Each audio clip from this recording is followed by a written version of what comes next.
Quest presents an unabridged recording of Old Blood by Morgan Greene, narrated by Sophia Engstrand. Chapter 1. The street was quiet and dark. From their beaten-up old BMW, the two men could see a pair of moths whirling in circles in the glare of a streetlight. But otherwise, nothing moved. The big man in the driver's seat tightened his grip, the leather of the steering wheel groaning under his knuckles. He looked across at the man next to him and nodded briefly.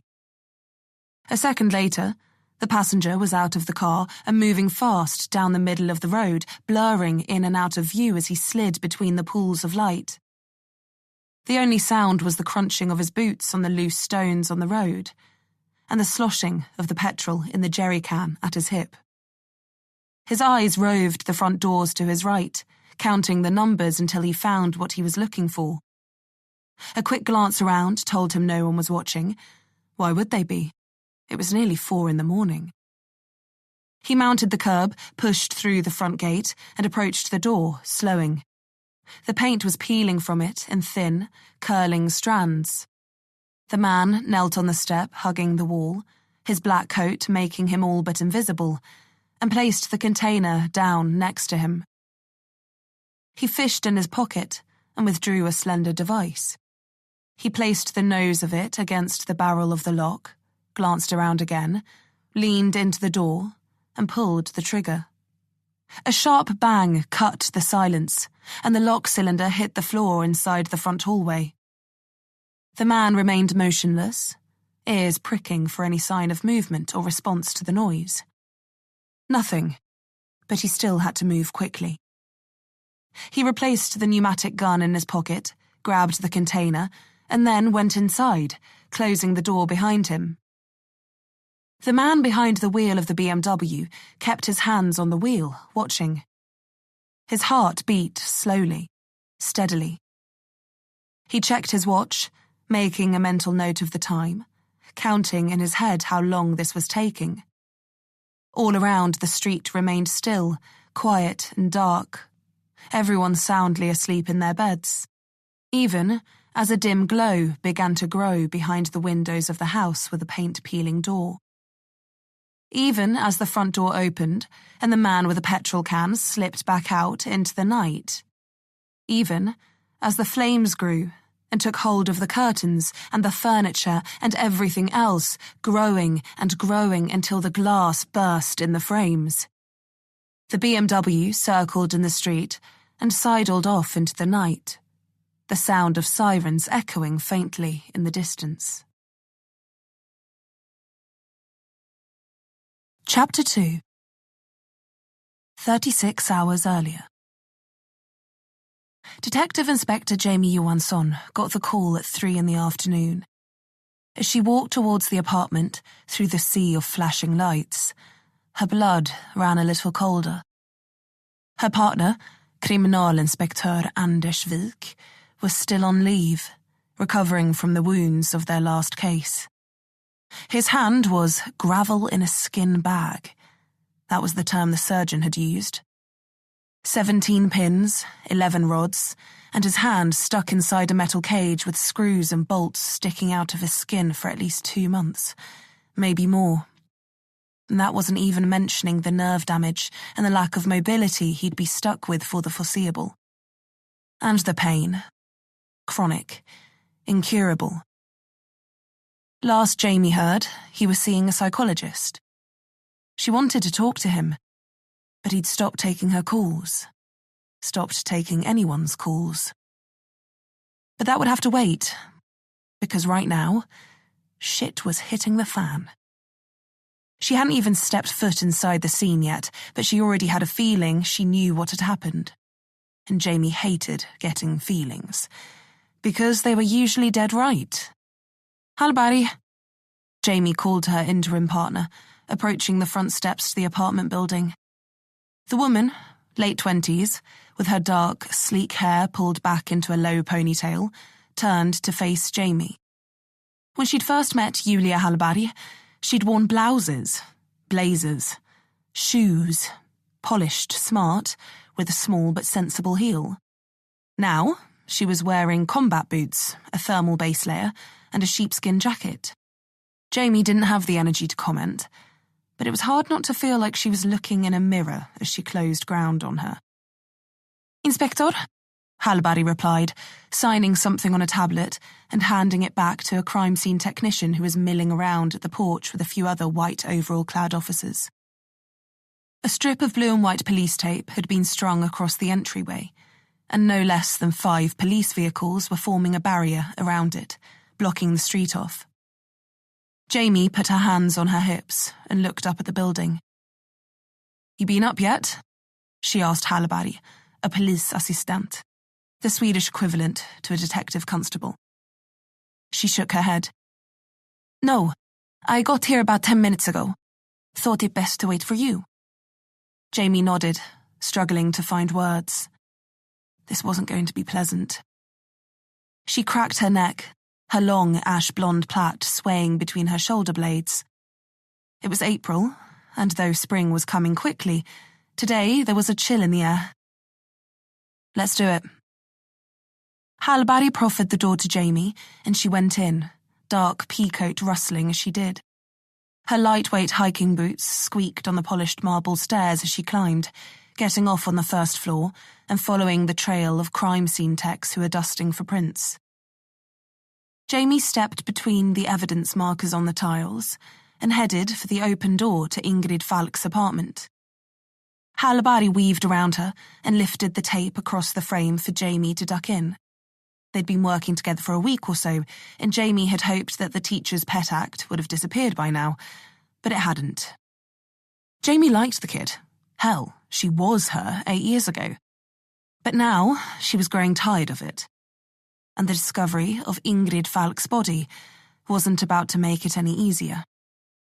Inside, the apartment was clean and spacious. Nothing looked out of place. Ingrid Falk, the kriminalkommissarie that oversaw the violent crime department of Stockholm Police, Jamie and Hallberg's department, was a fastidious woman, private, reserved, and, by all accounts, clean as a whistle. But Jamie knew better, and she knew that despite Falk being found in her bath, her wrists opened, the bloodied razor blade still on the edge of the tub, this was anything but what it looked like. There was a man standing at the window in the living space, his back to them. His slight frame was silhouetted against the grey sunlight, his head tilted slightly forward, hands on hips, coat bunched around his wrists. He turned at the sound of Jamie and Hallberg's simultaneously squeaking boots. "Hallå," he said. "Hello." "You must be Johansson and Hallberg." He came forward, hand extended. Jamie took it, inspecting the man. He was tall, with thick charcoal hair, peppered with grey at the temples and cut short. He was probably 60, but was aging well. His tanned skin was lined but supple, his eyes kind, his mouth wide and full. "Kriminalkommissarie Thomas Karlsson," he said. "I worked with Falk for years, and currently oversee cybercrime." That was the division that Vik's ex-partner transferred to. She wondered if Karlsson and Falk had talked about what happened between them, their rough parting. Karlsson was looking at her more intensely than Hallberg. She guessed her name had come up between them. "I came as soon as I heard," he said, a slight wobble in his voice. He'd clearly been friends with Falk, and this had shaken him. Hell, it was shaking her too. But she'd been through a lot, and now was not the time to buckle. She was just doing her best not to jump the gun and make any firm assumptions just yet. "I never expected this," he went on, shaking his head and turning back to the window. "Ingrid was always so in control. She lived for her work. She was lonely, sure, I guess, but..." He turned back to them suddenly, his eyes searching their faces for any hint of an answer. "She was okay, wasn't she? Work was okay. Nothing was weighing on her. I checked her cases out. It seemed like everything was okay. Was it? Jamie set her jaw. He needed an answer. Something to tell him that this wasn't his fault, that he hadn't missed something, that he couldn't have prevented it, that he couldn't have saved her if he was a better friend, had been more attentive. She didn't have the heart to say what Falk was mixed up in, what Jamie's last case may have stirred up, that this was the result of a long chain of decisions and moves that Falk hid from everyone, and that though all the signs pointed to it, that Falk hadn't slit her own wrists. Instead, she shook her head.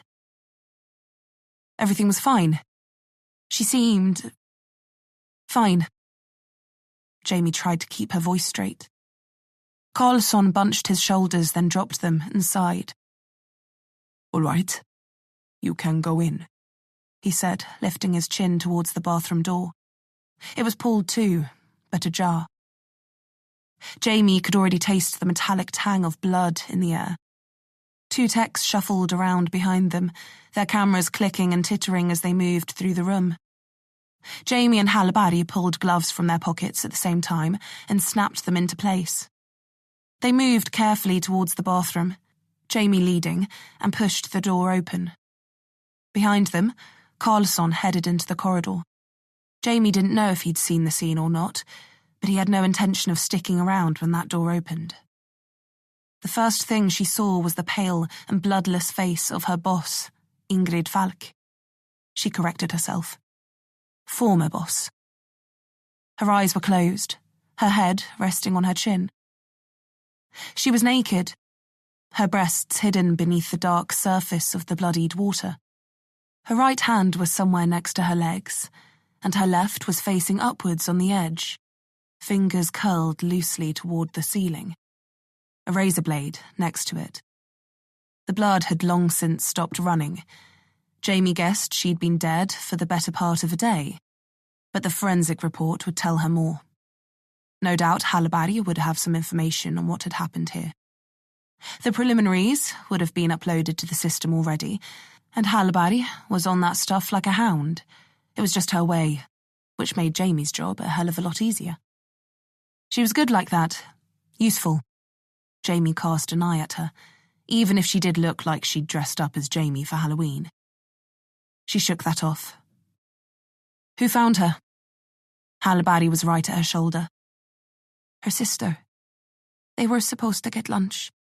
Halibari pulled out her phone, opened the case file quickly, and began reading aloud. She was supposed to meet her at the restaurant at 1. Falk never showed, wasn't answering her phone. The sister called HQ, and they said Falk never came in. So she came here to see if she was okay. Jamie nodded, processing it. What restaurant? Halibari said diligently, scrolling through the statement taken from Falk's sister. Niños, a Spanish place. She looked up at Jamie. Why? She shrugged, eyes fixed on Falk. Just curious. Despite the gruesome scene in front of her, she didn't feel anything looking at the woman. No sadness, no remorse, no guilt. Nothing to put her off the thought of food. And she was getting hungry. Jamie didn't think Falk deserved this fate, but she'd got into bed with some shady fucking people. And this was the result. It was what had happened to her father, and now it had happened to Falk. You cross Imperium Holdings, this is what happens to you. Come on, Jamie said, turning and motioning for Halibari to follow her. We're done here. Done? Halibari sounded surprised. What do you mean, done? Jamie paused at the threshold of the bathroom, took another look at Falk, and then let her eyes drift to Halibari. Suicide, she said plainly. What else do you want? Chapter 3. You really believe that Falk killed herself? Halibari sounded almost incredulous. Jamie pushed the shredded lettuce of her salad around the bowl, searching for another piece of chicken, or at least a tomato. Anything that wasn't more lettuce. She sighed and dropped the fork, pressing the heels of her hands into her eyes until they ached. "It doesn't matter what I believe, Halbari," Jamie said. "It matters what we can prove." "So you don't think she killed herself?" Halbari slapped the table, and Jamie's eyes opened, fixing on hers. Jamie weighed up the options, recounting the events that had led here. The murder, aboard the Bolstad oil rig in the Norwegian Sea, had forced Falk's hand. The company that owned Bolstad, Imperium Holdings, had called in the favour she owed. No, that wasn't right. They blackmailed her into breaking the law for them, and she'd dispatched Jamie and Vilk to investigate the crime. They hadn't banked on the real problem being within their own ranks, though. And despite their best efforts, Bolstad had gone belly up. Less than a week after Jamie and Vilk had arrived home, broken, battered, bruised, licking their wounds, Bolstad's stock flooded the market, and within days the company was torn to shreds, sold off in parts and wiped from the face of the earth. The truth of what happened there would never get out. Those who survived were all paid off, forced to sign NDAs, and were then sent to the four corners of the planet to make sure that they never crossed paths with each other or a journalist. The deaths were chalked up to freak accidents on account of the storm that had ripped through the place. But Jamie knew better. And the only reason she hadn't talked was because she knew that as soon as she did, she'd suffer the same fate as Falk. And she didn't have all the pieces of the puzzle yet. She still needed to find the man Falk had told her about, Sandbeck. The man who had killed her father. One of Imperium's fixers. The one who'd fixed Falk, probably. Imperium had asked her to do something. She'd failed, and she'd paid the price. Jamie's father had gone poking around where he shouldn't have too, and he'd also paid the price. 2 deaths, separated by decades, but mirror images of one another. A bullet, a razor blade. It was all the same. Suicide at gunpoint. Halbari was watching her like a hawk, but she couldn't tell her the truth. No. Falk could have talked, could have told Imperium what she told Jamie, which meant Jamie could be in the crosshairs right now. She turned her head and stared out at the city in front of her, utterly exposed in the booth in the window of Niños. She'd fancied Spanish after Halbari had said, but now, suddenly, she wasn't hungry, though she was half expecting to eat a bullet in the next 10 seconds. Have one come flying through the glass and punch a hole through her cheek. Decorate the place with her brains. Johansson brains. Imperium seemed to like to paint with them. Jamie grimaced. Imperium had asked Falk to deal with the issue on the Bolstad oil rig, and to get Jamie to do it, she'd offered her a trade, one which Jamie had fucked up, or at least survived when maybe she wasn't supposed to. Either way, Falk didn't do what was asked, and now she was dead. And whether that was Jamie's fault or not, she was past caring. She only had one thing on her mind, and that was revenge. Imperium Holdings, Sandbeck. Those names were all she had, but it was more than she had before, and that was all she needed.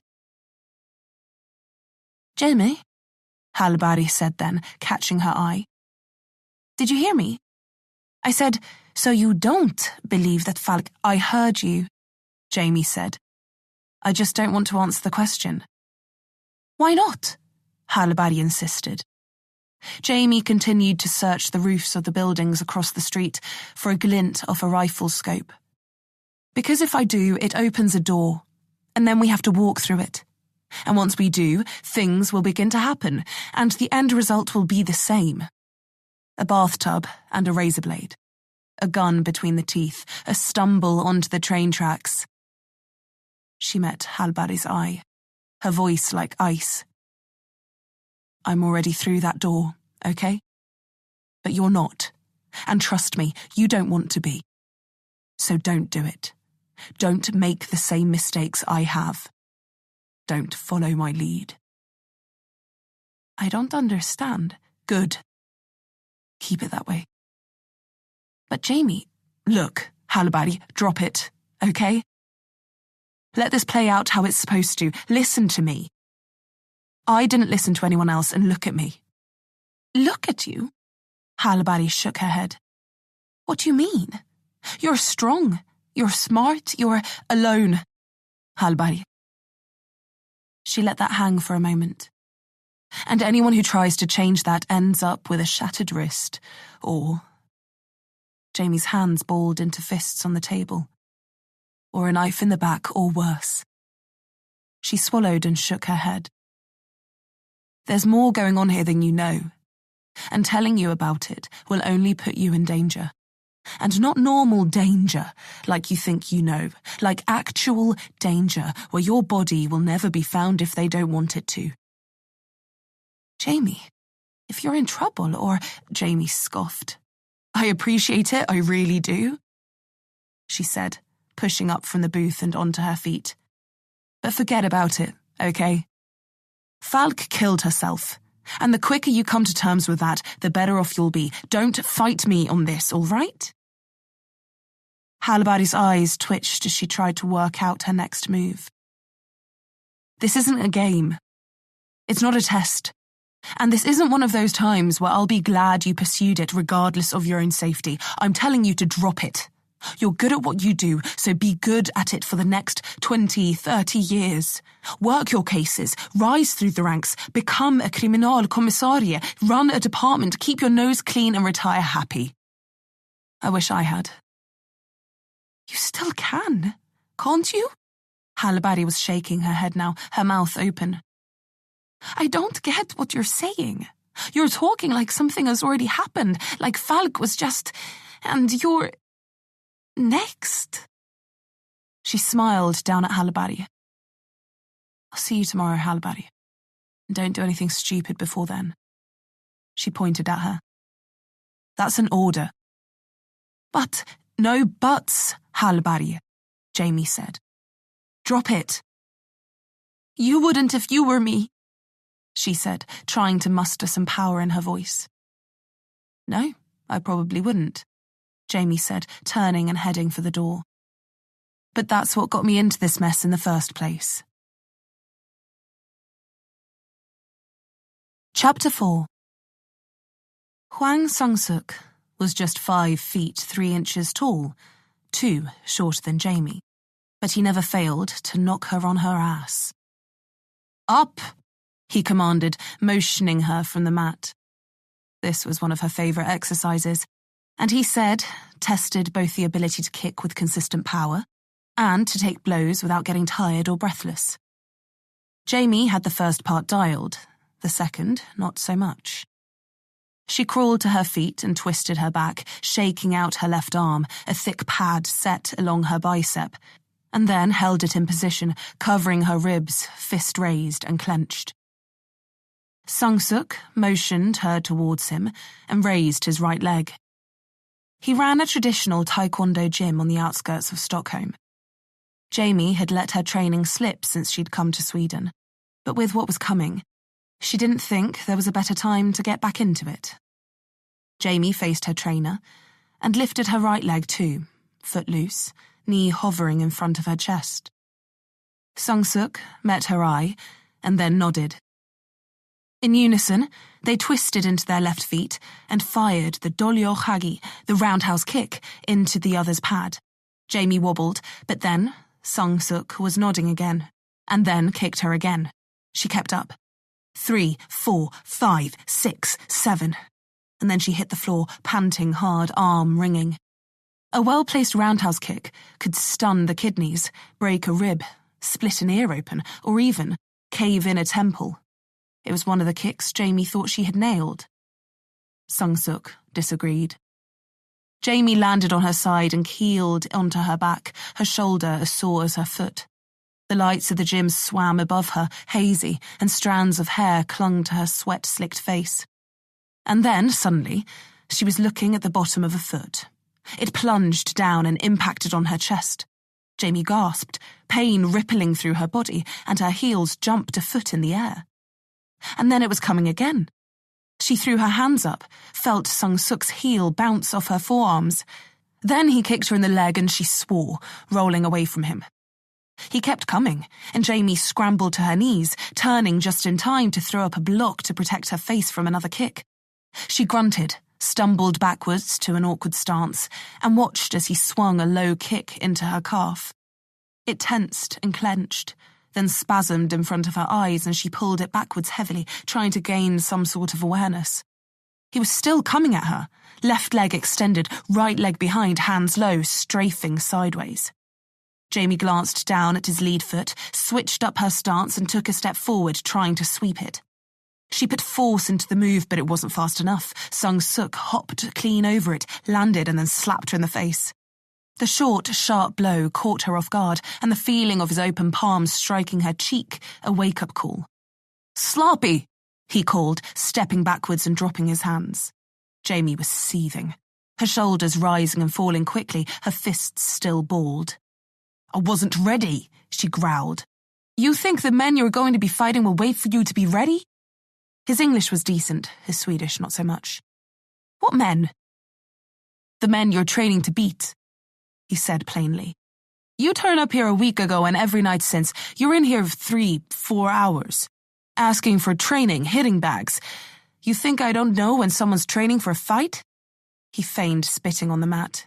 "You ask me for a favour, then call me stupid."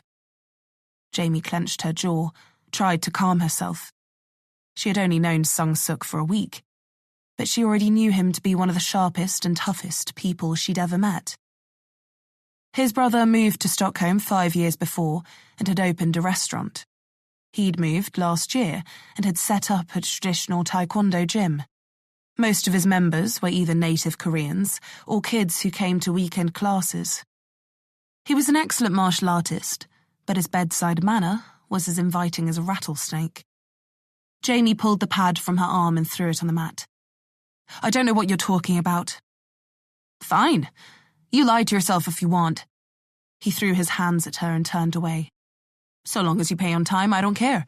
Now, it's closing time." He strode quickly towards the door and put his hand on the light switches, looking back at her with pursed lips. His skin was tanned, his head bald and gleaming in the glow of the halogens.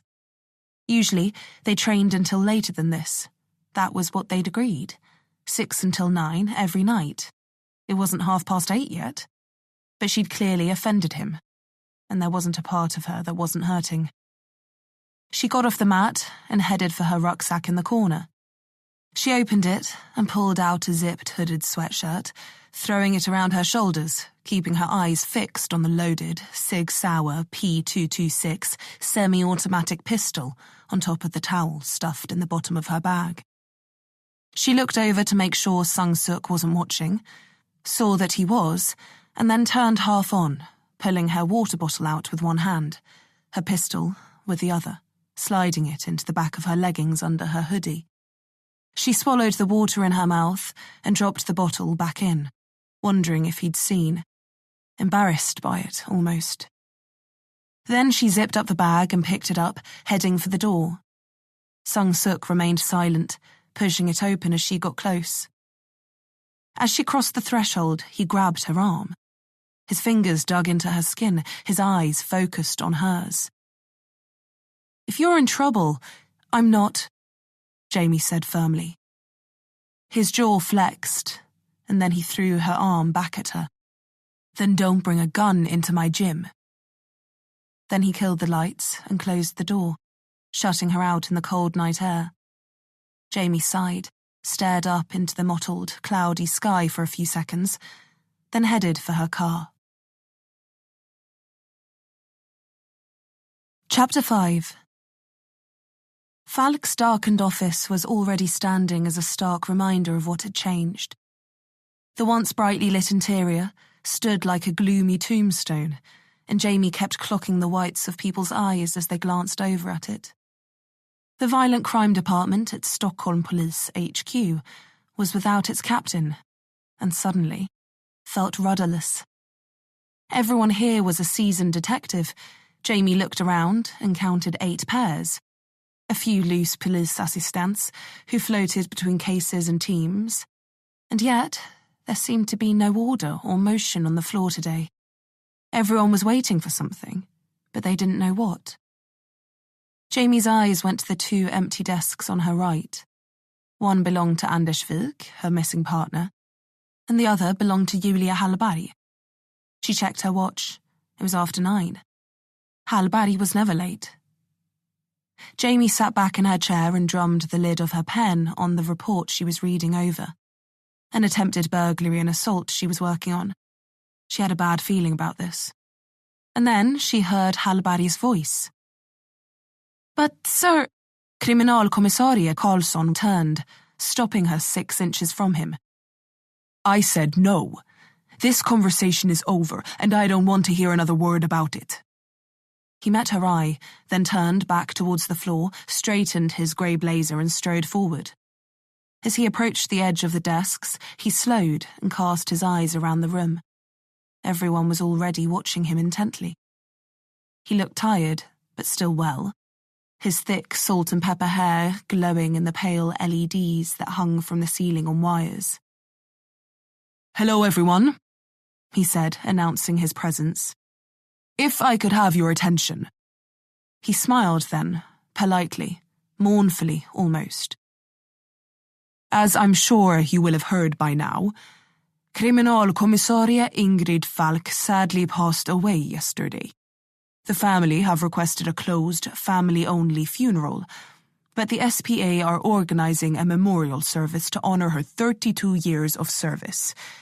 You'll receive the details of this event later today via email." He looked around again, his gaze seeming to rest on everyone except Jamie.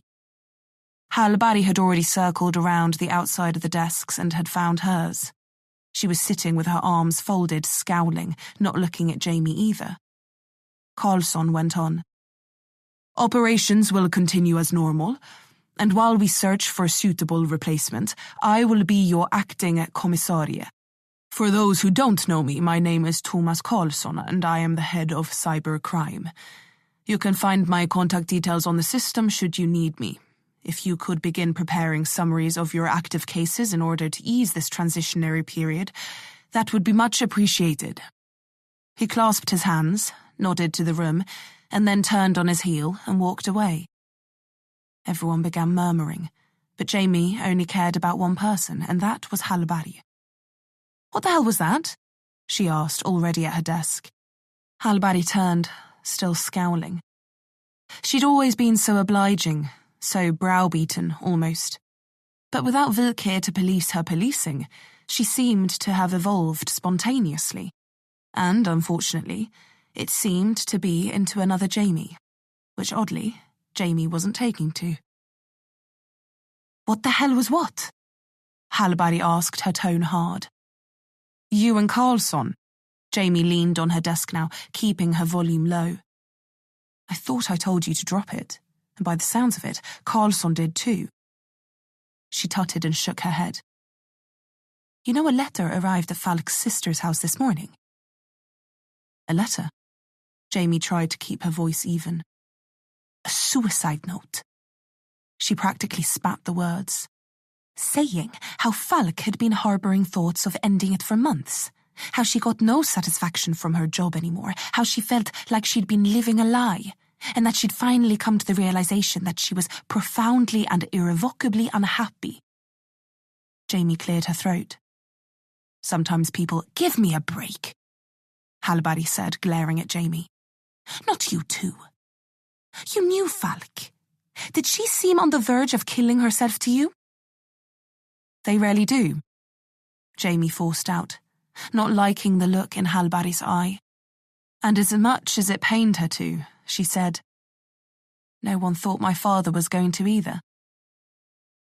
Hallberg's stare twitched a little, but she said nothing. "I don't buy it," she went on. "I worked under Falk for 4 years. 4 years, Jamie. And not once," she threw a finger up, "not once did Falk show a single sign of being unhappy. And I should know, I'm trained to spot that kind of thing. She loved her job.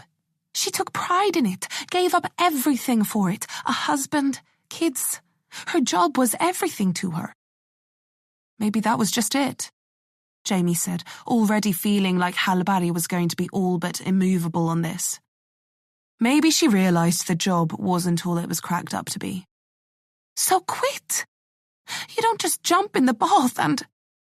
She turned her hands out to show Jamie her wrists. She got the message. Halbari, Jamie said then tiredly. I know it's not what you want to accept, or what you want to hear, but Falk is dead. There were no signs of forced entry. The neighbours heard nothing, saw nothing. The note will match her handwriting, and the crime scene report will come back revealing that the only person in that apartment was Ingrid Falk. You sound pretty sure of all that, Halbari said, the tone of accusation unmistakable. You know something I don't? No, Halbari. Jamie met her eye now. There's no conspiracy going on here. All the evidence said that she did it to herself because she did. I'm sure that you want to believe what happened was something else, but it wasn't. Falk killed herself. And that's all there is to it. But you know who didn't? Who we can help?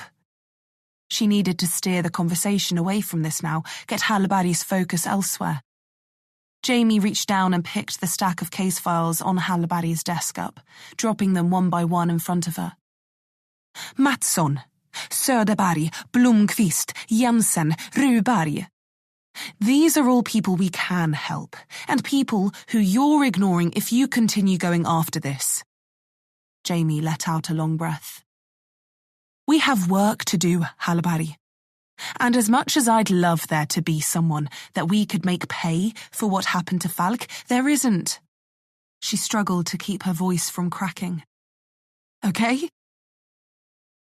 Halbari was a statue for a moment, and then nodded, just slightly.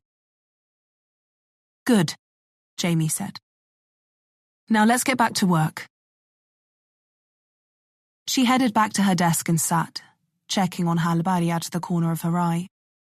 The girl had a 1,000-yard stare, one that went right out of the room, through Jamie's bullshit, right through Carlsson's refusal to pursue this, and then who knows where after that. Jamie hoped to hell that Halbari was going to follow orders. But as she looked at her, a Jamie Johansson in the making, she knew that she wouldn't. Simply because if it was Jamie, she wouldn't have either. Chapter 6. 20 minutes after that, Jamie looked up from her desk and saw that Halbari was gone.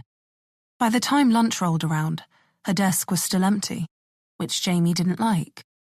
Her unease was growing by the moment, and at 1 o'clock, when she saw Carlsson storming around the corner, eyes fixed on her, mouth twisted into a furious pucker, she knew that something was wrong. Johansson? He called, not caring that everyone else could hear, or that they'd stopped working and looked up at him, and then at her. Office, he commanded, pointing to Falk's old post. Now. Jamie felt her grip tighten on her pen, her mind already working. She dropped it onto the open file in front of her and followed Carlsson into the darkened room. The motion sensor lights clicked on above, bathing them in a harsh light, and Carlsson swung the door closed behind her. It drifted slowly to the jam, and they stood there in silence for a few seconds as the seals brushed together. Jamie could feel the anger coming off him in waves, but she couldn't anticipate what was going to come out of his mouth. You want to tell me what the fuck you think you're doing? He hissed, conscious of the army of eyes peering over the tops of computer monitors at them. Jamie took a breath, forcing her fists to loosen. You're going to have to elaborate. Don't play with me. You know what you've done. But I'm wondering if you know just how stupid it is. What Halbari's done, Jamie felt like saying. No, I don't, actually, Jamie said instead. Because I've been sitting here all morning, so why don't you lay it out for me, huh? Carlsson's eyes flared. Watch it, Johansson. Falk said you were good, but I'm still your senior, and I'll ask that you show me a little respect. With all due respect, sir, Jamie said, long past the point of caring and interest and already decided on Carlsson's position in all this. I'm guessing Imperium Holdings have you by the balls, same as they had hold of Falk. His jaw flexed, but he kept the anger. And I'm assuming you've dragged me in here because you know as well as I do that Falk didn't kill herself, and that you were under strict instructions by Imperium to make sure that the investigation went no further than ruling it a suicide and walking away, and that Falk and you were cosy enough with each other that she told you what was going on, with me, with my father, with Bolstad, and that you knew giving me her case would need no further managing. That about right? You assumed that I'd glean context and know not to stick my nose in. Jamie scoffed. Hell, maybe Imperium thought that Falk's death would be a message to me, as much as it was to you. She looked around, and every other spineless sack of shit in this place, that they can jerk the lead around your necks any time they please, and that when they do, it's time to roll over and show your pasty fucking bellies to them. Is that about the sum of it? Carlsson's shoulders were rising and falling quickly. He dug his hands into his hips but kept quiet. Look, Carlsson, let's dispense with the pleasantries and formality, all right? Falk fucked up. She got in with Imperium, and they gave her a job to do with Bolstad. She shit the bed on it. There's no denying that's why they came for her. Why he came for her. Carlsson seemed to stiffen at the mention of he. Sandbeck. The man they send. Jamie noted his reaction, that he knew who he was at least, but carried on. And frankly, I'm surprised that they haven't come for me too yet. Maybe 2 suicides so close together would bring too much attention, but hell, I keep expecting a car to mount a curb or to get mugged and stabbed on my way home from work. But whatever timeline they're working on, I've got no intention of putting a bigger target on my back than there already is. If there's anyone who knows how dangerous these people are, it's me. And while I'm not carrying any guilt for what happened to Falk, Carlsson swallowed, his lip quivering ever so slightly at her name. I understand that my actions played a part in her death. But was it my fault? No. She blackmailed me into going to Bolstad, and it almost got me and my partner killed, so you can leave the high and mighty shit at the door and just be straight with me, okay? Tell me what's happened, and tell me that the person who did it didn't just sign their own death warrant. Carlsson filled his lungs and let out a long breath, all his rage going with it. Fuck, he muttered. Fuck. He bobbed his head suddenly and then bared his teeth in frustration. These fucking people. He looked at Jamie then, still weighing her up, still unsure what to say. But at least he wasn't denying it. It was clear as day that Imperium had him the same way they had Falk, and probably enough people above his station to make sure that Carlsson took charge of Falk's department and got Jamie assigned the case. Okay, he said then, lifting his hands. So you didn't order the funeral home not to take possession of Falk's body and for an autopsy to be carried instead? Jamie closed her eyes and drew a slow breath, controlling her own anger. No, she said. I didn't. Fuck. Fuck was right. Well, it's your name on the order, Carlsson said. Any ideas who'd be brazen enough to use your credentials to get that through? I can guess, she muttered. Jamie ran her hand over her head and then stared out into the office, at the empty desk of the woman who was quickly evolving from unflattering imitation to serious fucking thorn in Jamie's side. Julia Hallberg. Hallberg? He repeated the name, a little surprised. She going to be a problem? I hope not. she said, looking at Carlson again. But I think that just might be wishful thinking at this point. Chapter 7. Jamie found Hallberg hiding in the break room. She was sitting at a table, reading a book, eating a sandwich at the same time. She looked up and saw Jamie enter, and in the same moment kicked back her chair and made for the door on the far side of the room. Jamie halted, doubled back, and dipped back into the corridor, squeezing past a big detective in a green shirt and suspenders. Her boots thudded on the carpet, and she ran the length of the hallway, swinging right around the corner to cut Hallberg off. Except she wasn't there. The corridor was empty, and when Jamie checked the break room again, the table was still empty, the book lying open.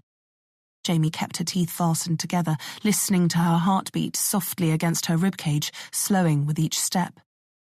She laid her hand on the book and closed it, rotating it to read the cover. Forensic Pathology, Practices and Case Studies. She lifted her eyes, pulling the book from the table and heading back towards the main office. She was just about ready to promote Hallberg from thorn in the side, though she didn't know what ranked above that. Jamie thought about it all the way back to her desk. Hallberg didn't return to hers before the end of the day, and though Jamie managed to cancel the autopsy that she had ordered, she feared it would only light more of a fire under Hallberg. Jamie closed her computer down and ducked out of the office just before 5, heading into the cool, late afternoon air. It was after 6 when Hallberg came down the street towards the front door. Jamie crossed quickly, circling up from behind. At first, she wanted to call out, to confront her peacefully. But as she closed ground on her purposeful, determined walk, she felt something black and unpleasant boil inside her. And instead, she snatched her hand out of the air, twisting it behind her back, forcing Hallberg off balance and then shoved her against the wall of her building. She hit the bricks with a dull thud, a few strands of her ponytailed black hair coming loose and flopping over her eyes. They widened in her cheeks, filled with fear for an instant, and then her expression changed to one of frustration when she recognized her assailant over her shoulder. "What the hell do you think you're doing?" she snapped, pushing herself away from the wall, trying to yank her wrist free. She turned, made to move past Jamie, but she wouldn't let her.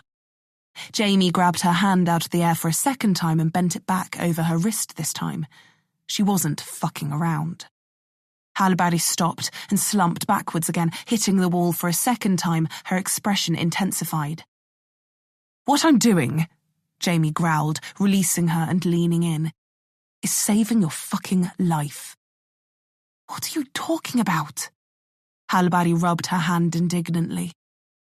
"Using my name to order an autopsy for Falk, after I explicitly told you to leave it alone." Hallberg stopped rubbing and looked at her, holding her grit. "They wouldn't do it if I asked. You were the ranking officer on the case. I didn't have the authority." "You think that's what I give a shit about?" Hallberg's eyes searched her face. "You ever stop to think about why I might have told you to drop it, even for a second?" She opened her mouth, then closed it. "Go on. You want to accuse me of something, don't you?" Hallberg swallowed and broke her gaze. "Spit it out, Hallberg. You're not leaving here until you do." She thought on it for a moment. "Bolstad," she said then, her voice hushed. "What was that?" "Bolstad." She looked up at Jamie now, no more than 12 inches between them. "What about them?" "I don't know," she said. "But I know that Falk was..." "Was what?" "I don't know. Working with them? For them? They had something on her, I guessed." Jamie didn't confirm or deny. "That whole case was wrong from the start.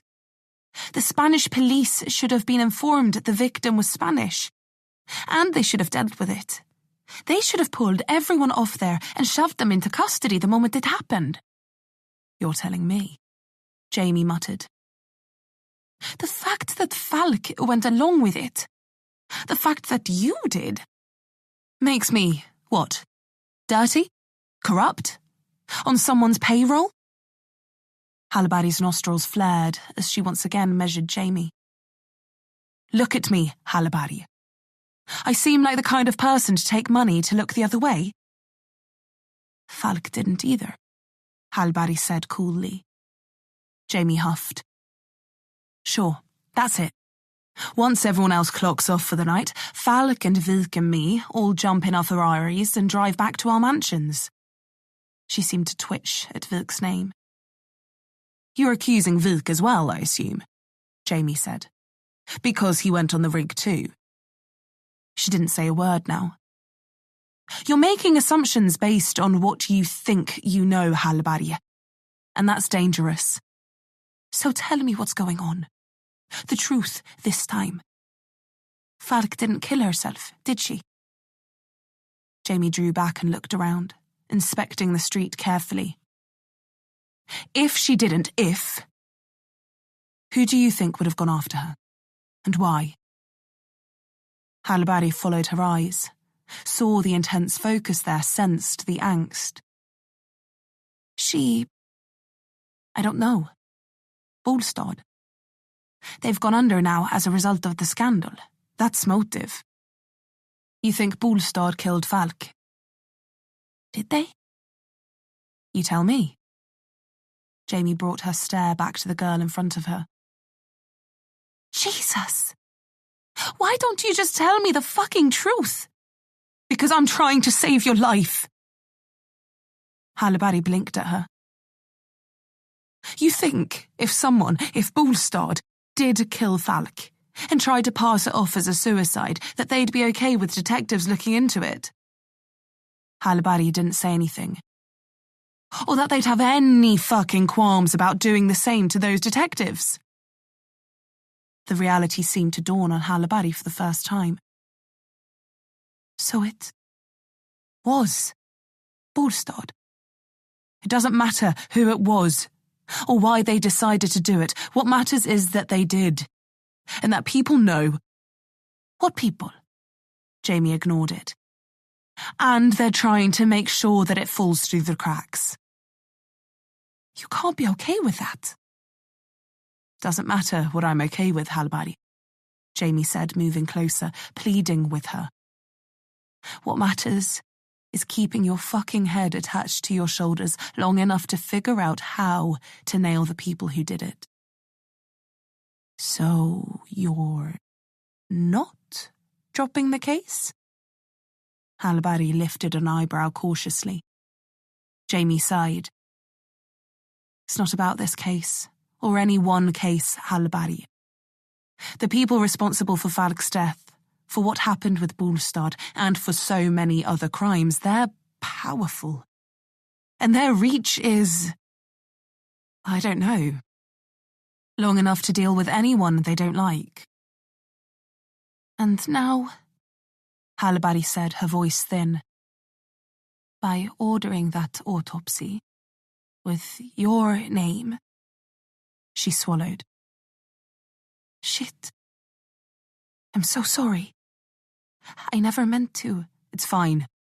I can look after myself. If there's anything I can do, just let me know.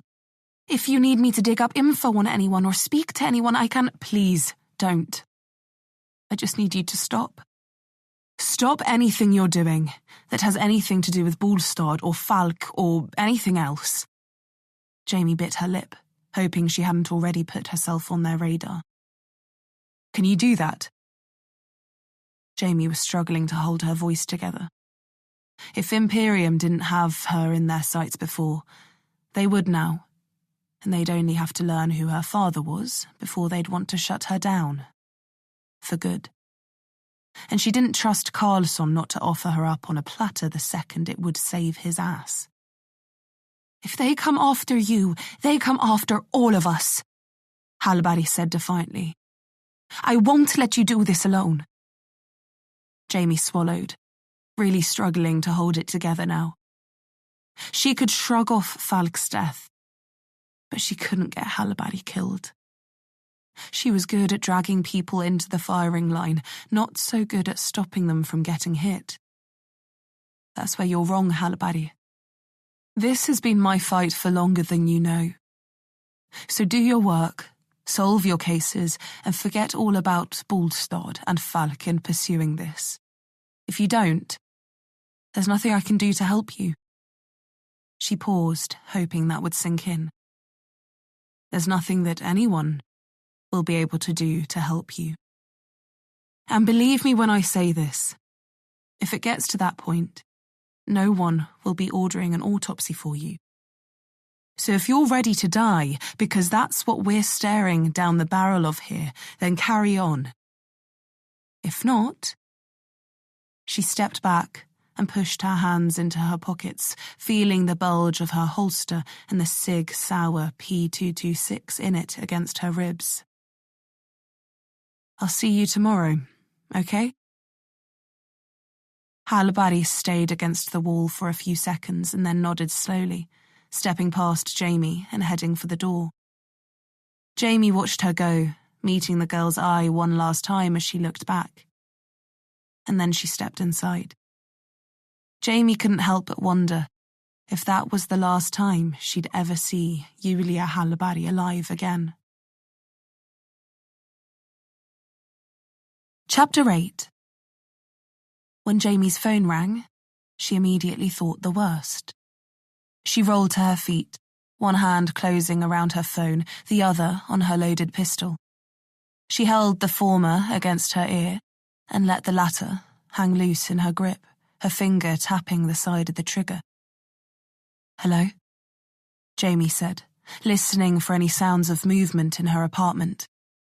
Everything was dark and quiet.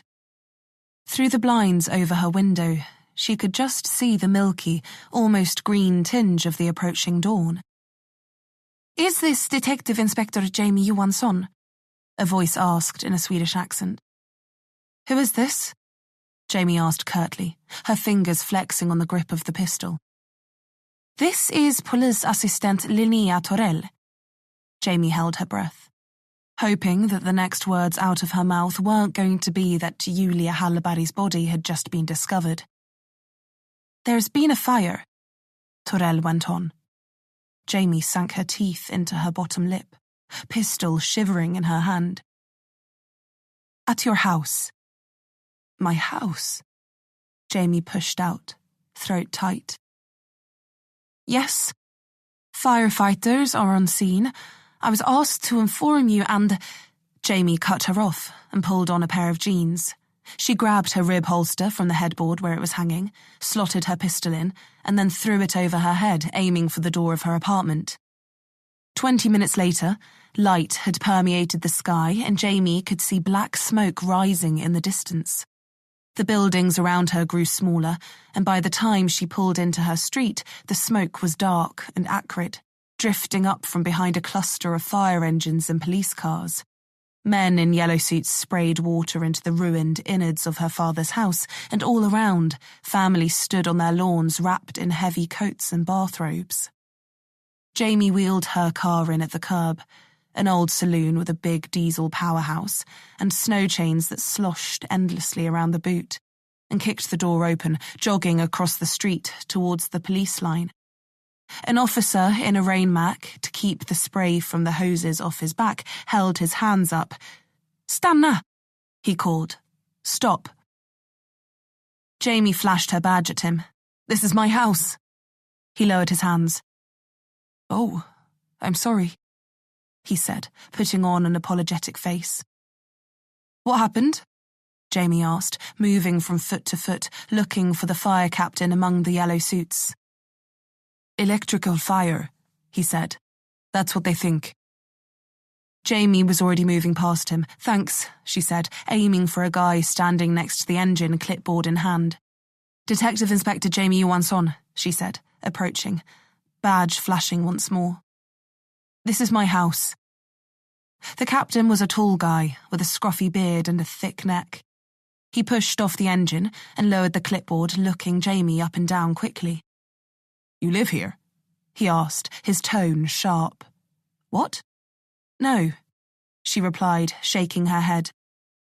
"But you left the electric on," he said, tucking the pencil he was using behind his ear. "I don't know," Jamie said. "I haven't been here in weeks." He nodded, mind made up. Well, you did. A fuse shorted and ignited some wire casings. Whole place went up. Jamie set her jaw and looked at her home. The side walls were still standing, but the top half of the front of the house had been burned black, eaten away, and the roof had collapsed. The doors and windows were broken, either by flames or by the firefighters who kicked their way inside. You know that the electrics in this place are nowhere near up to standard. Old, corroded. He pulled the pencil out and pointed at the house. An accident waiting to happen. Jamie could have stood there and argued herself blue, but there was no point, because she knew that this was no accident, not even close. Instead, she turned away and headed for her car. She'd already moved everything of value from the house. She had intended to sell it, but just hadn't got round to it yet. She didn't know if she ever would have. Hey, the captain called after her. I need you to sign some things. Just send them to my office. Jamie tried to call back, her voice catching on the lump in her throat. She couldn't be there, couldn't look at it anymore. She was filled half with anger, half with something else, something raw, like the skin beneath a scab or a cavity in a tooth, something sensitive and exposed, something that hurt to touch. What was that? The captain called again as Jamie crossed the police line. Hey! But she was already gone, back in her car and peeling away from the curb at speed. The old saloon sidled in a circle, and then the back wheels spun lazily, fighting for grip as Jamie accelerated away into the rising sun. Chapter 9. When Jamie got to her desk, there was a sticky note on her monitor. Interview room 5. TK. Thomas Karlsson. Kriminalkommissarie Thomas Karlsson.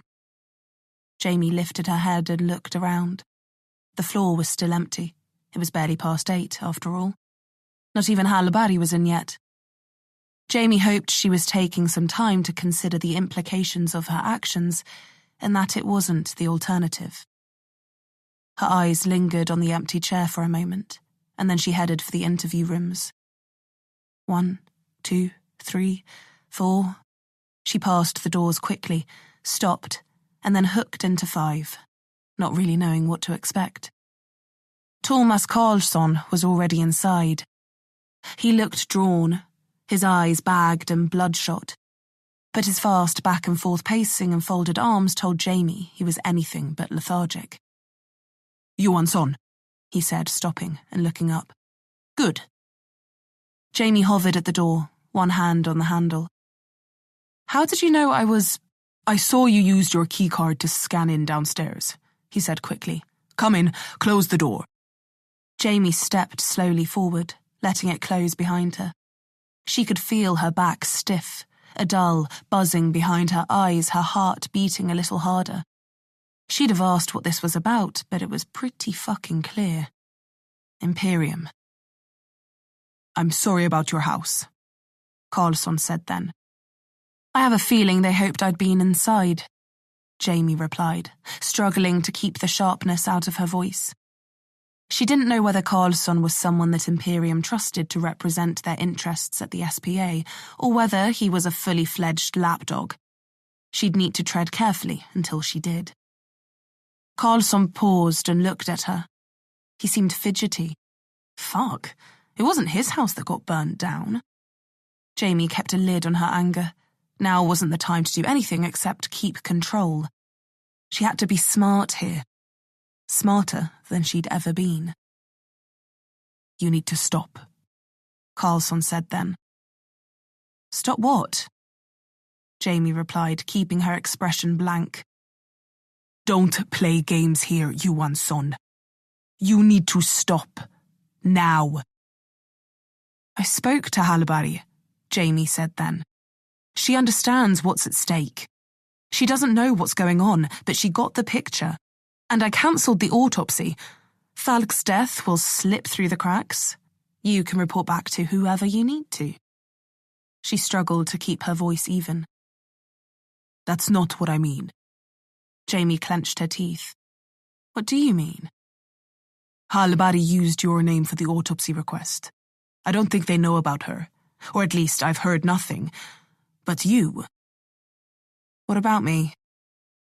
They know who you are. No shit, Jamie said cuttingly. Carlsson's nostrils flared, but he let it slide. What I mean is that they know that you're Jörgen Johansson's daughter, and they know you're looking into his death. I'm not, Jamie said, shaking her head. Carlsson came forward, slamming his hands down onto the metal table in front of him. The bolts attaching it to the floor rattled. They'll kill you. You know that. I do. So then leave it alone. They've looked into you, know who you are, what you're like. They've asked questions, made sure that any stones you turn over they'll know about. You need to drop this. And you need to drop it now. Falk's death, your father's death, everything. Jamie kept quiet. And then leave. And don't look back. Jamie lifted her head. Leave? The SPA? Sweden. For good.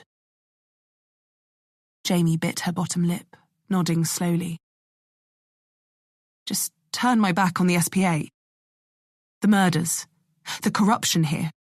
Everything I've learned, just forget about it. Is that it?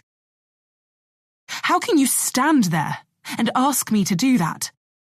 Because I'm trying to save lives. Yours. And everyone else's. Because He cut himself off, regained a little composure. Because they... He started again, as if using their name would alert them somehow. Are ready to clean house. And I'm not about to let that happen. Clean house? Jamie lifted an eyebrow, inspecting Carlsson across the table. What does that mean? He took his time answering. If they remove you, there'll be ripples. And they only have one way of dealing with those. The people you've involved in this. It won't end with you. She didn't answer, but she knew who he meant. Your partner, Vizk, Halbari. Your friend at the pathology lab, Claesson. They'd kill them. Just like that. Jamie spat. He nodded very slightly. And whether they get you or not, they'll get them, one by one, all at once, however they can. You're on their radar, Jamie, and people don't drop off it. They'll be watching you, and whatever you do next will be the difference between life and death, and not just for you. Jamie swallowed, then cleared her throat, turning her back on Carlsson. She folded her arms, thinking. And burning down my house. What was that? A warning? A final warning. He stood straight and walked around the table. Jamie could feel him hovering behind her. I'm sorry, Johansson, about everything. But there's nothing more to be done. Make arrangements to leave, and I'll even write you a recommendation. Help you get anywhere you want. Anywhere but here. Her voice quavered. Sweden isn't your home anymore. There's nothing here for you now. Your time at the SPA is over. Move on. And if I don't? Jamie closed her eyes, listening to the quiet drum of her heart in her ears. If you don't, Carlsson said, barely above a whisper, then there's nothing I'll be able to do to protect you, or anyone else. He moved past her, opened the door, and slipped out without another word. Jamie picked her head up then, swallowing the bile rising in her throat.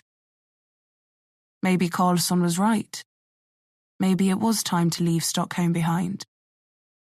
Jamie thought for a moment, then reached out for the door with a shaking hand, pulled it open, and stepped through it. Chapter 10.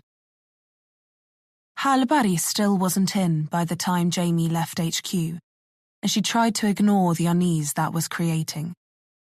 Before long, her mind was elsewhere. She held her hand up next to the steering wheel as she drove, reading the map on it as she navigated down a narrow street of small townhouses in the residential part of the city. Jamie had never been here before and didn't know what to expect. But from the neat exteriors and cleanliness of the roadway, she figured it was about par for the course. She found a space 100 yards down and then backtracked to the front door she was searching for. Jamie felt a little queasy. She just had a cup of coffee sloshing around inside her, and it was doing little to settle her stomach. She clenched her shaking hand and thumped it against the wood. Minutes passed without response. Jamie tried again. Nothing. She could call him, but it was going straight to voicemail already, and she thought 4 missed calls was already looking a little desperate. But damn did she need him right now. Jamie leaned her forehead against the cool wood, the spring air fresh around her, the sun warm on the back of her neck. She knocked again, next to her head, eyes closed. "Vuk," she called through the jam. "You in there?" She'd noticed his car on the walk up, so she knew he was home. His son lived with his ex-wife and stepfather in Gothenburg, and he had no one else. He was just as alone as she was. So why the fuck wouldn't he answer? "Vuk!" Jamie raised the volume a little. "I need you!" She banged again. "Please open the door. Come on!" Something moved inside, and Jamie's eyes opened. She lifted her head and pricked her ears. No, she definitely heard something. She didn't usually resort to that kind of thing, but before she could think about it, she was on her knees, pushing her fingers through the letterbox. The metal flap creaked upwards and Jamie peered into the darkened interior of Vuk's hallway. "Vuk?" she said through the gap. Something moved in the shadow next to the stairs. "Vuk, come on," Jamie said then. "I can see your legs. Open the door." The legs shifted from side to side as if deciding whether to run away or not, and then they approached, pausing just in front of the door. "What if I'd had a dog?" came Vuk's voice through the door. "He could have bitten your fingers off." "Then you'd have to let me in," Jamie said. "I imagine you'd feel pretty strongly about me splashing blood all over these lovely clean steps." She looked around. They were clean. Cleaner than Jamie's own kitchen, she thought. "I'd prefer it all over my steps to my floor." He pulled the door open, standing there in a pair of jogging bottoms and a loose, faded t-shirt that had one sleeve cut off at the shoulder, a gaping hole hacked half down to the ribs. He wouldn't have been able to get it on otherwise. He was cradling his left hand, each of the fingers on it held straight out, a mess of screws and pins holding them that way, attached to an elaborate metal cage that stretched from beyond his fingertips halfway up his forearm. Jamie tried not to stare. Vuk was a mess. He looked exhausted, dishevelled. His usually impeccably swept-back hair was lying in a greasy, lifeless centre parting. He hadn't shaved in a week, and she could smell the sweat coming off him from 5 feet away. She thought showering was probably disgustingly painful and awkward. She didn't blame him. "We need to talk," Jamie said, forcing a little smile. Vuk didn't seem intent on letting her in. "About what?" She glanced around. The street was empty. But that didn't mean they were alone. Fuck. He really wasn't going to let her in. "I'm leaving," she said then. "Leaving?" He narrowed his eyes slightly. "Leaving where?" "The SPA. Stockholm, she swallowed. Sweden. Vilk was silent. He just stared at her. Not because of you, she added then, feeling the weight of his eyes. I didn't think you were. Jamie cleared her throat. Look, can I come in? Can we talk about this? About what happened? She glanced past him, saw the pile of mail lying next to the welcome mat. What is there to talk about? You're leaving. Don't you want to know why? Does it matter? All the warmth that had developed between them had now gone. Like everyone else that got hurt around her, they seemed to blame Jamie. Sure, the bruises on her throat were still just about visible, and she'd been concussed for a few days following their last case. But comparative to him, she was unscathed. Vilk, on the other hand, would have to live in pain for the rest of his life, most likely.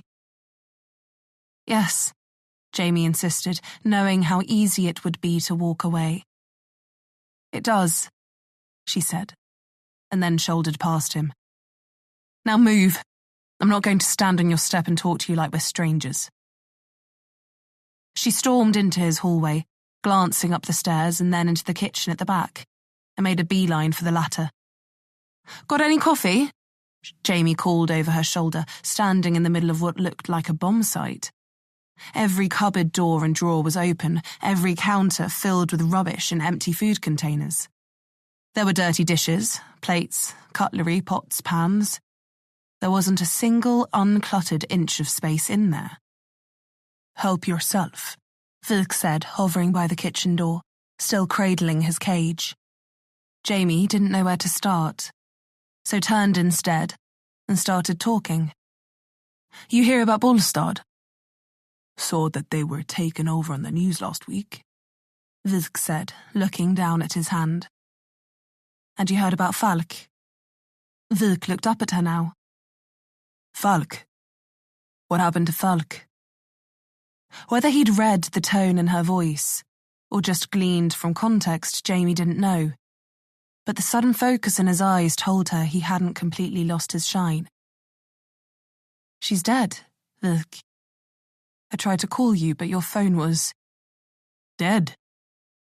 He straightened a little, stepped forward. What? How? When? Yesterday, Jamie answered, watching him. Suicide. Suicide? Supposedly. He stared at her intensely. What do you mean? She could see he was thrown, but that it was anger in him, not sadness. Anger that he hadn't been there? That if he was, he might have done something to stop it? Same way my father committed suicide. He was still then, the wheels turning in his head. Talk. There's nothing to say. The company behind Bolstad told Falk to have that mess sorted out quietly. We didn't accomplish that task. Now, Falk's dead. You're saying it's our fault? No, I'm not, Jamie said, her voice cold. Far from it. Falk was in deep with them, and I don't care if it sounds heartless, but she was corrupt, and she made her bed. Vilk's jaw flexed, but he said nothing. And because she failed, they dealt with her. Same way they dealt with my father. That's why you're leaving? No, Jamie said, sighing and rubbing the back of her neck. I'm leaving because Hallberg disobeyed a direct order. Ordered an autopsy for Falk under my name, and now they've burned down my house and ordered me to leave Sweden or they'll kill me. Vilk looked at her, unsure if she was joking or not. Hallberg disobeyed a direct order? He asked then. That's what you took away from that? Jamie almost laughed. I spent the better part of a year whipping her into shape, making her diligent, obedient, careful. 2 weeks with you and she's disobeying orders, using the credentials of superior officers. He shook his head. I'm just a little shocked. I think you're missing the point here, Vik. Jamie really needed that coffee. They've ordered me to drop the case, drop my investigation into my father, and leave the country. The country, Vik. Not just the SPA and Stockholm. The country. You spoke to them? No. The message was passed along. By who?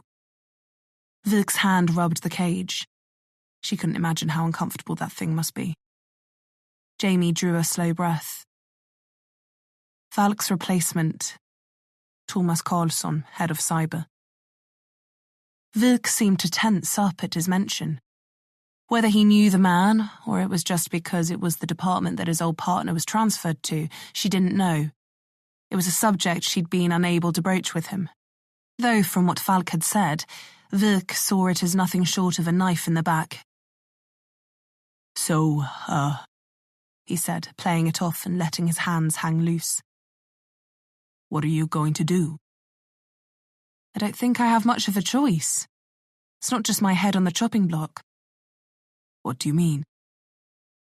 Karlsson wasn't bashful about naming those who'd be taken down with me. And as you're standing here talking to me about it, I suppose I'm on that list. Jamie offered a brief smile. You could take it as a compliment. How? I don't know, Jamie said. At first she thought it made Vik one of the closest people to her. But if that list also included Hallberg and Claesson, the pathologist who'd worked the Angel Maker case and helped her father 2 decades ago, then her life was probably a lot sadder than she thought. Vik inhaled deeply. So that's it. You're dropping the investigation into your father and leaving. She didn't want to answer that. I don't really see that I have a choice. If they want to come for you, you won't be hard to find. Vik was the one who didn't answer now. They stood in silence for a few minutes, each sort of looking everywhere but at each other. A clock ticked quietly in another room. I never thanked you, Jamie said then. Or apologised. For what? For what happened with Bolstad, on the rig. Forget it. I won't. I can't, Jamie said. I went there to serve my own agenda. And you only went with me because you thought it was a stupid idea for me to go alone. And you were right. And now Falk is dead. I'm lame. And you managed to piss off the people pulling the strings inside the SPA by shutting down the company that gave them a chokehold on the Swedish energy industry. He shook his head. You know, when I first started, and your father was still around, there was this thing. People used to laugh about it. They called it Johansson-effekten. The Johansson effect. Your father had an uncanny ability to take a simple case and somehow blow it up. Usually spectacularly. Jamie felt her shoulders tense. Every one of his cases seemed to snowball into this big thing, and he could never leave it alone. Maybe he was just perceptive. Saw what others didn't, Jamie said through gritted teeth. Maybe he just didn't know when to leave things alone. Vik stepped forward now. Isn't it enough that you know what happened to him? That you know he was killed and you know who did it? No, it's not. How could it be, Vik? I don't see how you're going to fight these people, Jamie. The SBA don't only know about it, they are these people. You'll be fighting the police as much as them. You can't hope to win. It's not about winning. Her voice was growing more barbed. Then what is it about? It's about doing something. Anything. It's about not rolling over. It's about martyring yourself. Getting those around you killed? I'm sorry, Jamie. You're on your own on this one. I can't help you. Vik turned away and headed for the front door. I didn't come here for your help, Jamie called after him. He reached it and stopped, pulling it open. Jamie stared out at the bright square of daylight, knowing that it was an invitation to leave. Then why did you come? Wilk asked as Jamie approached. She slowed at the threshold and reached out for his arm. I came to say goodbye. Her fingers touched, just for a moment, and then she pulled them away. I came to tell you the truth, in case I don't see you again. Jamie walked out onto the neatly looked-after steps, the only part of Wilk's property still clean, and started down towards her car. Jamie? Wilk called after her, stepping through his front door for what she suspected was the first time in weeks. She paused and looked back. If you call, he said, seeming to labour over the words. Next time, I'll pick up. Stay in touch. Let me know you're safe, at least. Jamie nodded, unable to find any suitable words. And then Wilk closed the door, and Jamie was as alone as she'd ever been. Chapter 11. Jamie was at the airport when Hallberg called. She answered, sitting with her trusty duffel between her heels.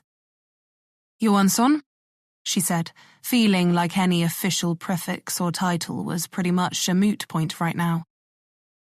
You handed in your notice. Hallberg's voice was almost incredulous.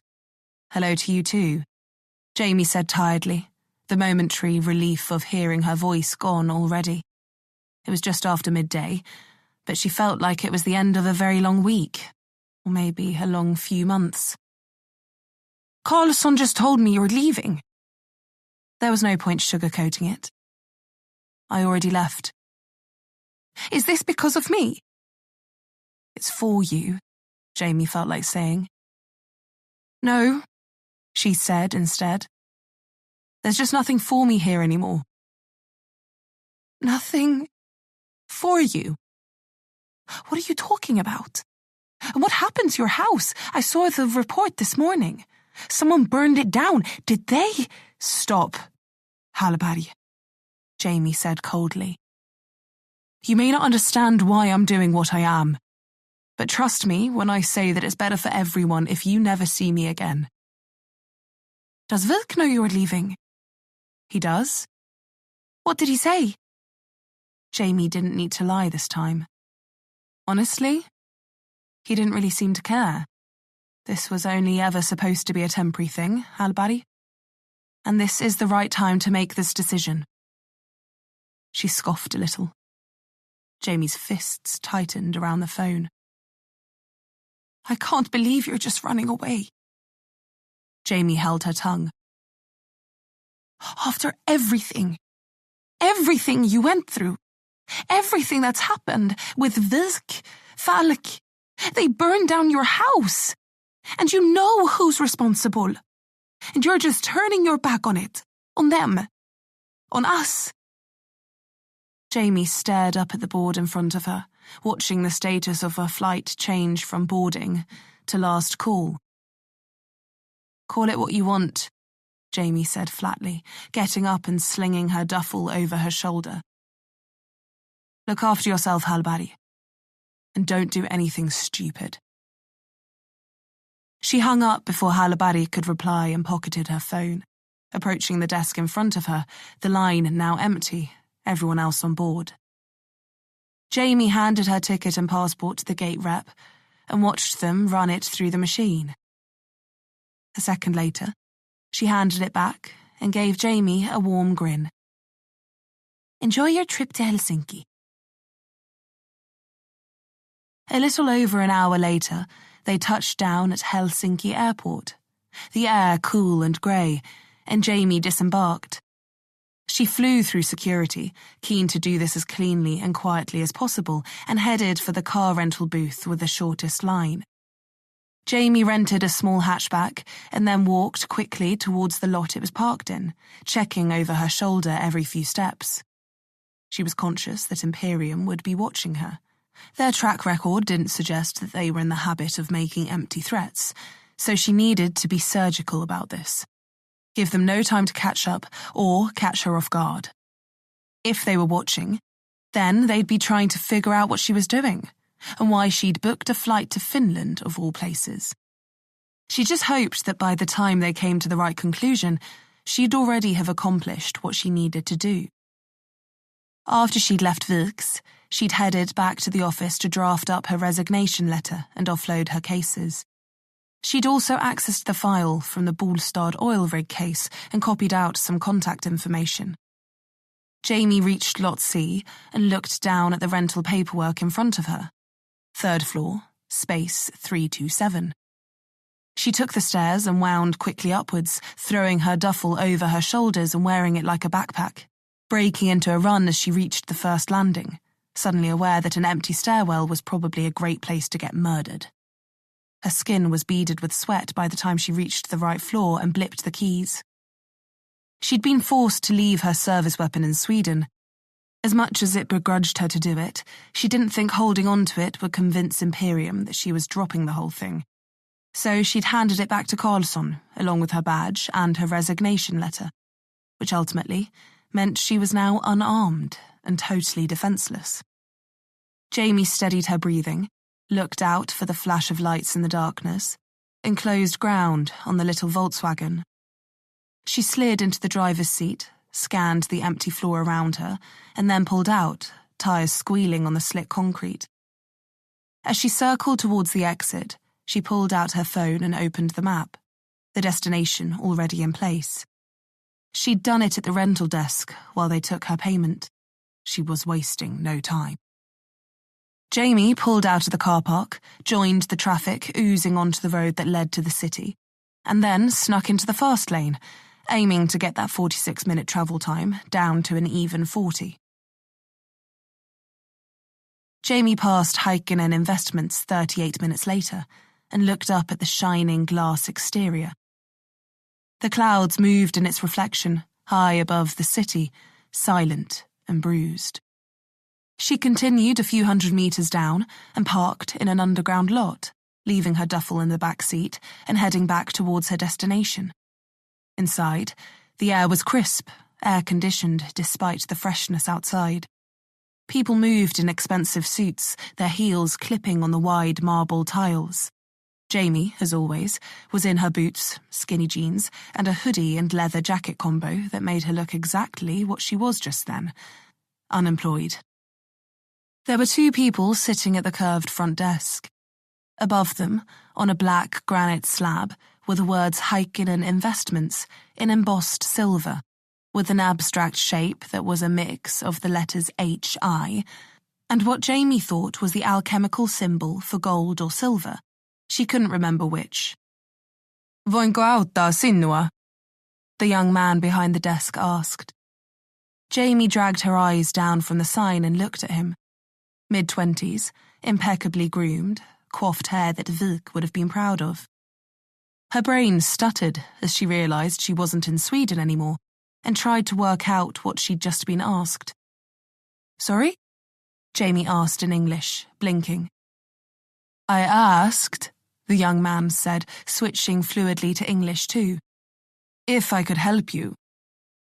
Yeah," Jamie said, ignoring the condescension in his voice. "I'm here to see Simon Heikkinen." His eyebrows slowly pushed his forehead into well-moisturized rolls. "Simon Heikkinen? Do you have an appointment?" he asked, doing his best not to look her up and down. Even as just a receptionist, he was wearing a suit that probably cost more than Jamie's monthly rent. "He'll agree to see me," Jamie said, pulling a card from her pocket. She put it down on the desk in front of her and slid it across to him. "Detective Inspector Jamie Johansson," the clerk read, picking it up. "With the Stockholm Police." He seemed dubious about the dissonance between the English title and the Swedish posting. and about the woman in front of him being anything except a dishevelled, crazy person who'd just wandered in off the street asking for a meeting with one of the most influential multi-millionaire business magnates in Finland. Jamie nodded, keeping her voice firm. Yeah, that's right. And I need to speak to Simon Heikkinen. You'll forgive me if I ask to see some identification, the clerk said, smiling politely now. The girl next to him, who looked early 30s, smart, well-groomed and dressed too, was staring at Jamie now. Of course, Jamie said, pulling her wallet from her jeans. She withdrew her driver's license and put it down on the desk too. The clerk stared at it. And your police credentials? Jamie looked down at him, wishing she could just wipe the condescension off his face with the heel of her boot. You know what, she said, pulling her license back towards her. Forget it. She stowed it in her wallet. Just call upstairs and tell Heikkinen that I came to see him, and that he can reach me on that number, and tell him it's a matter of urgency. The clerk put the card down next to his keyboard and clasped his hands on the desk, nodding. I'll do that right away for you. Thank you for choosing Heikkinen Investments. Jamie's heel twitched, dancing under her. She had to think twice before she decided slinging a spinning kick over the desk was a bad idea. She sighed and turned away, dragging her disappointed boot with her. Jamie slumped down behind the wheel, watching as her grip tightened on it, her knuckles rising unevenly on the smooth curve. She sucked in a deep breath, and then bucked in the seat, screaming at the backs of her hands, trying her fucking hardest to rip the wheel right out of the dashboard. Her skull banged against the headrest, making the bolts on the chair groan, and only when her hair had fully flung itself around her head, blinding her and filling her mouth, did she stop, spit it out, and then hunch forward. She drew in slow breaths, a sickening feeling growing in the pit of her stomach. Was this it? Was this the end? Did she really have to turn tail and run away? Jamie sat up and looked in the rearview mirror, seeing a tired woman with red eyes staring back. Jesus, she looked like she was about to burst into tears. She grimaced and turned the mirror away, shoved her car into drive and squealed out of the car park. She'd drive first and think later. If she needed to get on a plane, then she would. But right now, she just wanted to drive. She'd head out of the city, find somewhere to hole up for a night or two. She'd just pick a town that looked quiet. With little more than the next hour of her life mapped out, Jamie followed the signs for the E75, the highway that led north towards Lahti, and resigned herself to silence, thinking about what was to come next, and not knowing the half of it. Chapter 12. Jamie had been driving for a little over 2 hours when night fell. She hadn't realised the time, but her heavy eyes told her it was growing late. The roads were quiet now. She'd left Lahti in her wake an hour before, the country growing wilder around her. She passed by lakes on the left, then the right, the road meandering hypnotically between them. Jamie sighed, rolling down the window and welcoming the refreshing cold air on her face. Behind her, headlights flared as she glanced down at the speedometer. She was doing a little under the speed limit, but nothing really. They filled the rear windscreen and reflected harshly in the wing mirror. Jamie squinted, glancing up at the rear view. Fuck, just go round. The roads are empty. The SUV behind her weaved a little, revving hard, the lights lifting higher and then sagging back down as it pulled up closer to her bumper. Jamie stuck her arm out, waving the 4x4 around. And then it hit her. The truck accelerated hard and connected with the bumper of her little hatchback, sending it snaking forward. Her brain switched on suddenly, fear rearing up inside her, the realization striking like lightning. This wasn't just some asshole in a truck. One word seared itself in her mind. Imperium. Jamie floored it, the automatic box on her little Volkswagen struggling as the car downshifted and hauled itself forward, the engine revving weakly. The SUV dropped back behind her, then caught up again. Jamie braced, moving into the middle of the road. It hit again, and she heard the tyres squeal, the steering going light for a second as she wrestled the car straight, easing off the accelerator and then planting her foot again the instant it gained traction. Her heart pounded behind her ears, sweat pouring through her palms, making the rippled faux leather slick in her grip. Jamie's eyes were fixed on the rear view as she danced back and forth across the central divider line, the cat's eyes rumbling and thumping under her. The big SUV lumbered around behind, the lights rolling up and down as it tried to close the gap and stay on the road. Headlights then, in front. Jamie's eyes flitted to the road, saw them racing towards her. A horn blared. Jamie ripped the wheel right, and the wheels slid on the asphalt, the car under steering, careening across the path of the oncoming car out of the opposite lane. She screwed her eyes closed, brakes screeching as the car swerved the other way. The horn screamed in Jamie's ear, and the inside of her eyelids burned yellow for an instant, and then the sound was behind her. She gasped, her eyes opening, the front wheel of the car juddering over the white line that separated the tarmac from the gravel verge and sinking into the soft ground. The car snaked, threatened to spin out, the engine struggling, revs dying.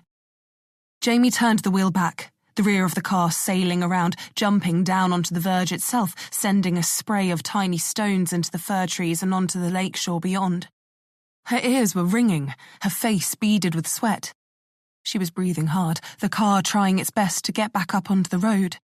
Dust trailed in her wake, clouding the windscreen. Jamie squinted through it, watching the headlights flicker over boughs of trees and then catching the reflectors that separated the two lanes. And then she stopped bouncing in the seat, the car levelling off, the revs climbing again as all four wheels found the roadway and she began to accelerate. Jamie swallowed, breathing hard, her mouth dry, and checked the rearview mirror. Clear. Nothing. The truck. Had it gone off the road too? Had she lost them? Where the hell was... Jamie looked left a half second too late. The enormous bulk of the black 4x4 crossing the lanes right towards her, its broadside connected with hers no more than 6 inches from her left shoulder. The sound of rent metal filled the cabin. Jamie's neck jerked violently, the seatbelt cutting into her shoulder and chest, choking the air from her. Her hands flung the wheel left and right, but it was no good. The wheels didn't seem attached to the ground anymore. They hit dirt, and the car swung around, throwing Jamie into the door, her head connecting with a glass painfully. She called out, feeling her weight shift forward, opening her eyes to see the ground rushing up at her as she plunged down the bank next to the road, fur limbs cracking and snapping against the windows. And then she landed, the front bumper digging into the ground, blasting stones in all directions. The airbags deployed, the banging deafening her, sending pain ripping through her brain, setting off a high-pitched whine in her ears. The pain came then, in her face, like she'd been hit with a fucking Bible. Her eyes lolled, watching as a crack lanced through the windscreen, the dashboard lighting up furiously with warning lights as the car speared forward, leaving the ground once more as it barreled over the edge of what had to be a cliff. She didn't have time to think about it. Jamie was weightless for an instant, helpless, dazed, watching the surface of the lake rush up at her. And then water exploded around the bonnet, throwing her against the seatbelt once more. It gushed up over the bonnet, the headlights failing. The engine stalled, a noisy beeping sounding somewhere around her. Jamie gasped, coughing blood over the backs of her hands held up in front of her face, and stared forward, not understanding what she was seeing as water climbed the windscreen, spraying in through the cracks. She looked down, saw that it was pooling around her feet. Panic set in then, and her hands started waving around, looking for the exit. She was wheezing. There was so much pain. She tried the door, only to be dragged back into the seat by the belt, which seemed to have tightened like a noose around her. She fumbled for the clasp. the car tilting forward again as the weight of the engine dragged it down into the water. Shit, it was cold. It climbed her legs, making her shudder as she fought with the belt. The lights died around her then, the dashboard going dark. The cabin light that she hadn't realised had turned on, stuttering, and then blinking off above her shoulder. The water kept rising, the car sinking faster now. It was at her stomach, chilling her, pushing on her chest. What the fuck was wrong with this belt? Jamie jerked in the seat, kicking at the underside of the dashboard. And then water was rushing in from her left over her shoulder through the open window as the car sank lower, the water level totally over the windscreen, her body submerged up to the neck. Jamie lifted her chin, shivering with cold already, sucked in as big a breath as she could, and then went under. Her eyes stung, but she forced them open, her lungs already burning. No, focus. You're not going to die like this. Not here. Not in a fucking Volkswagen. Not after everything. Jamie couldn't get the button down. There was too much pressure on the belt. She needed to pull herself into the seat. Right. Yes. Her mind began working again, the adrenaline in her system taking hold, focusing her, willing her to survive. Jamie kicked at the dashboard again, dragging her feet up until she managed to get one against the radio. She straightened her leg, her heart hammering in her throat, her ears aching and throbbing as the pressure began to build. How long had she been under? A few seconds? How fast was she sinking? How deep was this fucking lake? The pressure built as Jamie wedged herself back against the seat, alternating pushing with her leg and pushing the button. It depressed a little, pain shooting through her ears, threatening to burst her eardrums. And then it clicked under her thumb and the belt was loose. Jamie floated upwards, her head bumping against the ceiling, and a stream of bubbles escaped her lips, her body threatening to flatten against the roofliner. She kicked, her heels hitting the passenger seat, and reached out for where she thought the window was. It was dark. She was disoriented. The only noise around her was the rushing of air from her own mouth and from the various pockets trapped in the cabin. Her fingers felt the curve of the door then, and she scissored her feet, hauling herself over the sill, her hips hitting it, then her knees. The top of the window hooked around her boot, and she stopped, her fingers clawing madly at the water. She could feel herself being dragged down again. Her mouth opened, a gargled scream piercing the water. And then it let go, and she was turning. Jamie blinked. Eyes stinging, seeing nothing, her lungs on fire now, empty, spent. She looked around. Everything was dark. She needed to go up. Up! But which way was... She saw it then. Just a murky shape. A receding black blob over her right shoulder, the car. Sinking. Jamie wasted no time, turned her back on it and kicked. Harder than she'd ever kicked before. Chapter 13. Jamie's head broke the surface, and she raked in a watery breath, filling her mouth with liquid, choking and thrashing as she kept her head above the surface. She heard a voice in the distance, then another, and kicked herself in a circle, trying to get her bearings. Her eyes began to focus, burning from the water, and homed in on the glowing white lights in the distance. Everything took form then. She could see the shore about 10 meters away, a steep bank rising to a bluff 15 feet up, and above it the roadway. The SUV was parked on the little verge behind the trees, the lights silhouetting the firs. Her car must have gone down the bank, hit the little cliff edge, and tumbled over. She didn't even remember that. It was all just a blur of exploding airbags and screeching tires. Her ears started picking out sounds then as the water drained from them. Shouts, the scrabbling of stones as two shapes slid and ran down onto the ledge, no more than dark figures. And then there was light, a blinding rosette cutting the darkness. Water erupted next to Jamie's head, a geyser dousing her in it. The shot echoed around, registering an instant later. There was another muzzle flash, and another. Fuck! Jamie sucked in a deep breath, sank below the surface again, the only thing she could do.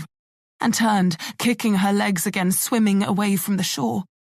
She didn't even think about her breathing, just kept her legs pumping, arms moving in wide strokes, pulling herself forward. How big was this lake? She didn't know. But it was damn cold. Her face was aching, her forehead stinging, her nose throbbing.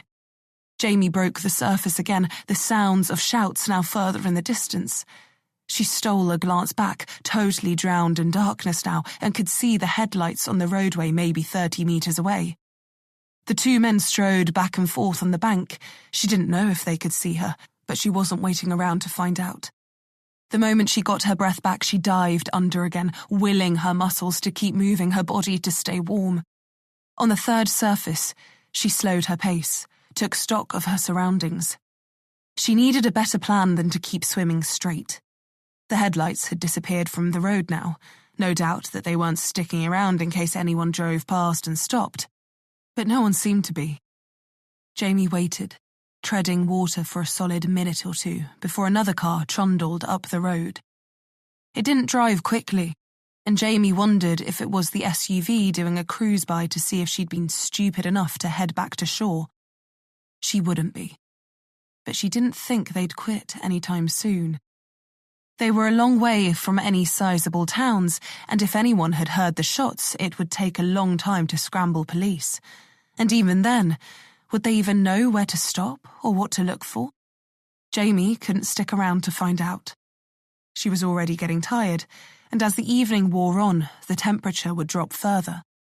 A thin mist had already settled on the surface of the lake, and her breath was frosting in front of her. Jamie swallowed, tasting blood. She licked her top lip and felt it warm on her tongue. She kicked her legs, touched her nose with her hand, felt a bolt of pain shoot through her face, the telltale edges of torn skin running across the bridge of her nose. She swore, sinking below the surface, choking on water for a moment before she righted herself again. Was her nose broken? Fuck! She screamed this time, rising onto her back and trying to float, trying to catch her breath. But she couldn't. Her clothes were too heavy, her body not buoyant enough, and she was getting tired. She needed to get to shore, and she needed to get warm. This wasn't sustainable. Jamie braced herself, looked left and right, squinting into the near-perfect darkness, and then took off at a steady pace, trying to conserve energy as best as she could. Nearly 20 minutes later, she felt stones under her toes and managed to stand. The water had grown shallow, but the shore here was still a little way off. She dragged herself through the waist-deep water, pushing it out of her path with her knees, arms wrapped around her body, teeth chattering, blood still running down her face. She spat it into the water, clearing her mouth constantly. When she got to knee depth, she paused and looked around, seeing nothing but wilderness and trees. She racked her brain, trying to think of any signs she'd seen, any hints of towns. She'd passed one before the lake, she thought. Maybe there was a town a few kilometers ahead. But she didn't know. She couldn't be sure. Right now, it didn't really matter. She was alone, unarmed, and she had no way to contact anyone. Her phone had been in the center console, and now it was at the bottom of a fucking lake. She didn't even have a jacket. Jamie looked down at herself. A long-sleeve t-shirt, which was sopping wet, a sports bra, a pair of jeans, and her boots. That was all she had, just the clothes on her back. For an instant, she wanted to collapse, cry, scream, punch the water. And then what? Curl up and die out here? No. No fucking way. That wasn't her. It hadn't ever been her. And it wasn't about to be her today. Just pick a direction and run. You like to run. You were made to run. You eat 20 Ks for breakfast. Jamie filled her lungs and pulled off her shirt, screwing it up and wringing it out as hard as she could. And then she pulled it back on, wading out onto dry land and squeezed as much water out of her plait as possible. And then She started running. Chapter 14. By the way her legs were burning, she guessed she'd run at least 10 kilometres, maybe more, but at least she'd managed to stay warm. She'd had to stop twice to attend to her nose and her forehead, which also seemed to be cut. The airbag exploding in her face was the culprit. Either that, or she'd managed to smack her head on the steering wheel when she hit the water, or punch herself. She didn't know, but her nose was all but broken, split across the bridge, and there was a vertical gash on her forehead starting between her eyebrows and running an inch upwards. Both had stopped themselves around kilometre 5, she thought. Though what kind of mess she looked, she couldn't have even imagined. Jamie climbed an incline, scrambling up through some loose rocks and pine needles, and saw the first glimmer of lights through the trees. She had to hold back tears of joy. The pain in her face, her chest from where the seatbelt felt like it had cracked a rib, and the burning in her lungs were all enough to make her want to collapse.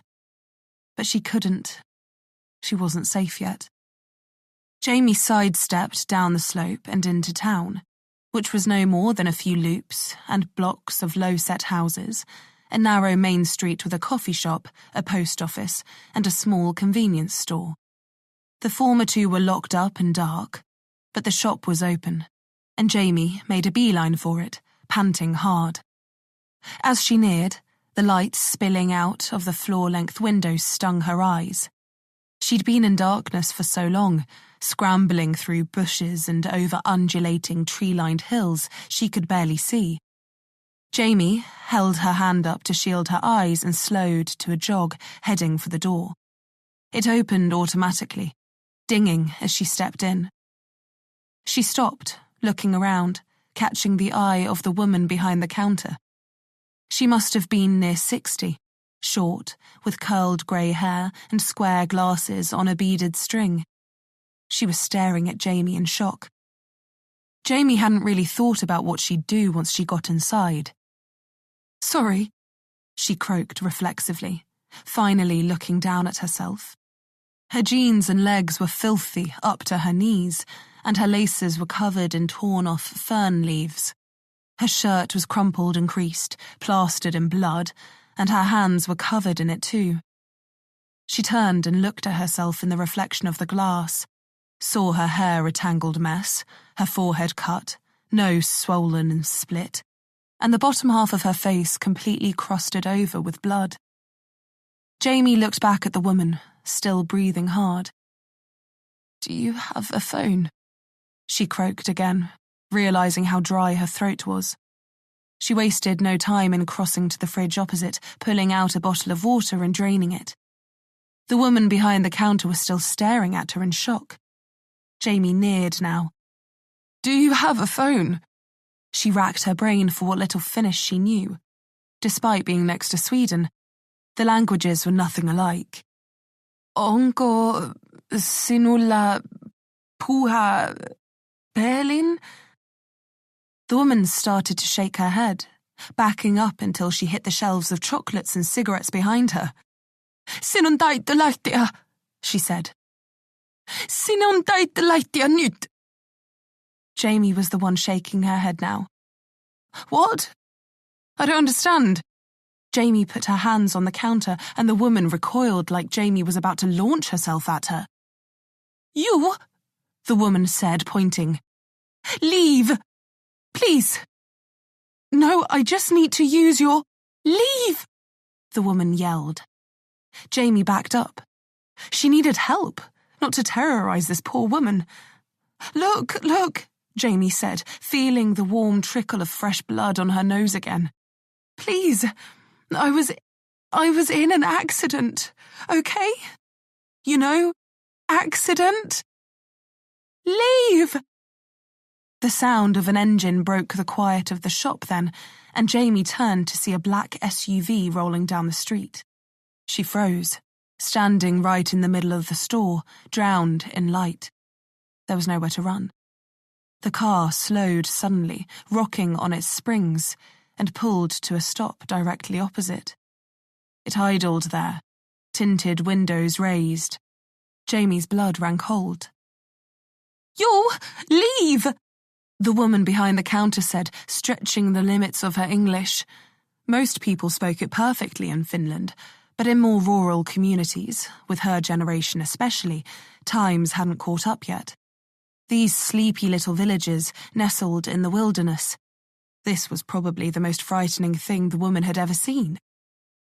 "Please," Jamie tried again. "I need help. You see that car?" She didn't dare point, but risked nodding her head sideways. "Those men, they're trying to hurt me, okay? Kill me, she said. Tappa, minut. Tappa minut?" Jamie didn't know she had that right, but by the way the woman was pressing herself back against the shelf, her face screwed up like Jamie was about to spit acid on her, she didn't think she was getting her point across. Fuck! Jamie couldn't go out there, and she couldn't stay here. No phone, no gun. And who the hell was she going to call anyway? She was on her own here. She was stuck, cornered, and she didn't think she had it in her to go out the back and run another 10 kilometers through the woods again.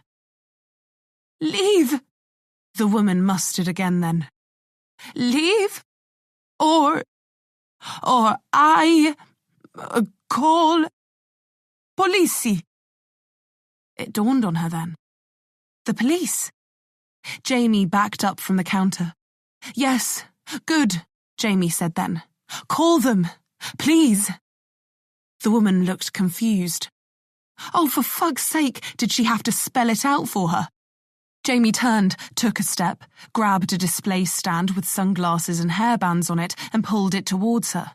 It bowled over, hit the ground and smashed, sending imitation Ray-Bans and bobby pins flying.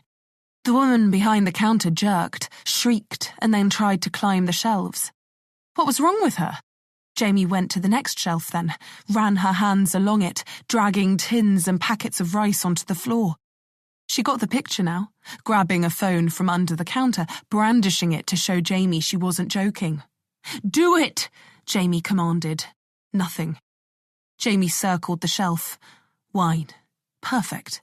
She grabbed a bottle, tossed it over the shelf, heard it smash, watched as red liquid spilled across the tiles. She couldn't hear dialing. She couldn't hear talking. Jamie grabbed an armful and went back around. The woman was trying to tap the keypad. Jamie threw down another bottle, then another.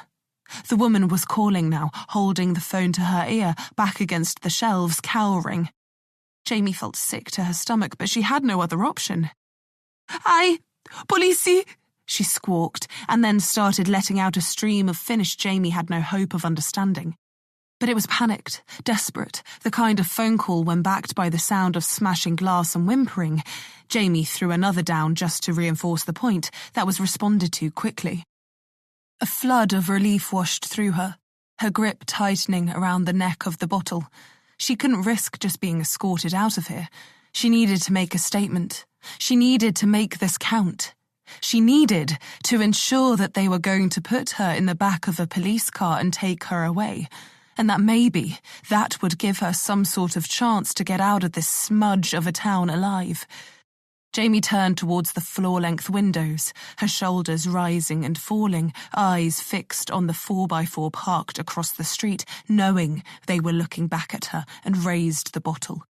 She wound up. The woman behind the counter shrieked and ducked for cover. And then Jamie hurled it, straight at the window. The glass turned opaque for a moment, the bottle shattering the pane, and then it fell.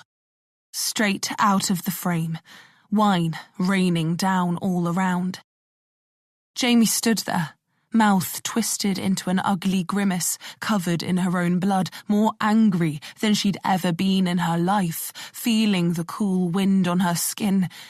In the distance, sirens began to rise, echoing through the sleeping town. After a second, the headlights came to life on the SUV and it eased forward slowly, waiting as long as it dared, and then the engine flared and it roared forward out of town, just in time to avoid the first strobe of blue lights playing off the buildings opposite. Jamie's jaw quivered, her knees wobbled, and she sank to the tiles, staring down at her shaking hands, surrounded by broken glass. She hung her head, listening as the cars neared, skidded to a stop. As the doors opened and the footsteps clattered. Hands were on her, dragging her to her feet, pulling her wrists up behind her back. And then she was frog-marched out of the shop, heels crunching on what felt like the fragments of her sanity, holding herself together with everything she had left. Chapter 15. Within the hour, Jamie was sitting in an interview room of a tiny police station on the outskirts of a neighbouring town. It sat on a lonely road that joined the two, with just 6 officers covering the entire area.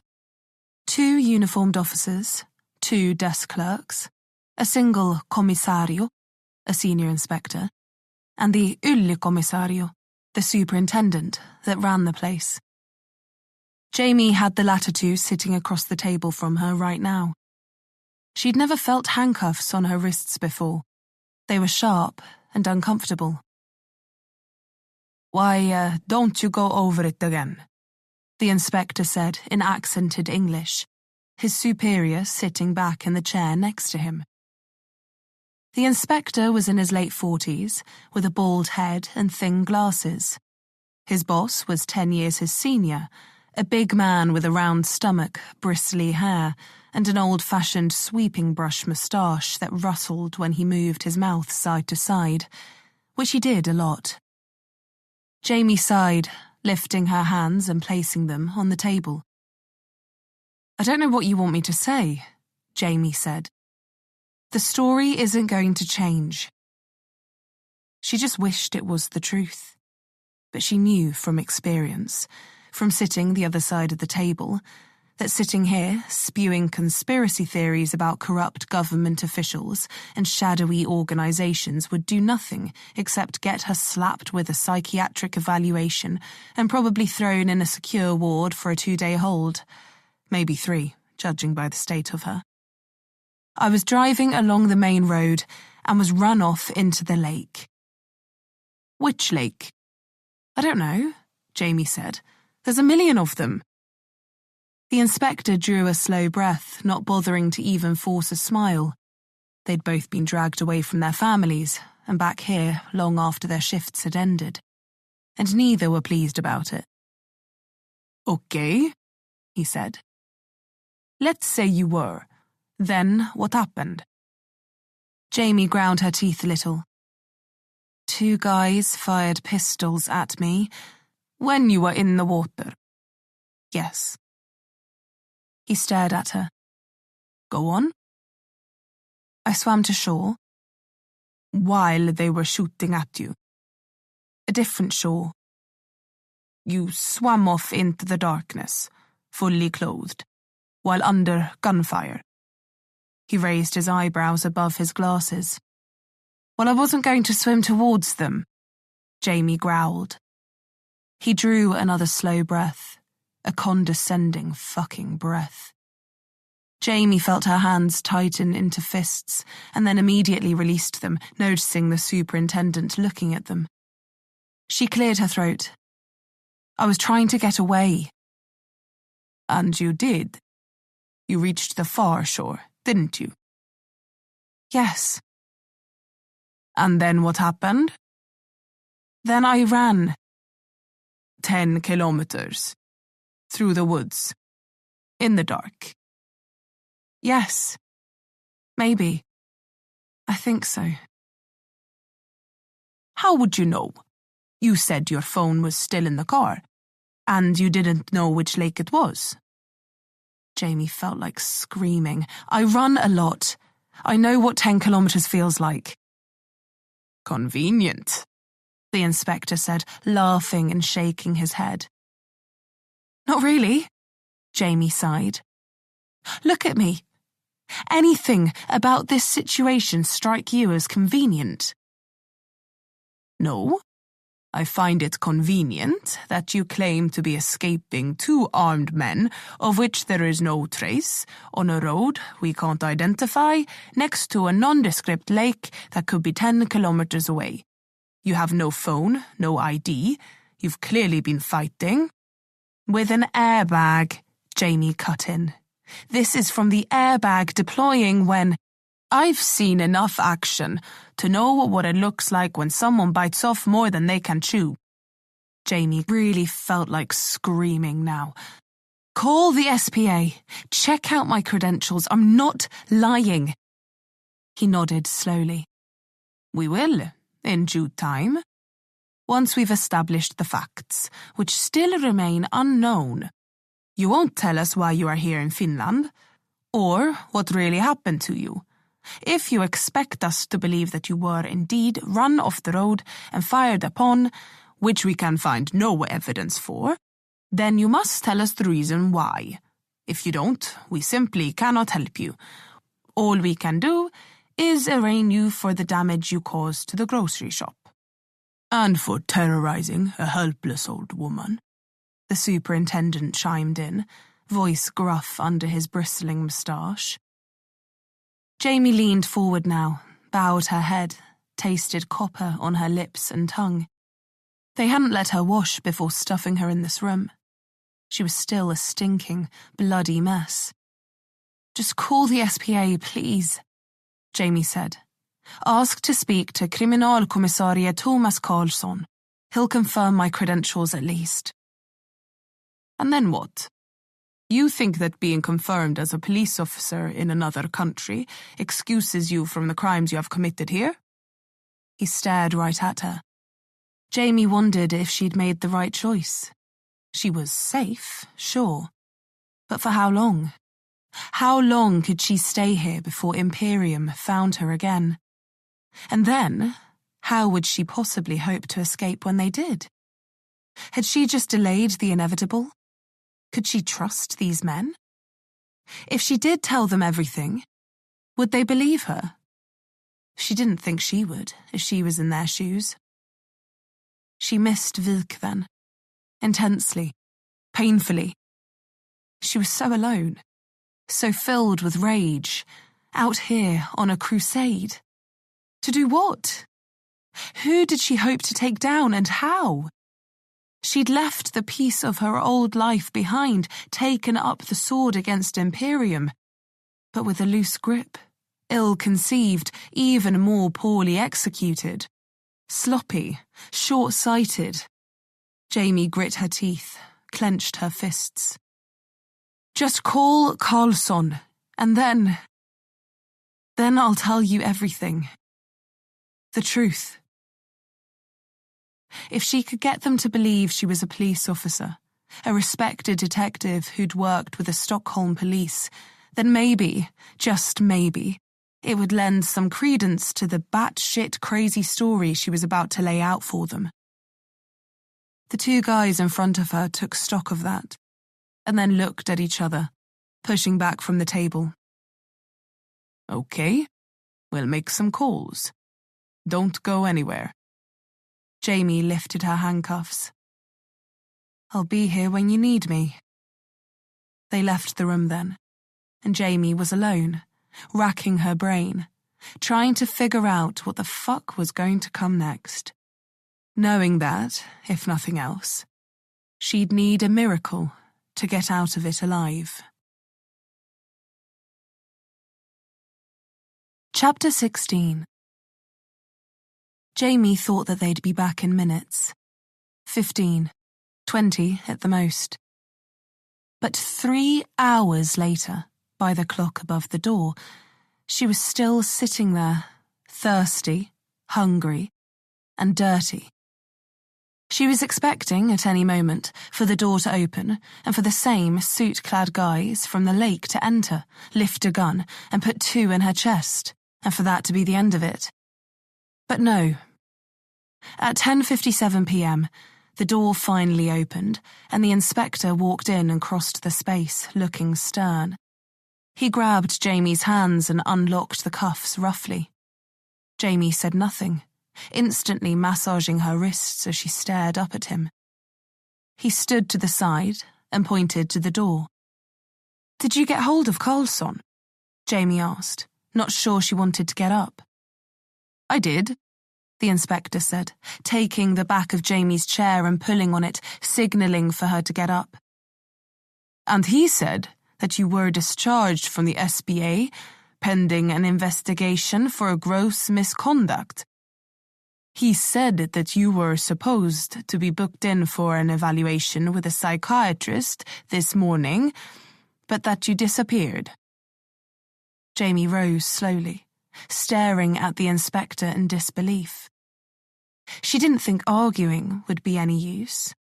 The SPA were no doubt just covering their asses so that when her body turned up in a ditch somewhere, they could claim it was the result of a string of bad choices on her part.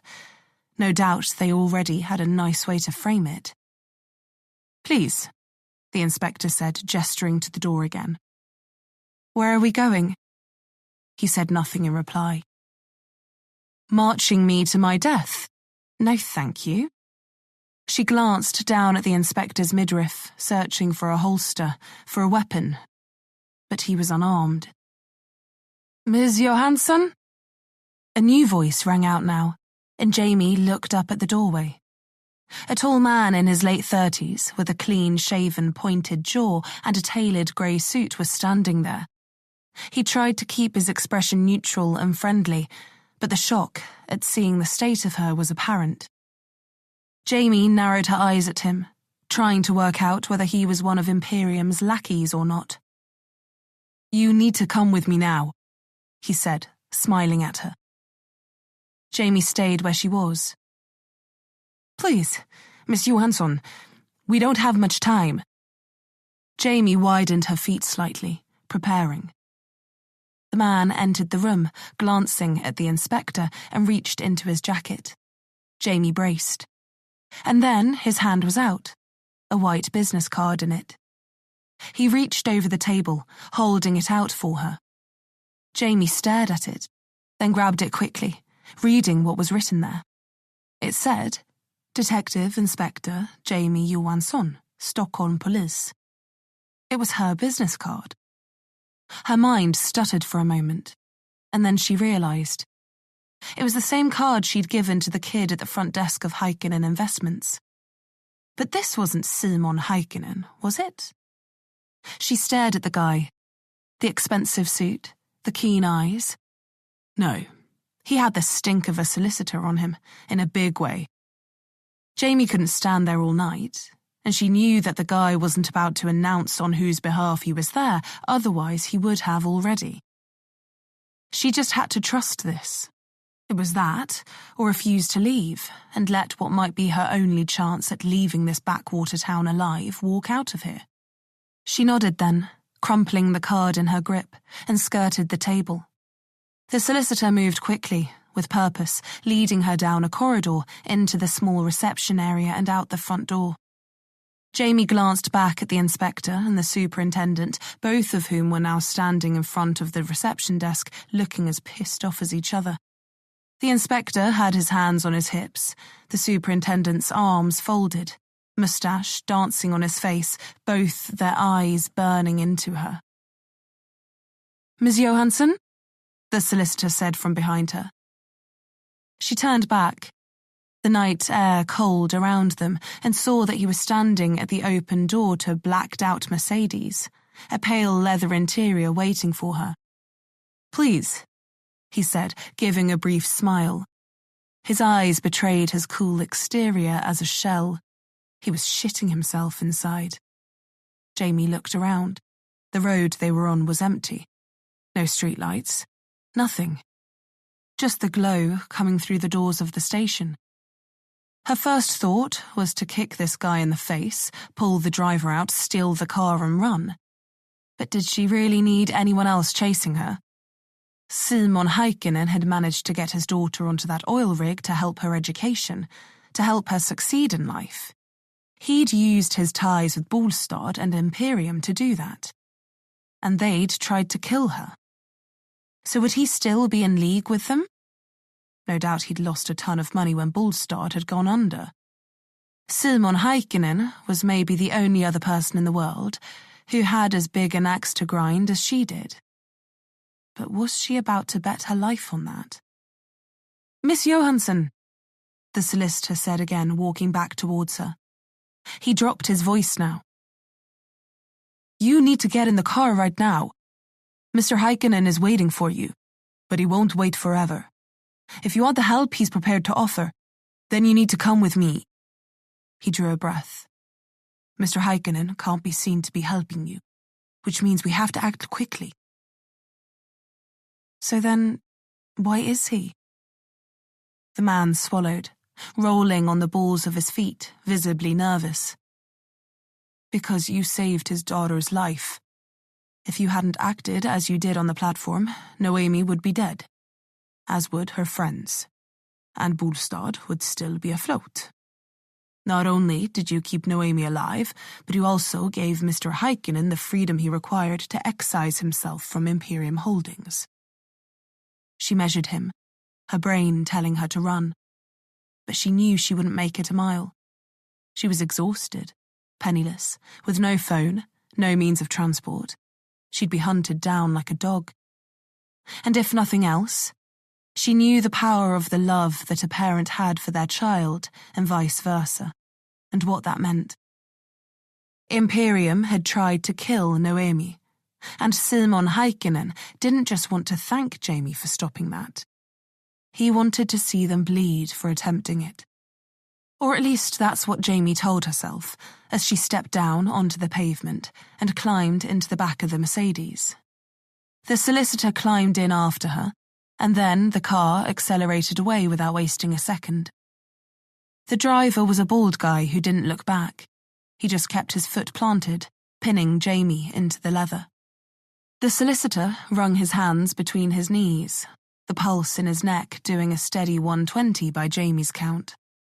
She was feeling the angst too, but she didn't think the driver nor the guy next to her were armed, and that was something. Trees flashed past, the unpainted, narrow road winding through the forests endlessly.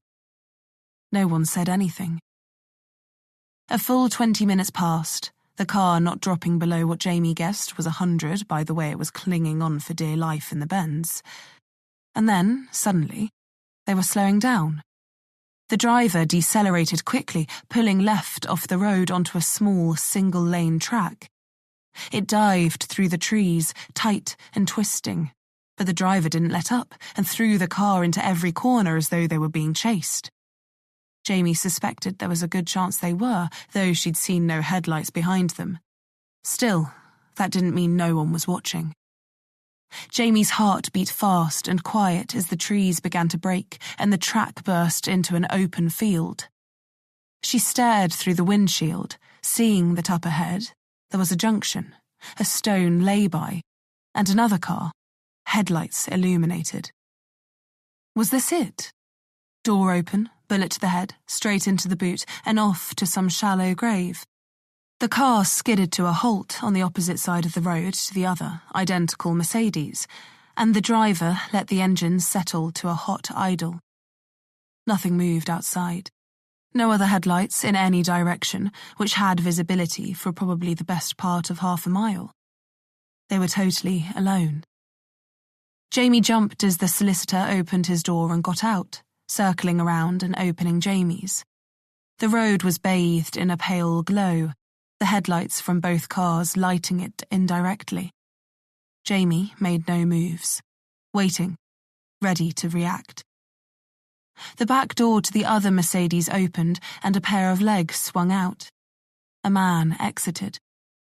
He was maybe 50, on the short side of average height, with a shock of light blonde hair. He had a tanned face, strong features, and was wearing a pair of suit trousers and a white shirt rolled up to the elbows. But what caught Jamie's attention was his eyes, electric blue, the same distinct shade as Noemi Heikkinen's. a light in the darkness, glowing almost. She knew that she was then looking at Simon Heikkinen. She exited swiftly then. He met her halfway, his expression kind, but his manner uneasy. "Ms. Johansson," he said, keeping his voice low. There was no need to shout. "Are you all right?" He couldn't help but look her up and down. Jamie laughed abjectly. "I've been better." "I'm sorry for all this," Heikkinen said. "Did you tell Imperium to kill me?" He met her eye unflinchingly. "No." "Then you've got nothing to be sorry about." "You know, coming to my office was stupid." "I was out of all smart options." "They're hunting you."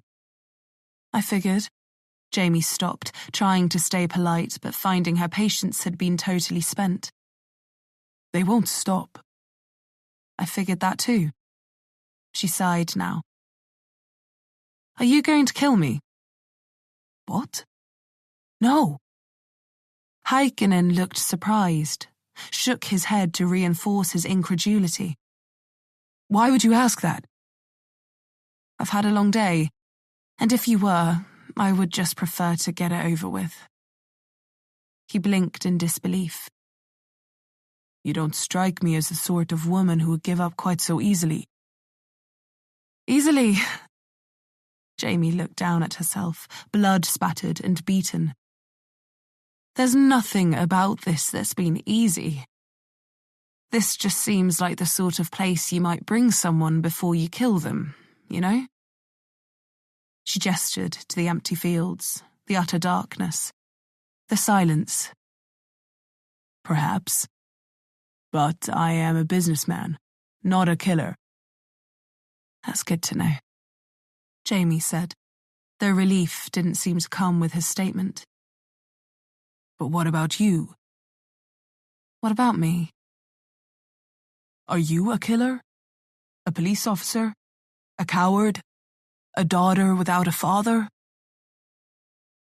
Jamie narrowed her eyes, feeling the asphalt rough under her heels. "What the hell are you talking about?" "Imperium," he said flatly. "They took everything from you, yes?" As she looked him dead in the eyes. "Yes." "And they tried to take everything from me, too." Jamie said nothing. "And they would have, if not for you. If not for what you'd done on that fucking oil rig." "I did what I had to do." "You made them pay. And you saved Noemi." "Fat lot of good it did me," Jamie muttered. "And then," Heikkinen went on, the ire and frustration in his voice apparent, "they killed your boss, they burned down your house, and now they try to kill you. And what are you going to do about it?" Jamie drew a slow breath. "I don't know. What can I do?" "Anything you want. I know all about you, Jamie. I know what you've been through, what you're capable of. And I think if anyone has the ability to do what is necessary and the desire to make it happen, it's you." She let that hang between them, his electric blue eyes somewhere between suggesting and pleading. "And how exactly?" Jamie started tentatively. "Would I do that?" He bit his lip. "You'd take the car behind me, along with everything in the boot, and you'd disappear. And then you do what you could never do while hiding behind a badge." "And what's that?" "You make them pay. For everything." Jamie set her jaw. Just take the car. Just like that. He nodded. A small price to pay. There was silence between them for a few seconds. They won't stop. Ever. If you had a chance of living a normal life before, that's gone now. Coming to Finland, to my office, that was a step too far. And they won't give second chances. How did you know where to find me? Jamie asked. At the police station. I have a lot of friends in high places. Once I found out you had come looking for me, I knew that something was wrong. I had my people keep an ear out. And when I heard that a woman matching your description had been taken into custody and what for, I knew that it had to be you, and that Imperium wouldn't be far behind. If I hadn't have got to you, another hour, and the story would have been very different. He took a breath, rubbed his neck. I will always be indebted to you for what you did on that oil rig. For Noemi. For me, too. Whether you realize it or not. But despite my wealth, my status, I am not untouchable. Imperium don't like to be crossed, and once they realize you've escaped, they'll come for me, too. So then why do it? Because they'd come for me sooner or later anyway. At least this way, I can get away on my terms. I can put my affairs in order and disappear. Me, Noemi, new identities, everything. They'll never find us. But I don't think running away is an option for you, is it? Jamie kept quiet. So if you're going to hit back, then you need to hit hard. As he said that, the driver in the car behind him opened the door and stepped out, leaving it open. Wordlessly, he crossed the road and got into the car that had brought Jamie here. Heikkinen dug in his pocket then and pulled out a blank bank card, offering it to Jamie. This is linked to a Swiss bank account with 25,000 euros in it. Here, take it. Jamie did, staring down at it. Untraceable, he said. Use it wisely. In the car, he went on, turning to gesture to it.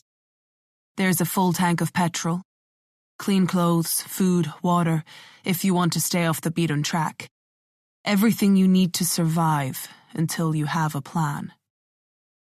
Jamie could only nod. Her head was spinning. In the glove box, you'll find a handgun and a prepaid mobile phone. They won't be able to trace that either. But they'll be searching for you. So if you call anyone you know, make sure that you lose the phone afterwards. And you get as far from that place as quickly as you can.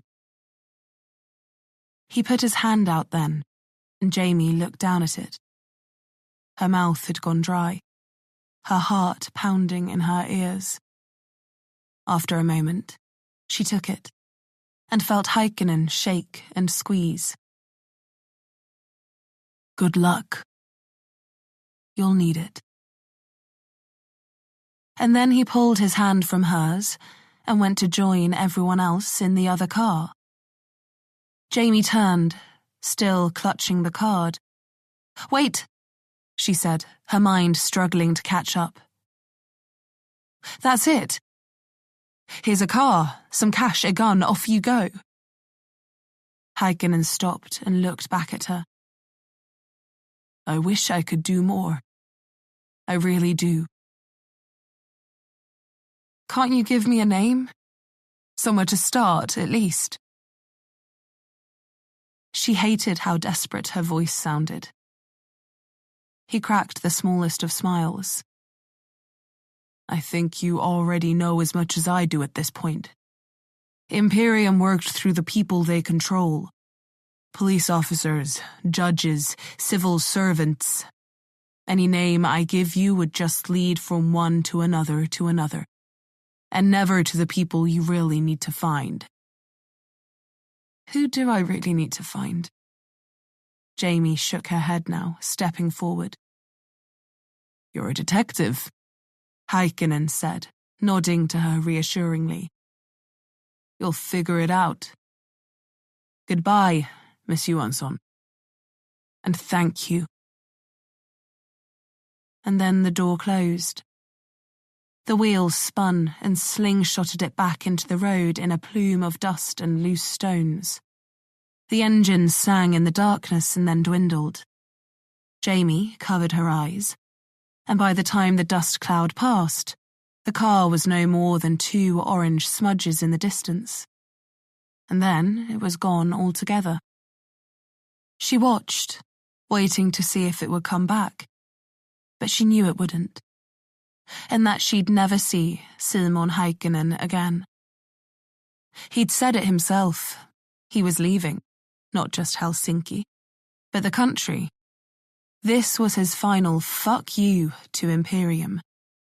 And he was gone. New identities, the works. No doubt he had enough money to go anywhere in the world, and the resources to ensure that Imperium would never find him. Jamie, on the other hand, she looked down at the card she was holding. 25,000 euros. Enough to get away herself, start fresh. But how could she? She had no passport, no ID, nothing. Whatever came next wasn't going to be easy. Jamie's knees wobbled under her, and she thought they might give way altogether. She turned and staggered towards the car, the only source of illumination out here, and fell against it, breathing hard. Her fingers were tingling, her heart hammering, chest tight. She stared up into the clear night sky, an endless curtain of black pinholed with light. It was peaceful out here, somehow. As if none of this shit was happening. As if life was somehow simple and easy, and she was just a person living her life. Her boring, boring life. Wouldn't that be something? She leaned her head back, concentrated on her breathing, and tried to believe that, if only for a moment. And then, in the distance, somewhere beyond the line of the trees over her shoulder, she heard a low rumbling, the indistinct hum of an engine, an approaching vehicle. Her heart kicked into overdrive again, eyes focusing. It was a nice reprieve for a second, but now it was over, and everything Heikkinen had said came rushing back. Jamie climbed into the driver's seat and slammed the door, throwing the car into drive and planting the accelerator. The rev counter hit the limiter, the wheels fighting for grip.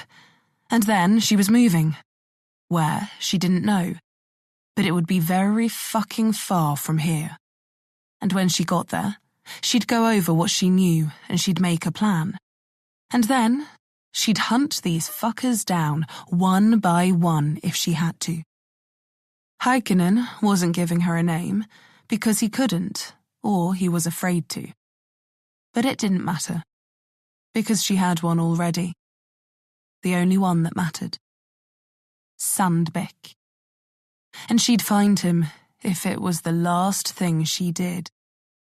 And it probably should have frightened her more that it was probably going to be the last thing she did. But it didn't, because if she thought she had nothing and no one before, now she really didn't. Jamie Johansson, just like her father, was now a ghost. A ghost with 25,000 euros, a full tank, a loaded pistol in the glove box, and the taste of blood in her mouth. As the speedometer climbed, the night-drenched landscape blurring past the windows outside, Jamie Johansson settled into a cold rage. one that she didn't think would ever abate. It felt good, sitting in the pit of her stomach, festering, clearing her mind. No more cases or suspects or procedures. None of that bullshit. Just her and Sandbeck, and the open road ahead. Chapter 17. 3 months later. Summer was lying heavily over Stockholm. People thronged in the streets, and the multicoloured townhouses glowed in the bright sunlight. Everyone was smiling. Everyone except Anders Wijk. She watched him approach down the busy street and enter the shop of a local grocer. With supermarkets and chains dominating the market, this little shop was clinging on to existence. The owner was a sweet old man who had a deeply ingrained hatred for big business, and for bureaucracy, and the government. And, it turned out, he also hated the police. He thought them all corrupt, bribe-taking mouthpieces, so using his shop for cover while Jamie waged war on the people behind it all wasn't a hard sell. Not the owner, at least. Wijk entered, scowling, and glared at the owner, who diligently glared back. He walked down the length of the shop, glancing back as the owner muttered something offensive under his breath, and ducked through a beaded curtain at the back, climbing the narrow stairs beyond to a storage area above. "You're late," Jamie said, coming away from the window, arms folded. Wijk sighed. "It took me longer than usual to lose my tail," he said. "They're getting smarter." He was rubbing at his hand. His quirk used to be flattening his hair to his head 50 times a day. Now he constantly massaged the knuckles on his right hand. It was a mess of scars and discoloured tissue, and while he had reasonable mobility in it, it was clearly stiff and painful all the time. "Smarter than you?" Jamie asked, raising an eyebrow. He narrowed his eyes. "Just smarter." He glanced around the room at the makeshift operations centre Jamie had set up. She'd pinned various photographs and documents to the walls. One side was names and faces, police officers and business people she suspected to be on Imperium's payroll. On the other were newspaper clippings, police reports, obituary entries. Events tied to the faces opposite. Unlikely business deals that had come off, untimely demises, and a manner of other strange things that reeked of intervention. She'd been building it for months, hiding from Imperium. She had the luxury of moving freely, not being an official fugitive, and Heikkinen's bankroll had stretched a long way. She was keeping off Imperium's radar, biding her time. But that didn't mean she could let her guard down, even for a second. Jamie waited for him to go on. This was their weekly debrief. "Well?" Wijk drew a slow breath. "Rasmus Alinder." Jamie stepped forward. "Rasmus Alinder? I know that name." Wijk nodded. "He was a kriminalkommissarie in the Internal Investigations Department at the same time your father was working his last case." They'd resorted to referring to it as that, rather than saying, "when your father was murdered." Jamie nodded again. "I reached out to him after the Angel Maker case during my initial inquiries, before I even knew about Imperium. I never got a response." Wijk cracked the knuckles on his bad hand. They popped loudly. "I'm not surprised. He's living a quiet life outside the city. It took me a little while to track him down, especially without raising any flags." Wijk made a point of saying the last part. He dug in his pocket and then held out a piece of paper for her. "I really am grateful," Jamie said, taking it. "You're risking a lot. Don't think I don't appreciate it." He hovered, on the verge of saying something, and then just said, "Don't mention it." Jamie offered him a smile, then crossed towards the window, glanced up and down the street for any sign of Imperium's mercenaries. Because that's what they were. Private, contracted security staff. Like the guys that had gone to Bolstad with Wallace.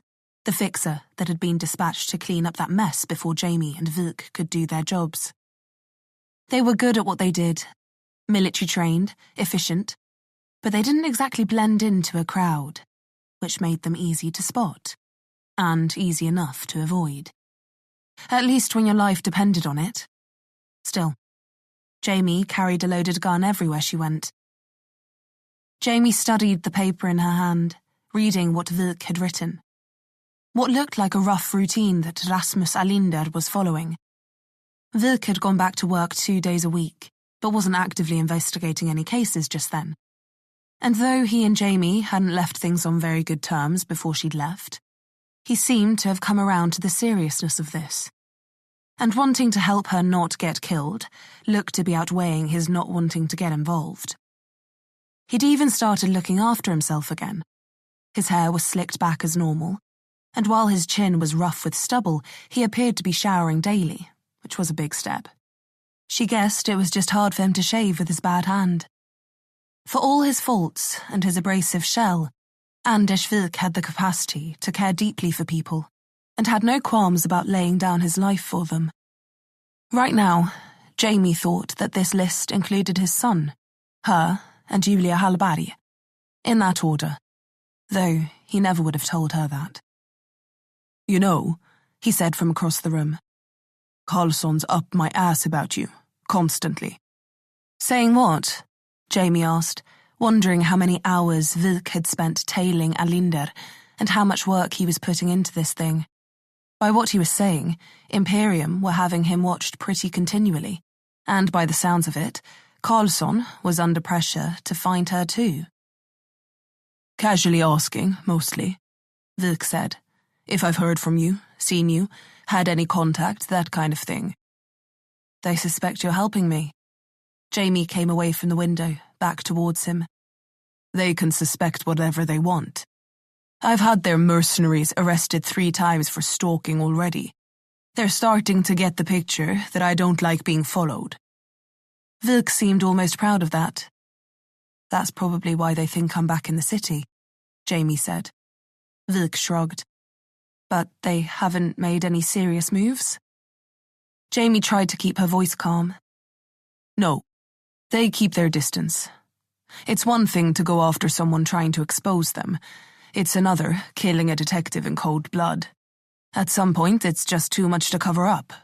I'm safe enough, I think, and I won't give them a reason to get rid of me. He paused for a moment, nodding to Jamie. We're being careful. Don't worry. We are. You're right. She breathed a little sigh of relief. They had been treading lightly, gathering information, approaching people cautiously. But it was obvious they suspected Jamie was in the city. It's why they were watching Wilk so closely, Hallberg too. But Wilk was seasoned, and he knew the whole story. He knew what he was getting himself into. And that throbbing, aching hand of his reminded him continually who these people were. He wanted to see Imperium burn as much as Jamie, and she knew taking orders from Carlsson was enough to make Wilk sick. Hallberg had her whole life ahead of her, though. She didn't need to get mixed up in this. She was still clean, could still make a career for herself. Are you going to move on Alinder? Wilk asked, biting his lip. You don't think I should? Jamie asked, reading the concern in his expression. I think he's a solid lead, Wilk said. If anyone knew what was going on with your father's last case, I think it's him. The others, so far, they were long shots. Maybe involved with Imperium, maybe not, hard to say. But none had anything worth telling you, right? Jamie watched him. No. It was pretty much gut instinct. But all the people she'd spoken to who were mixed up with Imperium changed the second they heard that name. She'd cornered 4 people so far, ex-detectives mostly, those who ran in the department the same time as her father. 3 of them looked blankly at her when she mentioned Imperium, and then all of them expressed their condolences, said they were sorry he was gone, but they were glad to see her alive and well. All genuine, friendly guys. No alarm bells ringing. The fourth had reacted differently. He'd been reasonably receptive, said that it was good to see Jamie, that he liked her father. Then, at the mention of Imperium, his face changed. He couldn't wait to get out of there. Jamie had put him up against a wall, pulled her gun. He'd sworn blind he didn't know what her father was mixed up in or anything about Imperium. Just that he'd taken orders from his commissaria to lose some evidence on a case once, and then found an envelope full of cash in his desk the next week. He'd asked his commissaria about it later, after a few too many drinks. He'd been talkative. The next week, he was dead. It seemed to be a common pattern. You talked about Imperium, then it was lights out. She could see by the fear in his eyes that he didn't know anything, and that he didn't want to know anything. But up until then, they'd been dealing with retired officers and detectives who wouldn't have had the power to be of any use to Imperium. But Rasmus Alinder, now a kriminalkommissarie dealing with internal affairs, the man responsible for looking the other way when it came to corrupt officers. There was a man who was of use to Imperium, someone on Carlsson's and Falk's level. Hell, Carlsson was the prime target, and Jamie and Vik had gone over it again and again, looking for a way to get at him. But Imperium knew that he was a liability, a target, and they were watching him even more closely than they were Vik. And they were as good as hanging him out for bait. Except Jamie wasn't a bass, and she wasn't about to chomp down on a hook. They'd had their shot, and they'd missed. Now it was her turn. So, you're going after him? Vik asked. Jamie nodded. Yeah. He shops at the farmer's market on Sunday mornings. It's busy there. Will be easy to blend in. That's when I'd take him. Jamie nodded. Okay. Thanks. You want me as backup? I can run interference, watch from a distance and tell you, no, Jamie said, smiling and coming over. You've done enough. More than enough. I can help. You've already helped. And I'm sure there'll be more to do. But if they're not watching Alinder already, we can't risk you leading them right to him, especially not when I'm there. Vik resigned himself to silence. He couldn't argue with that. And he knew as well as Jamie the moment they spotted her, they'd go in for the kill. If she was back in Stockholm, it meant she hadn't scuttled off to hide somewhere very far away, and they weren't going to take any chances again. Jamie approached and put her hand on his shoulder.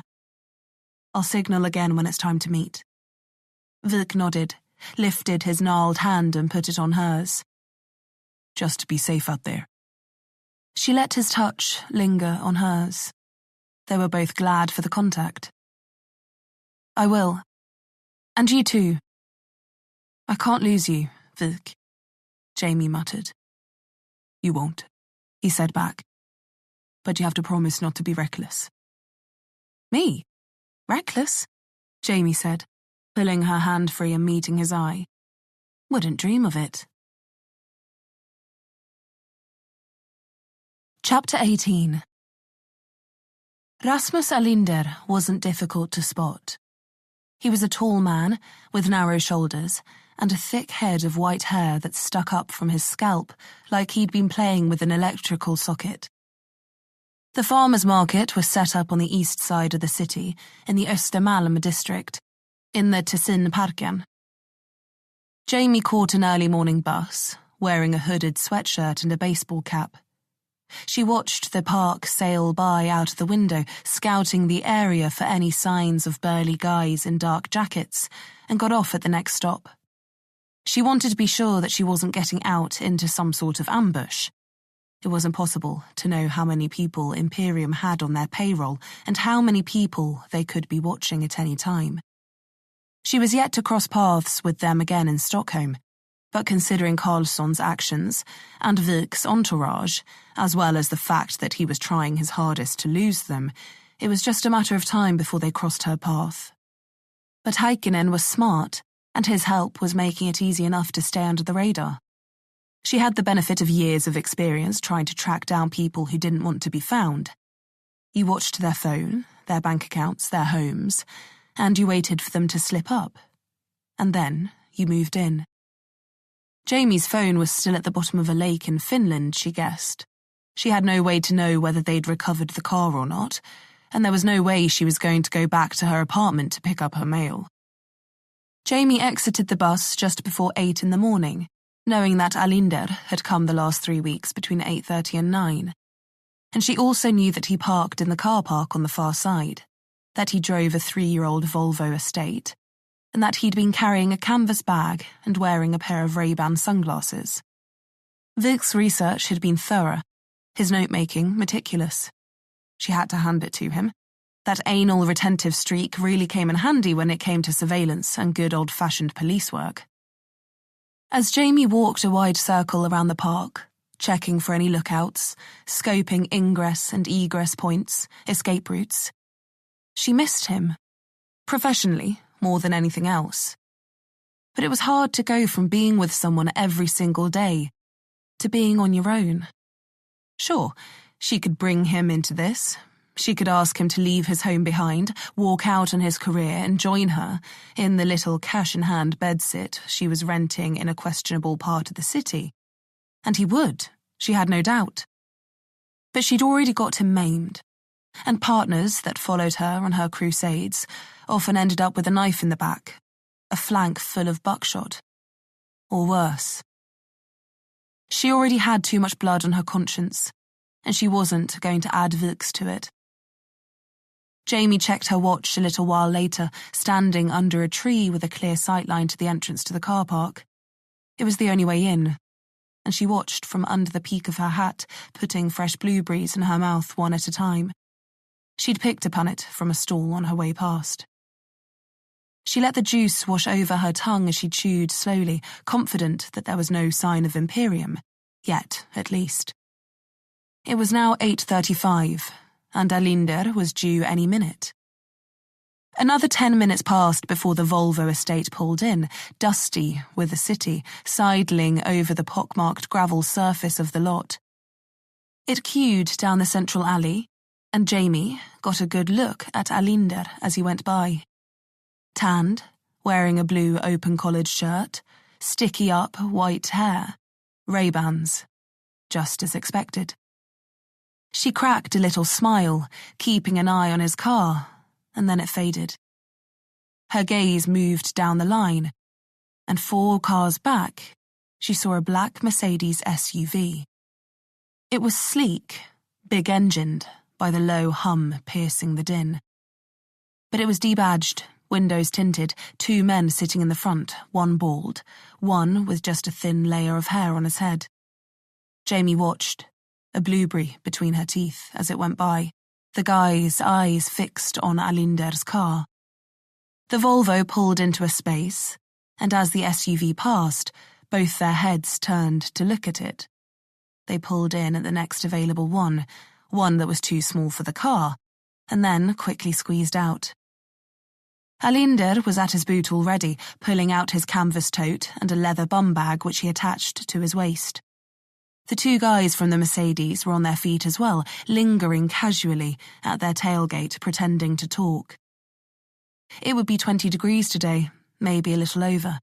Jamie was already warm in her jeans and grey zip-up, but she was wearing it because it did a good job of disguising the Glock 19 compact frame tucked under her ribs.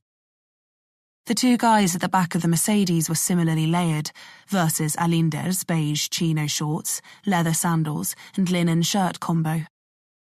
The bald guy was maybe 6'1" and was wearing jeans, lightweight walking boots, a t-shirt, and a green bomber jacket with elasticated cuffs.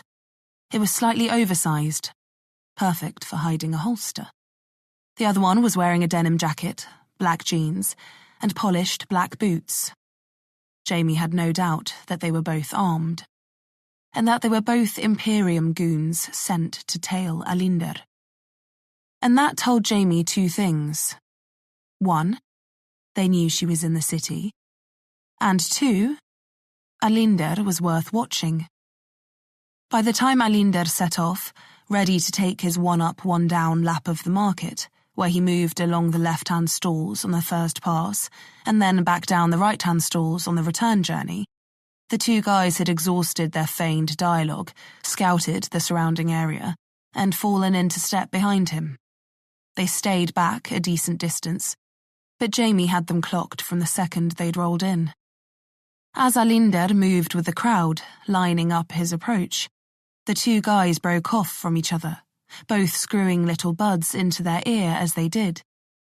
One stayed in the crowd about 10 meters back from Alinder, and the other went on ahead, moving down the center of the market. There were about 10 meters between the stalls, and the central 2 or 3 meters were occupied with benches, barrels for people to put things on, and general congregations of families and friends. The bald guy with the bomber jacket wound between them, head on a swivel. Jamie watched from her position between an artisanal cheese stall and a wine stall that had big stills at the back. She stood behind a billowing Swedish flag hanging from the cheese place, watching as he searched the faces of the crowd. He wasn't watching Alinder. His mandate was to find her, while the guy with the denim coat stayed on Alinder. Jamie bit her lip, thinking. She'd never be able to reach him with these guys on her. But what they'd do with her if they caught her was the other question she couldn't help but ask. She didn't think they'd risk putting a bullet in her in the middle of this many people, and hopefully they wouldn't just open fire into a crowded space. Her mind worked furiously as she sized up the mercenary in the bomber jacket, the endless call of "Ost! Verkaut!" from the cheese vendor filling her head. He grunted loudly, hefting a massive gorgonzola up onto the bench in front of his customers, and then pulled out a long length of cheese wire. The pudgy man in a meshed hat held it over the wheel and began sawing. Jamie's eyes settled there, watching him work through the rock-hard, stinking lump, and then moved behind him to the rack filled with cheese lovers' gift sets. Her mind seemed to put the pieces together for her then, and on reflex, she was reaching for her wallet. Chapter 19. Watch check again. It was after 9:30 now, and Jamie knew that Alinder would be out of there inside an hour of arriving.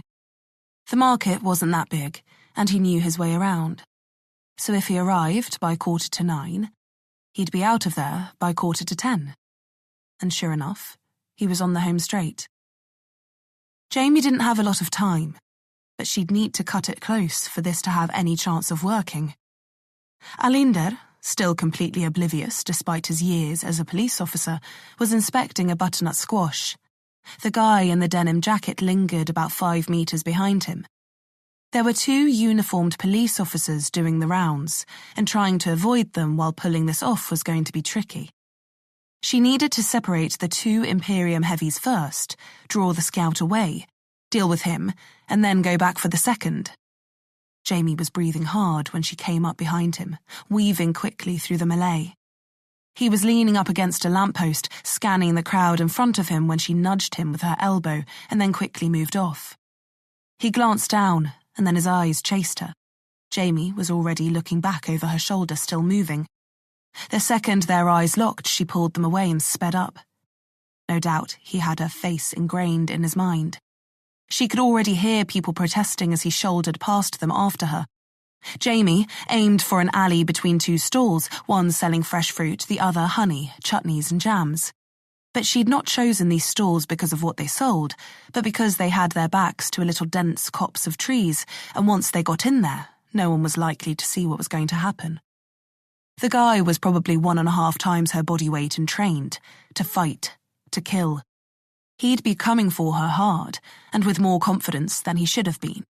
But that didn't mean this would be easy, though Jamie knew that this would be a test of her nerve more than her skills. She ducked into the gap, not needing to look back, her hand in the pocket of her hoodie, clenched around her recent purchase. The guy followed her in, slowing as he entered the shade, taking his time to let his eyes adjust, not rushing to move into the blind corners.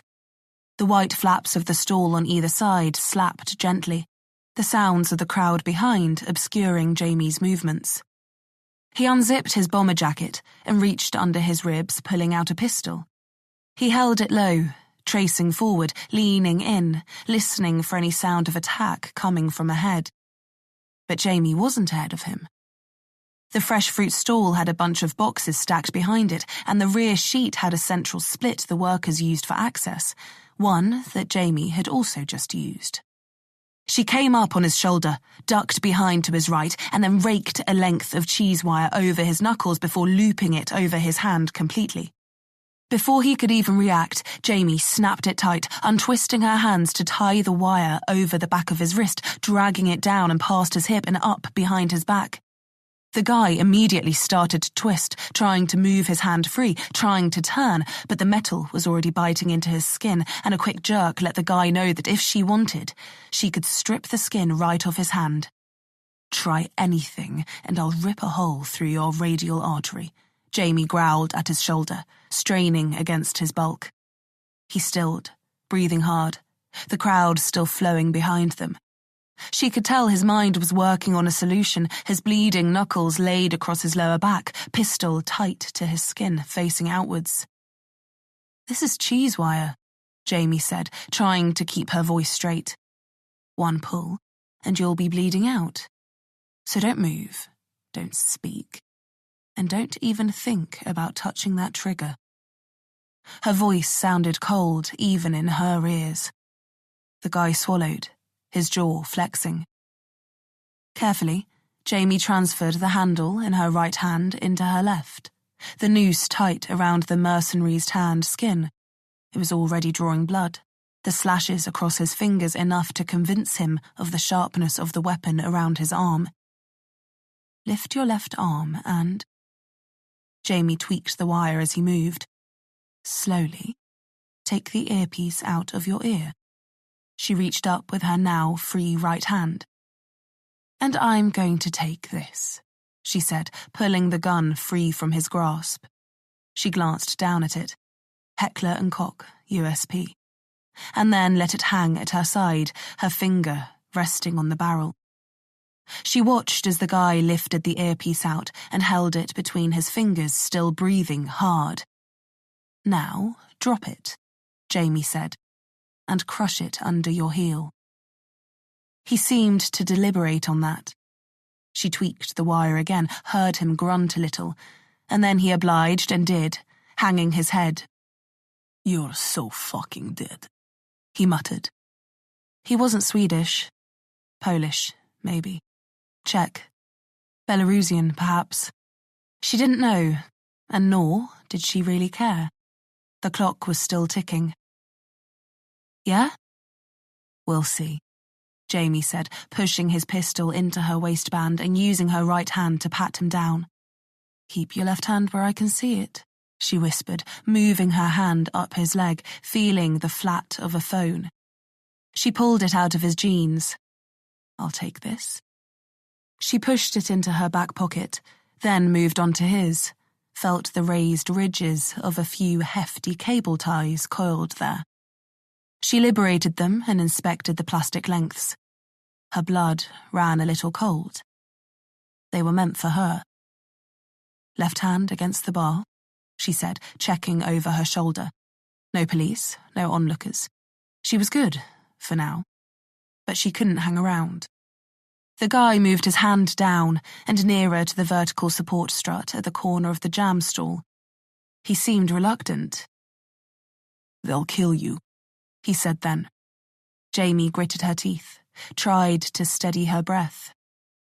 "Hand, bar, now." Another tweak of the wire.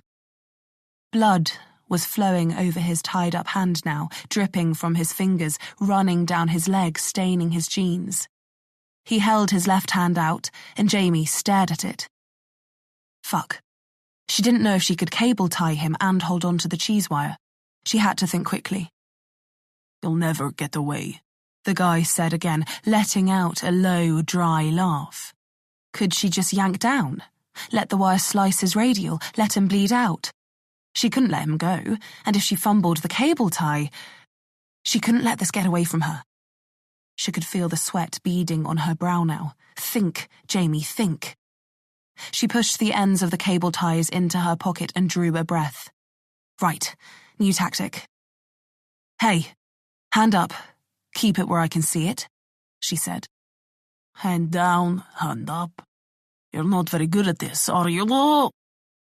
Jamie couldn't deny that she kind of enjoyed pulling on the wire that time. Shut the fuck up, Jamie muttered, going back over the pockets now. She patted down his backside and then reached around the front, awkwardly going for his front left pocket. She came up a little short. Like what you feel?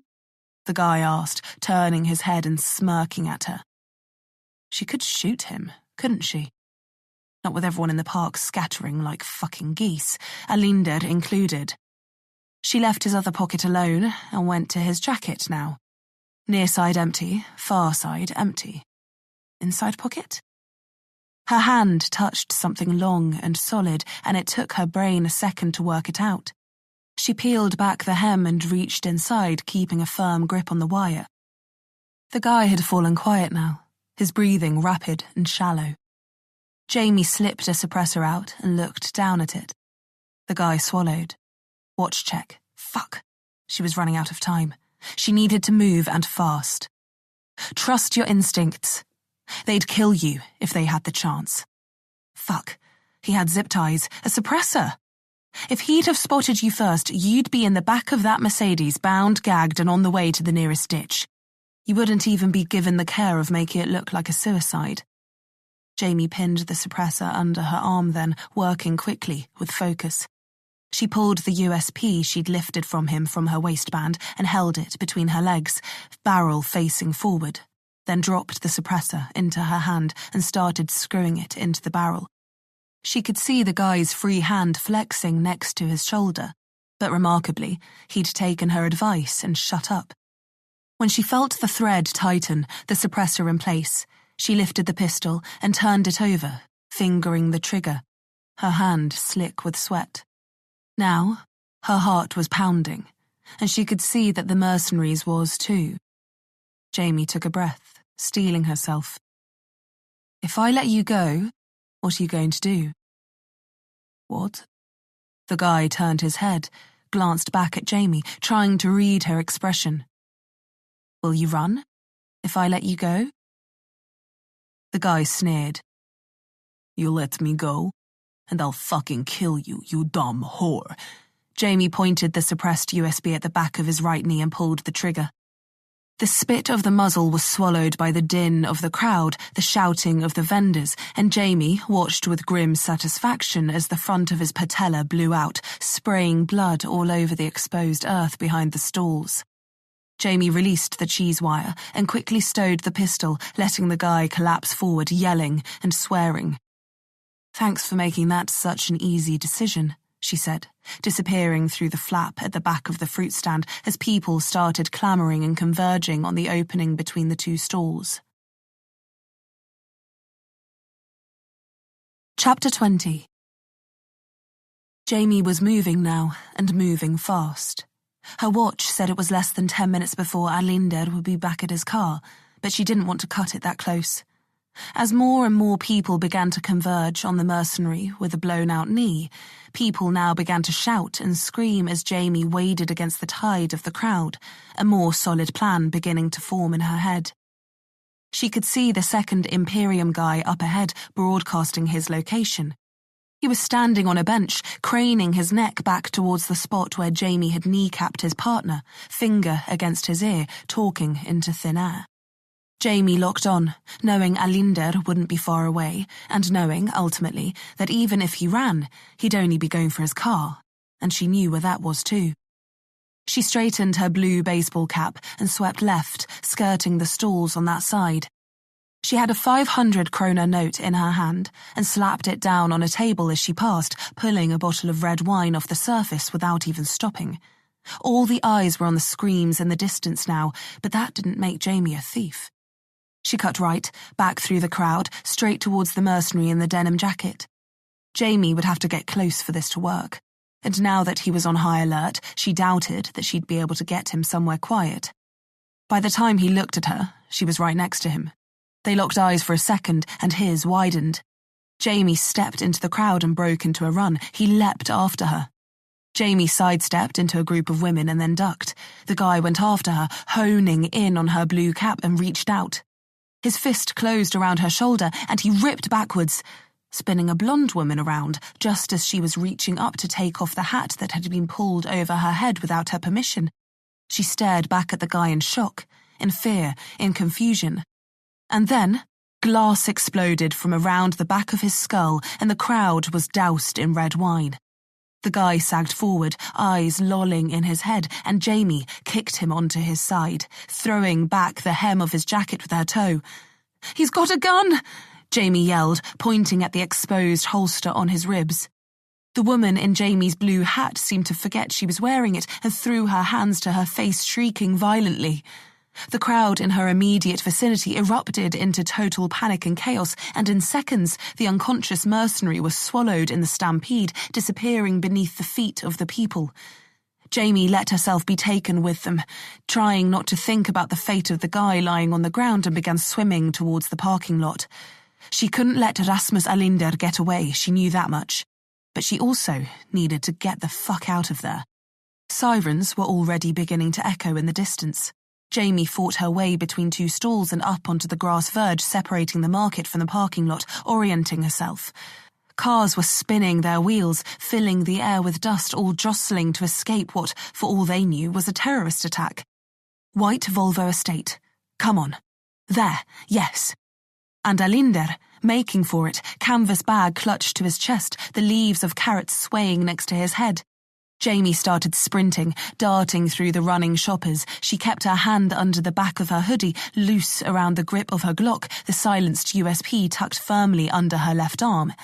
She hadn't spotted any more Imperium gooms, but she wasn't going to risk getting caught off guard. She measured her approach, waiting for Alinder to get close, and then she was on him. He opened the driver's door and threw the carrots into the back seat, grabbing the handle ready to pull it closed. But it wouldn't move. Jamie had the USP in her hand again, muzzle pressed against his ribs, one of his feet in the footwell. She held it open, spoke quickly, firmly. "Rasmus Alinder, we're going to have a conversation, and we're not going to do it here. So get in and slide across into the passenger seat, slowly, and I won't have to use this."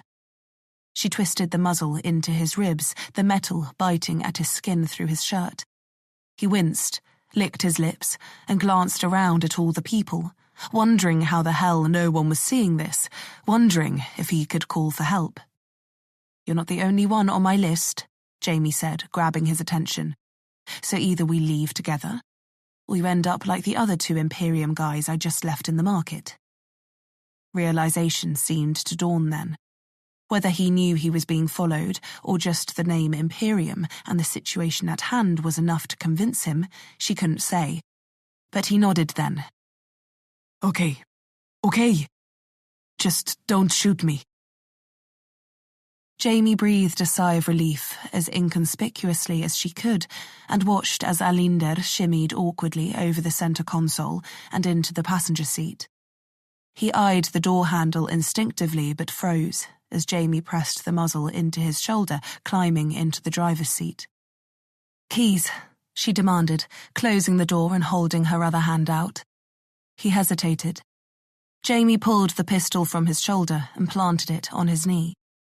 "I've already blown out one kneecap today. Want to make it two?" He swallowed. "Give me the keys and you walk out of this, or I pull this trigger and then take them." He fished in his pocket and tossed them into her lap. "That's what I thought," Jamie said, jabbing the central locking button on the center console with the nose of the gun and slotting the key into the ignition. She shoved the car into gear, keeping the pistol in hand, and wheeled backwards out of the space, driving straight across the line of traffic, mounting the curb and pulling onto the road via the grass divider. Other cars quickly followed suit, not wanting to wait for the proper exit, and then Jamie was away, speeding into the heart of the city as blue lights flashed past in the opposite direction. Jamie drove quickly towards the underground car park with no security cameras, where she'd left a beaten-up old Volkswagen Golf. It had a reliable engine, and she'd purchased it for cash 2 days before. She parked up next to it and ushered Alinder out of the Volvo at gunpoint, and then into the Golf. The Volvo had a built-in sat-nav and would be too easy to track. She caught Alinder trying to send a text as she got into the driver's seat and quickly relieved him of his phone, tossing it under his car. Then she pulled out the phone she'd lifted from the Imperium mercenary, slipped the back off, and took out the SIM card and battery. It was a prepaid phone, just like the one Jamie was using. But, with some luck, she might be able to pull something of use off it. Then she peeled out of the car park and drove for 30 minutes straight, as fast as she could, northeast, heading for Täby. Beyond it, the land was crisscrossed by narrow roads and dense with trees. Jamie didn't want to be interrupted, and the moment that Imperium got wind of Jamie's presence and what had happened at the farmers' market, she had no doubt that Karlsson would have a task force together, painting Jamie as public enemy number 1. Alinder would be reported as kidnapped, and they'd be scouring the city and CCTV looking for her, and would no doubt close in on his car and phone within the hour. So she needed to get somewhere that she couldn't be found. Vik had enlightened her to a farm just near Brottby. Some friends of his parents owned it and had recently gone into assisted living near their daughter in Stockholm. The place was shuttered up now and empty. Jamie pulled onto the access road and trundled up towards the house. It was a lonely old place, with a knot of trees behind it and a small, half-dilapidated red barn off to the left. Jamie followed the track that ran behind it in silence and parked up. Alinder hadn't said a word the entire way and was now staring out at the fields with glassy eyes. "I'm not going to kill you," Jamie said, trying to calm her heart. "No?" Alinder said, not looking around. "No." He huffed a little under his breath and then shook his head. "I'm dead anyway, whether you want to pull the trigger or not." He faced her now. "You know about Imperium, that much is clear. And you want to know more, or I'd already be dead. So really, this only goes one of 2 ways. Either I tell you what you want to know, and then they kill me for talking to you, or I refuse to tell you what I know. Maybe you kill me, maybe you don't. But then Imperium kill me anyway. Because even if I tell them I didn't tell you anything, they won't believe me." He laughed through closed lips, looking down at his hands. "I didn't have a choice, you know, back then." Jamie gritted her teeth, the fleeting sense of guilt she was feeling replaced by a quiet rage. "It's funny how often I hear that. But you know what? You did. Everyone does." "Your father thought so," he said. Jamie met his eye. "And look what happened." Jamie set her jaw. "What? You thought I wouldn't know who you were?" "Imperium tell you?" Jamie's fingers flexed around the grip of the USP. "I used to be a detective, you know," Alinder said. "And Bolstad made the news, remember? They showed your face, and your partners. Vik, was it?" Jamie said nothing. "When I saw your photo, your name, Jamie Johansson, I knew that you were Jörgen's daughter. Right then, I knew there was a connection. Bolstad, your father, you. It was all a little too convenient for you not to be on Imperium's trail. I just hoped that you had more sense than he did." Jamie didn't interject. If he was intent on talking, whether this was some sort of absolution for him or he was just stalling, then she'd let him. "Months passed and I heard nothing. But then, when I spotted the 2 idiots following me a few weeks back, I had a feeling it was just a matter of time." "Before you were abducted?" "Before a lifetime of bad decisions caught up with me," he said, almost wistfully. My fate was sealed the moment that I took that offer. So tell me, what do you want to know? Just like that? Jamie asked, almost hesitant. Did you expect resistance? I was prepared for it. He looked down at the gun in her hand, then at the barn. Take me in there, tie me to a chair, use farm tools on me until I talked? Something like that, Jamie said through gritted teeth. He chuckled through closed lips again. No, I'd rather skip that if we could. He leaned towards the window and looked at the sky. It was bright. Looks like it's going to be a beautiful day. What would you say to a walk across the fields instead? Jamie narrowed her eyes slightly. Alinder seemed to have accepted his fate extremely quickly. Don't worry, he said, laying a hand on the door handle. I won't try to run. And, if it makes you feel better, you can keep the gun. Chapter 21. Jamie and Alinder set off across the fields under a cloudless sky. She kept a few feet of space between them and held the pistol in her hand the entire time. Do you want me to start at the beginning? He asked, brushing his hands across the tops of the blades of thigh-high grass. My father. Alinder said. I suspected as much. He let out a long breath, seemingly reaching for a long repressed memory. He seemed old, standing next to her then. He must have been at least in his early 70s, perhaps a little more. For a moment, Jamie realized her father would be nearly the same age if he'd been still alive. That surreal thought captured her for a second, and then it was gone, and Alinder was talking. It started in 2000, I believe. He nodded to confirm it to himself. Your father led a case the year before and arrested a man for the murder of a woman by the name of Sonja Andersson, I think. She was on the city council and was mugged and stabbed a few 100 meters from her home in a quiet suburb. Jamie kept pace with him as he meandered, face to the sun.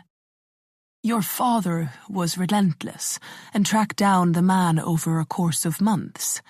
When he finally got him in a courtroom, the evidence was rock solid. The jury convicted and sent the man to prison. Jamie listened intently. A month later, the killer managed to acquire some rather elite defense counsel who filed a motion to have the verdict overturned. On what grounds? Jamie asked.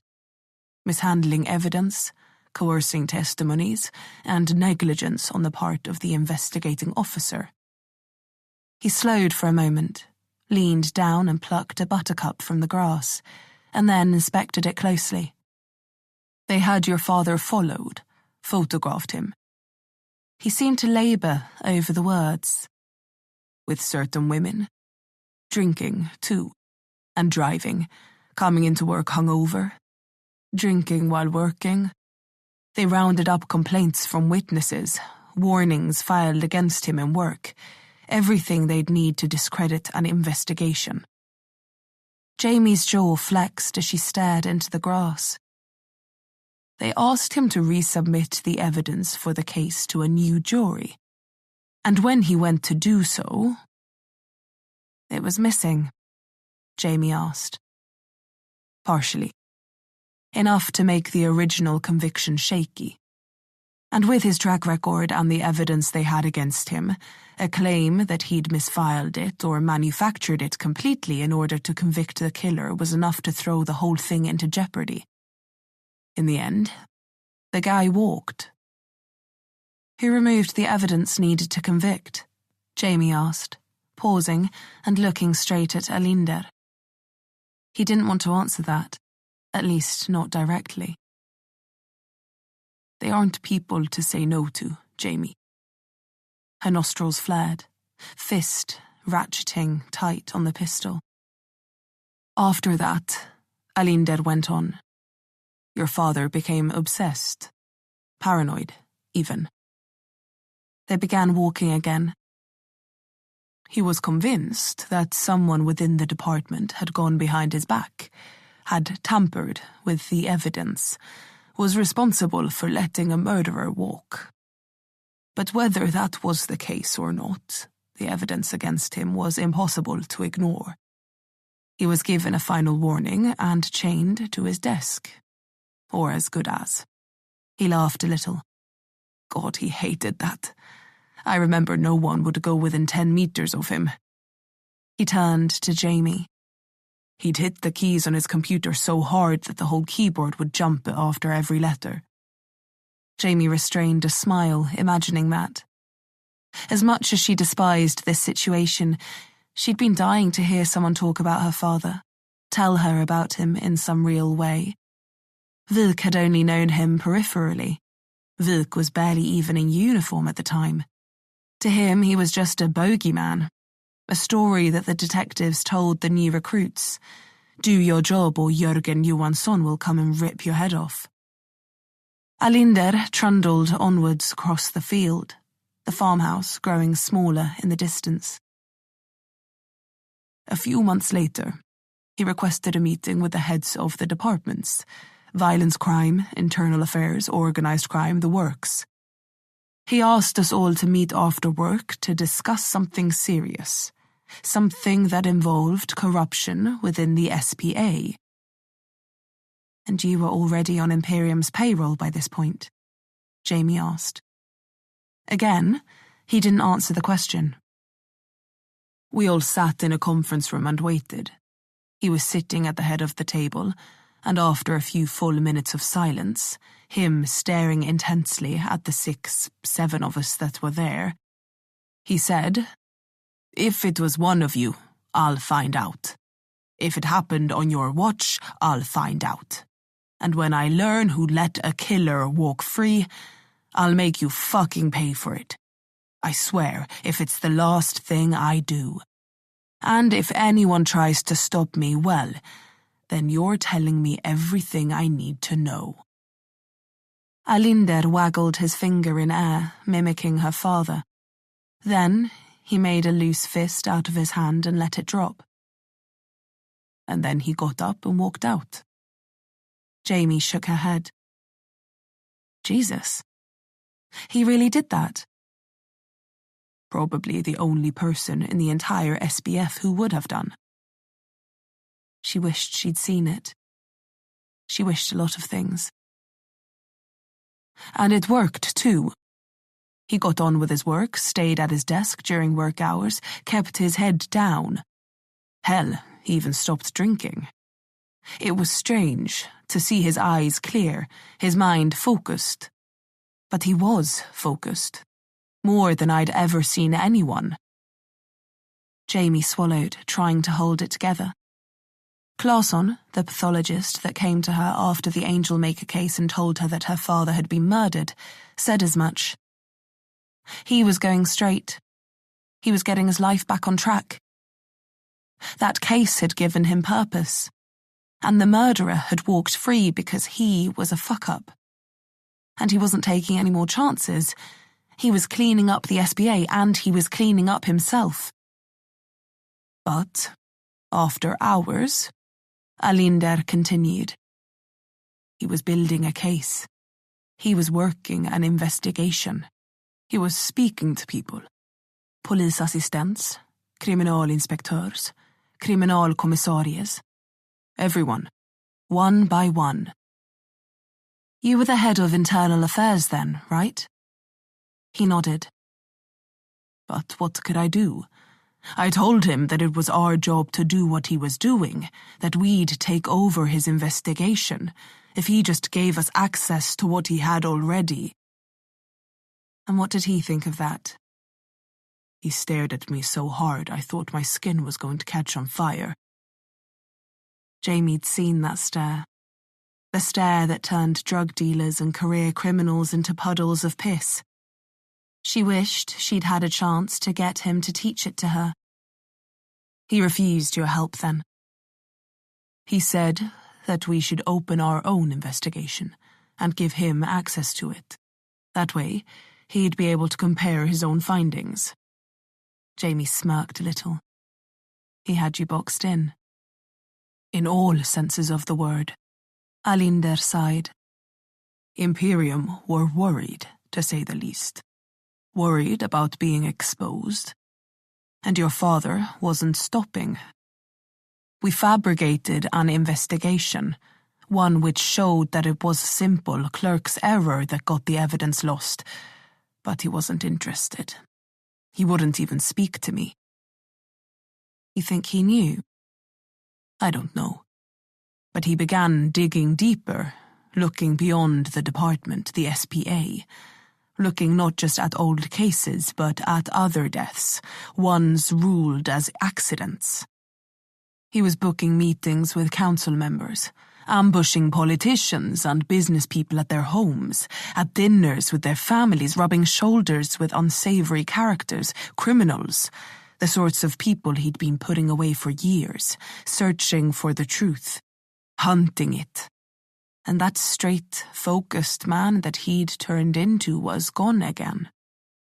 For a moment, just a moment, I thought that he'd slipped, that the investigation would go by the wayside as he fell into worse and worse company. Hell, I even made a play to try and have him removed from the SPA for gross misconduct. What happened?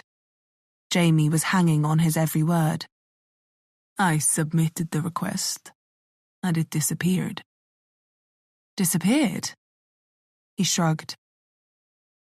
It seemed someone higher up was more than happy to look the other way. My father was working with someone within the SPA. Someone was supporting him in the investigation. Someone or someones. Maybe not even in the SPA. Chancellor of Justice, the Ministry of Justice, or the National Operations Department, it's difficult to say. But trying to find out would have only put the spotlight on me even more. He shook his head. Why was my father meeting with criminals? Jamie thought back to Claessen's story, to how he'd said that her father had come into his lab, face a mess with cocaine, stinking drunk, to discuss a body that he'd asked to be autopsied off the books, and how that meeting had gone.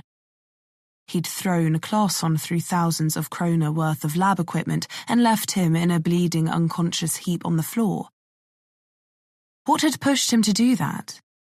What the hell was he doing in those final weeks? Alinder drew a slow breath. I don't know why he was meeting with them. I can only assume he was looking for information on Imperium from all angles. They had a hold over half the city, so maybe ingratiating himself with some bad people would give him an in. Maybe he was looking for information. Maybe something else was going on. I don't know. But I don't think he was doing it alone. He sighed. Imperium wanted to know everything about his investigation. They were pressuring me to find out. But if I pressed too hard, well, let's just say I'd seen what your father did to people he was convinced were guilty. Jamie was the one who didn't offer an answer this time. She knew all too well the bad stories about her father. Her mother had made sure she was well educated in that regard. So, when he put that doctor, the coroner, in the hospital, it was a godsend. He looked at Jamie. For Imperium, I mean. He cleared his throat. The SPA couldn't ignore that. They had to suspend him, regardless of what he was working on or who with. They were keeping the investigation under wraps, but attacking someone like that? There were limits, it seemed, and it gave Imperium the chance they wanted. In the lull that followed, in those few days it took whoever your father was working for to deal with the suspension, Imperium moved in. They'd been looking for a chance, and they took it, He stared into the pale blue sky, squinting in the bright sun. Imperium killed your father, Jamie. I'm sure of it. Jamie's hands were in fists at her sides. And I suppose you were the one who told them about his suspension? Who told them where he'd be? Where we lived? They already knew all that. They'd been watching him for months, waiting for their chance. All I did was pass along information. Information that got him killed. Jamie's voice was venom. His eyes drifted down to hers. I'm not proud of what I did. But your father's death was on him as much as anyone else. You don't mess with these people. You don't cross Imperium. No matter who you are. Jörgen Johansson or not. Jamie struggled to get her words out.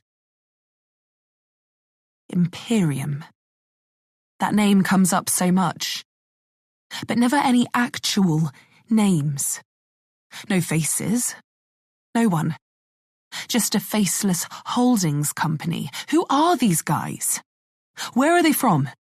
How has no one found out about them, exposed them? How many people have they killed?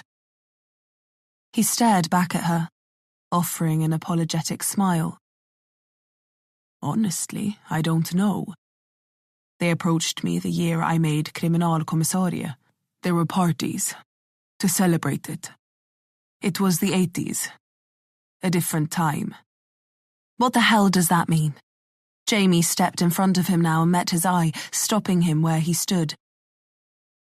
It means, like your father, despite being married, despite being police officers, we indulged too much. And they, what, came to you with photos of your indulgences?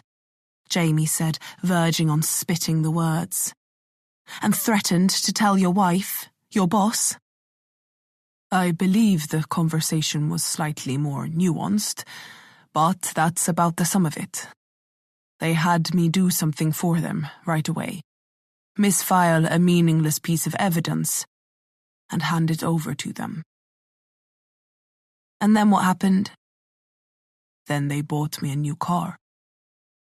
Jamie scoffed. That was it. Blackmail became bribery and I was locked in. For good. And time again we were reminded of that. He shook his head, his white hair waving in the gentle breeze. They stayed in silence for a full minute, each staring out at the horizon. Then Jamie spoke. Sandbeck. Alinder looked at her, raising an eyebrow. How do you know that name? So you know him too? Silence.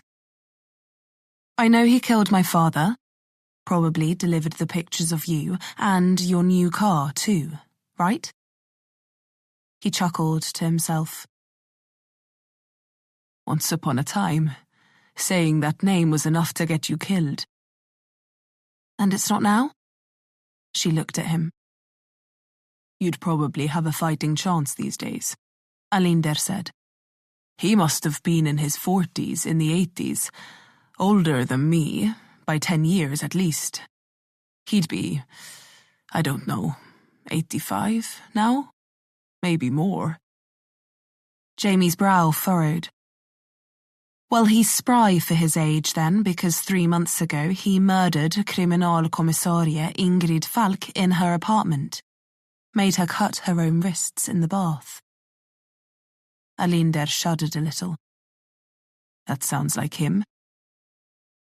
Was he the one you had contact with at Imperium? Alinder nodded. The only one. He delivered messages back and forth, and they always contacted me. Never the other way around. Jamie cursed under her breath. And you don't have a way to reach him? Alinder coughed into his hand. closed one eye at the sun. Jamie could see beads of sweat beginning to form on his forehead.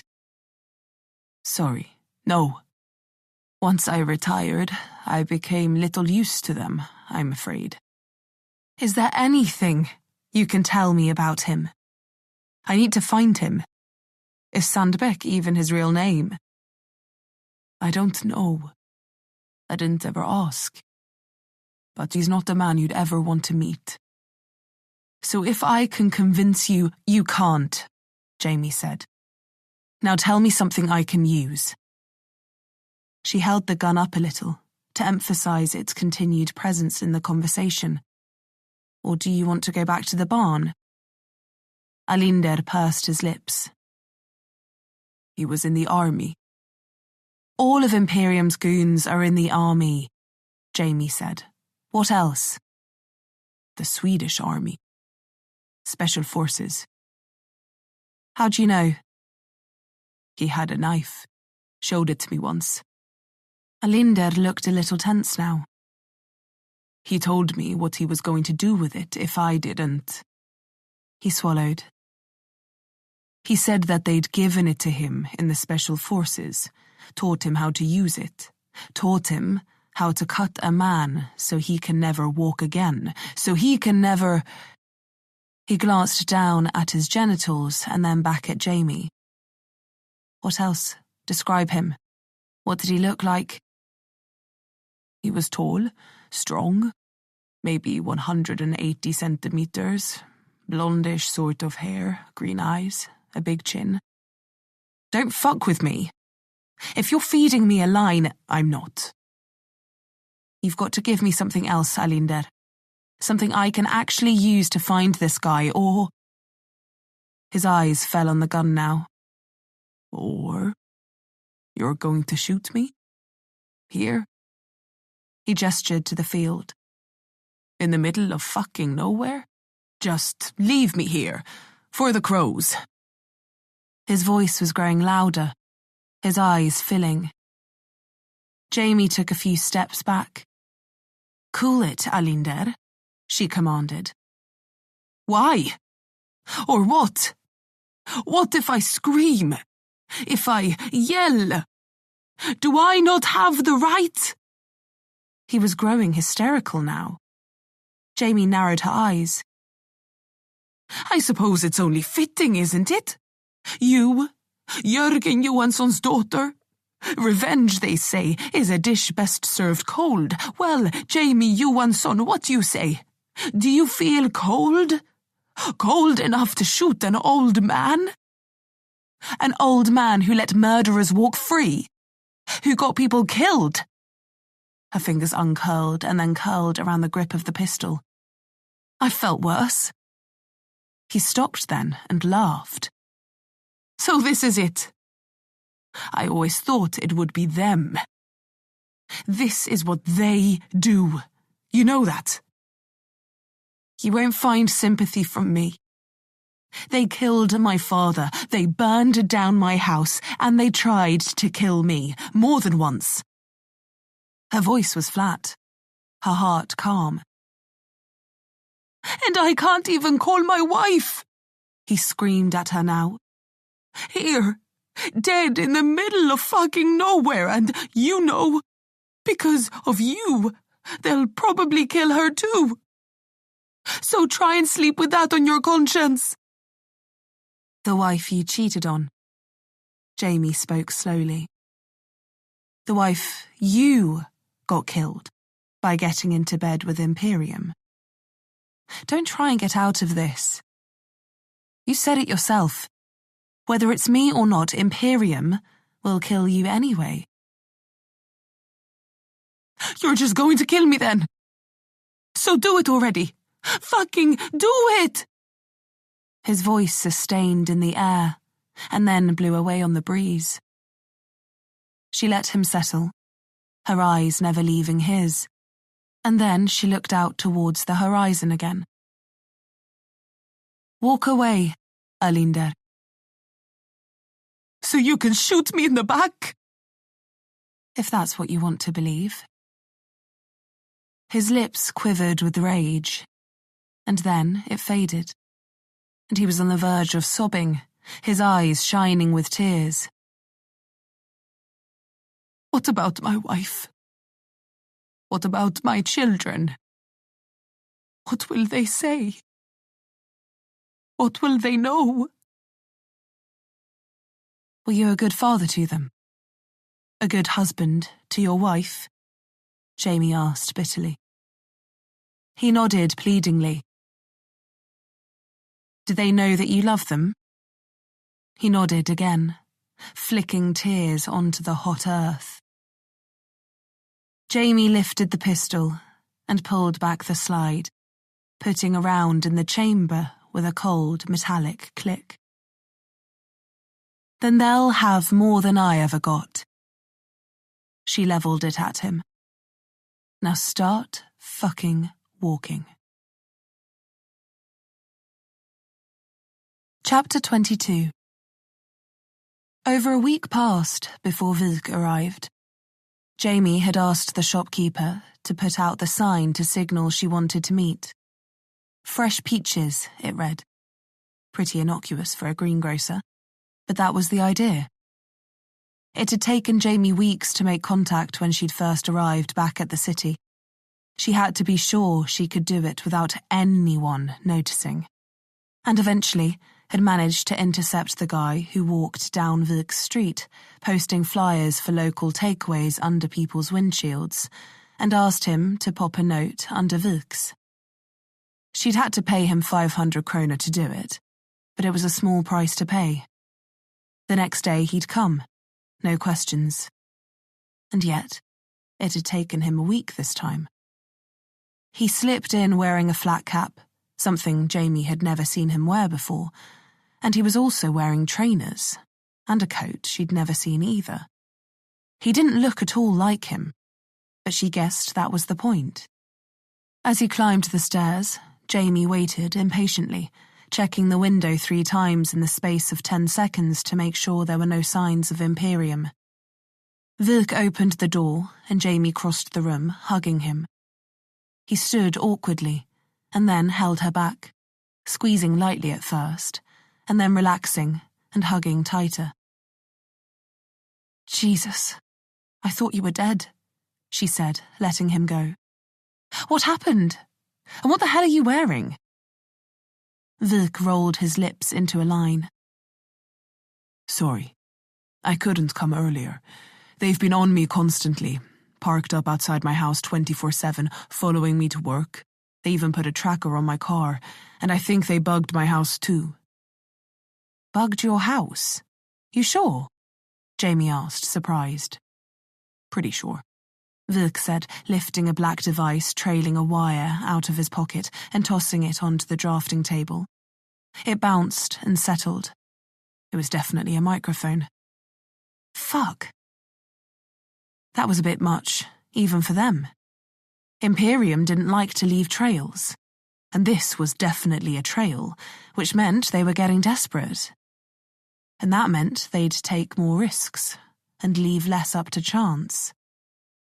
Vik cleared his throat. I heard about the market. I assume you're the one who blew that guy's knee to bits. Jamie nodded quickly and looked away. Well, he survived, spent 2 hours in St. Göran's, and was then picked up by a private ambulance and taken away. The other guy wasn't so lucky. Trampled? Jamie asked, ignoring the knot in the pit of her stomach. Yeah, after he was brained with a glass bottle, Vik said dryly. Witnesses say he tried to attack a woman and was then struck. There was a gun found on the body. No ID, though. It's been a bit of a media nightmare. Carlsson's losing his shit. I bet, Jamie said, balancing between smug and sick. Vik smiled briefly. His head's on the block. He's frantic over this. Your face is everywhere at HQ. There's a task force, a citywide manhunt, the works. They want you on the hook for kidnapping, assault, murder. Jamie swallowed. The public is leaning the other way, though. Jamie lifted an eyebrow. What do you mean? Carlsson's got all of cyber quashing forums, videos and petitions, but they keep springing up. People saying an unknown blonde woman saved someone's life.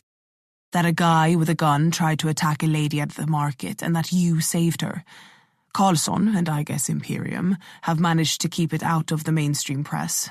Your name and face, too. But the public are riling against it. They don't like the police trying to sweep a public event like this under the rug. They want answers, and Carlsson's not giving them. Jamie bit her lip. He'll need to be careful, or Imperium will be after him next. My guess, by the extra grey in his hair, is that he's reached the same conclusion. He stopped speaking to me completely. Halbari, too. He's got his team around him like a cocoon. He's scared, Jamie.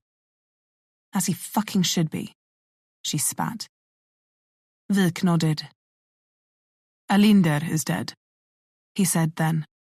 Jamie met his eye. Was that you? She drew a slow breath. No, almost. She shook her head.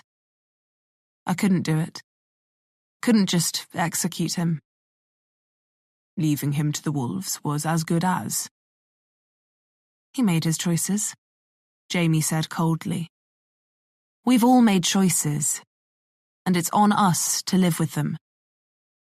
Vik held his hands up. Want to know how they did it?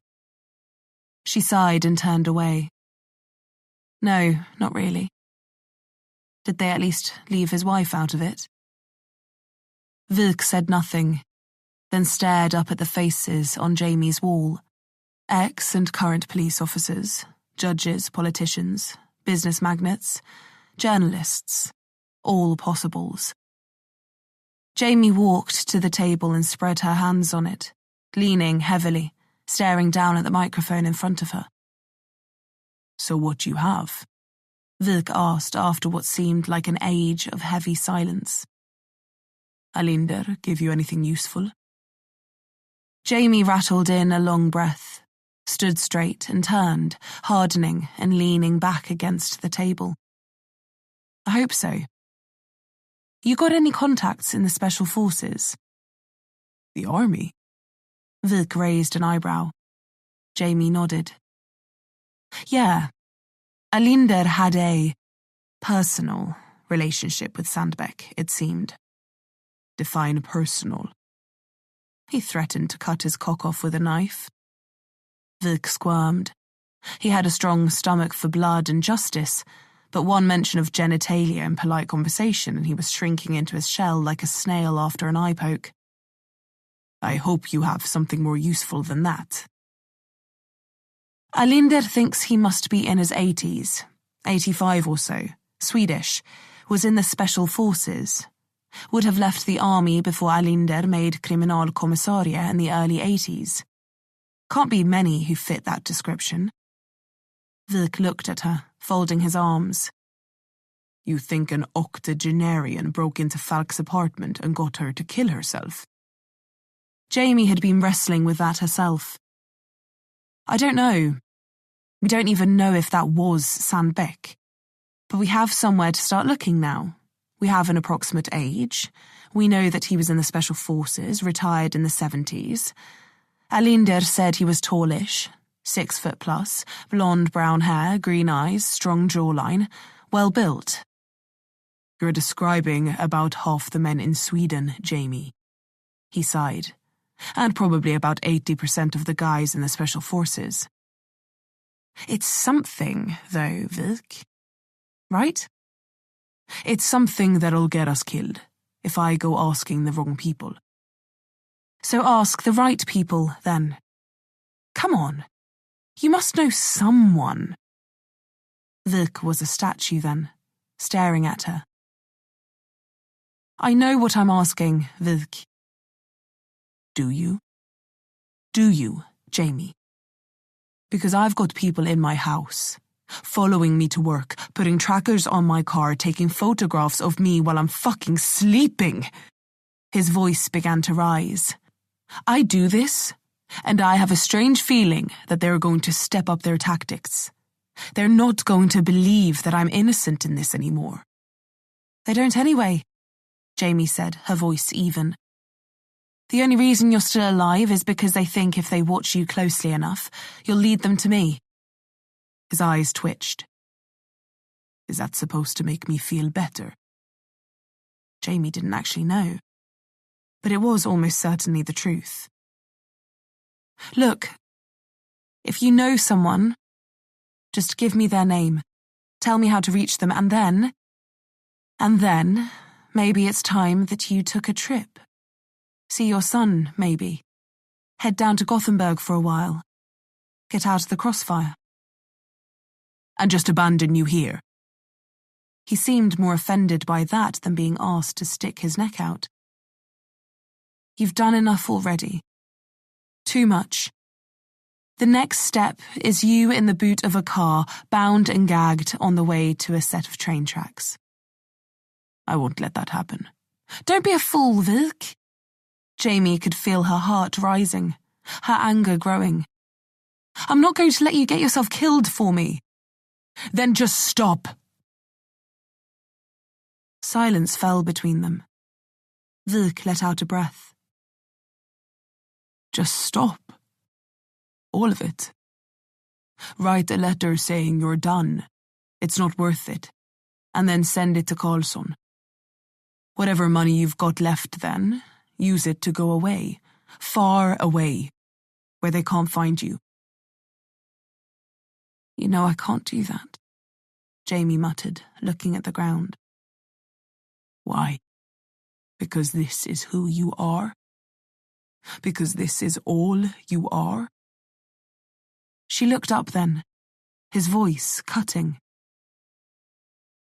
Yes, Vilk. Because this is all I am.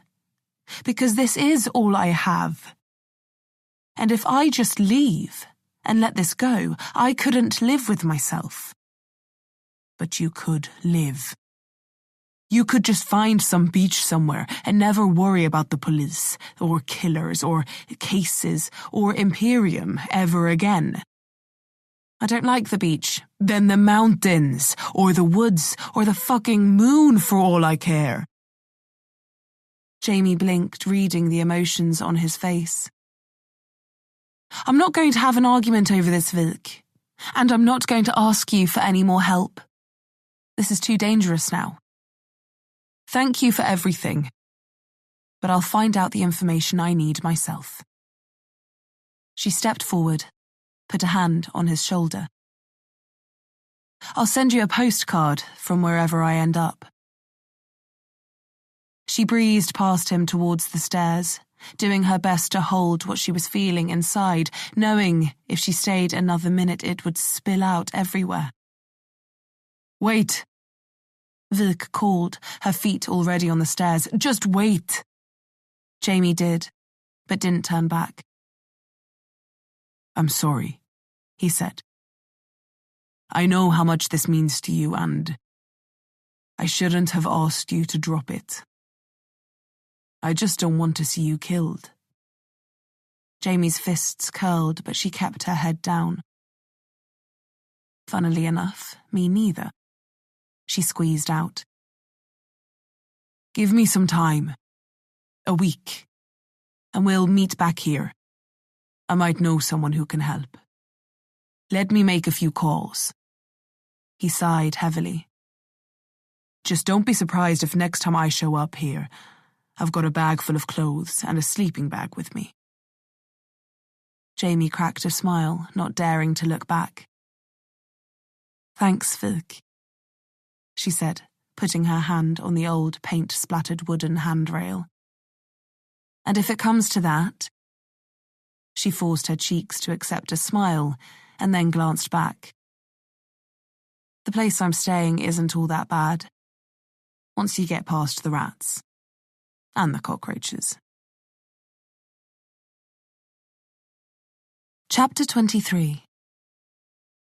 Vilk was true to his word. A week to the day later, he sent word.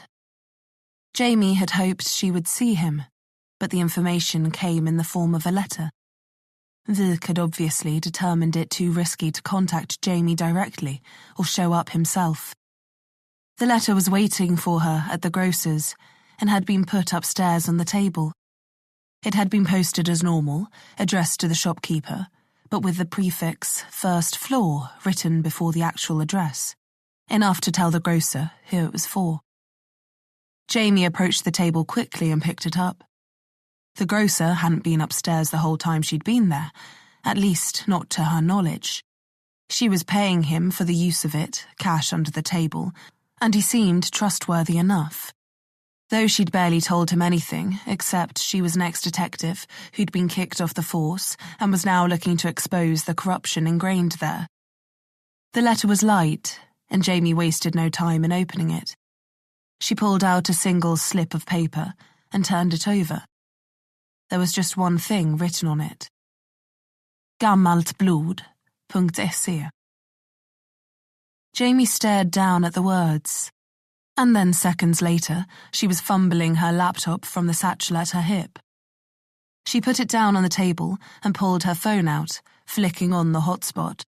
A few seconds after that, she had the browser window open and was typing in the address. The screen went white, then black. Nothing happened. Jamie stared down at the cryptic void, wondering what the hell she was looking at. What was this? She tapped the keyboard, and a little green asterisk popped up in the middle. She touched again. Another one appeared. Password?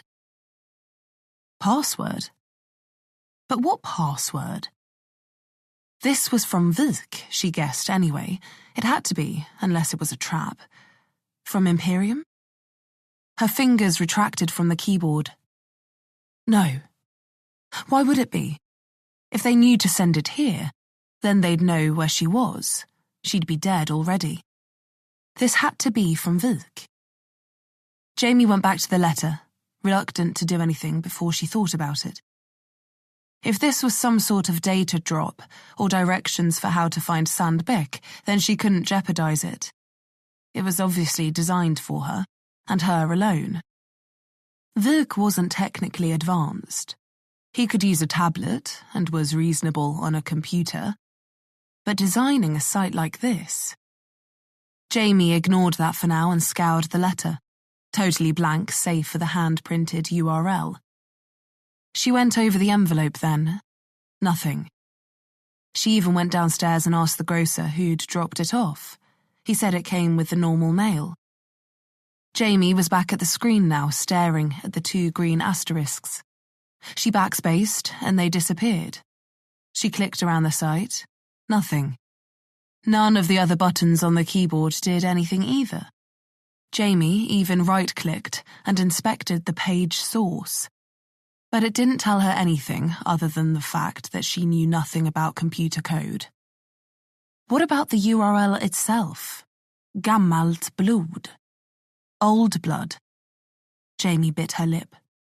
What did that mean? Old blood.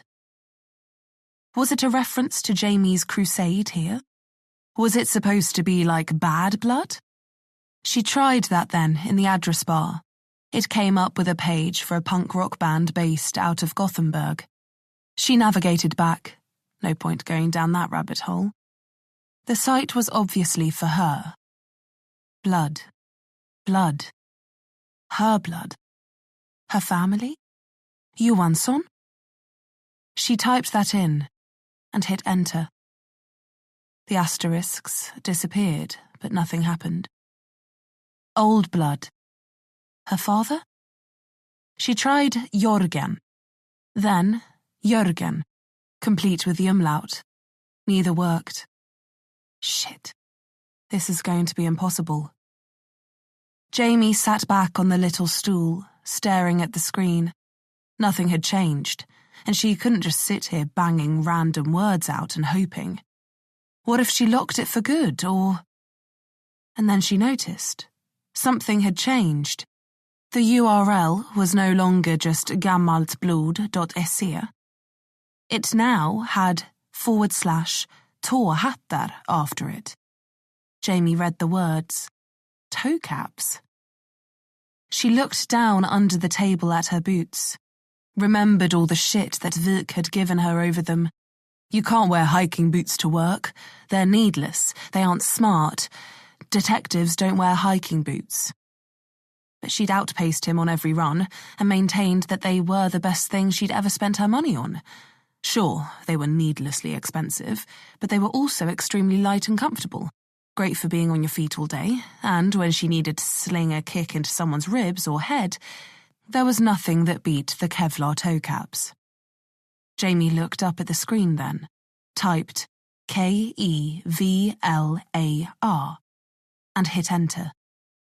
It flashed white, and then went black again, a little green cursor popping in the top left-hand corner. It flashed gently. Jamie smirked to herself. Clever. No one would ever have known. No one except her and Vuk. Imperium might be able to dig into her life, into her past, but they'd never be able to know something that was only ever spoken about. Vuk, you cunning bastard. But what did she type now? After a minute or two, she settled for hello, and then quickly added a question mark after it. And now we wait, Jamie muttered, staring at the screen. Whatever nuances were behind this encrypted website, it was, for all intents and purposes, an instant messaging app. But as the minutes ticked by, Jamie realised it was anything but instant. Nearly half an hour later, a response appeared. Jamie, are you there? I have the information you wanted. Jamie's fingers twitched, heart racing. Okay, she typed. Send it over. Thank you. Lars Sandbeck, born 1938, Östersund, served Swedish military 1956 to 1973. Retired from Special Forces at the rank of Major. Currently residing near the Sarek National Park. Do you want the full address? Jamie's heart was pounding in her ears.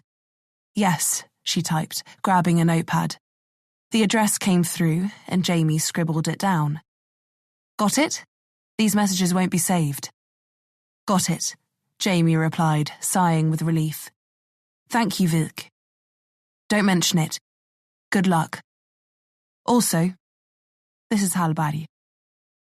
Jamie did a double take and started typing, but before she could even get a word down, the screen went blank and she couldn't type anything. A minute later, it reloaded itself and showed her a 404 error page. Site not found. Jamie stared down at it in shock, wondering what the hell that was. What had happened to Vuk? What was he doing getting Hallberg involved? Was he all right? She didn't think sitting there was going to solve any of those questions, though, and there really was no time to lose, and nothing to wait for. Jamie closed her laptop and stowed it in the satchel next to the table. Then she got up and looked around. Whatever happened next, she didn't think she'd be coming back here again. It wasn't safe. Vuk was under scrutiny, if not in serious trouble, enough to get Hallberg involved in this after Jamie explicitly and emphatically told him not to. She shook her head, unbelievably pissed off at him and worried sick at the same time. For God's sake, Vuk, she mumbled to herself, brushing the hair out of her eyes. What the hell have you done? 5 minutes later, the walls were stripped bare and everything was stacked in a folder and secure next to her laptop. She did one final sweep of the room for any last evidence, memorized the address on the paper in front of her, pocketed it, and then headed for the door. She took one quick glance back from the top of the stairs, and then headed down. The grocer looked up briefly, and Jamie went over wordlessly, putting down a thin stack of banknotes. He looked at them, then at her. She nodded and then left, pausing only briefly at the window to take the sign for fresh peaches down. You won't be needing this anymore, she said, looking at it. And then she laid it against a box of potatoes and pulled the door closed behind her.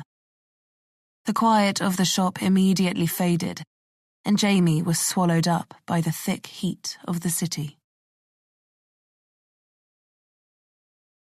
Chapter 24. Jamie headed north in the shaky VW, the dashboard rattling the entire way as the tired engine chugged on. She'd been driving for well over an hour before she realised she was in complete silence. Jamie sighed and rolled down the window, allowing the wind in. It caused the loose strands of hair around her forehead to whip at her eyes, but nothing was going to break her focus. A quick glance at the passenger seat confirmed that her pistol was loaded and ready. It was sitting on top of an old topographical map she'd acquired, which was marked out with the location of the cabin she was approaching, Sandbeck's cabin, as well as notes on the surrounding landscape, vantage points, potential attack corridors, and escape routes. She was leaving nothing to chance. There was a rucksack in the footwell that contained a high-powered pair of binoculars and a spare magazine for the pistol that Heikkinen had given her. Other than that, she had the clothes on her back, the boots on her feet, and the knowledge that she was going to try to kill someone in the next few hours. It was mid-afternoon and hot by the time Jamie arrived. The approach to the address led her through Östersund, around the Storsjön Lake, and north towards Krokom. After she'd passed through the quaint residential village, everything got very quiet. The road continued to head north, the villages getting smaller with each passing hamlet. And then her phone was telling her to pull off onto an unmarked gravel track that wound into the dense forest on her left. She could see the tops of mountains beyond, the tittering of birds loud and omnipresent around her. The GPS was showing that the cabin was just over a mile up the track, but she had no intention of just rolling up to the front door. Jamie continued on, and then swung right, and drove towards a tiny spit of a town a little way down the road. She parked on a little residential street, the old VW blending in seamlessly with the aged cars sitting on the grassy verges, relics all but forgotten by the modern age. 2 houses faced her, but both were silent, as though uninhabited. The temperature in the car began to climb as Jamie surveyed the area, the seemingly deserted little village totally asleep. Jamie was in an old, faded t-shirt and a pair of jeans. Nowhere to hide her pistol. She stowed it in her backpack and pulled it around her shoulders, stepping out into the sunshine. She expected at least to see twitching curtains or hear the sounds of voices, another engine, anything. But there was just the buzz of unseen cicadas and the tweeting of local birds. Jamie locked the car and walked away quickly, making steady progress back towards the main road. She'd cross it and then head up into the trees on foot. The map showed that the cabin was nestled in a natural valley and backed onto a rise with a pretty reasonable prominence. It was full with trees and had a river running through it, one of the hundreds that crisscrossed the area, joining the lakes that dotted the landscape. The only road in was forced to cross the water before dead-ending at the cabin. It was a natural choke point and would be easy to defend, the natural mountain behind forming a difficult angle to attack from. The impenetrability of the landscape around would make any sort of large-scale assault nigh on impossible. All of which made the cabin a place anyone would think twice about moving on without meticulous planning and several backup plans in place. That old line of a plan being so stupid it just might work crossed Jamie's mind. The pistol in her pack was all she had with her, and she had no idea if it would be enough. She just hoped that Sandbeck wouldn't know she was coming, and that he'd be there. If he wasn't, would she wait? Sit in his house, pistol in hand, waiting for him to arrive? Ask him the questions she wanted? Make sure he was the man who killed her father, make him admit to it, and then shoot him? Was she really so far gone that she'd execute an old man? Was there any other choice? And then what? What came after? Imperium wouldn't let her go. But she had no clear picture of what was next, of how she'd tackle things, of how she'd make it so Imperium couldn't hurt anyone else. Jamie bit her lip, jogging across the hot, black strip of asphalt and down the verge into the trees. The air was thick with pollen and the smell of sap, the gentle creaking of the pines and her boots sinking into the soft layer of browned needles the only sounds as she wrestled with her mind. Sandbeck would know something, enough to make the difference, to give her the next name. And then she'd find that person, and get another name, and another. And if she had to, she'd go through them one by one until she had enough evidence to build something solid. And then it would be Interpol? Europol? The Hague? MI5? The FBI? How many federal or cross-border law enforcement agencies did she know of? How far did Imperium's reach stretch? As Jamie climbed higher, towards the ridgeline overlooking Sandbeck's cabin, her mind began to cloud and clear at the same time. Thoughts of Imperium's insipid rot took root in her brain.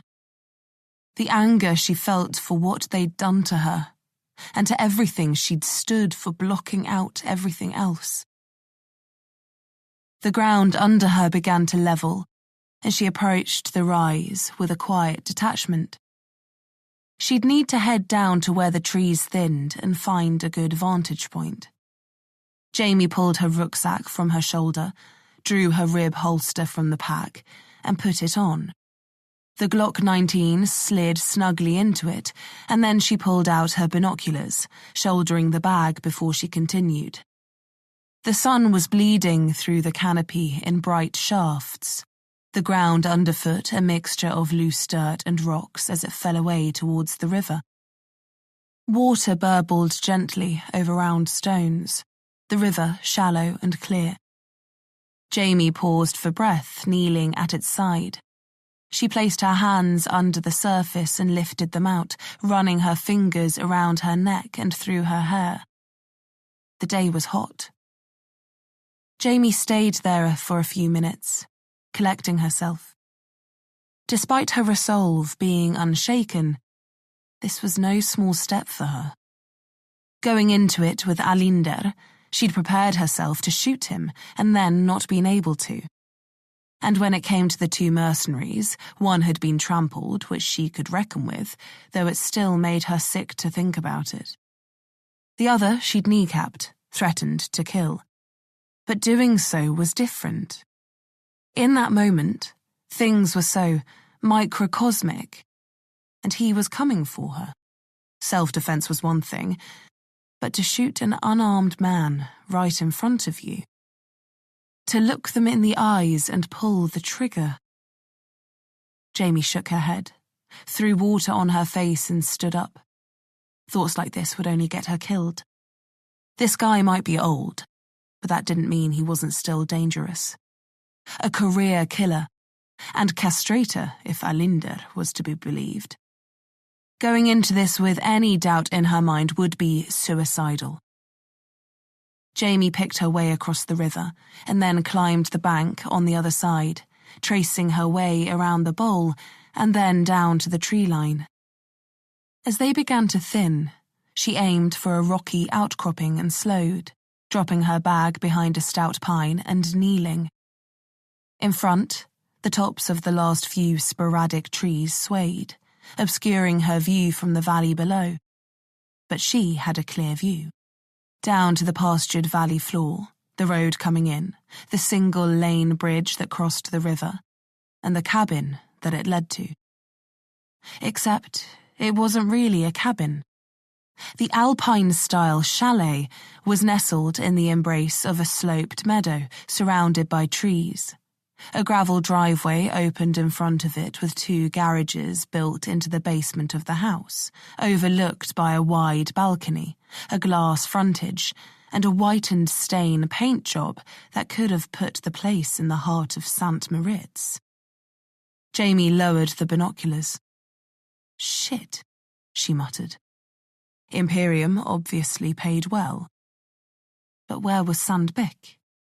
And realistically, how long could she stay there? Jamie bit her lip, feeling sweat beading around her collar. And then she made up her mind. Chapter 25. The idea of picking the lock, letting herself into his house, and waiting for him in an armchair, loaded pistol in her lap, crossed Jamie's mind.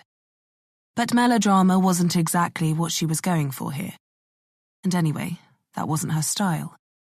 This needed to be clean and quick.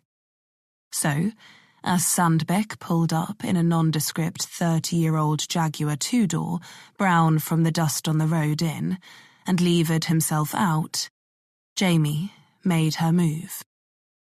The old man took a while to get upright, and then approached the steps to his front door with what looked like a glass bottle of milk in one hand and a loaf of bread in the other. His back had a slight hunch, and he moved deliberately. But he wasn't exactly agile. He climbed the stairs and got to the front door, pinning the loaf under his arm while he fumbled with his keys. Jamie had made the approach 100 times in her head, and now, doing it for real, she ran down the hill, hopped the gap from the retaining wall at the side of the house onto the balcony, vaulted the railing, and then came around the corner, pistol raised. Before Sandbeck had even turned the key in the lock, she had the muzzle pressed into the soft patch of flesh under his ear. He stood in silence, utterly still. Jamie could feel the nose of her Glock pulsing slowly with his heart. Most people's would double the second they realized they had a gun to their head. But Sandbeck just stood like a statue, his heart beating slowly. "Are you going to pull the trigger?" he asked, hand on the key, not a hint of shake.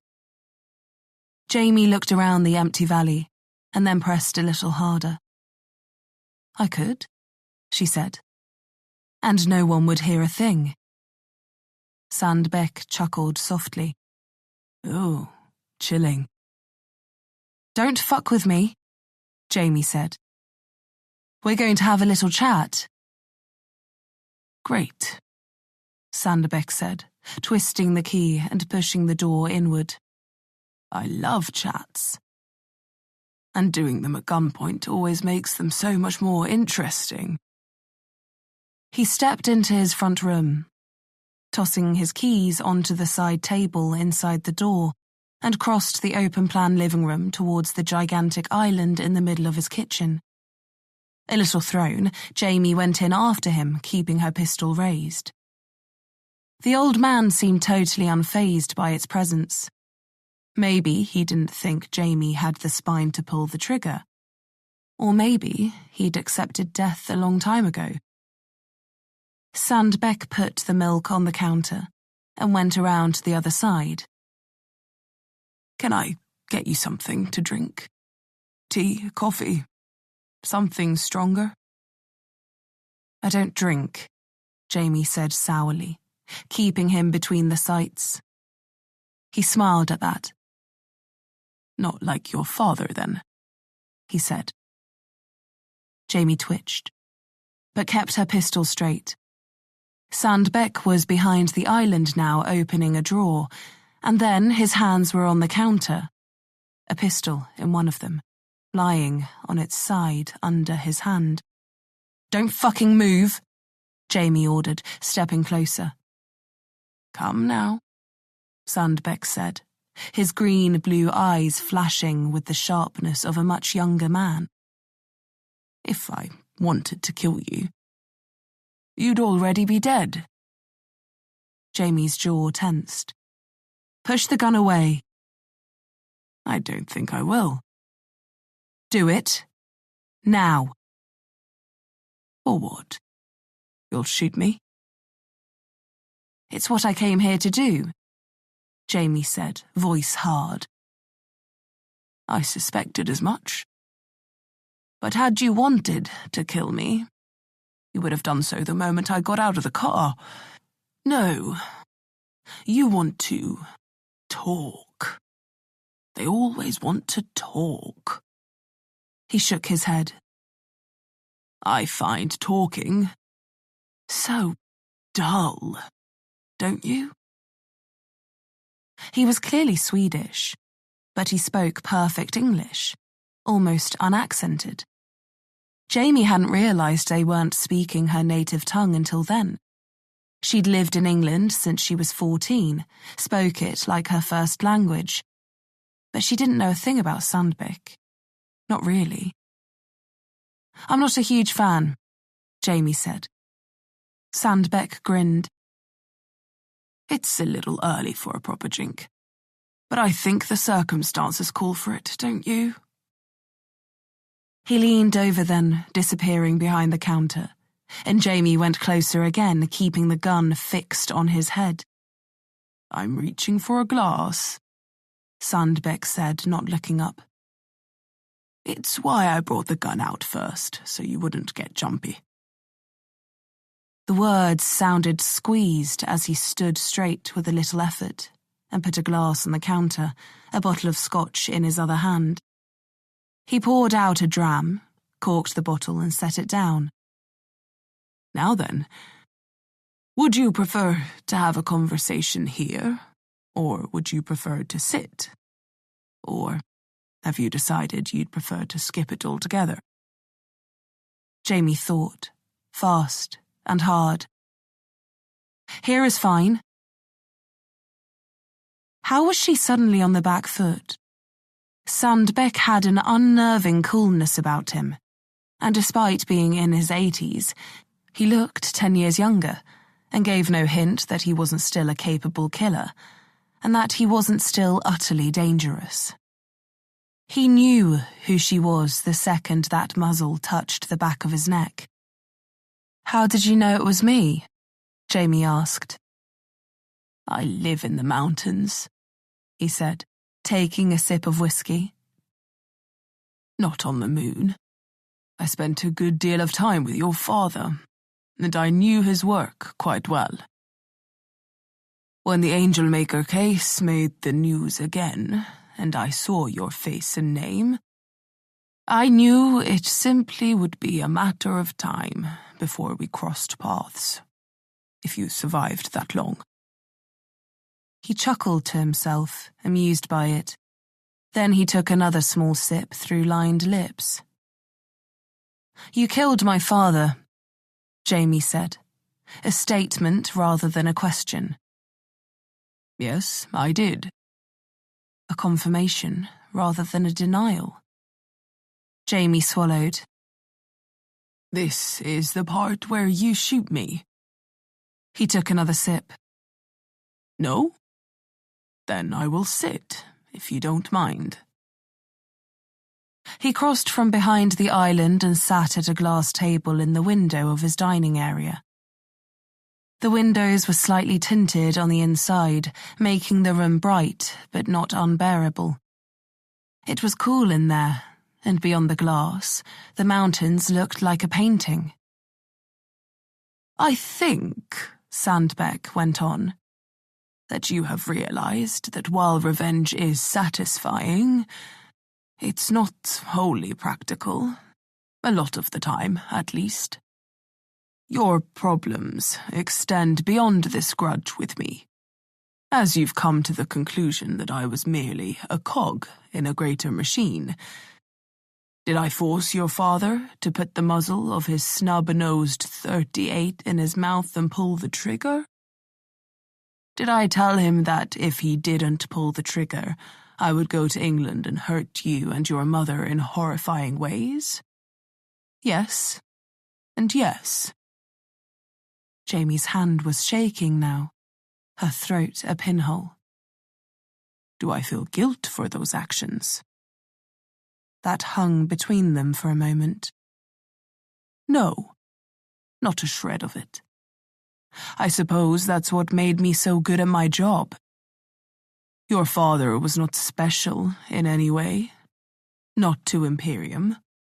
And not to me. Are you trying to get me to kill you? Jamie forced out. I'm not trying to do anything, Sandbeck said. I was curious to meet you. You said you knew my father. You spent time with him. Tell me. Tell me what happened. You look shaken, Sandbeck said. Sit, please. I'll stand. He stared at her. So be it. But yes, I did. I spent time with your father. I met him for the first time in the weeks leading up to his death. How? How did you meet? If you began asking the wrong questions, I was the one they sent. Though I saw something in him I thought we might have used. So I elected not to kill him. Not right away, at least. Jamie's grip fastened on the Glock. He was looking to bring down the organization. And I thought that having a man like him at the SBA could have been more beneficial than the other spineless imps at our disposal. Alinder. Jamie spat. Rasmus Alinder? He raised an eyebrow. Among others. Jamie narrowed her eyes. He's dead. I'm not surprised. You didn't... kill him? He looked at her now. No, I didn't. I haven't killed anyone in several years now, at least. He said it with such cold indifference. Someone is killing people. Lots of people are killing people, Sandbeck said, taking another drink. It's rather an epidemic, if you know where to look. No, Jamie said, shaking her head. Ingrid Falk, a kriminalkommissarie. She gave me your name. I don't know anyone by that name, Sandbeck said flatly. She said you are who they send. Sent? Yes. But I'm retired. He looked around. Don't I look it? Jamie furrowed her brow. She's dead. Made to look like a suicide. Like the others. Yes, an efficient way to do it, of course. And I may have coined the style, but I assure you, my days of doing that are over. So you're saying there's another Sandbeck? I believe that's what you're saying. Don't fuck with me! Jamie yelled now, walking over so that she was close enough for him to smell the gun grease. He restrained a smile. I was good at what I did, but I was not the only one. Though, I admit, it's rather a smart move. What is? Using my name. He shook his head. I don't know if I should be flattered or not. Why is it smart? He looked at her as though she was missing a beat. Because someone looking for revenge against a man named Sandbeck would no doubt land here, at my feet. Jamie did feel like she was missing a beat. Which makes someone who might have been difficult to find previously very easy to find indeed. It dawned on her then, and Jamie stiffened. Ah, Sandbeck said. The penny drops. Jamie's eyes turned to the quiet landscape outside. The natural ridge around the bowl, the vantage points, the panoramic glass. The kill box she'd willingly walked into. Was she being sighted through a scope as they spoke? I wouldn't worry, Sandbeck said. If they were out there, you'd be dead already. He got up and took his empty glass back to the island. But I wouldn't drag my heels, he said. I have no doubt they know you're here, and it'll just be a matter of time. He poured himself another drink. They would have clocked you the moment you got near this place. How? The security cameras. I didn't see any cameras. I checked. He raised the glass to his lips. They wouldn't be very good security cameras if you did. Jamie lowered her gun then, her heart hammering in her ears. Right then, Sandbeck said. We'd better get to it. What did you really want to ask? You're going to answer my questions. Why? Was he going to lie to her? Stall for time? What was this? He shrugged. I don't know. Boredom? Boredom? He shrugged again. I don't have any allegiances to them, nor to you. I live my life as bait. And this isn't the sort of situation one walks away from. I suppose if I help you, give you something you can use, it makes things more sporting. Sporting? Jamie was in shock. Sporting. Fair. Gives you a fighting chance, you know? The hell is wrong with you? He took another drink. What? You'd deny an old man a little fun before he dies? He laughed again now. What do I care what happens to them after I'm gone? I led a good life, one I enjoyed, one that was rewarding in its own way. And who knows? Once those cars come over the ridge and thunder down that road, maybe it'll be enough to get my heart racing again. So what do you say, eh? Ready to have a little fun? I could never convince your father of it, but what about you? Jamie stared down at the pistol in her hands. He was mad. Utterly mad. A grade A, psychotic old motherfucker who got off on murder and mayhem. But if he was telling the truth about the cameras, and she had no doubt he was, then he'd be telling the truth about Imperium too. And in who knew how long they'd be here, in force, with guns, looking to kill her. She glanced up at Sandbeck, the man who'd taken everything from her, who'd shattered her life, and her blood ran cold. But honestly, what other choice did she have? Put a bullet in him and run?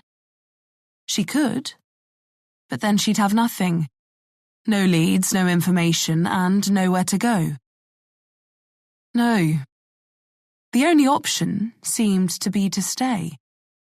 And to fight. She was just relieved, in a strange, twisted, disgusting way, that this crazy old man was at least on her side.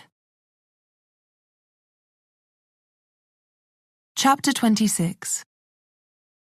As Lars Sandbeck talked, he seemed perfectly pleasant, if you could ignore the subject about which he was talking, and his history of complete psychotic violence. Jamie found it difficult to believe that he would be so forthcoming with information, especially against Imperium. He'd been discharged from the Swedish military for what he said was a trivial reason. Jamie gleaned it was something to do with his conduct, and no doubt to do with his psychotic tendencies. The special forces often attracted men like Sandbeck, but they didn't always like the results they got. Following that, in the late 70s, Imperium snapped him up and put him to work, mostly killing people. They'd paid relatively well, and when he'd reached his mid-70s and he'd become slower than the job required, they'd allowed him to retire, after 40 years of diligent murdering. But he said that during his tenure, he'd dispatched almost as many people who had retired from Imperium as had stood against them, and had always expected one of his successors to come knocking on his door with a bullet just for him one day. The circle of life, he called it. So, quite frankly, he said, fuck them. He took another drink. I lived my life, enjoyed it. Got to kill a lot of people, most for Imperium, some just for me. There were lots of good times. But now, sitting here, waiting for someone to come and kill me, well, it's not a fitting death, come to think of it. Go over there, to the cupboard in the kitchen. Jamie stood from the table, leaving the notepad full of names and other information about Imperium's inner workings, and headed to the kitchen, pistol in hand. Sandbeck seemed amenable, but she was under no illusions who she was sitting across the table from, and every 5 seconds her brain kept telling her that the second he stopped being useful, she'd put a bullet in him. But the more he spoke, the more human-esque he became. He was the lens through which she'd focused all her anger. But it was difficult to hold anger for someone who felt such indifference, who spoke of the past like a television show he'd watched. She didn't know whether she'd expected remorse from him, or whether she could get him to beg and plead for his life, whether that would have made it easier or harder. Honestly, she'd hoped that he would have fought back, that they would have tussled, and that she could have distilled it down to the him or me scenario that would have allowed her to pull the trigger. And yet here they were, talking politely across a very expensive dining table. Jamie headed for the cupboard that Sandbeck pointed out. It was next to his fridge, the kind that most people would use to store a mop. She opened it and stood back, swearing under her breath. What stared back at her was a veritable arsenal. A marksman rifle with scope, 2 shotguns, 1 pump-action, the other a single-barreled sport shooter, and what looked like an automatic assault rifle. Then she saw what was hanging on the door. 4 pistols, 2 matching Glocks, a Browning high-power pistol, and a Heckler & Koch, Mark 23. Jamie doubted she'd be able to even hold it up with one hand. It was huge. Quite the collection, Jamie said, turning to face Sandbeck. Just a few favourites. Call me sentimental. He smiled, tickled by his own joke. I'm not looking to really get into a war here, Jamie said. You're already in one. Don't remind me. Jamie sighed, sick to her stomach.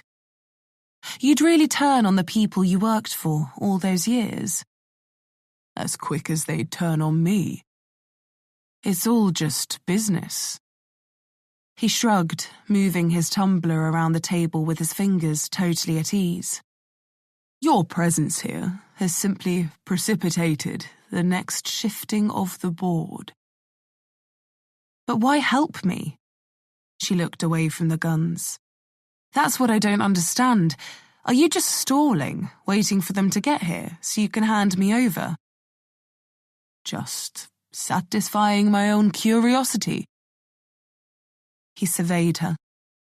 Not as a human does another, but as a lion does a zebra, lounging in the shade. I'm waiting to see if you're going to kill me. Jamie narrowed her eyes at him. I've always found the inability to kill someone fascinating.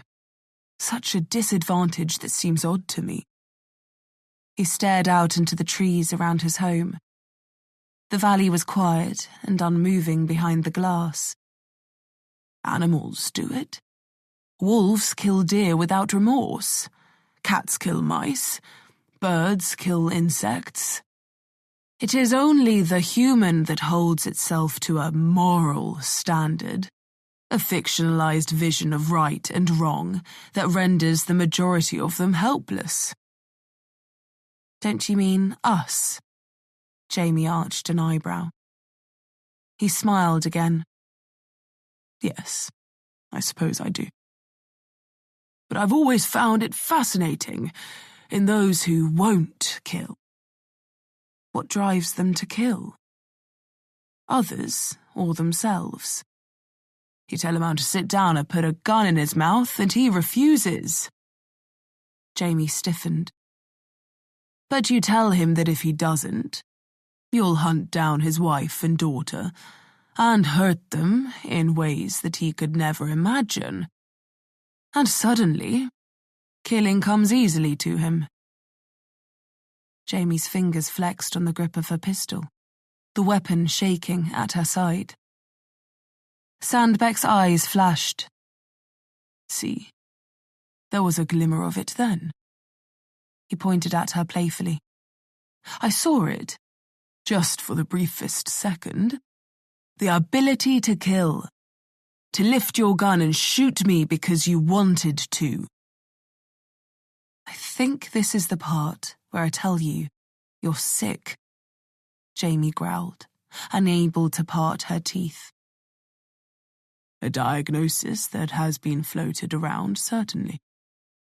He sighed, crossing his legs and lacing his wrinkled hands over his knee. Though I consider myself quite sane, simply a bystander, an observer of the human condition, as a researcher might the rats who scuttle around his maze. Sandbeck lifted his hands and twiddled his fingers like a puppeteer. Jamie restrained a gag. I think I'm ready to leave now, she said, shaking her head. Oh, so soon. But our party guests haven't even arrived yet, and we were just getting to know each other. Jamie didn't even bother trying to smile. She just crossed to the table, picked up the notepad and tore out the filled pages and stuffed them in her pocket. You're just going to let me walk out of here, right? She said then, glancing at Sandbeck, who was still watching her. Why wouldn't I? I could think of a few reasons. No. He laughed. I quite enjoy watching people try to take on Imperium. It's always fun to see how far they get. He cocked his head slightly then, his eyes unfocusing, and then he looked at Jamie again, sending a shiver down her spine, and turned to the window. They're here, he said. Jamie followed his gaze to the track beyond the river, and the cloud of dust rising just behind the ridge. So what will it be, Jamie Johansson? Sandbeck asked, getting to his feet and walking into the kitchen towards the still open gun cupboard. Do you wish to be the mouse or the man? Chapter 27. I wish to end this fucking nightmare, Jamie grunted, watching the dust cloud grow. Well, don't mind me, or the floors. The maid comes every Tuesday, Sandbeck said, gesturing to the pistol in her hand. Not what I meant, Jamie said, eyes fixed on the horizon. I don't suppose you have a way out of this. Jamie cut off, turning to look at Sandbeck, and finding herself staring down the barrel of the marksman's rifle. Her heart skipped a beat, her skin erupting in gooseflesh. Sandbeck pulled the trigger. Jamie jolted, but all that rang out was a metallic click, the firing mechanism falling on an empty chamber. Sandbeck lowered the rifle and laughed to himself again. Sorry, I couldn't resist. Jamie just made an indignant sound. What do you want? The assault rifle or the shotgun? Neither, Jamie said. I'm leaving. She'd already mapped the route back to her car. Good luck with whatever it is you're doing. Dying? Sandbeck slotted around into the chamber of the bolt-action rifle, a polished antique Remington, and then slid the bolt into place. Probably, he added. I suspect they'll come in force. Jamie watched him lay the rifle on the kitchen island and then return to the cupboard for the rest of his weapons. Jesus fucking Christ. He was really intending to get into a firefight with these people for fun. She was almost begrudged to be leaving without any closure, but what more was there to be said? Sandbeck had killed her father, and despite the hatred that she'd had for him from the moment she'd learned the truth about her father's demise, she was finding it difficult to detangle the man in front of her from the spectre in her mind. She couldn't be any more angry at him for what he'd done than you could be a spider for eating a fly. It was just in his nature. The cruel irony of it was that had she been more like him, she might have been able to kill him. But if she was, then it wouldn't bring her closure. She'd feel nothing, and she knew if she lifted the pistol in her hand and shot him, that would do nothing except eat her up. She had killed before.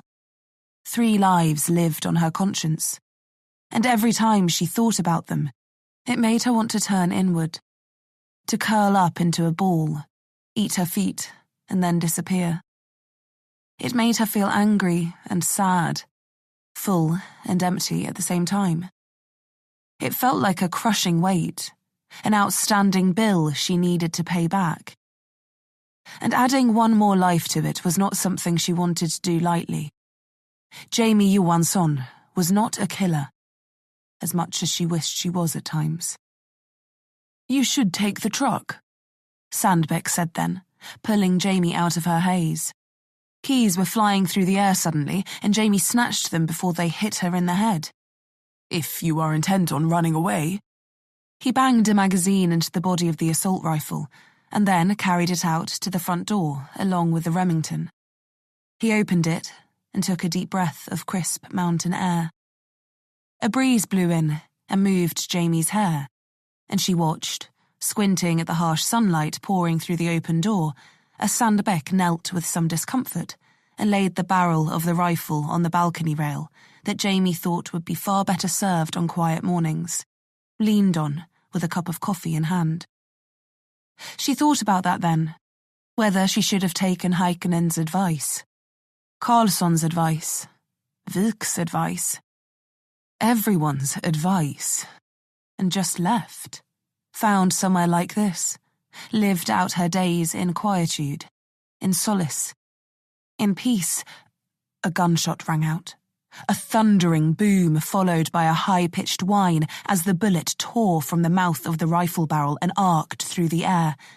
Sandbeck absorbed the recoil, then smoothly popped the casing out of the rifle and put another one in the chamber with a bolt. In the distance, Jamie could see a line of black SUVs hammering through the valley, and then, without warning, the lead car swerved and impaled itself on the left-hand support strut of the bridge. Smoke billowed into the sky above it, and the 2 4x4s behind both skidded to a halt at an angle. Sandbeck took a second, then let another bullet fly. He looked back casually, grinning, as little figures began to swarm in the distance, the chatter and pop of rifles and pistols distant and seemingly innocuous. If you're leaving, now would be a good time. Head past the kitchen. A door on your right leads down to the garage. There's an SUV there. You already have the keys. He returned to the scope, ejected the second casing, and loaded another. Jamie stood and watched. As much as she wanted to get out of there, she wanted to see how this played out too, who was coming and whether Sandbeck could fend them off. Then the first bullet hit the window in front of her and created a little spider's web of cracks. The glass was bulletproof, but it was still enough to bring her back to reality. Where am I supposed to go? She watched the mercenaries organize themselves in the distance, blocking the only road out of the valley.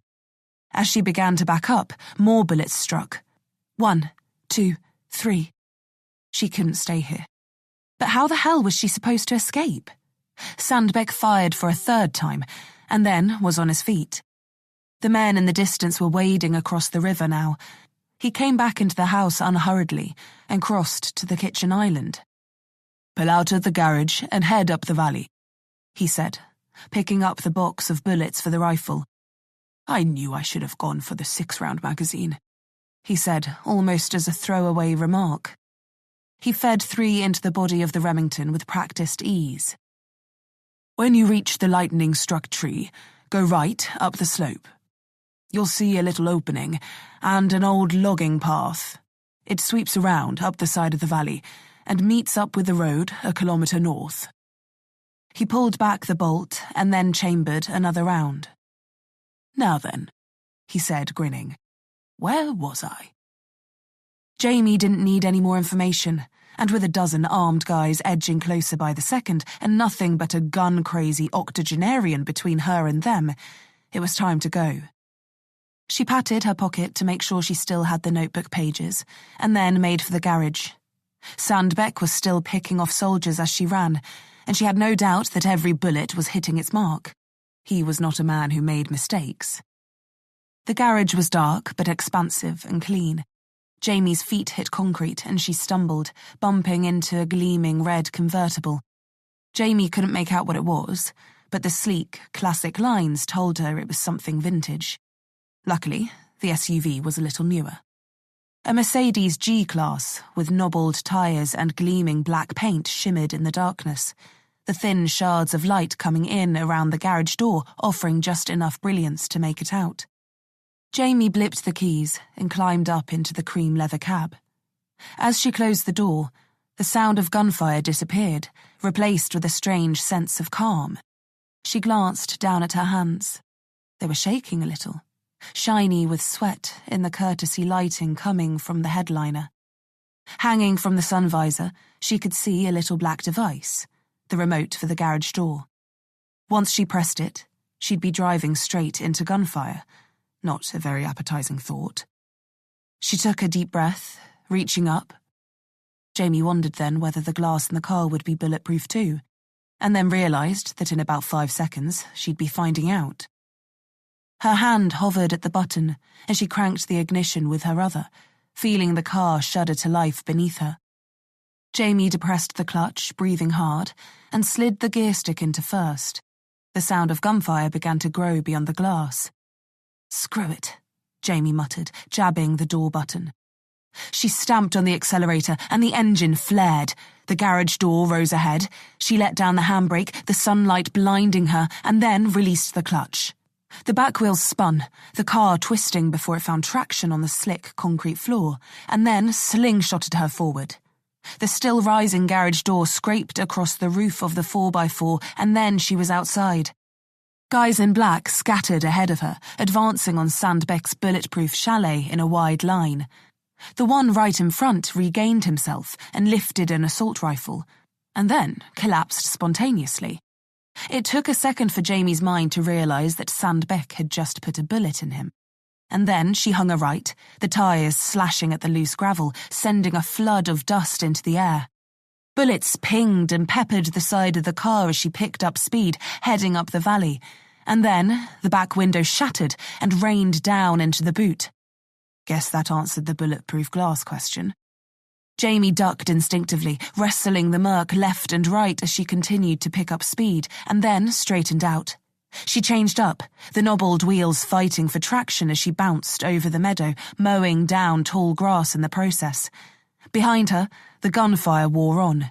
In the rear view, Jamie could make out several bodies heading for the house, several turning to give chase. But with the lead car blocking the bridge and the others stranded across the river, they had no hope. Shit! Jamie almost missed it. Her eyes faced forward again, her heel finding the brake instinctively. The wheels locked up and she skidded, juddering in the loose earth, a tall, blackened husk of a tree standing in front of her. It had been struck by lightning. What did Sandbeck say? Right at the tree, Up the slope. Jamie changed down, and then again. The wheels spun, but then she was moving. The forest loomed and she searched for the logging track. There. Just a small opening, 2 deep wheel ruts. Shit. She hoped she wouldn't bottom out. She headed for them without caution. There was no time for it. The wheels sank in, the front bumper gouging the loamy soil as she hit the track. Her rev counter climbed, the tyres searching for grip, and then she was lumbering up the slope. The sunlight died behind her, and she was suddenly shrouded in darkness and the smell of pine. Up and up the track went, climbing higher as Jamie switched from first to second, second to first, looking for a route that didn't beach her or send her tumbling down the steep drop-off.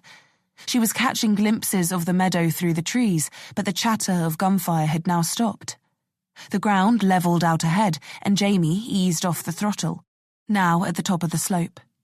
Below, to her right, through the branches, she could just make out Sandbeck's chalet, and in front of it, a loose circle of guys in black. Jamie let the engine idle and kicked the door open, stepping onto the mound of dirt that separated the track from the bank. 2 more figures appeared now, walking from the house into the open, into the circle of men. The man in the front was Sandbeck. Jamie could tell from his shirt and the slow, laboured gait. He wasn't walking hurriedly, but he was walking at gunpoint. The man behind him was in black too. From here, Jamie couldn't make out anything except his bald head and the gleam of the silver pistol in his hand, stark in the sunlight.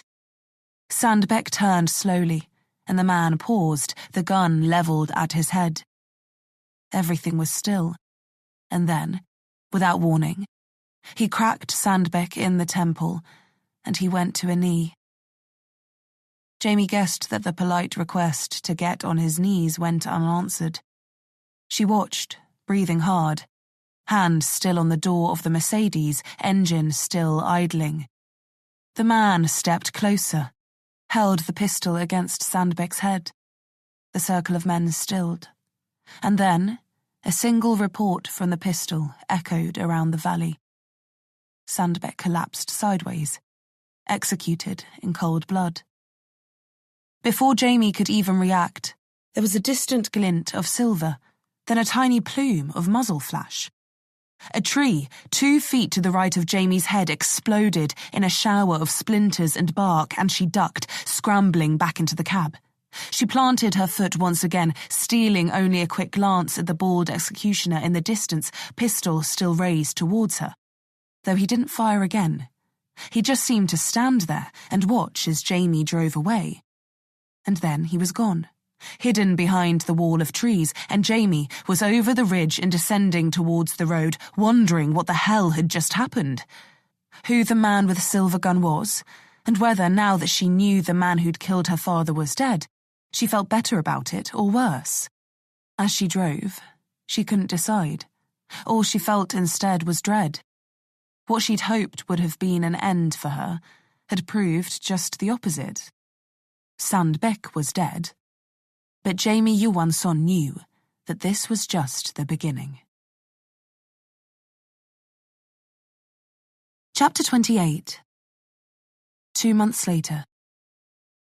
Jamie was throwing kicks into a heavy bag in her top-floor apartment in Bergen, Norway, when her phone started beeping. She lowered her leg, sweat dripping down her forehead and beading on her collarbones, and looked at it. Her breathing slowed as she walked across the bare boards and picked it up off the ratty table in her weekly rented one-bed. The place was a dump, but there weren't a whole lot of buildings which didn't ask questions and accepted cash. Jamie picked up her phone and double-tapped the notification. The screen opened to show a feed from a camera she'd put on the 3rd-floor landing, a guy walking carefully across it towards the stairs. The apartment below her was vacant. She made sure of that because she was paying for it too, which meant this visitor was for her. She could see a full head of dark hair, a polo shirt, a pair of jeans, boots, an upright posture, well-defined musculature. She figured him for 6 foot and strong. Jamie put her phone down, picked up the loaded Glock 19 lying next to it, and chambered around. A minute later, she heard the click and tap of picks in her lock, and then the door swinging open. The guy stood, waited, listening for any hint of movement, and then entered slowly. He looked around, moving deeper inside, eyes going over the walls decorated with photographs and newspaper clippings, yarn stretching from pin to pin, making an impenetrable web of information that it would take months to decipher or assemble. He stiffened visibly as the muzzle of a gun touched his ribs. Then he moved, twisting hard, throwing his left elbow back, knocking the pistol cleanly from Jamie's grip. His right hand was rising steadily, going for her neck, his right foot tracing a path forward, ready to hook behind her heel and trip her, putting her on the ground. But before he even managed to get his foot level with hers, the laces of Jamie's left shoe connected with his flank, hard. His eyes widened, body stunned. Jamie parried his rising right with her left and fired a closed-knuckle jab right into his solar plexus. He gasped, then took a kick to the outer thigh and buckled. The guy went to the ground, fighting for breath, and Jamie stared down at him. "How did you find me?" she asked flatly. "Don't you," he winced, "want to know who I am?" he asked, American accent apparent, even in the choked-out words. Jamie cocked her head to the side. FBI, CIA, I'm guessing. She shrugged, picking up her pistol, pointing it at him. "So I ask again, how did you find me?" "How did you know?" She sighed, lowering the pistol. "No gun drawn coming in here. I guessed you weren't coming to kill me. And only an American would be brazen enough just to pick the lock and come in unarmed. Plus, the polo shirt kind of gives it away. I thought you guys were trained to blend in."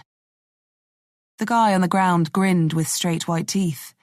He had a thick head of hair, a thin layer of stubble on his angular chin, and eyes that steely colour of grey-green. "Bo Simpson," he said, the southern accent coming through now. He offered his hand from his position flat on his back. Jamie stared at it. "Seriously? Bo Simpson? That can't be your real name." He sat up with some difficulty, massaging his ribs. "My parents weren't exactly the creative type." He fished in his pocket then and offered Jamie a black leather billfold. She took it and opened it, seeing his FBI credentials and his name. Bo Simpson.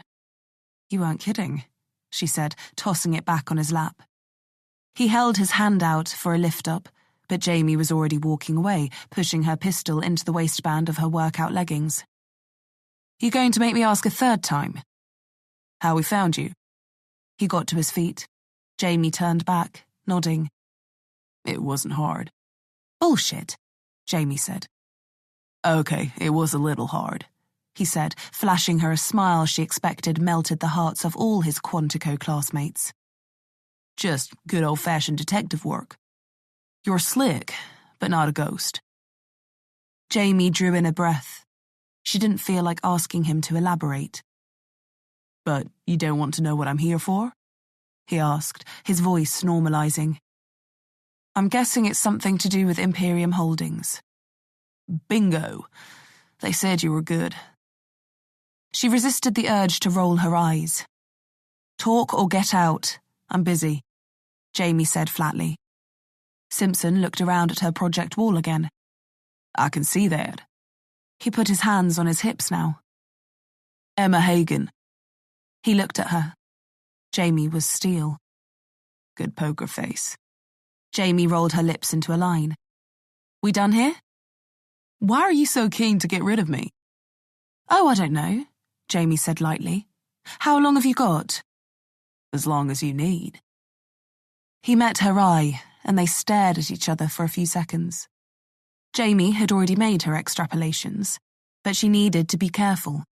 She was technically a fugitive, wanted in Sweden for the incident at the farmers' market, and every law enforcement agent across Scandinavia was scouring the continent for her. But if Simpson was here to arrest her, then he wouldn't be here. It would be a group of tactical officers, and they wouldn't have picked the lock. They would have caved the door in with a battering ram, thrown flashbangs, and then stormed the place. And he wasn't here to kill her. If he was, he'd know who she was and what she was capable of, and he'd at least be armed. There was no way she should be conducting an investigation like this. It was tantamount to vigilantism, which no law enforcement agency liked. Which eliminated pretty much every other option, except that they were here to ask her for help. "I have no interest in working with the FBI," Jamie said, "especially not someone who breaks into my apartment. So why don't you let yourself out, yeah? You know the way." She needed to play her cards close to her chest. Simpson laughed a little. "I don't think you understand the position you're in." "People tell me that a lot, and yet here I am," Jamie said tiredly. "I'm proving hard to kill. And trust me, they've tried." "I don't mean with Imperium," Simpson said then, serious all of a sudden. "Let me guess, I've managed to piss off the FBI too." "Intruding a federal investigation is no small matter." Jamie was the one who laughed now. "Tried the carrot, now the stick. I get it. So, what? Either I help you out somehow, or you put me in chains and ship me off to Guantanamo?" "That's the CIA, but about the sum of it." Another radiant smile. Another failed attempt. "Let's just cut to the chase then, huh? What is it that the FBI thinks I can do that they aren't able to do for themselves?" Jamie folded her arms, not breaking Simpson's intense stare. "Emma Hagen. You know the name?" "I do. She's one of the leading lights in Høyre, the Norwegian Conservative Party. She's advocating for economic liberalisation, free market policies and privatisation across the board, thinly veiled as a way to alleviate the stress on the welfare state, as Norway continues to move away from oil exports to renewables." Simpson raised an eyebrow. "You've done your homework." "Skip the platitudes, okay? This handsome farm boy act isn't going to get you anywhere." "I don't know what you mean," he asked innocently, raising his eyebrows. Geez, either he was that far up his own ass, or he genuinely didn't know he was doing it. Jamie's silence was enough of a hint that he should just continue. He cleared his throat. "Hagen is being paid off by Imperium to push an agenda that will benefit them in the long term." Jamie nodded. "I hope the FBI have come up with more than that."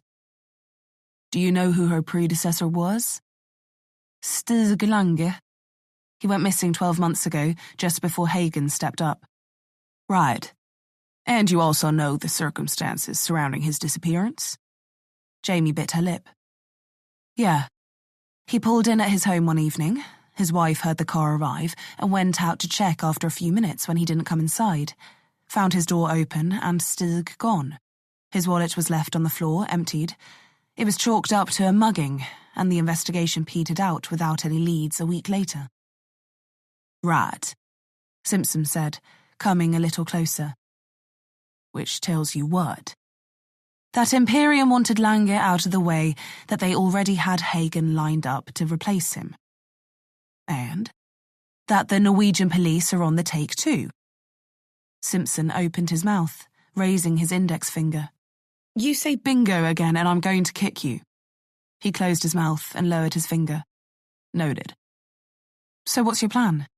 You want to grab Hagen, interrogate her, find out if she knows anything about Lange's disappearance? Use that to do what, exactly?" Jamie shook her head. "If I know one thing about Imperium, it's that the people they use don't know anything about anything." "That's why we're not looking at Hagen." "Then who are you looking at?" Jamie tried to sound as nonplussed as she could. "Lange, and more importantly," Simpson said, stepping closer again and pulling a folded-up piece of paper from his pocket, offering it to Jamie. "The man who we believe killed him." Jamie took the piece of paper and unfolded it. A grainy long-lens photo of a bald man stared back. Simpson sighed. "His name is Sandbeck," Jamie finished for him, looking up and meeting his eye. "Yeah, We've already crossed paths. She remembered the bald man at the chalet, who'd executed the original Sandbeck, who'd turned and fired and nearly taken her head off from 200 meters with the fucking pistol. Simpson raised his eyebrows and cocked his head to the side. "Then you're lucky," he said.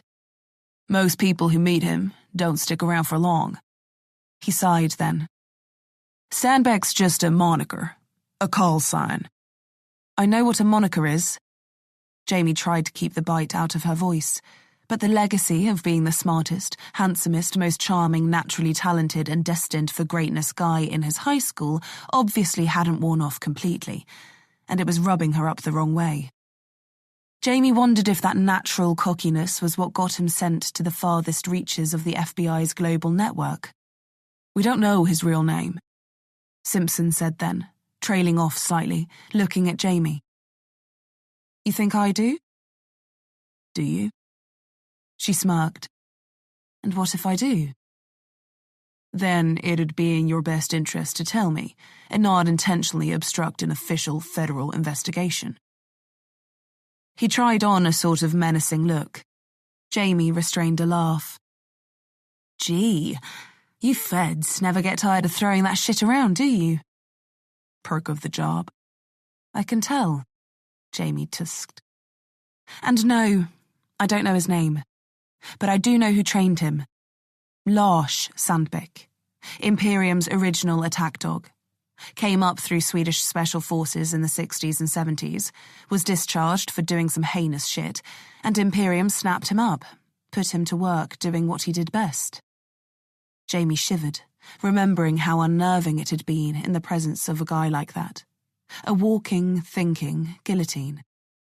"Grade A psychopath." "Lars Sandbeck." Simpson parroted it back, ingraining it in his mind. Jamie nodded. "Yeah, and Imperium had him train the guys who came after. He coined a specific way of murdering and making it look like suicide that seems to have never gone out of fashion. I guess this fucker," Jamie said, gesturing to the photo Simpson was still holding, "is paying homage to his teacher. Or maybe it's just a fear thing. Hell, I bet there are a dozen Sandbecks out there. It's like a ghost story. Every person who gets sucked into Imperium's orbit fears Sandbeck. He's everywhere, in every country. You kill one and another Sandbeck springs right up in his place." "Their very own bogeyman," Simpson said, putting his hands on his hips. "Well, this specific iteration of Sandbeck seems to be one mean son of a gun." Son of a gun? Was this guy right out of a mail-order catalogue for good old boys? She could picture him on the front of a glossy magazine with cowboy boots, a plaid shirt, leaning on a fence somewhere, staring off into the distance. She figured he was from Arkansas, Oklahoma, maybe East Texas by the accent. But she didn't feel like asking that question and hearing what he thought was a charming answer to it. Jamie had no doubt that there was a well-practiced, woman-wooing speech memorized just for that occasion. "He is," Jamie said. "But he's also smart, ruthless, very well-connected, funded and practiced, too. At killing, and at not getting caught." "Bingo." Jamie fired him an icy look. "Sorry." Simpson cleared his throat. "So if you've got all this figured out," Jamie said, "then what do you need me for? Seems like the FBI had everything well in hand. Or are you here just to collect the information I've amassed and then tell me to go get lost somewhere very far away? Somehow I feel like you've had that mandate before, and it's not one that's stuck." "People say I have a problem letting things go," Jamie remarked coolly. Simpson chuckled a little. "No, we'd actually very much like you to stick around. You're one of the few people we trust not to be in league with Imperium somehow. And we know exactly how you feel about them, what they've done to you, your home, your job, your father." "I'm getting really fucking sick of people throwing his death in my face," Jamie said, not keeping the bite from her voice this time. Simpson squirmed a little, then regained his rugged confidence. What I mean is, you've already had a few brushes with Imperium. You know about their operation. You can attest to their involvement, both historical and current, in the Swedish police authority. And you can name names. It clicked. Ah, Jamie said. Now I get it. Simpson remained quiet. It's a sting. Across Norway, Sweden, I'm guessing Denmark too, considering that's where the nearest FBI field office is. The corner of Simpson's eye twitched almost imperceptibly, but it was a tell. She nodded to herself. Who's in on it? Europol? They must be heading this up, and for the FBI to have their fingers in it, it must be an American op too. Though I'm not surprised that Imperium are tangled up in the land of opportunity and institutionalized capitalist corruption. Simpson's eye twitched again. Oh, he really was a true red, white and blue-blooded American. Jamie never understood patriotism. She was an orphan of the world. And I guess the Norwegian National Police Directorate are in on it. Swedish Chancellor of Justice. And the Danish Ministry of Justice, of course. Simpson pursed his lips. All I can say is that there's a multi-agency operation in place that's looking to undermine Imperium Holdings on an international scale and remove those involved from their positions of power in governmental, civil, judicial, and civilian organizations. So basically what I said. Jamie sighed and nodded.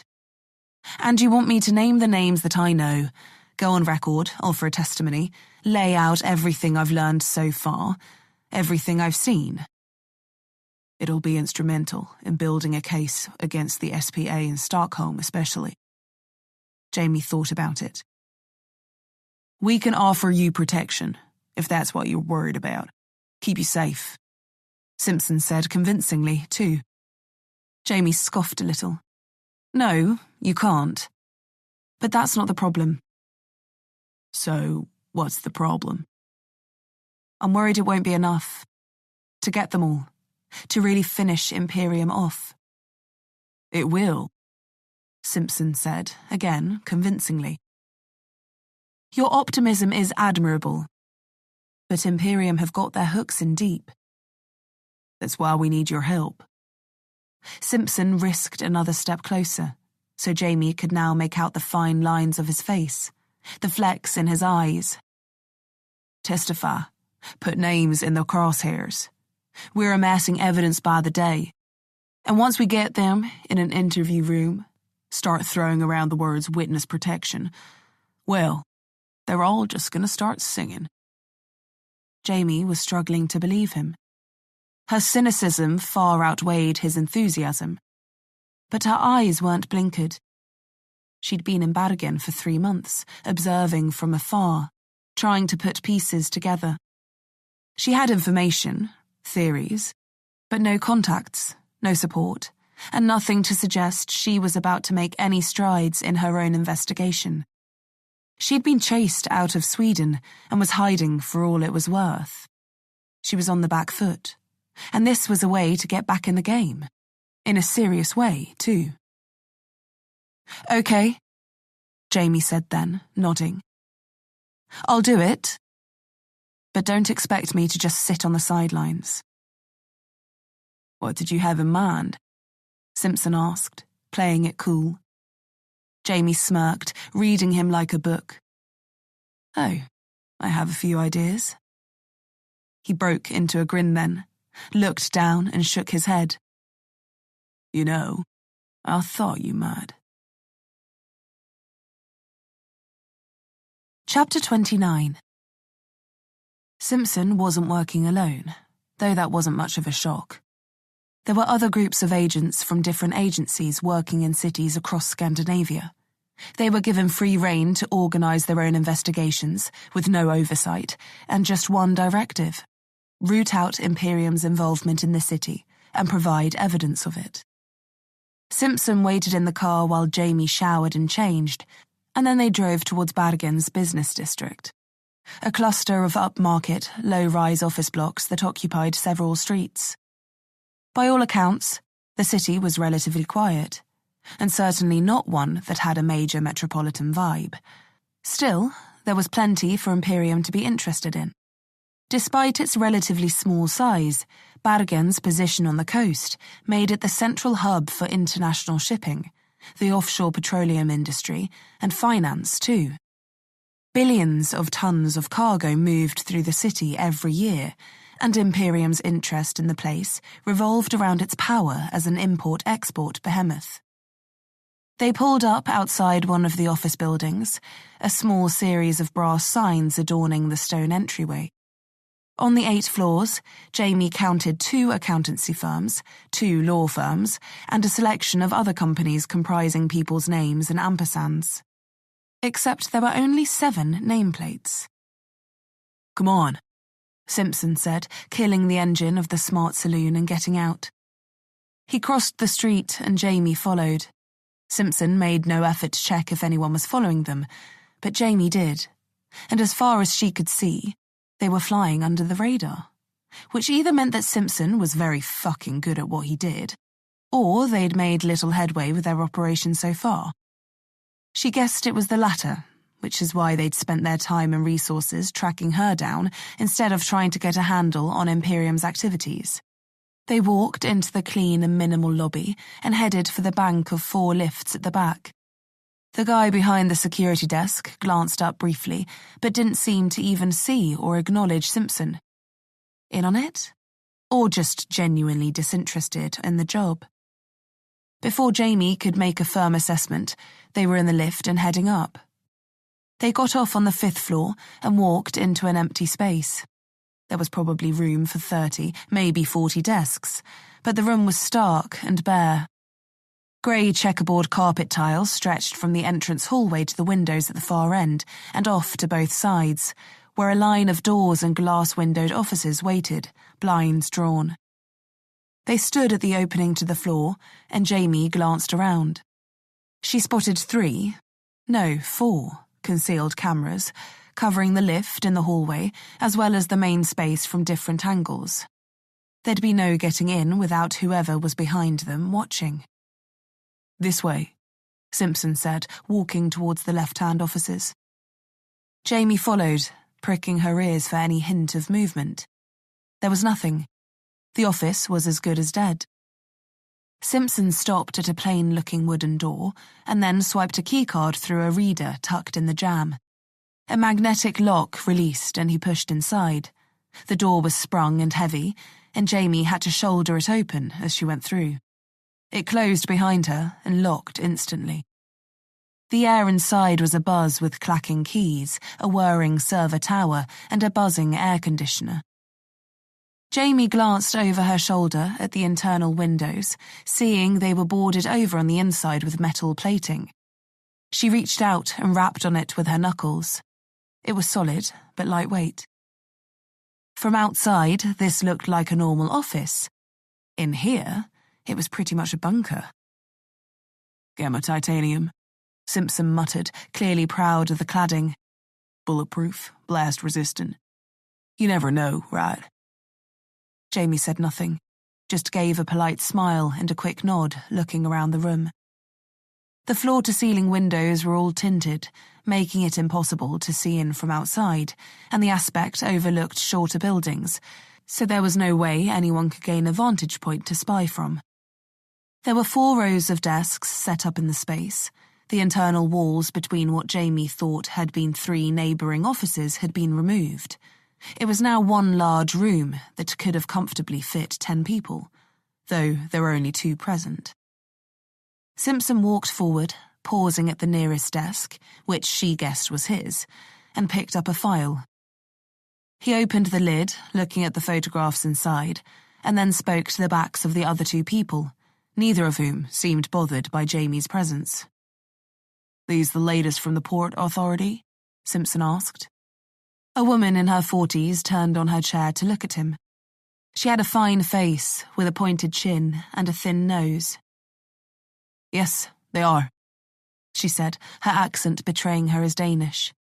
Scandinavians were attuned to the difference in accents across Norway, Sweden, and Denmark, and Jamie's ability had never left her. No sign? Simpson asked, watching the woman for her reaction. She shook her head, her pinned-up, chocolate-coloured hair shaking in its bun. Nothing, she said, and we've been watching constantly. Shit, Simpson said, dropping the file. Artisan, he called then. A guy at the far desk turned now. He had close-set eyes, round glasses, and a bald head with greying hair over his ears. Any chatter? Hearing anything? Otterson shook his head, not saying a word. He looked sad for a moment, then turned back to his desk. Simpson put his hands behind his head and looked at Jamie. 5 days ago, an agent from the Norwegian NCIS went missing in the Port Authority. He was meeting a contact there, someone who we hoped could connect some dots for us. But he never came back. The National Crime Investigation Service? Jamie raised an eyebrow. Simpson nodded. Yeah. His name was Klein. He turned back to the room now. That's Caroline Vestergaard. He pointed to the woman with the tied-up hair. Europol, finance expert. She's been tracking the money trails moving through Bergen. And at the back, Oddison, from the Norwegian Intelligence Service. He's our eyes and ears. And Klein? Jamie looked at Simpson. He was one of our field operatives. Knew the city like the back of his hand. He was good. Jamie resisted the urge to say, not that good. She cleared her throat instead. And now you're at a wall. Simpson nodded. We've been pursuing the Port Authority lead for months now, looking for the right way in. But it looks like Imperium have caught up to us, and whatever trail there was will be buried by now. Vestergaard turned on her seat and nodded as if to confirm that. 2 logistics companies that used Bergen to bring in goods from Europe have already been liquidated and broken up, assets shuffled around. Imperium will move their dealings elsewhere, now that they know we're looking at Bergen. Thanks, Fairs, Simpson said, nodding solemnly. She nodded back, then returned to her screen. So, Jamie said, assembling the information in her head. The port was your lead, and now that's gone up in smoke, you're missing a man, and trying to keep your heads above water. She drew a breath. Which is why I'm here, and why you're shifting your focus to Emma Hagen and Stig Lange. They've been on our radar for a while, but the port was looking like our best bet. But now, Hagen will be difficult to remove in a short time frame, and they need her to keep their long-term goals on course, Jamie said, musing as much as anything. But they'll be tightening up across the board now, especially if they know you're looking at them. She paused. She had to ask the question. If your man Klein was found by Imperium, captured even, you think this operation is still safe? Simpson glanced at Vez and Otterson, who were both looking at him. I don't know, he said. This is one of our backup sites. We moved here after Klein missed his check-in, Simpson said. He didn't know about this place. He glanced at the room again. None of us did. We were directed here when I reported his disappearance.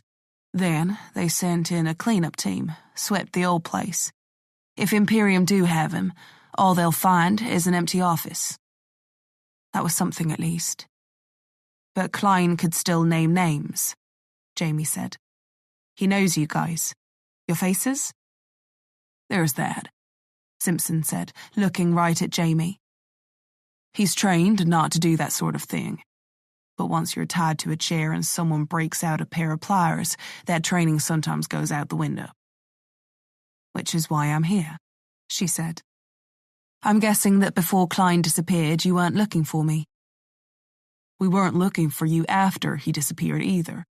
There's assembled a list of companies and assets that Imperium had acquired across Norway, Sweden, Finland. Bolstad Oil came up. Hakkinen Investments came up. Your name came up. Then we found the incident in the farmer's market, backtracked to Ingrid Falk's death, Rasmus Allender, and eventually your father's. It had Imperium stink all over it. And the way they were splashing your face across the most wanted lists, we knew you had to be on Imperium's bad side. We figured that if you'd stayed in Sweden, something would have happened in the last few months. And we doubted you'd let it go. You already had one run-in with the Finnish police, so we figured Finland would be off the table for you. And crossing into Denmark wouldn't be easy, which left Norway as the easiest place to go. You could probably pass for a Norwegian too, so it made sense.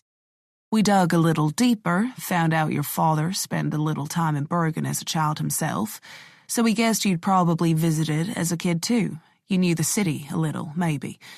So we started asking around. Jamie was annoyed with herself that she'd made it that easy. He was right. Her father had spent time here as a child, and he'd brought her here a few times too. Damn. She didn't even think about that, really. But it must have been in the back of her mind, the reason she chose Bergen.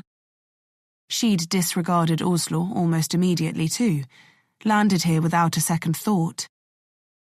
She was pissed at herself, but then again, Simpson was trained for exactly this. The FBI were the elite detectives of the US, so she wasn't wholly surprised. Though it meant if the FBI could find her, so could Imperium. He started asking around. He grinned again. Yeah. Theirs could find no electronic trail, nothing moving through any bank accounts, yours or anyone you were close to. That must have been a long list, Jamie muttered, still seething. Longer than you might think. But you were careful, either using cash or being bankrolled by someone else. We looked at the Bolstad case, and when theirs went through your bank records, saw that you paid for parking near Hakkinen Investments in Helsinki the night you get run off the road and end up in a police station in the middle of nowhere. The same night, you drop off the face of the earth, as does Simon Hakkinen and his daughter Noemi. We tracked down all the assets registered to him, subpoenaed his bank accounts. All but one of his company cars are accounted for. He also moved all the money out of his business accounts into a set of protected Swiss personal accounts, as well as setting up one more and putting 25,000 euros in it. Simpson took a breath. Jamie watched him closely, deeply interested in hearing how they'd done it, but kicking herself with every sentence. He went on. We couldn't gain access to them, the point of them, really. But figuring you might be in the city and that Hakkinen's account was how you were getting by, it was a case of narrowing down the places in the city you can live for cash, no questions, and then looking at banks and ATMs in the area for any regular, sizable withdrawals. On the 1st of every month, someone was taking 10,000 Norwegian kroner out of an ATM 10 kilometers from your apartment building. So we got hold of the security footage and saw you making the withdrawals at 6 in the morning. You were in running gear, and a quick check told us that you run. A lot. You did a series of charity half marathons when you were at the Met. So, we figured that you'd integrated a morning workout with your rent withdrawal. We widened the search area, disregard anything inside 5 kilometers, and that gave us a lot to go on. Then it was boots on the ground, Simpson said, playing down the sheer scale of that investigation. I started asking around with local landlords who rented apartments for cash. Didn't take long to find the right one. He held his hand up, mimicking his own questioning. Hey, have you rented an apartment to a blonde lady, about 5'5", long plait or ponytail, a real pissed off at the world kind of look on her face? Simpson glanced at her. Yeah, that look. Jamie turned away, screwed up her face. Okay. What do you want? A pat on the back? Simpson shook his head. No, I just wanted you to know how serious this is and what we're capable of. We're up against it here. We could be compromised. As you said, Klein could have rolled on us, which means they'll be on the lookout. But not for me. Jamie finished for him. They don't know you're in the city. And finding and vetting agents has proved tough so far. With your experience of Imperium, you're a prime candidate to bring on board. She looked around at the three of them. Fuck. How could 3, or even 4, people hope to take on an organization like Imperium? Even just amassing enough evidence to tackle them on a city-wide scale would prove near impossible. But as unlikely as it was for them to get anywhere as a team of 4, it improved Jamie's chances from when she was going it alone. And they had the might of Europol and the Norwegian, Swedish and Danish governments at their back. They had funding, the authority to plan and act, to get hold of bank records, surveillance tapes, information, data, everything they'd need to stand a fighting chance. Jamie let out a long breath. Okay, she said. I'll help. Emma Hagen is a good target, and there's no doubt she's on Imperium's string. So, what's the plan? Simpson, now sat at his desk, rolled back a little and surveyed Jamie. I'm thinking that NIS will be our best bet. The Norwegian Intelligence Service, what Klein was a part of. Vez appeared on the other side of it then, folding her arms. She was taller than Jamie, and lean. I'd say so. Or Kripos, she said. The Norwegian Criminal Investigation Service. Jamie caught on then. Yeah, Simpson agreed. That's better. She'll be able to move a little more freely then, but still have the sort of pull she needs. Otterson? Simpson called. Otterson looked over. Can you get her a backstory together, get all the documents she needs? I'm thinking over-constable. Should be sufficient. Vez nodded in agreement now. Yeah, she said. And we just put focus on Lange. Have a mandate come down from the Ministry of Justice that Lange's wife made a complaint and they're looking into the case personally. That should fly. Simpson was stoned for a few seconds. It's going to have to. The fewer people involved in this, the better. Jamie stood there like a prized ham, trying not to shift uncomfortably. Vez bit her lip. No, this will work. So long as she keeps her cool, works quietly, doesn't blow her cover. Anyone who checks out her backstory should see what we want them to, providing they don't look too closely. Or know her face already, Simpson added. Yeah, she's definitely got a look. Vez furrowed her brow. A look? Jamie asked, trying not to scowl. She needs a haircut, Simpson offered. What's wrong with my hair? Her voice definitely sounded strained then. She didn't do much to take care of her appearance generally, but she'd always had long hair. Always. It's not hard to pick you out of a crowd, Simpson said. We can't risk you getting spotted. Needs to be cut and dyed. Agreed, Vez said. Don't I get a say? Jamie asked, finding she was holding onto her plait now. She hadn't even realised she'd swung it around and taken hold of it.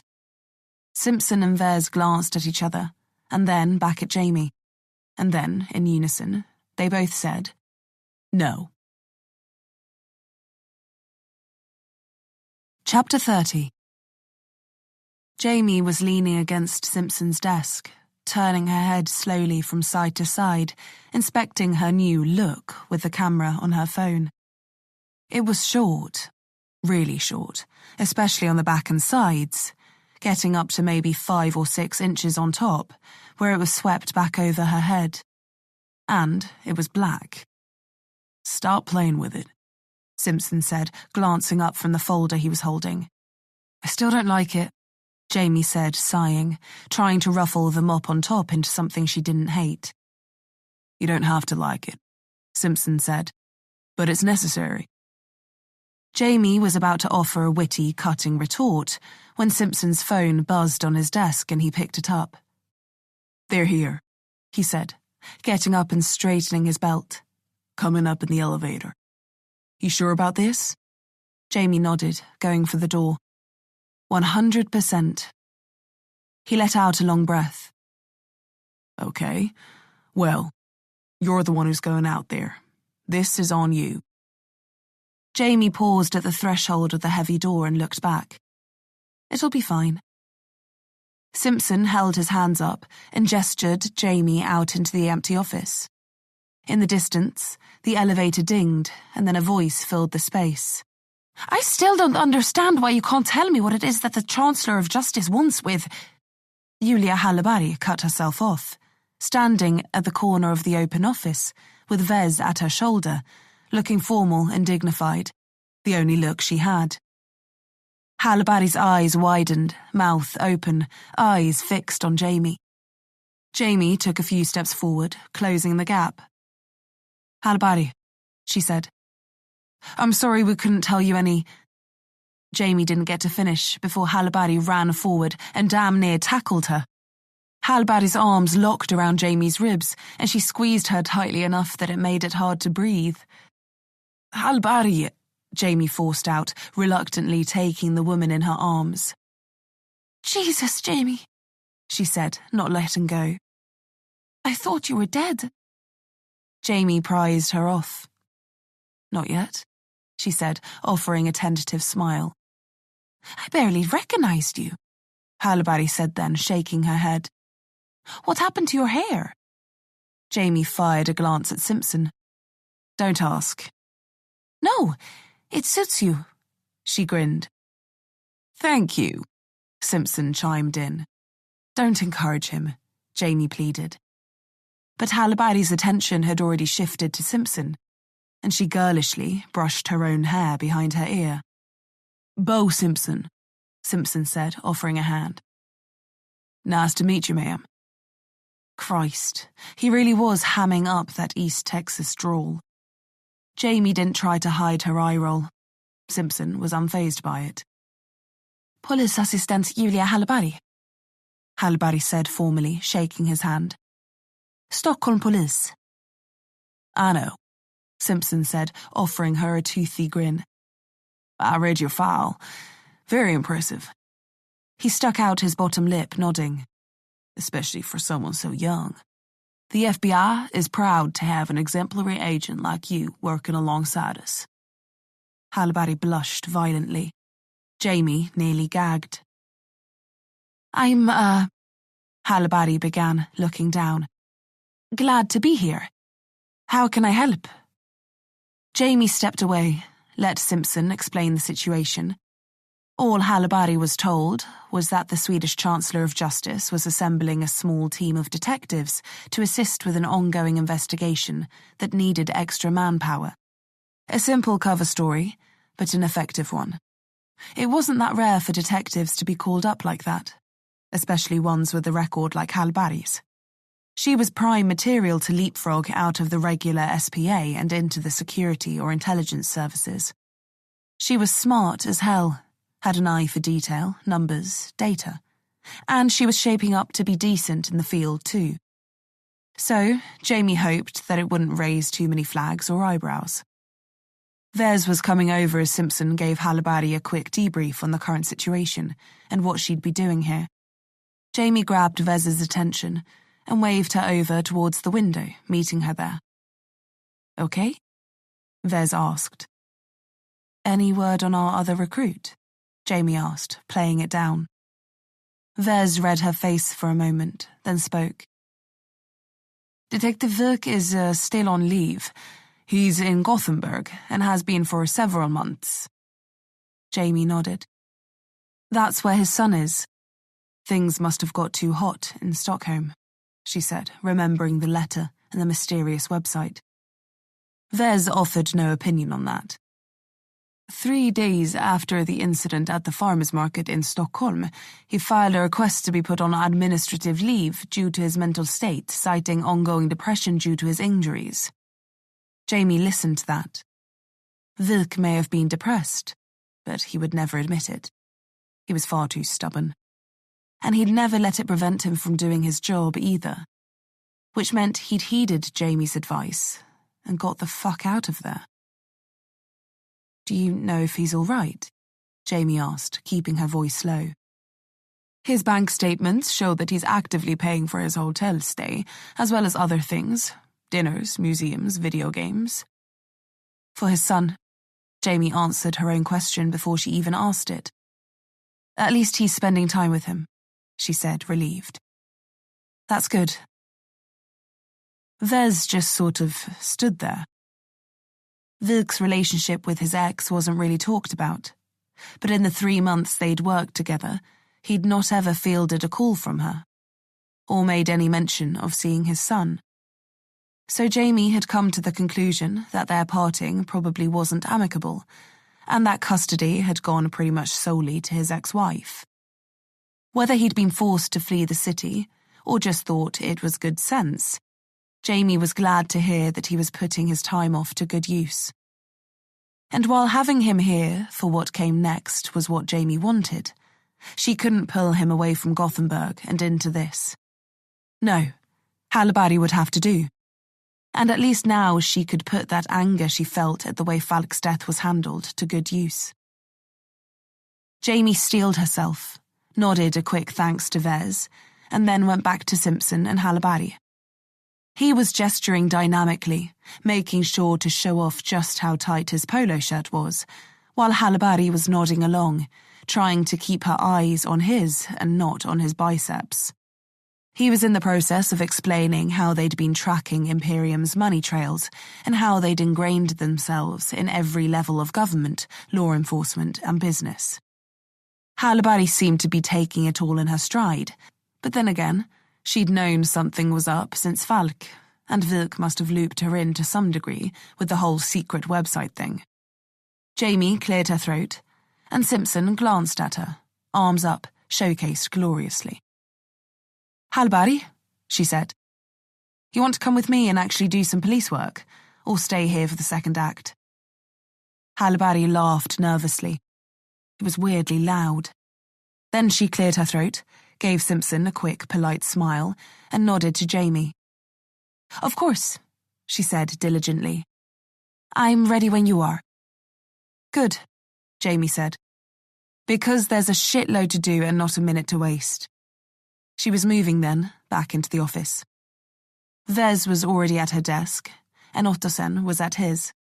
"Wes, Ottosen," Jamie announced, gesturing at a free desk for Halliburty. She went and sat down, spinning on her chair to look at Jamie. Wes and Ottosen were both doing the same. "Okay, so now that we're all here, let's get things going. Halliburty, get acquainted with Ottosen. You'll be working closely with him. He can get you any accesses you need. There's a file on your desk that details the disappearance of Stig Lange, a politician here in Bergen. We have reason to believe his replacement, Emma Hagen, is on Imperium's payroll as they work towards a privatized economic agenda." All eyes were on Jamie. Simpson had slung back into the room and was hovering behind her. Jamie could feel him wanting to interject, but she carried on regardless. "Halliburty, I want you to dig into the Lange case. Imperium have an operative going by the name Sandbeck. He's been spotted here in Bergen and is also the prime suspect in the murder of Ingrid Falk." Halliburty's nostrils visibly flared, her posture stiffening slightly. Good. She still gave a damn then. She'd need that drive. "There's no reason to believe Lange is alive," Jamie went on. "But it's likely that before he was removed, that Imperium contacted and tried to coerce him. We'll need to line up interviews with his widow, as well as the 2 detectives who worked the case." Halliburty nodded decisively. "Ottosen can pull the case file from the Norwegian police's database. I want you to learn it back to front, okay? Then, see what security footage you can pull from that day. Traffic cameras from his office to home. I want to know if he was followed, and if we can see where the guys who grabbed him came from." Another nod from Halliburty. "After that," Jamie said, "work with Wes. Comb through bank records, holdings, everything on the 2 detectives who swept up Lange's case. I want to know how they were applied and how much it took. I want to go into this with our eyes wide open. Got that?" The corner of Hallberg's mouth curled almost imperceptibly. She gave one final nod, and then turned and opened the file in front of her, hunching over it. Jamie exhaled, turning to meet Simpson's gaze, which was burning into the side of her head. "Don't you think there's kind of a lot of legwork?" he asked, keeping his voice hushed. Jamie smirked. "You obviously don't know Julia Hallberg. For anyone else, sure. For her," she laughed, "it's barely a warm-up." Chapter 31. Stig Lange disappeared at around 7:15 on the 19th of September. Jamie drove quickly, with Hallberg in the passenger seat. She had a copy of the case report open in front of her, reading it aloud as they closed in on his address. They'd both pored over it 100 times already, probably more. Their new badges sat on the dashboard, still fresh from the printer. Both displayed the initials and branding of Kripos, the Norwegian Criminal Investigation Service. Jamie was going by Overkonstabel Karla Jansen, and Hallberg's said Konstabel Lilian Heller. It was common practice to keep names fairly close to the original in security services. It made remembering them that much easier. Hallberg's face would be unknown to Imperium, at least that's what they hoped. But still, they couldn't take any chances. She'd had a haircut too, her tight ponytail now a shoulder-length, wavy side part. Her colour was lightened too, to a deep chestnut. Jamie didn't hate it at all, which made her hate her own new cut even more. Hallberg had called Lange's wife, Nina, the day before and arranged the meeting. She'd not said anything over the phone other than that they wanted to go over the events of what had happened, and that some new information may have come to light. She had to keep it vague, just in case. There was no way to tell how ingrained Imperium were in Bergen, and whether it was beyond them to be tapping phones and monitoring lines. Kripos, like any other security agency, had airtight background checks, and with their continual monitoring of everyone with any sort of clearance, it was a relatively safe bet that Imperium's reach was halted at the door, or at least limited. But that didn't mean they could be sloppy. And whether Imperium could get any details on an open Kripos case or not was irrelevant, because if they could connect the dots enough to know Kripos was looking at them, they'd button up any loose ends. If Nina Lange knew anything serious, Jamie suspected she'd already be dead. But they had to start somewhere, and they wanted some background on Stig before zeroing in on the two detectives responsible for the case. Jamie pulled in at the curb outside the smart two-story home with a sloping roof, wooden cladding, and large windows. There was a new BMW estate on the drive, and a well-manicured lawn told Jamie that there was no shortage of upkeep going on. The house itself was expensive, but Nina Lange didn't work. She'd given up her job 4 years prior to support Stig's political career full-time. Hallberg and her both had their heads on a swivel as they exited the rental car with swapped plates that Ottosson had done some magic with and listed in the official Kripos assets database and headed for the front door. Jamie was leading, blowing her errant, overly long fringe out of her mouth as she went. It was supposed to be swept back, and was for the most part, but one strand seemed to have a mind of its own. She knocked, spitting out the hair and planting it behind her ear, and waited. She and Hallberg were both wearing trouser suits. Jamie's was grey, with a black turtleneck under it and a pair of low-heeled Chelsea boots below. God, she hated heels, of any kind. Hallberg's was navy, with a quarter-collared linen blouse. She seemed more comfortable in heels, but the beads of sweat around the corner of her jaw and the way she kept smacking her lips told Jamie she was nervous. Jamie looked over, gave her a little nod, then a smile. Hallberg looked down, exhaled, and then nodded back, clenching and unclenching her hands and wiping them on the hips of her trousers. The door opened in front of them, and a smartly dressed woman in her 60s stared back. She had a lined mouth and the taut cheeks of someone who was no stranger to Botox, a thick head of dyed dark hair that framed her face, and a ruffled red blouse, as well as a glass of red wine hanging loosely in her hand. It was 11 in the morning. "Ja?" she asked, her eyes not focusing on either of them. "Yes?" Jamie wondered if it was her first of the day, whether it was because of their impending visit, or simply a daily routine. "Carla Jensen," Jamie said, holding up her badge. "Norsk sikkerhetsetterretningstjeneste, Norwegian Security Intelligence Service. Would you mind if we spoke in English?" The woman's eyes narrowed for a brief second, and then she seemed to decide she didn't really care why. "Fine," she said in curt English. "I suppose you wish to come in?" Jamie lowered her badge, and Hallberg kept hers in her hand.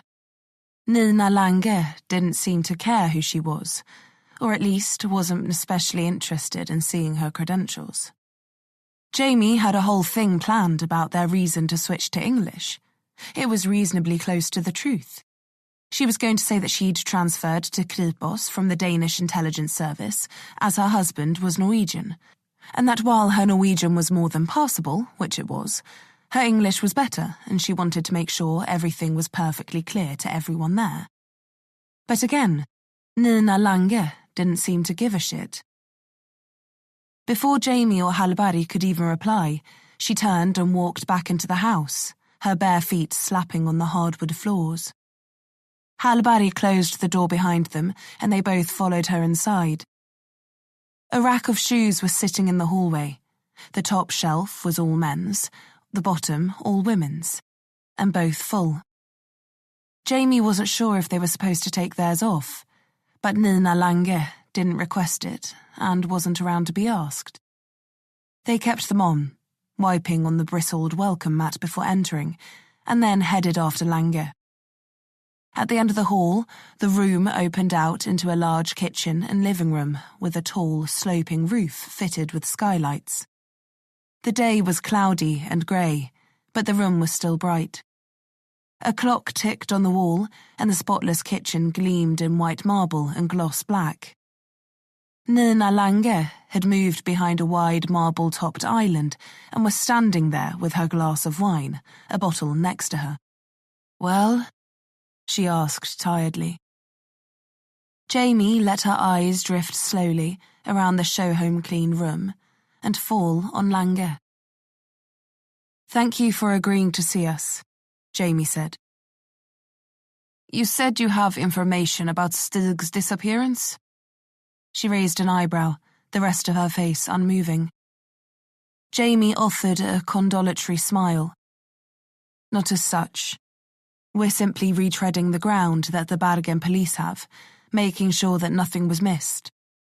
Lange scoffed. "We were hoping to ask a few questions about that night, and the weeks leading up to it, if we could." Lange drained her glass, proffered her hand for Jamie to go on, and then refilled it from the bottle. Jamie kept her smile in place. "Before Stig disappeared, did he speak to you about being approached by anyone?" Nina Lange stopped, her glass halfway to her lips. "Like who?"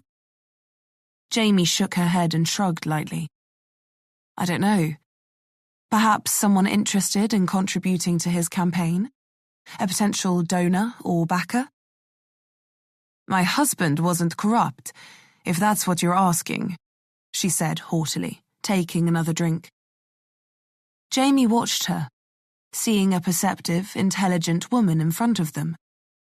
Anything someone said under the influence of alcohol was difficult to use in court. Any solicitor worth their salt would call it a he-said, she-said situation, argue coercion due to inebriation, mistaken testimony, or any other of a number of ways a drunken statement could get thrown out. And Jamie had a feeling that Lange knew that, and that asking skirting questions wasn't going to get them anywhere. "Let's just cut to the chase then, shall we?" Jamie asked, coming forward to the island. Hallberg stayed back. Please do, Nina said. As you can see, you're keeping me from my busy schedule. She gestured around to the silent house for emphasis. Your husband was abducted. That much we know for certain. What we don't know is why. While the police attested that it was financially motivated, usually in circumstances like this, a ransom is requested. Mr. Lange's bank accounts remain untapped. His car was left in the driveway, his phone too. None of his credit cards have been used, despite being stolen. What are you getting at? That something else was going on, Jamie said flatly. We have no reason to suspect that Mr. Lange was involved in any sort of corruption. In fact, it's likely he refused an advance and that's why he was killed, she felt like saying. But we cannot rule any possibilities out as of yet, yourself included. What do you mean, yourself included? Nina asked coldly, putting the wineglass down hard enough that the dark liquid sloshed and spat itself onto the counter. Jamie could tell already that if Nina Lange knew anything about Stig's disappearance, or at least anything to do with Imperium, whether she knew them by name or not, that she wouldn't say it, not for fear of her own life at least. Which meant if she wanted any truth, she'd need to take off the kid gloves and back Nina into a corner. She settled herself, then went in hard. From where I'm standing, Jamie said, with no seeming motive for the attack, no ransom, no threats made to Stig, no involvement in corruption, and generally glowing character references, the only person who really stood to benefit from this disappearance was you. The woman in front of Jamie stiffened, her jaw clenching in immediate frozen rage. I'm going to ask you a direct question that I'd like you to answer, Jamie continued. Because it will be just as easy to find out for ourselves after we leave if you don't. And if you make us do that, it won't look good for you. The woman glared at Jamie. How are you affording to live here considering you're not working? Jamie already knew the answer, but wanted to hear it from her. Stig, Nina said, had a healthy life insurance indemnity that paid out after his disappearance. Jamie nodded. Interesting. Did they pay out based on his status as disappeared? I don't understand what you're asking. Stig Lange was declared officially dead 2 months after he disappeared, correct? Why ask? Nina practically spat. If you already know the answer. Honestly, because your reaction tells me more than the truth. There was silence in the house then, filled only by the ticking of the clock. You fell behind on the mortgage payment on this house the month after Mr. Lange disappeared. The following month, he was declared dead. The policy was paid out, and the mortgage has been taken care of since, Jamie stated. Your point? My point is that of all the people who were affected by Mr. Lange's disappearance, you benefited the most. Benefited? She shook her head in disgust. Is that what you call losing your husband? Having him taken from you? Kidnapped, killed, or... Killed? Jamie interjected, and Nina fell quiet. My question, Mrs. Lange, is whether you know for a fact that your husband is dead, whether you took a gamble on it to get the insurance policy to pay out, or whether it was pre-planned. Nina's pulse had quickened. Jamie could see it in the woman's neck. It was one of the reasons she wanted to get in close.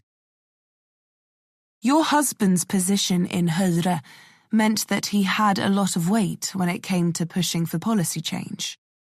It seems odd to me that during his tenure, those policies remained largely unchanged. And then, without warning or prior threat, he mysteriously disappears, and then his replacement steps up and immediately pushes for changes to those long-standing policies, most of which stand in opposition to what Stig stood for. Your point? Nina Lange said through gritted teeth, her knuckles around the base of her wineglass ready to snap it. My point is that this whole incident is about to come under a very bright spotlight, and currently I have two burgeoning theories. Either Stig was forcibly removed from Høyre, as he wasn't willing to change his policies, and that you know more than you're letting on about why that happened, or, what seems more likely, considering his prominence and position in the public eye, is that Stig Lange, the handsome, charismatic, smart man that he was having an affair, or several, and that you found out about it. Then, you had him update his life insurance policy, made a plan, had him kidnapped, waited what seemed like an appropriate and unsuspicious amount of time, let's say until after the investigation had concluded with zero evidence and no suspects, and then cashed in on his demise. And now here you are, without a care in the world, sipping wine, at 11 in the morning, on a Tuesday. She met Jamie's eye, staying stock still, and then smirked, and then she laughed. A little at first, then a full-blown, hysterical howl. Jamie kept her face straight. Wow! No wonder they fucked up the original investigation so badly. If you're the best this county has to offer, I shudder to think what they left behind at the normal police. Nina Lange shook her head, her laughter turning to disdain. I think it's time for you to leave. If we're wrong, Jamie said, then you need to give me something else to go on. Otherwise, we'll tear your life apart piece by piece. And Stig's. And every skeleton in the numerous closets I'm sure this lovely home has will all be dragged out and shown to the world. Is that a threat? A statement of fact, Jamie said. Get out. Did you kill your husband? Jamie asked. No. Now get out. Do you know for certain he's dead? She couldn't say no, as she'd be admitting to defrauding the insurance company. She also couldn't say yes without admitting to something else. Please leave now, Nina Lange said. We're not finished, and we can either do this here or at Kripos HQ, your choice. She shook her head again, leaning forward, staring down into her glass. You honestly have no idea, do you? About anything? How can you stand there and accuse me of... accuse Stig of... We loved each other. Her eyes snapped up to Jamie's, shining with tears. Like you'll never understand. How could you? She tusked. Look at you. You've never known a day of real love in your life. Jamie tried to hold her straight face. If you had, Nina went on, her tone growing venomous, you'd never ask me these questions, never say these things. Not to me, not to a wife who gave up her husband. Gave up? Jamie asked, focusing on the woman's face. Nina's lip quivered for an instant, and then she regained herself. Yes, gave up. Gave up hope. Accepted that if he was alive, if there was any chance of him coming back, that he would have returned to me. And everyone knows that. They know how much we loved each other. So to give him up and accept that he was gone, that is what true sacrifice is. That is what true love is. She stared at Jamie, who stared back. I wouldn't expect you to understand, she said then. How could I? Jamie swallowed, offered a quick, difficult smile. Thank you, Mrs. Lange, Jamie said then. We'll see ourselves out. She turned, motioned Halbari towards the door, and then they both left the house. Jamie swallowed again on the way down the drive, trying to shift the lump in her throat. When the car door closed, Halbari finally spoke. "That wasn't what we agreed," she said, the respect in her voice meagre. Simpson's approach wasn't working, Jamie said, her words half-choked. "I had to improvise." "Improvise?" Halbari blew air out of her nose. "I'd say that was a little more than thinking on your feet. You accused her of killing Lange. You can't think that's remotely a possibility." "I don't," Jamie said, cranking the ignition. "So then what was the plan? Get her flustered enough to reveal that Lange had been approached by Imperium?" "No," Jamie said then, leaning her head back. "Because Imperium would never have given their name in that situation. They would have been acting as a potential campaign donor, probably through someone who's already donated to other campaigns, or a previous donor, even.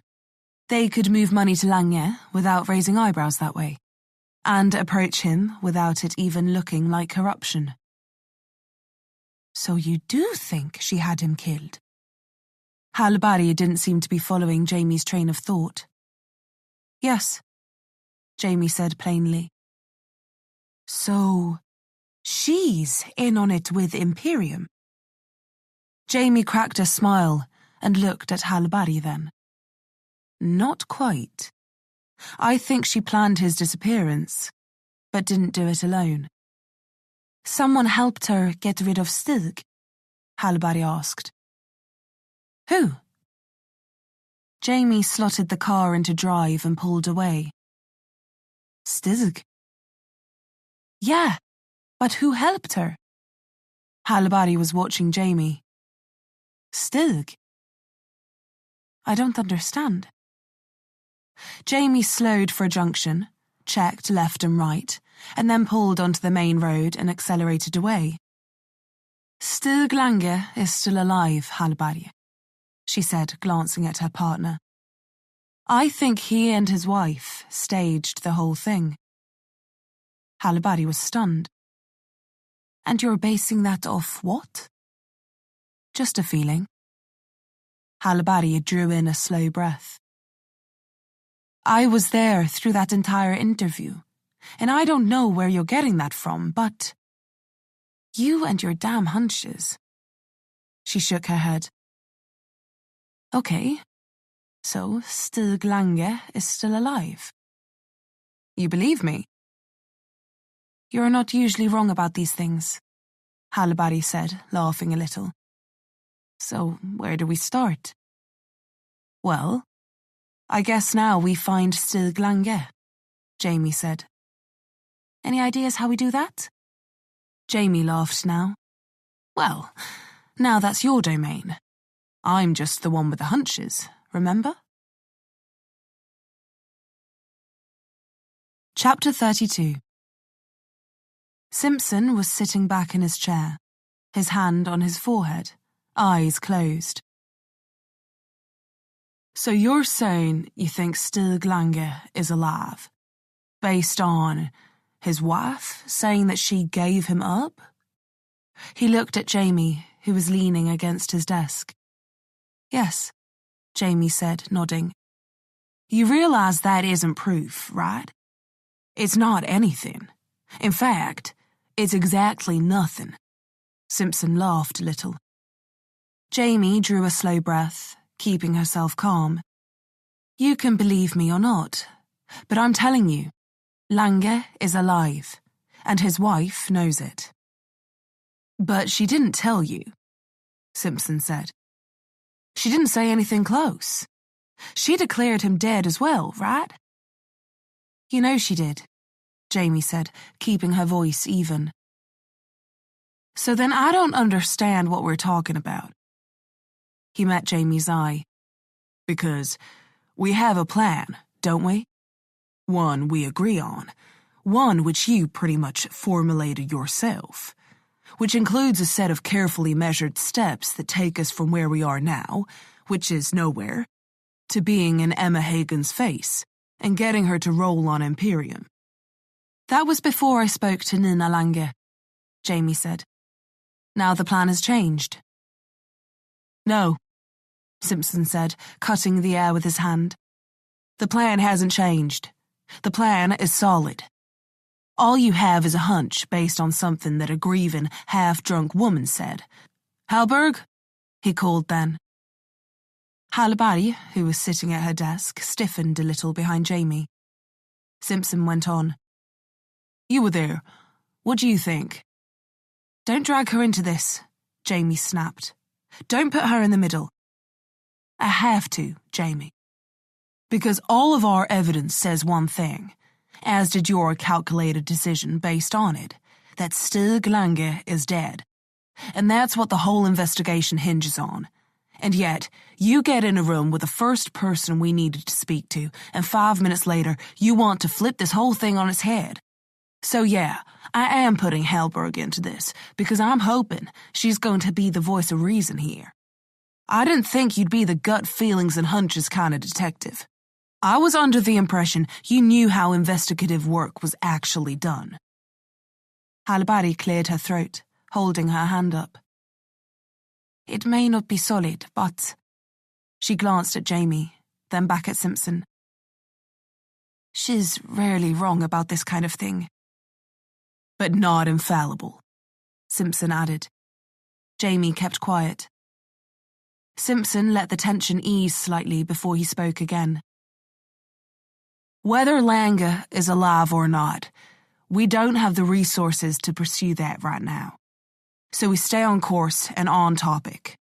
Because whether his wife and he concocted it, or Imperium snatched him up and dumped him in a ditch, the intel suggests that he was approached, refused their offer, and then disappeared as a result. From where I'm sitting, the facts remain unchanged, and Emma Hagen remains the prime target here. But if we find Lange, Jamie said, he's far more likely to cooperate. He already has a reason to. Which is what? Simpson seemed bored with the conversation. That he wants to return to his wife. They miss each other. She said it herself that they were inseparable, in love. And if we can promise him total protection for his cooperation, they can both disappear together this time. Is this how they do police work in Stockholm? On ifs and vague assumptions? He shook his head. The plan doesn't change. Now don't make me the bad guy and tell you to do your fucking job, okay, Johansson? We're all working towards a common goal here.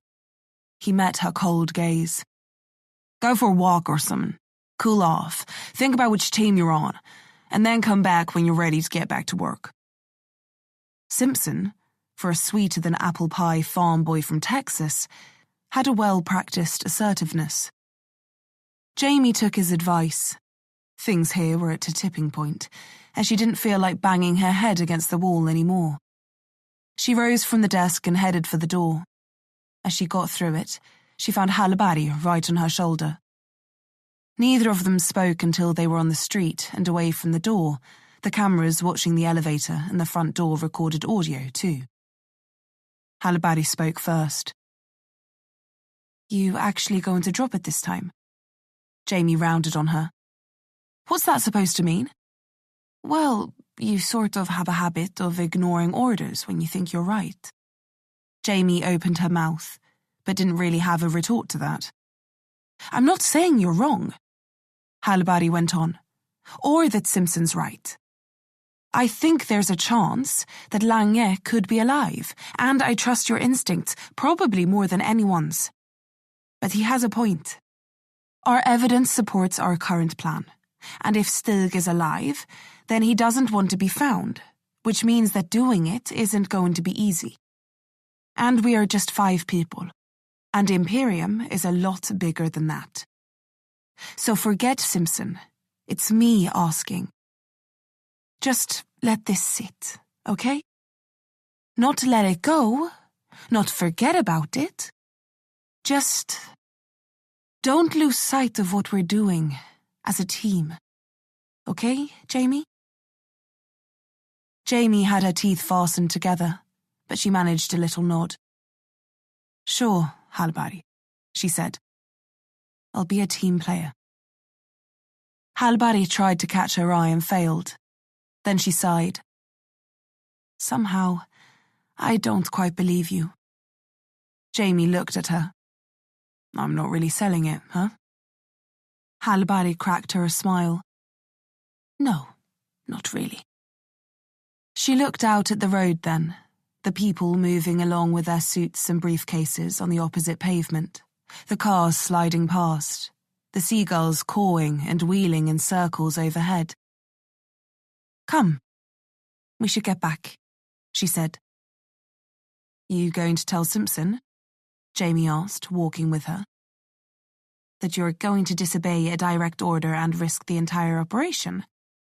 No, I think I'll just play dumb when it blows up in your face. That's probably the safest move, Jamie said. Then she paused and touched Halbari on the arm. She looked back. You know I'd never do anything to put you in danger, right? Jamie said, inspecting her reaction. I know, Halbari replied, offering her a lukewarm smile. At least, not intentionally. Chapter 33. Jamie and Halbari pulled up outside a low-rise apartment block in a reasonable part of the city and got out. The air was cooler here, and the smell of the coast was thick in the air. They hadn't called ahead or contacted her, but they knew that Maria Bole, Stig Lange's former secretary, was home. They'd been watching her routine and knew that she worked an early morning shift at a telecoms company, 6 until 3, and she got home by past. It was a step down from secretary to someone like Stig Lange, but her apartment was still decent, so the pay couldn't be all bad. Either that, or she'd had some sort of money come to her from Imperium. As they approached the door, Jamie sighed. She didn't like being this cynical, but it felt like Imperium had their hooks into everything, had poisoned everyone, and it was making her paranoid. She did what detectives often did when they wanted to surprise someone in an apartment building, and rang every bell but the one they were there for. A voice rang out of the intercom, a woman. Ja, hallå? She sounded hurried. Jamie cleared her throat. My name is Carla Jansson. I'm with the Norwegian Security Intelligence Service. We're here to see one of your neighbours. Can you open the door? There was silence for a second. Then she spoke again. Can you hold your badges up to the camera? Jamie and Halbari obliged and held them up. The door buzzed, and they pushed through, heading for Bole's apartment. Jamie let Halbari catch her breath. She'd not hung around on the stairs, and then knocked. There was shuffling inside, then the door opened to the chain, a woman's face appearing in the gap. Maria Bole was in her late 20s with shoulder-length wavy blonde hair and a narrow, petite nose. Ja? She asked, looking from Jamie to Halbari. They produced their badges again. Carla Jansson, Kripos, Jamie said. Lilian Heller, Halbari added. Can we come inside? Jamie said, sliding her foot forward slightly, to catch the door if she tried to close it. What is this about? The woman already had that look about her that set Jamie's teeth on edge. That slightly wide-eyed, surprised and frightened look that people had when you caught them doing something they shouldn't be. Jamie smiled warmly. We've been instructed to look into the disappearance of Stig Lange. We'd just like to go over the witness statement you gave to the detectives during the initial investigation. Would that be all right? She looked over her shoulder, 2 hands on the door. I'm a little busy at the moment, she said. It's really not a good time. What are you busy with? Jamie asked. She swallowed. She floundered, then regained herself. I'm on a video call. With who? My... She began, knowing she was going further down the rabbit hole with every word. She seemed to change then and smiled back. You know what? It's fine. I can call them back. She closed the door before Jamie could speak and slid the chain off. Jamie glanced at Halabari, who offered a little eyebrow raise, and then the door was opening and they were walking in. Maria Bole was retreating quickly across the room towards the dining table that sat in front of the sizable window. She pushed the lid of her laptop closed quickly with a little slap, likely to hide the fact that there was no video call, though it did little to convince Jamie of anything other than the fact that there wasn't one to begin with. The apartment was a bright, well-appointed one-bed with hardwood floors and white paint. It wasn't audacious by any stretch, and it looked to suit the earnings of someone in Bole's position. She was looking at Jamie and Halabari then. Tea? Coffee? She asked. They both shook their heads and Jamie gestured to the table. Let's just sit, she said. This shouldn't take long. Bole hovered for a moment, then obliged. Of course, she said. Sorry, you just caught me a little off guard. Off guard? What did she need to be on guard over? Jamie studied her as they sat. Bole made a point of pulling her laptop over to her side of the table, as well as her phone, which was next to it. They were now out of easy reach of both Jamie and Halabari, both of whom were making sure not to draw more attention to them than necessary. They needed Bole to feel comfortable, to be truthful. They had no reason to get her all bent out of shape until they knew what she was hiding. As we said, Jamie started casually, we're just looking to go over the original investigation into Stig Lange's disappearance. After so much time, and with no new leads developing, we'd just like to make sure nothing has been missed. She gave Bole a smile. You submitted a witness statement during the investigation, but if we can, we'd just like to go over it. Would that be okay with you? Maria Bole swallowed, breaking eye contact. It's such a long time ago, she said, brushing hair out of her eyes. I don't know if I'll be able to remember everything. That's fine, Jamie said. Just tell us what you remember. She glanced at Halabari, who produced a notepad and a pen. Ready? She asked Bole. Bole nodded. You left your post at the office when Emma Hagen was appointed as Mr. Lange's replacement, is that correct? Jamie asked, just going over some facts to get Bole comfortable. She nodded. Yes, I continued to work through the investigation, just taking calls and that kind of thing, she said. But then when Miss Hagen arrived for her first day, she gave me a letter saying that I was no longer needed.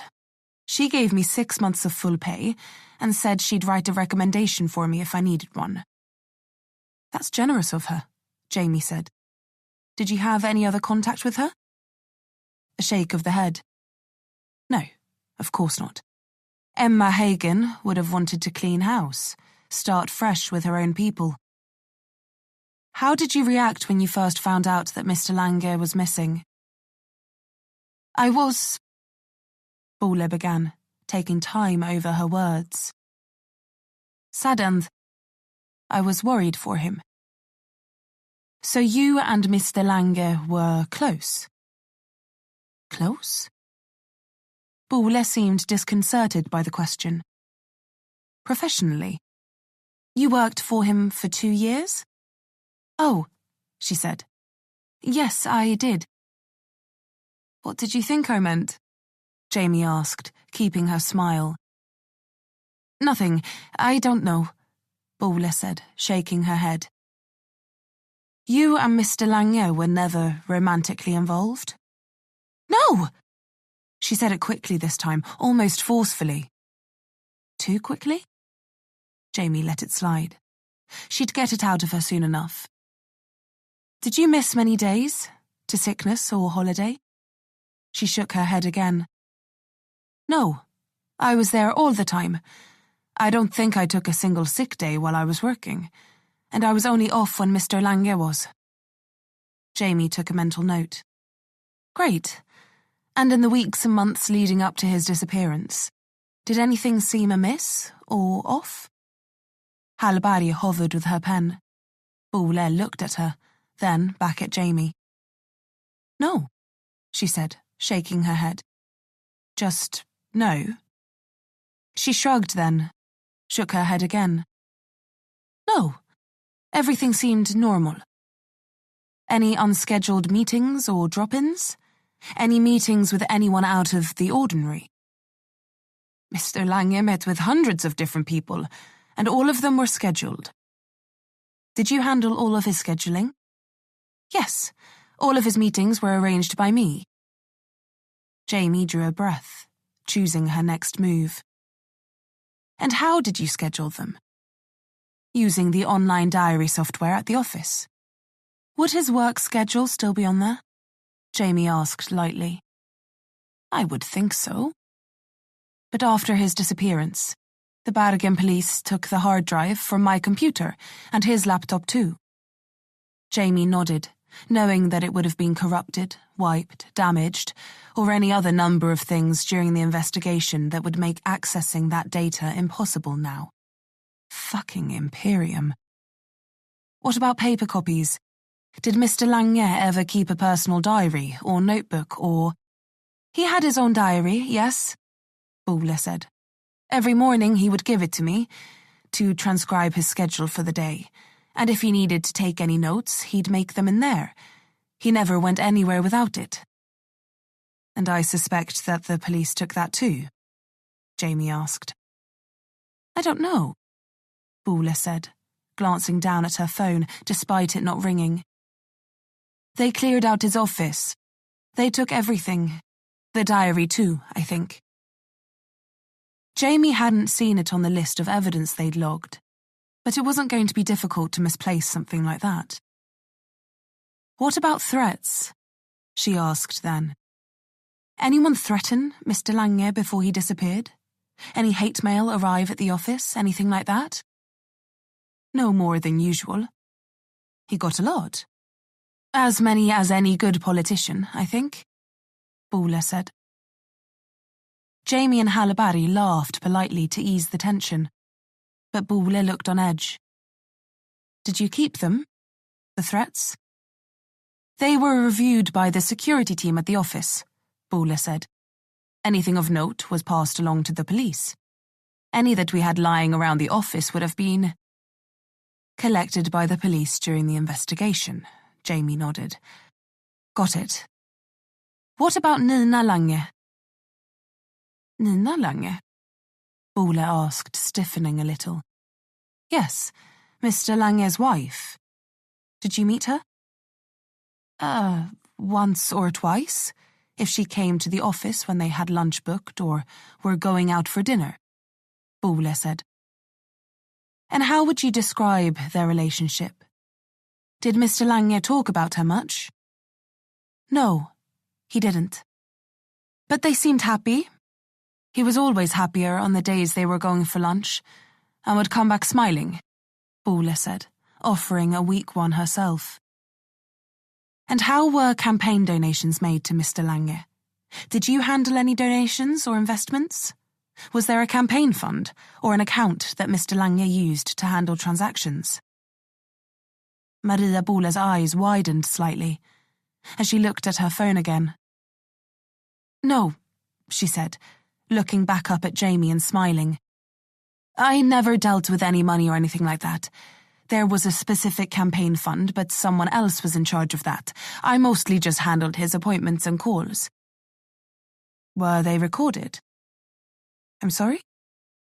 The calls. Were they recorded? I don't know. I don't think so. She seemed tense now. Okay, no problem. Jamie sat in silence thinking, watching Maria Bole. Something was off with her. but Jamie didn't know what it was. But she had to take a swing. Look, I can see that we're going around in circles a little here, and that if we just ask you the same questions the detectives in charge of the case did, we'll get the same answers. Bole looked back wordlessly. So we're going to get right to the heart of things, if that's okay with you. We believe that the person or persons who abducted Stig Lange would have been in contact with him in the months leading up to his disappearance. He might have been approached in a professional caliber by a new donor or business who wanted to involve themselves in his campaign. We have access to all of his accounts and will be combing back through them looking for any anomalous money appearing in either his campaign or personal accounts. But if you could just give us a place to start, that would be great. Jamie gave her a smile with just her mouth, her eyes still hard, her gaze cold. Bole squirmed. I don't believe you had anything to do with his disappearance, Jamie said. You're safe, don't worry. But any information you could provide, anything at all, would be really, really helpful. Everyone's involvement in the initial investigation will come under a microscope, including yours, both inside and outside the office. Do you understand? If anything is being kept from us, we'll find it. Maria? Look at me, Jamie said, focusing her attention. You handled all of his calls, scheduled all of his meetings. Nothing happened without you knowing. So if we find something, we need to know how you missed it, or why you chose not to tell us. So, think hard, okay? If there's anything that comes to mind, anything at all. I don't... Maria began, then she bit her lip. I have to, she said, glancing at a door behind Jamie and Hallberg. Do you mind if I use the bathroom quickly? She was beginning to redden, break out in a sweat. Of course, Jamie said, sitting back. Take your time. Bole nodded, then got up quickly, grabbing her phone off the table before heading into the bathroom. She closed it, and the lock clicked loudly. What do you... Hallberg began before Jamie raised her hand to silence her. Jamie was getting up then, quietly, slowly, and walking towards the door. She paused a little short, holding her ear towards it, straining to hear. Hallberg watched from the chair. And then Jamie lunged, suddenly, without warning. She lashed out with the heel of her shoe right above the handle of the door and drove straight through it. The wood splintered, the door flinging open and smashing against the tiled wall with a loud crack. Jamie burst in, closing ground on the terrified Maria Bole, who was sitting on the toilet fully clothed, her phone to her ear. Her eyes widened in shock, but she didn't get any words out before Jamie snatched the phone from her hand and turned it towards her, ending the dialing call before it could be answered. What are you? Maria began before Jamie was on her. She grabbed her flailing hand from the air and dragged her to her feet and back out into the living room, slinging her around and down onto the leather sofa. It hopped backwards a few inches, the metal legs groaning on the hard wood. Hallberg was on her feet, hands rising to catch the phone Jamie just threw to her. She was making a call, Jamie said, looking at Hallberg. We need to find out who to. It was my mother! Bole yelled. Quiet, Jamie commanded. She fell silent. Jamie drew a slow breath, looking down at her. Hallberg held onto the phone, watching Jamie. What now? Jamie swallowed, looked down, and put her hands on her hips. Now, I guess we take her in. She met the eye of the terrified woman on the sofa. And find out what she really knows. Chapter 34. The handover was fast. Jamie and Hallberg pulled in at the side of the road, as Simpson and Vez approached from the opposite direction. They stopped alongside, and Simpson got out, opened the back door, and pulled Maria Bole out, then shoved her into the back seat of their waiting SUV. Hallberg handed over the phone and the removed SIM card to Simpson then. He got back in his car wordlessly, and Vez sped away. Jamie hit the gas too, and within 5 seconds, Simpson's car was gone from the rear view, and they were alone again. Jamie and Hallberg hadn't said a word to each other as they'd driven, and Maria Bohle had sat quietly in the back, staring at her knees. There'd never once been a plea for a solicitor or to call anyone. She'd just accepted what was happening silently.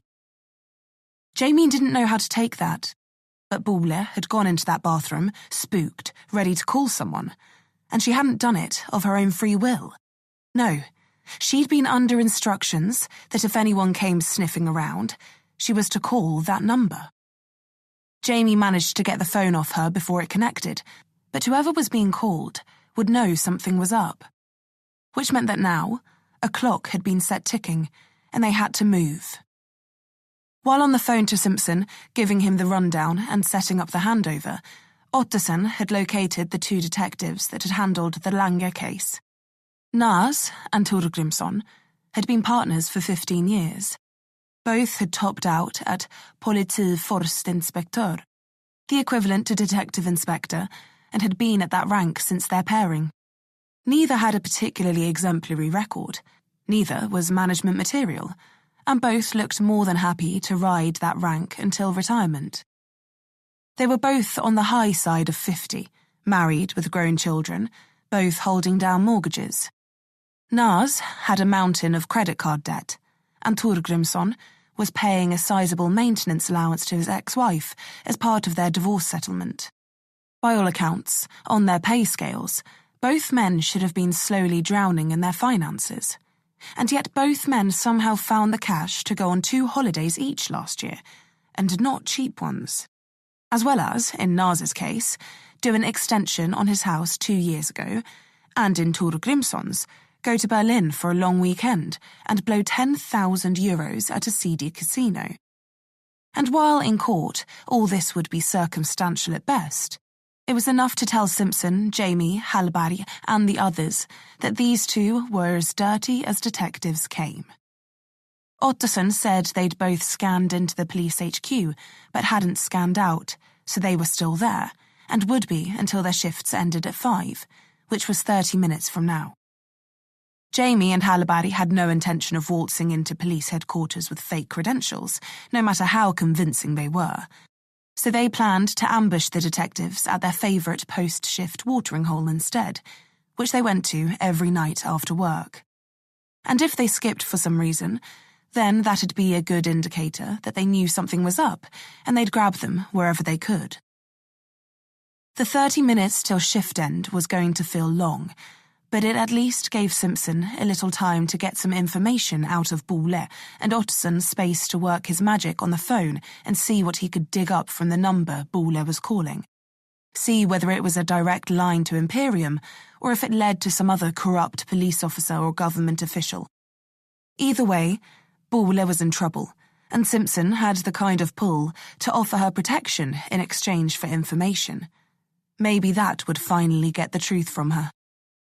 Jamie sighed, tightening her grip on the wheel, and sped towards the station, checking her watch every minute or so. Traffic was mercifully light, and at 5 minutes before 5, they parked up 100 metres down from the main entrance, within view of the bar Torgrimsson and Nas headed to before going home. Hallberg spoke, and Jamie jumped a little, her focus completely on the doors in front of her. "You think Simpson will get anything out of Bohle?" Hallberg asked. Jamie glanced over. "Yes." "You seem confident."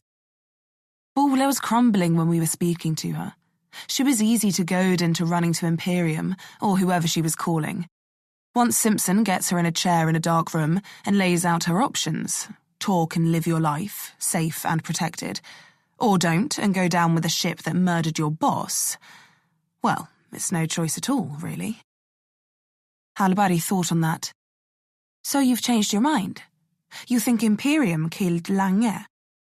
Jamie bit her lip. "No, I don't. We'll have to take another run at Nina Lange after we've spoken to Nas and Torgrimsson and found out about Lange's diary. I think they'll have misplaced it as evidence. But the big question," Jamie said, looking at Hallberg, is whether they've destroyed it, or think they're clever enough to take on Imperium if they need to. You think they'll have kept it as leverage?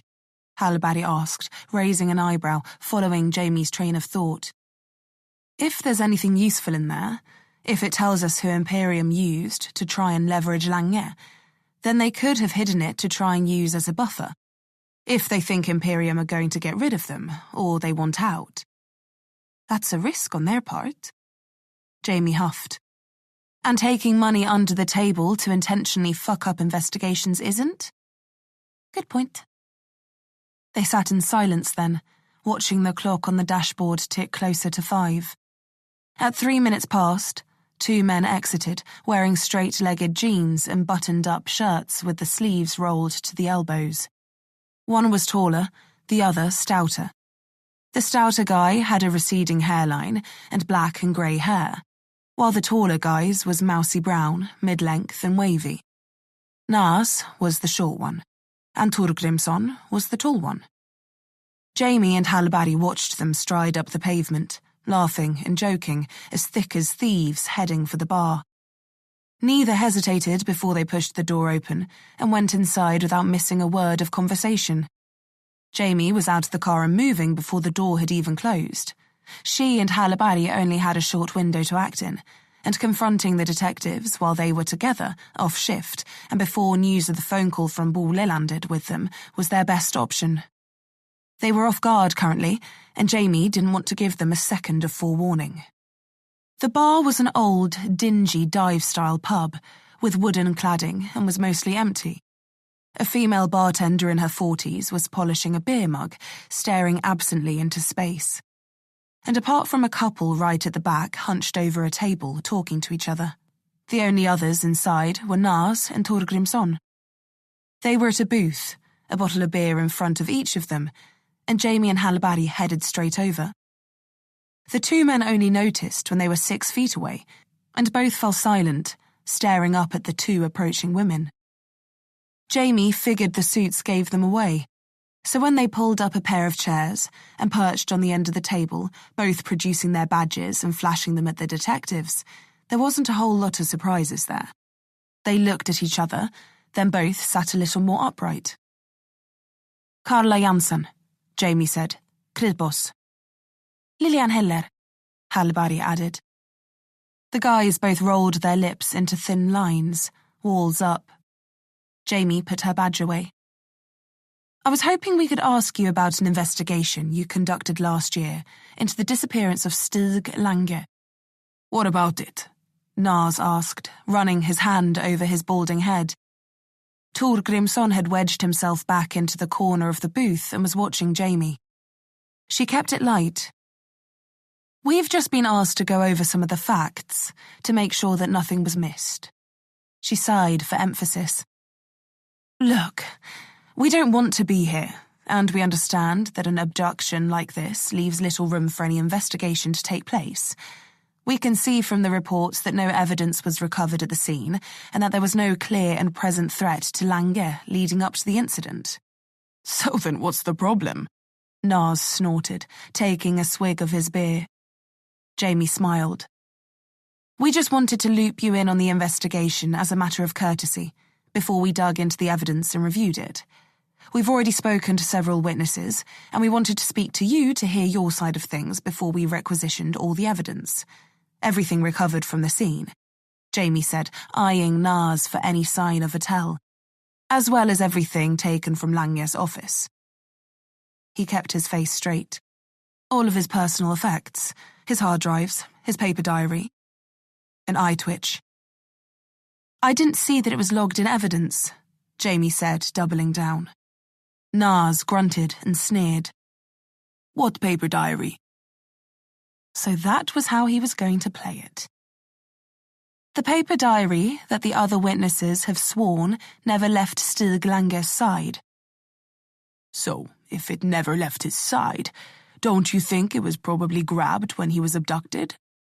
Nas raised an eyebrow, the tone unmistakably condescending. Jamie smiled back at him.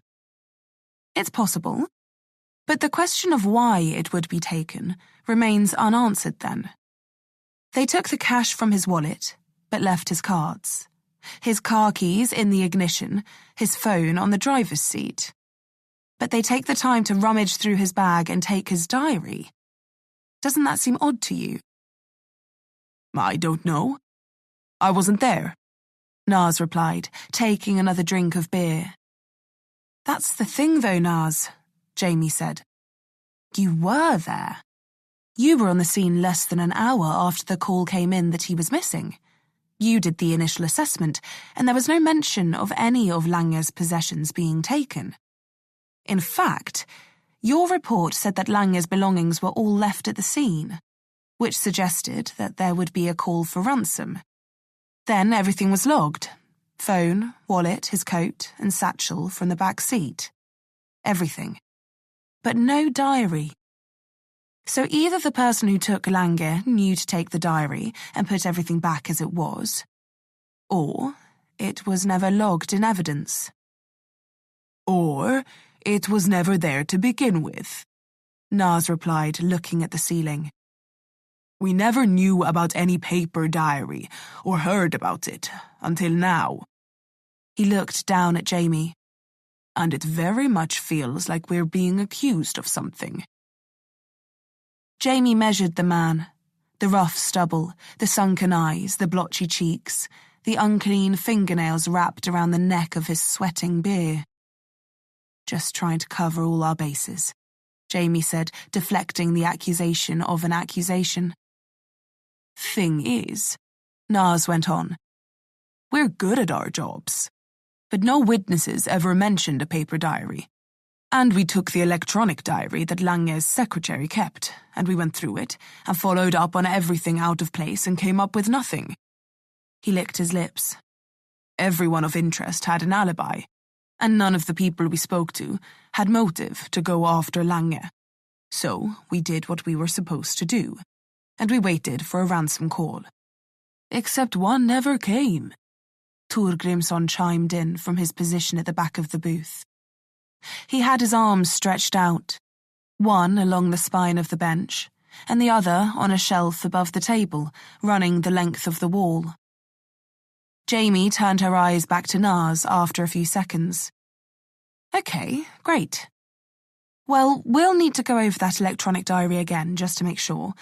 We're not here to step on anyone's toes, but with such a high-profile case and no continuing investigation, questions have been asked that we've been instructed to answer.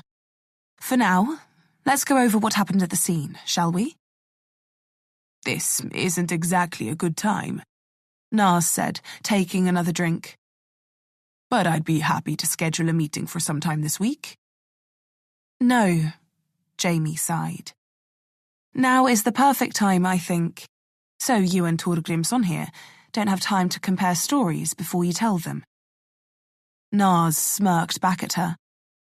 Whatever you want, Overconstable, he said. Ask away. Great. We appreciate the cooperation. Now, my partner, Heller here, Jamie said, gesturing to Hallberg, is going to ask you some questions, and I'm going to take Torgrimsson somewhere quiet and ask him the same ones. Torgrimsson sat up a little more, his all-too-casual posture stiffening. Naz ran his rough tongue over his bottom lip. Detective Torgrimsson, Jamie said, standing up. If you will. He glanced at Naz, who just looked back at him, tongue still moving over his bottom lip. Torgrimsson looked up at Jamie then, and nodded a little. Okay, he said, and slid out of the booth. Naz watched them all the way to a table on the other side of the room. Jamie didn't need to look back to tell. Chapter 35. Though Torgrimsson brought his beer with him, he didn't touch it throughout the entire conversation, just picked at the label on the neck with his thumb. Jamie sat him down with his back to the other table so she could keep an eye on them over his shoulder. She let the silence hang for a minute or two. Let Torgrimsson think about the situation, let the gravity of it set in. When he looked up at her, she started. Tell me, Jamie said. What happened on the night Stig Lange disappeared? Recount it from the top for me." He let out a long breath.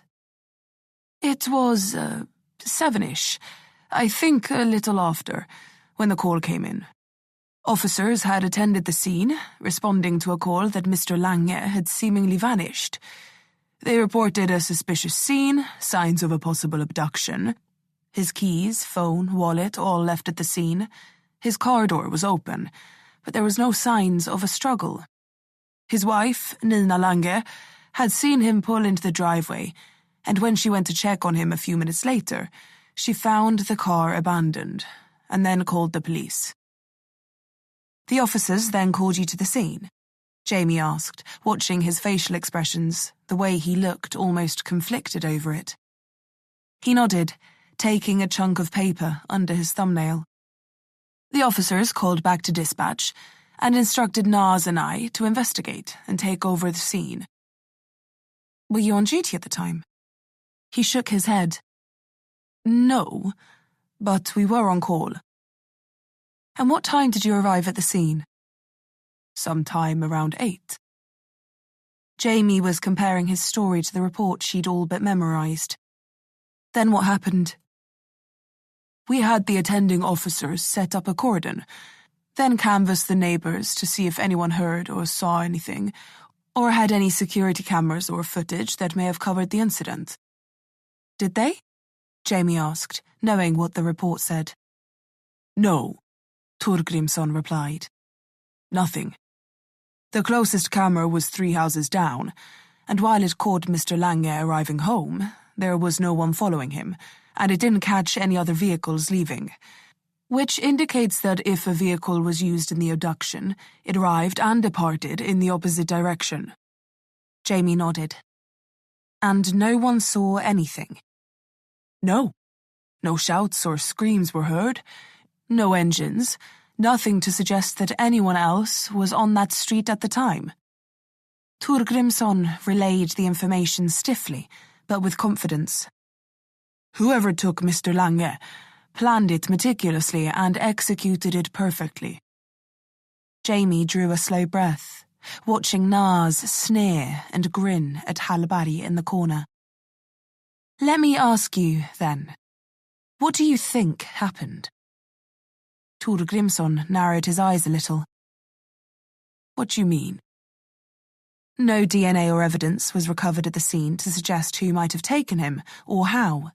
No vehicles spotted or heard, no CCTV, no witnesses, nothing. It's as if he just vanished into thin air. So I'm going to ask you again, beyond protocol, beyond the investigation, what do you think happened?" Jamie kept her eyes fixed on his. She could almost see the cogs turning behind them. He didn't seem to want to answer. She drew a breath, changed tactic.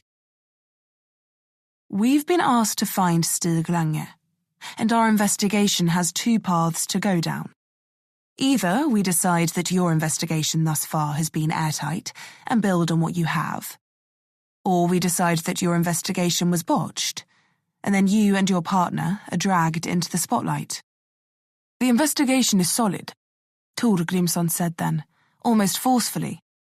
It was the first time Jamie saw something other than reluctance in his eyes. "We did everything by the book," he went on, leaving his beer bottle to instead cut the air with his hand. "We looked for Stig Lange. Believe me, we looked. We did everything we could. We still are." Jamie sat back a little, digesting the sternness of that argument. Who was he trying to convince? If he was telling the truth, then it didn't gel with the theory that they tanked the investigation intentionally, and Jamie was all but certain that they were both on the take. So why would they try so hard to find him? Unless it played into her theory that Lange had organised his own disappearance to get away from Imperium, and they were doing their best to find him too. That made sense. If they'd approached him, and he had details of the meeting, however it had gone, whoever it was with, in his diary, then him being on the loose, with that, it wasn't a lot on its own. But him and Maria Bole in a room together, with that diary, and the lost or destroyed hard drives from evidence, along with what they had on Torgrimsson and Nas already, sprinkle a little of Emma Hagen's 180 on all of Lange's policies. Hell, if they could get that far and get her in a room, she'd crumble. They'd have them. But there were still a few loose ends here. It all began to come together in Jamie's mind, but so long as they were tiptoeing around the elephant in the room, this wasn't going to go anywhere fast. Sorry, Simpson. She'd waited too long to put a stake through Imperium's heart, and they'd figure out they were coming for them sooner or later. Jamie was going to strike first, and that was all there was to it. She pulled out her phone then and opened her files, looking for a photograph. "Do you recognize this man?" Jamie asked, putting the phone down, rotating it and sliding it across to Torgrimsson. She kept her eyes on him. He did his best to hide his surprise and fear, but Jamie caught it. There, for an instant, then gone. "No," he said, clearing his throat. "Who is that?" "You know who it is," Jamie said, leaning in, lowering her voice. "And we know who he works for. We know what they do, and we know who's involved with them." "Hey," she said, grabbing his attention. "We know. Okay? We know." She let that sink in. He watched her carefully. "The thing is," Jamie said then, "we don't want you, or your partner Nas, no. We want him, and we want the people he works for.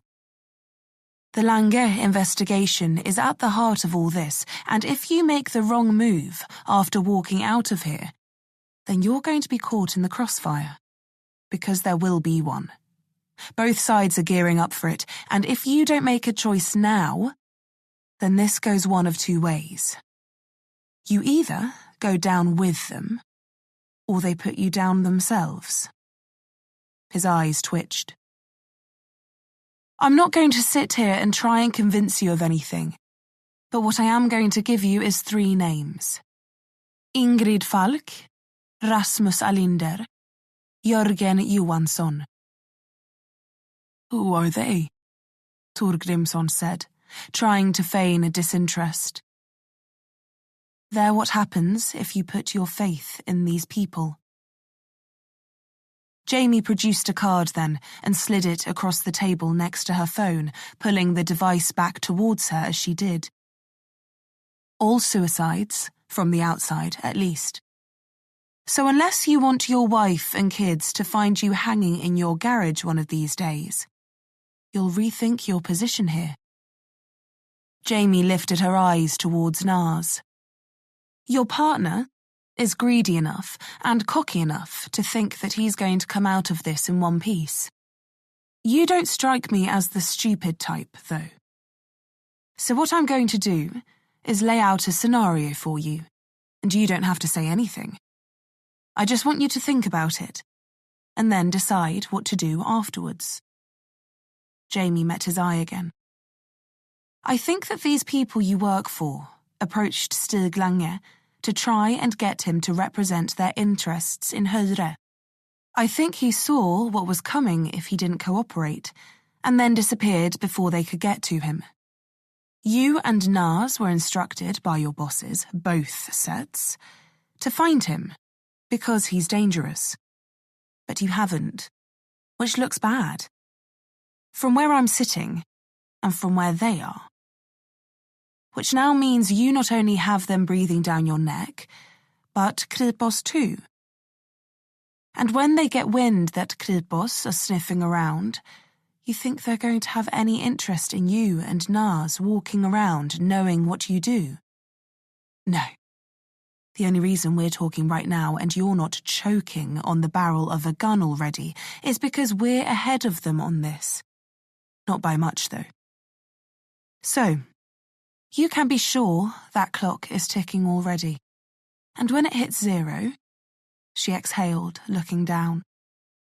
Look, I don't know what they've told you, or what you've got from them in the past, but if you think there's any kind of loyalty to you or your partner, you're wrong.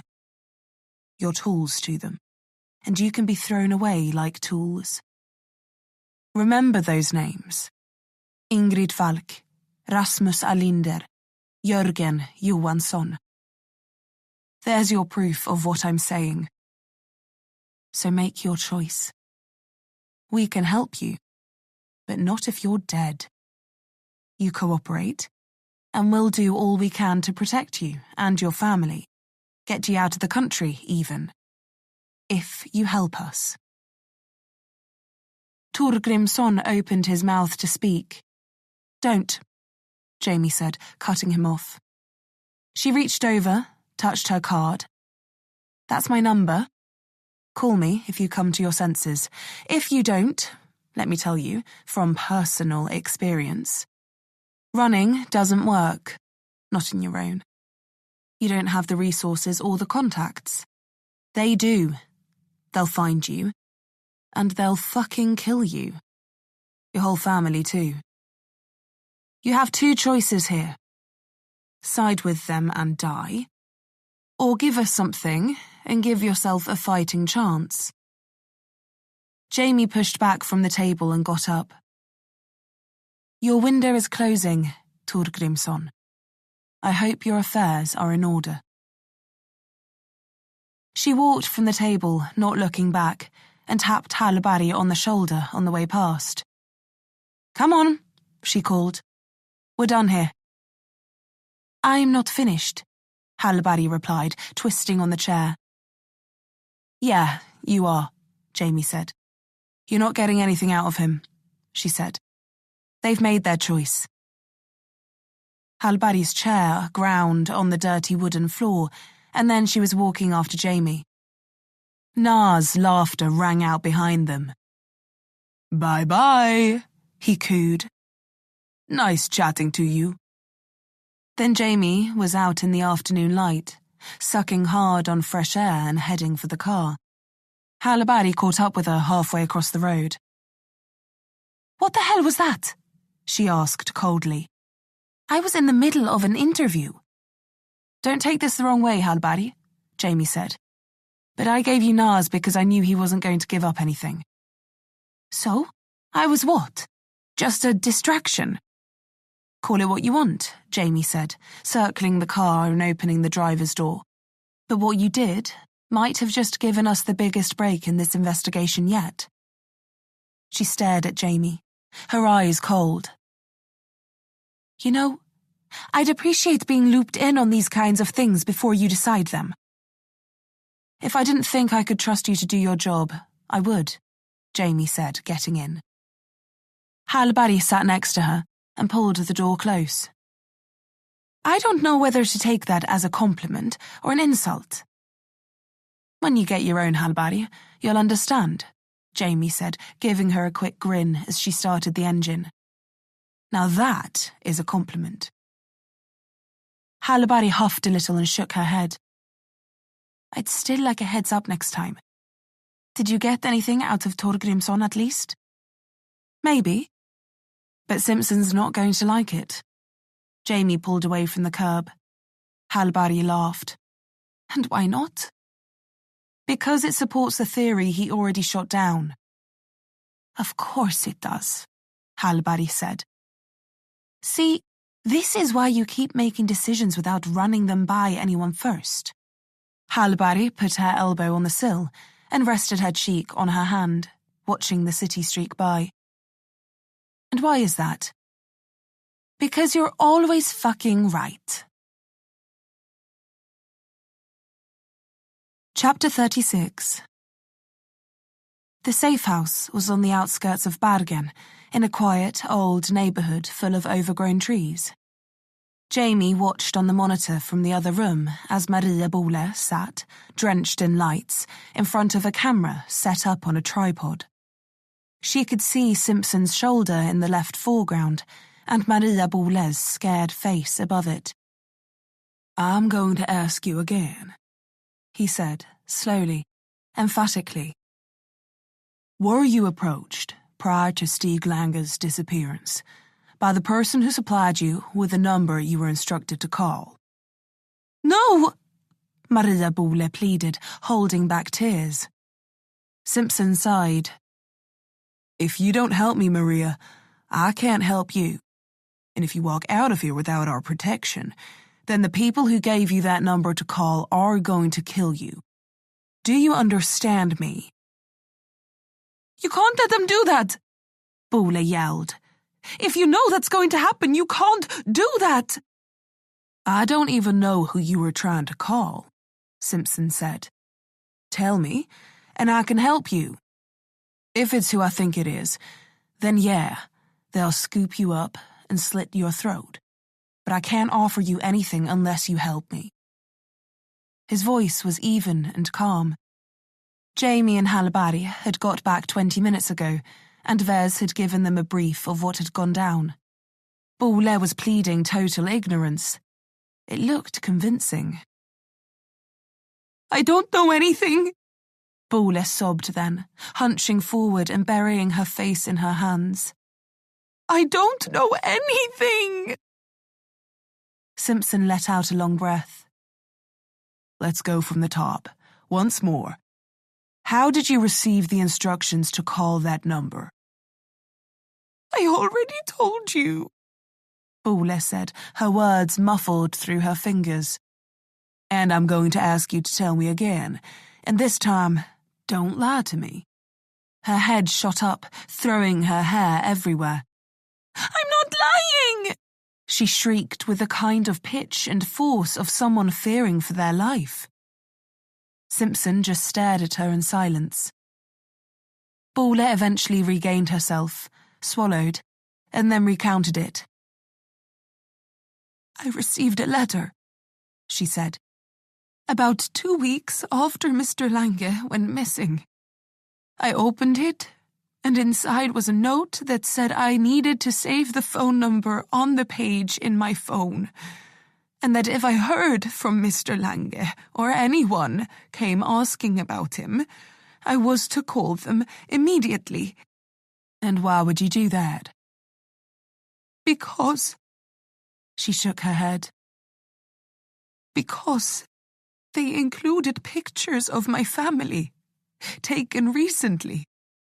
My sister in university in Berlin, my mother, my father, my grandparents. How do you know they were taken recently? Because I was in them, she said, stifling another sob. They were photographs of me with them, taken within the last month. Jamie watched her closely, arms folded. Halibari and Vess were sitting. Jamie was standing behind. Okay, Simpson said. What else did the note say? That they could get to them any time. And that if I didn't call, that... There was more sobbing then. Jamie watched as Simpson shifted in his seat. Something was niggling at her. She stared at the girl, willing the thought to take form in her head. Okay, so where's the note now? Simpson asked. The photographs. I burned them. It said to burn them after I'd saved the number. And you didn't think to go to the police? To call anyone? It said that if I did, they'd kill them anyway. Fuck. Jamie couldn't think with her screaming. She turned from the screen and walked away, trying to tune out the cries. What was bugging her? What couldn't she put her finger on? Bole had visited her family. What was the big deal? Her parents and grandparents lived in the city. Her sister lived in Berlin, studying economics at the university there. So what if she'd visited her? Why was that? Jamie came back to the screen suddenly and shouldered down in between Vez and Halibari to get at the microphone linked to the bud in Simpson's ear. Ask her about Berlin, she said quickly. Simpson tensed slightly, then reached up to his ear, touching it, but not saying anything. The silent signal to say again. She said she'd visited her sister in Berlin, but she told me she only took holiday days when Lange was off. Ask her when she visited her and how long for. Simpson cleared his throat then. You said you visited your sister in the month leading up to receiving the letter, and that it was 2 weeks after Lange's death? When did you visit her? What? Boole asked, looking up, confused. When did you travel to Berlin? She said, shaking her head. It was over a year ago. I think about a week before Mr. Lange disappeared. Midweek? No, she said, shaking her head. Friday to Sunday, I think. What time did you leave on Friday? In the morning, I think, she said. So, Mr. Lange was off that day? I don't know, she said. You told my colleague that you only took holiday days when Mr. Lange was off. So was he off, or did you lie to her? Maria Boole's eyes widened a little. No, I swear, I didn't lie. She screwed her face up thinking. Yes, Mr. Lange was off, I remember now. He asked me to rearrange his appointments, as he was surprising his wife, taking her away for the weekend, for their anniversary, I think he said. Hallberg spun her chair around to another desk to the right, and was already hammering on keys. Jamie let her work. Hallberg's mind was sharp, and she'd obviously had her sixth sense twigged too. So, you left on Friday, and came back on the Sunday evening? Simpson asked. He sat back, touched his ear again, signalling for Jamie to give him something else, to guide him. She didn't mention that to me, Jamie said over the microphone. She said nothing out of the ordinary happened leading up to his appearance. Simpson spoke again. Did that strike you as odd, that he asked you to rearrange his appointments for him? No, not really, Boole said. It was for their anniversary. I thought it was sweet, romantic, you know. He'd been working so hard. Surprising her like that, it was a nice thing. He was a nice guy. Hallberg was swinging back to the main desk then, talking for everyone, including Simpson, to hear.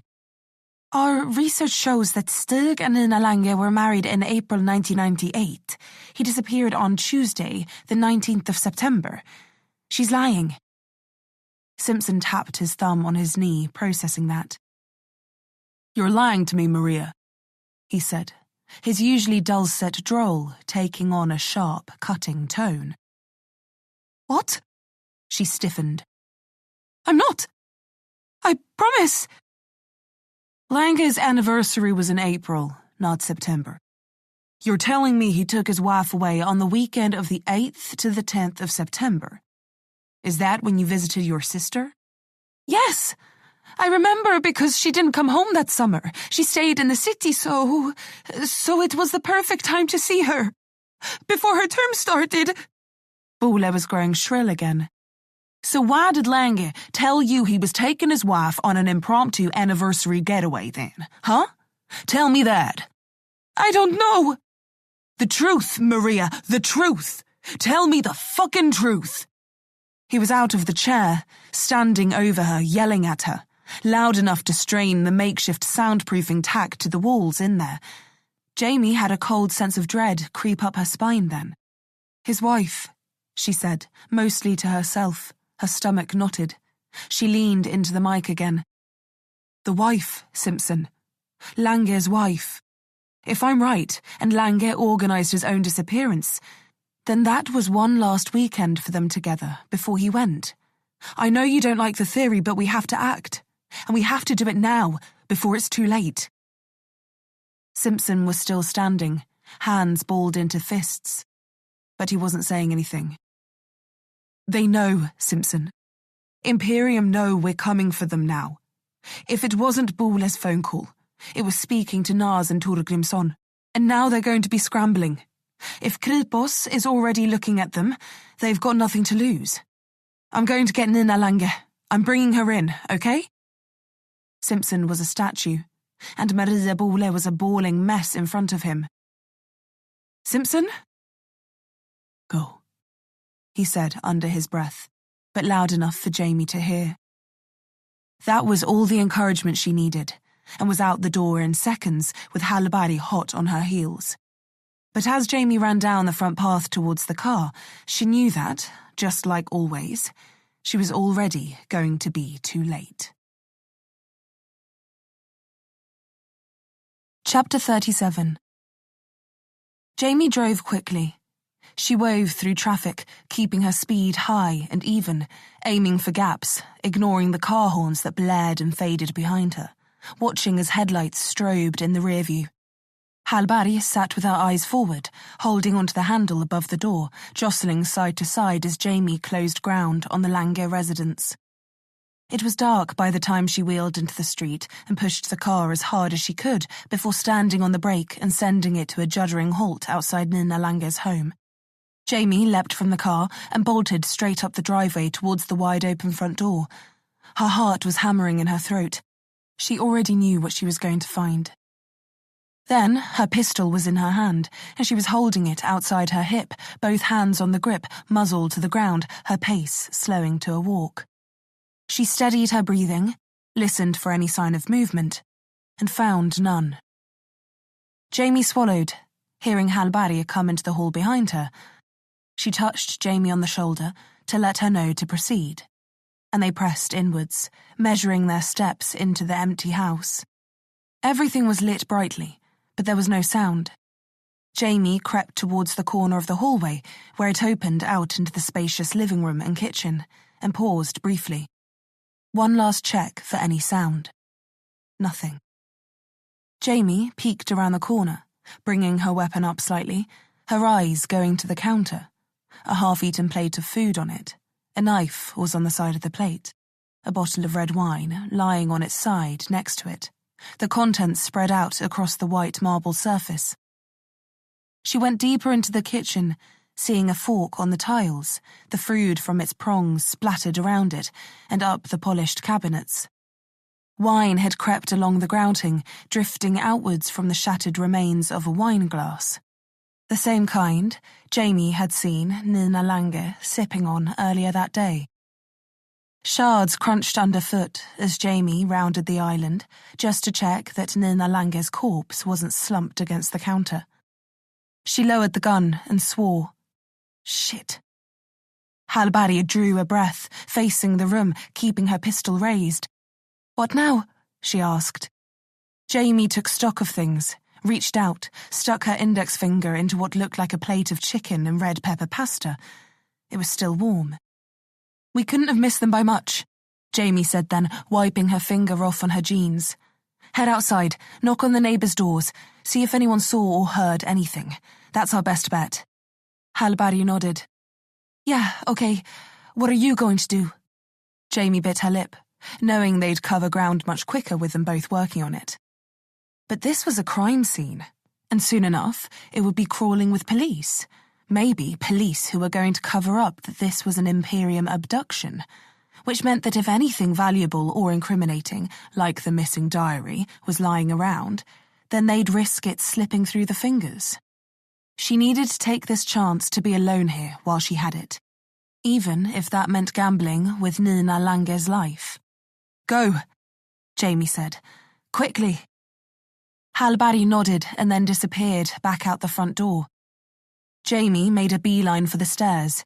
The bedroom was the most personal space, and it was where people felt most protected. It was also, statistically, where they were likely to keep something of value or importance. If people hid money, jewellery, if they had a safe, if they kept a weapon in the house, it would be in the bedroom. People feared home invasions, and it's where they slept. Anything that was important, people wanted close at hand, in the event of something like that happening. And Bole had said that Lange never went anywhere without his diary, so if it wasn't with him, which Jamie wasn't discounting, then she'd bet it would be in the house. It was a long shot, but maybe he'd left it with his wife, or hidden it in somewhere. All they had was the story that he'd never gone inside, and that could be total fabrication. It probably was. She headed up, not wasting any time. First door on the left, bathroom. Nice, but not what Jamie was after. Second door, grey bedroom. Upmarket, bland furniture, pictures of flowers on the wall. No, lacked personality. Guest room. First floor on the right. No, this was a guest room too, but in lilac. Last door. Jamie burst in, immediately smelling the scent of women's perfume, of night creams. She could see moisturiser on the nightstand, a vanity table with lotions and jewellery boxes on it against the wall. A full-length mirrored wardrobe spanned the left-hand wall. A regal canopy bed dominated the centre of the room. Jamie took it all in, her eyes scanning for any potential hiding spots. Nothing looked out of place, but somehow the room didn't feel quite right, though she didn't know why. She needed to make sure that she wasn't missing anything. Jamie doubled back into the corridor quickly and went for the last door at the end of the hall. She pulled it open to find an airing closet. She leaned in and knocked on the walls. Solid, solid, solid. This was against the outer wall. No hidden compartments, no secret safes. Okay, back to the bedroom. The hardwood floors were beautifully grained, a sheepskin rug covering the open space between the foot of the bed and the bookshelf facing it. Jamie went to that first, running her hands over the spines. It seemed like they both liked to read. Novels, memoirs, history, everything. There were no cabinets or anywhere else to hide a safe, and the wall the shelf backed onto was solid concrete. Jamie discounted it and moved on to the vanity table. A plethora of makeup and perfume, but nothing else, nothing Jamie wanted. She did her best to keep the fate of the woman who owned these things separate from the task at hand, but she was distinctly aware that every second that passed was one where Nina Lange was in the hands of Imperium, who were doing who knows what to her. Jamie was on her hands and knees then, looking under the bed. Shoeboxes. She pulled them out, opened them, knowing each would likely contain shoes. Some had old photographs in, some had little knickknacks, painting supplies. No diary. Shit. She stood without bothering to put them back, lifted the paintings on the walls, abstract oils and pastel greens and aquamarines and turquoises. Fuck. Nothing. She circled the bed then, going for the wardrobe, and pulled the mirrored door across, ignoring the terse and anxious look on her own face. The left-hand side was all Nina Lange's stuff.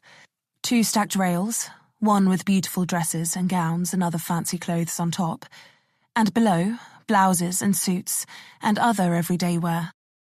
She ran her hands through them, found nothing. Shelves on the left were filled with handbags and belts, more shoes, folded-up cardigans, and hats and gloves and scarves and fucking scarves. Who had so many scarves? They hit the ground behind Jamie as she tore them out of the box-shaped shelf units, searching frantically, feeling sweat beading on her brow as she did. Fuck. Fuck. Fuck! There was nothing here. Jamie closed the door and moved right, to the other half of the wardrobe.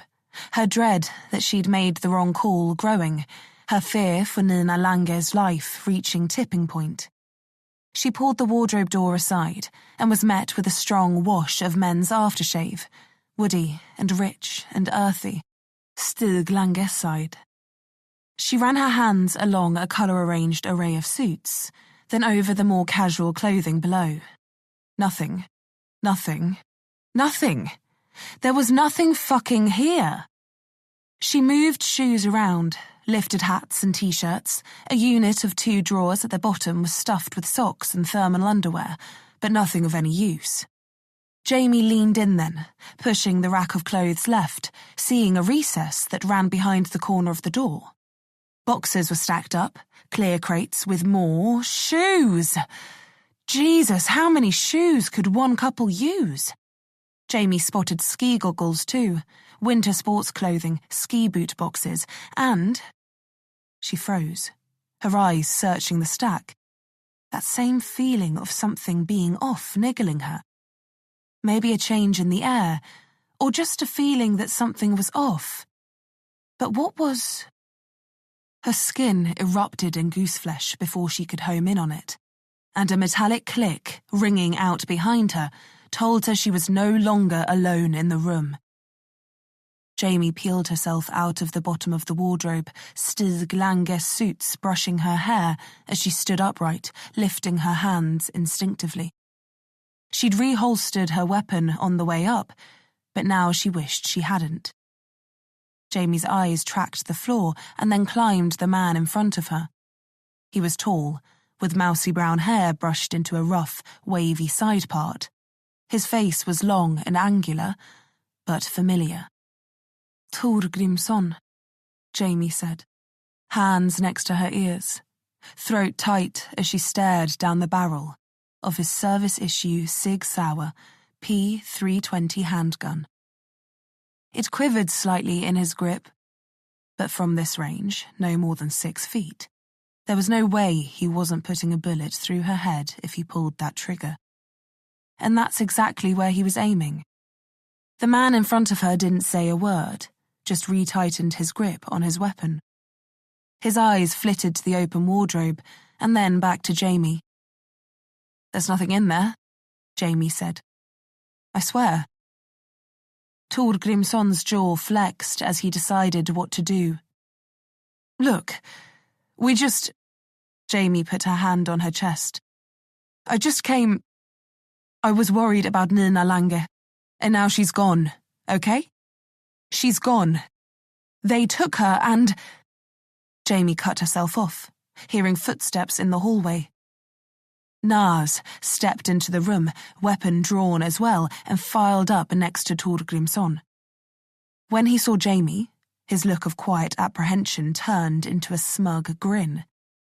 He stood there next to his partner, his lowered pistol slowly rising until it hovered next to Thorgrimsson's, levelled at Jamie's head too. "Well, well," he said. "Jansen, was it? What a coincidence to find you here." "Let's just talk about this for a second. Shut the fuck up," Nars spat. "You're inside an active crime scene before the officers who were dispatched to attend the call. You're armed, trespassing. I think we're well within our rights to put a bullet in you, especially because you tried to draw your weapon on us. What do you think, Thorgrimsson? Does it look like she's reaching for her gun?" He didn't say a word. Jamie swallowed, keeping her eyes on Nars. "Think about what you're doing," she said quickly. "I'm with Kripos, Nars, and they know I'm here. You shoot me, and they're going to come after you with everything they have. If you thought you were fucked before, you shoot me and you'll never see daylight again. They'll hunt you like a dog." He sucked in a breath, then sighed. "You might be right, but I think I'm still going to shoot you.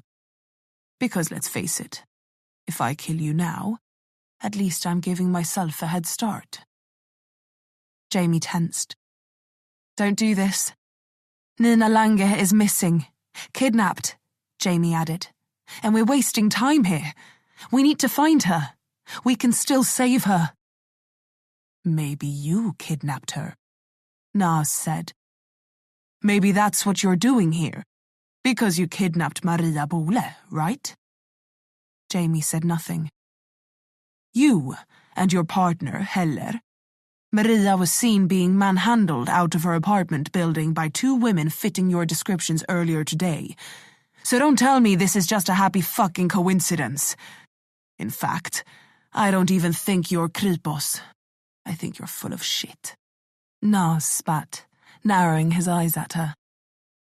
"I don't know who you are, but you're sniffing around, sticking your nose in our case, threatening us, and I think if I put a bullet in you right now, no one's going to give 2 shits.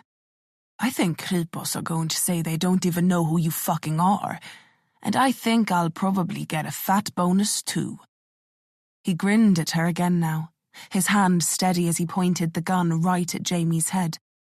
She turned her attention to Tor Grimsson then, her only hope. If he didn't say something, Jamie was going to be dead inside the next 5 seconds. But he wouldn't meet her eye, so she closed hers. She'd rather not see this coming. Though frankly, she didn't think it would come like this. Jamie? Jamie's eyes shot open, Hallberg's voice ringing up the stairs. Nas and Tor Grimsson both glanced at the door and then back at the woman they'd been introduced to as Carla Jansen. Jamie? Nas muttered, glaring at her, retraining his gun on her forehead. Heller! Jamie called back, hands still raised. I'm in here, Heller. Hallberg was coming up the stairs then, and a second later she was in the doorway, her eyes widened. Jansen, she said, correcting herself. Jamie kept her face straight. Hallberg's hand hovered at her hip, at the grip of her pistol. She eyed Jamie for confirmation she should draw it. Jamie gave her no indication. She just stared at Nas, who looked equal parts angry and smug. We done here? Jamie asked coldly. They stood still for a few more seconds, and then Tor Grimsson raised his hand and laid it on Nas's wrists, pushing his weapon down slowly and lowering his own. Nas let his fall then, and laughed that same laugh from the bar. Sure, Jamie. Jamie wanted nothing more than to dance forward and kick his ugly face right off his shoulders, but there were more pressing matters at hand, and she needed to get out of there. She moved past Tor Grimsson, pausing only briefly to say a few words. Take a look around, she muttered. This is what you'll come home to find one day, if you don't think about what you're doing. He looked down at her, met her honest stare, but said nothing. Jansen? Hallberg urged her from the doorway. Jamie broke their eye contact and left the room, chasing Hallberg down the stairs, into the hallway and back into the street. She made for the car, already dialing for Simpson on her phone. Jamie ran around the bonnet and climbed into the driver's seat, catching a glimpse of Tor Grimsson in an upstairs window, watching them go. And then she was in the car, and he was gone, and Hallberg's face filled her vision. That was close. Jamie nodded. Yeah, not fun. Tell me you got something. Yeah, hopefully, Hallberg said as the line collected and Simpson answered. Hello? Hallberg? What's wrong? Hallberg motioned for Jamie to drive.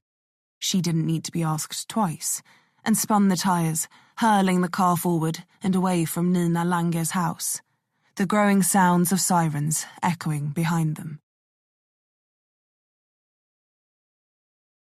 Chapter 38. Simpson, Hallberg said quickly, the car streaking down the quiet residential street. Nina Lange is missing. Kidnapped by Imperium, has to be. God damn it, he said, sighing. What can we do? A neighbour heard a scream, came to the window, saw 2 guys dragging her down the front lawn and throwing her into the back of an SUV. Range Rover, new model, black, private number plate. Simpson was quiet, taking this down, or maybe finding Ottosson and putting them on speaker. Jamie and Hallberg trusted him to make the right choices. The neighbour said they went north out of the area, driving fast. That was about 8:10, said Hallberg. Shit. Okay. Okay. They've got a 20-minute head start. Let me see what I can do. Ottosson? He asked into the ether. Okay, he's on it. We're pulling traffic cameras now, seeing what we can do. Vez, get Europol on the line, scramble us some more resources. See if we have any access to satellites in the area. We need to find this car. Hallberg, where are you now? We're moving, heading north. About to join the E39, Jamie said. It was the main road out of the city, and there wasn't much north of where they were already. So she figured if they'd come into the street from the south, they'd be heading north, somewhere quiet, somewhere they could do what they needed to without being disturbed. She was taking a gamble, but sitting somewhere only widened the lead they already had, and it could have been time that Nina Lange didn't have. "Okay, we have you," Simpson said. "Ottosson has your position. We'll stay with you. Nothing on the SUV yet, but he's got NPR running across every available camera in the area." A voice rang in the background. "Got something, maybe," Ottosson called. "Hang on," Simpson said, panting and moving towards Ottosson. "What is it?" "A matching model just tripped a speed camera at Knarvik. Private plane, clocked doing... shit." "Shit?" Simpson repeated. "Where'd it go?" "It's gone," Ottosson said. "The entry has been wiped. Someone else is in the system. It's been deleted." "Shit," Simpson said again. "It has to be them, Imperium, covering their tracks as they go." He snapped his fingers. "Find that SUV.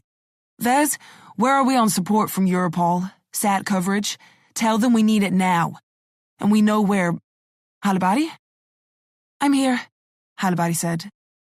"Okay, let me call you back. Head for Knarvik. I need to get on the other line. Call me if something comes up." "Will do," Halibadi said, the line going dead as she said it. She looked across at Jamie. Jamie tightened her grip on the wheel, watched the speedometer climb to 130 kilometers per hour as they joined the E39 and weaved into the road heading north and going fast. They were 30 kilometers behind already, and they needed to catch up. Jamie drove at full tilt for more than half an hour, nearing double the speed limit most of the time. Vez's support at Europol had managed to pick up the SUV on satellite and were feeding it back to Ottosson, who was guiding them from the office.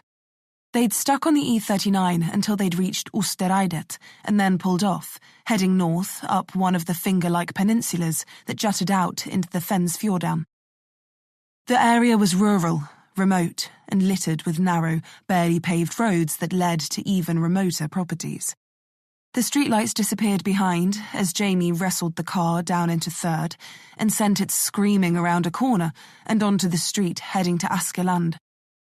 They were no more than a few kilometers behind now, but the SUV wasn't hanging around. Jamie blinked herself clear, her eyes aching from the intense concentration, and listened as Simpson's voice filled the cabin. "Okay, keep going. They're not far ahead. Stay on this road. You're closing ground." The car Jamie and Halibadi were in wasn't built for speed, but it was being pushed to its limits. A nondescript mid-model saloon designed to blend in, not give high-speed chase. "Okay, they've just pulled off," Simpson said. "Heading east now on an old track road that leads..." He trailed off, Vez's voice echoing in the background, muffled. "An old sawmill, it looks like. The turn is 1 kilometer ahead, and then it's about 2 kilometers to the mill. You're catching them, guys. Keep going." If Jamie could have put her foot harder into the carpet, she would have. "Europol are on with Kripos.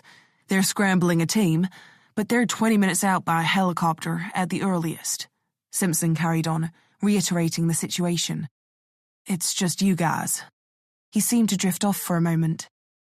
"If you want to hold back, no one will blame you," he said. "We don't know what you're heading into here." Jamie and Halibadi exchanged glances, but neither of them had any doubt in their eyes. "No," Halibadi said. "We're doing this." "Okay," Simpson said then. "Be careful," he sighed. "The turn is coming up on your right any second." Jamie searched the blurring tree line for any hint of an opening. A flash of white caught her eye, an old rusted sign grown over with weeds that read Larsen Tømmer Sagbruk, Larsen Timber Sawmill. Jamie stamped on the brake, felt the wheel judder under her hands, and then wheeled it right, down off the tarmac and into the verge, sliding and snaking down onto the gravel-covered track. The headlights flooded the pine forest and splintered into the darkness, the tires fighting for grip as they picked up speed again. Her heart began beating harder, her eyes fixed now on the 2 fresh tracks in the dirt ahead of them. "They're closing ground on the mill," Simpson said. "Less than a kilometre ahead now." Jamie watched the speedometer climb, the steering light in her grip, the traction control light blink wildly as the car's back end swung around, the off-camber road sending them pinballing through the forest, churning through one loamy verge, then the other, as Jamie tried desperately to keep the thing straight. A curve loomed, and Jamie turned the car in hard. Halibari sucked in air through her teeth as the nose leapt up over the bulge in the middle of the road, the back wheel dipping into the loose layers of needles and stones, spraying them all over the tree trunks. The engine roared, wheels spinning, revs hitting the limiter as the safety features on the car tried to decide whether they were crashing or not. And then they were back on the road and accelerating again, the track straightening out. Another sign flashed by, telling them to slow down. Jamie did no such thing. 500 metres, Simpson said. Jamie could see the faint red spots of brake lights ahead. She kept her foot planted. 200 metres. The entrance flew out at them, the yard beyond opening into a wide lot before an old, rusted, tin-sheet-clad building. A gate had been pushed open, the sign for the mill riding across the chain-link fence beside it. The car punched into the lot, the Range Rover suddenly drowned in her headlights. The doors were open. She could see figures on the gravel next to it. 2 guys on the left, 1 on the right. Tall, stocky, in dark clothing. Then another figure was being pulled out. This one smaller, more slender, in a coloured blouse and a white sack over her head. Nina Lange. It had to be. They all froze, deer in the headlights, as the saloon ripped across the car park towards them. "Jamie," Halibari said. "Jamie? Jamie!" But there was no slowing down. Jamie knew what she had to do, and there was no cover here. These guys were armed, they were trained, and they'd kill them the second they had the chance. No, if they stopped, they were dead. And Jamie hadn't come this far for nothing. The men drew their pistols, started forward. "Hold on!" Jamie yelled, putting one hand on the handbrake, twisting the wheel with the other. The tyres bit into the stones, and the front left corner of the car sank towards the ground. Jamie jerked the handbrake up, locking the back wheels, and threw the tail out, sending the car into a full sideways slide. Jamie braced, Halibari swore, her phone coming out of her grip and flying into the air. The back wheel of the saloon hit the SUV square in the bumper with an almighty screech of rending metal. Something clicked horribly in Jamie's neck, and both cars leapt, twisting together. The guy on the right-hand side of the SUV rolled up over Jamie's bonnet and was flung into the air, his head cracking the windscreen as he went. The guys on the other side dived for cover, but Jamie lost sight of them before their car came to rest, facing the side of the half-crushed SUV. Jamie blinked herself clear, coughed violently, then tried to fill her lungs, the belt cutting into her chest and shoulders. Steam erupted from the bonnet, and Jamie fumbled for the belt release, her ears ringing. Halibari's head lolled next to her, blood trickling down her cheek from a cut on her eyebrow, but otherwise she looked unscathed. Jamie would come back and check. Her belt came free on the second try, as she pushed the door open, catching sight of the mangled rear quarter of the car. She flopped down onto the stones, then scrambled to her feet, her knees aching from where they'd slammed against the door, her back throbbing from the impact, and pulled her pistol free of the holster inside her jacket. She brought it up, breathing hard, wheezing, focusing her vision, and chambered around, pressing herself towards the gnarled back of the Range Rover. Nina Lange had been clear of the 4x4. She just hoped she was okay. Jamie peeked out, saw one of Imperium's mercenaries first. He was lying face down, his pistol loose, about 4 feet from his hand. She couldn't tell if he was breathing, if he was dead, or unconscious. She guessed that the impact from her car had sent the SUV sideways straight into him. Jamie's eyes traced the ground to Nina Lange, lying on her side, hands bound in front of her. She was groaning softly, whimpering, but she didn't look hurt. She was far enough from the crash to be okay. But where was the other guy? Jamie had counted one on the right, who'd gone up over the bonnet, and two on the left with Nina Lange. One was down already. Where was the other? She heard a grunt then, a scramble of stones, and she looked around the car, seeing the front door open, the wide back of one of the mercenaries facing her. "Stop!" she yelled, stepping into the open. "Police!" It happened quickly. The guy began to run. She saw the flash of a weapon. Jamie fired once, twice, 3 times. Centre mass, close grouping. Her vision was filled with white light. More stones being kicked out from under dragged heels as the mercenary twisted awkwardly into the open doorway, the bullets hitting his ribs and chest. His white shirt exploded with red between the lapels of his blazer, but he wasn't the only one there. Muzzle fire leapt from the doorway, and Jamie felt the rush of bullets passing her head. Sparks danced off the metal of the SUV next to her hip. She went to her knee reflexively, returning fire. Jamie sank behind the body of the already downed Imperium goon, felt it absorb at least 2 bullets. She didn't know if she'd hit whoever was being helped from the car, but she could hear footsteps now, receding. She peeked over the guy's shoulder, saw a figure disappearing into the open mouth of the sawmill. She just made out a bald head and the flash of the silver pistol in his grip from the headlights of the SUV before he was swallowed up by the darkness. Jamie rose, blinking the dust from her eyes, remembered the same flash of that pistol before it was put to the head of an old man back in Sweden. Sandbeck. Chapter 39. Jamie could hear Hallberg staggering from the car somewhere behind her, hear her coughs and sliding heels in the gravel. "Jamie!" she called out. She turned, already moving, spotting Hallberg coming around the back of the totaled SUV. "Help Nina Lange!" Jamie yelled, gesturing to the bound woman on the ground. "What are you—" Hallberg started, but Jamie was already moving. Hallberg's weak voice swallowed up by her footsteps echoing in the cavernous mill. Sandbeck could only be 10 seconds ahead, but in here, in the dark, damn, the place was already a labyrinth. Jamie paused to catch her breath and looked around. On the main floor, there were 2 tall stacks of logs stretching away from her into the darkness. A huge machine dominated the space between them, with a conveyor belt running into a set of rolling blades designed to strip and shape the raw pine trunks. The air was heavy with old sap and rust. Long, sinister saw blades hung from the ceiling, waiting to taste fresh wood, lines of blood-red rust stretching their lengths.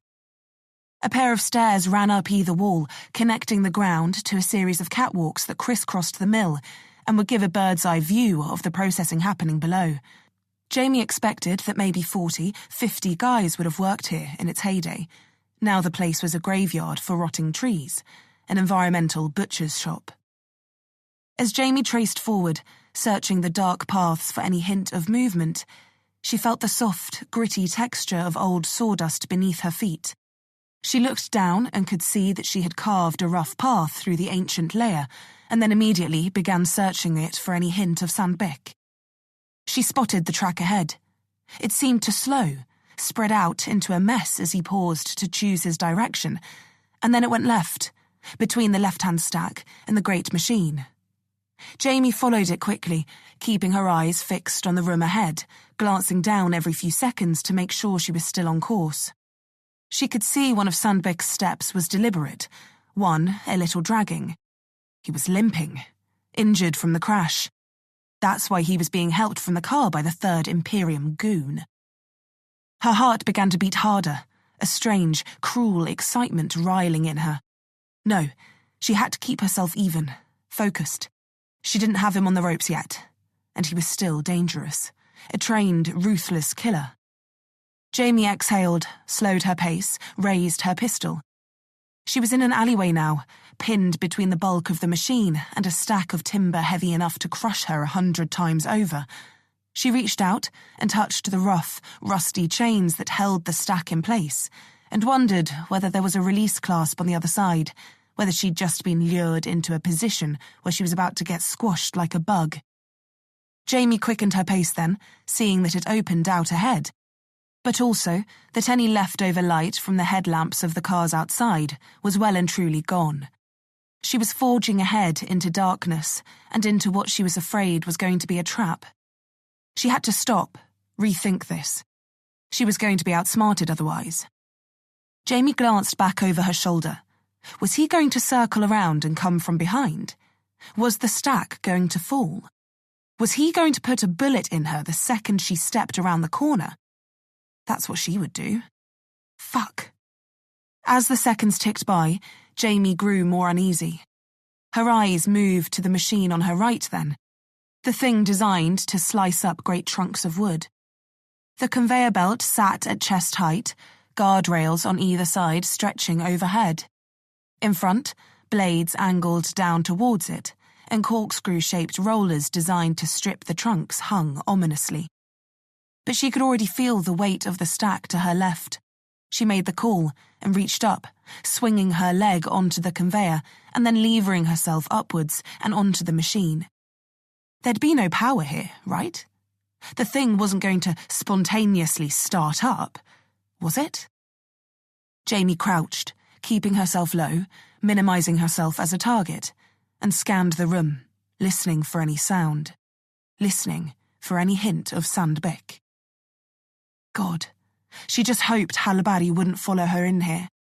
Jamie edged forward towards the blades, staring down at the footprints in the alley below, watching as they went around the edge of the stack and left, towards a steep ladder heading up to the catwalk above. At least from here, she had a vantage point, and she hoped Sandbeck wouldn't think she'd be stupid enough to walk herself into a buzzsaw, literally. Jamie reached up, resting her hand on the cold, rippled metal of the blade above her. It was designed to swing down and slice timber into boards. She pushed herself past it carefully, keeping her eyes on the catwalk above. She could just see the faint lines of the rails, catching whatever was left of the light coming in through the main doorway. And then she saw it, the faint glimmer of a polished silver barrel, hovering just above it. Jamie froze. Sandbeck was there, on the catwalk, right above where she would have been, waiting for her to move underneath him, to put a bullet in the top of her head. That son of a bitch. Jamie set her jaw, daring not to move quickly, and parted her heels as much as she could, shuffling them wider. She was half hidden behind the saw blade, shrouded in darkness. She could barely see him, and she didn't think he could see her at all. Could she get a clear shot? Jamie pulled her right hand up slowly, her left coming to hold the heel of her hand and cradle the butt of her pistol. It hovered close to her chest as she forced her eyes to focus. The muzzle raised, her breath ragged and fast. She'd only get one chance at this, and cold-blooded or not, it was time for Sandbeck to die. He had too much blood on his hands, and she wasn't about to let him walk out of here.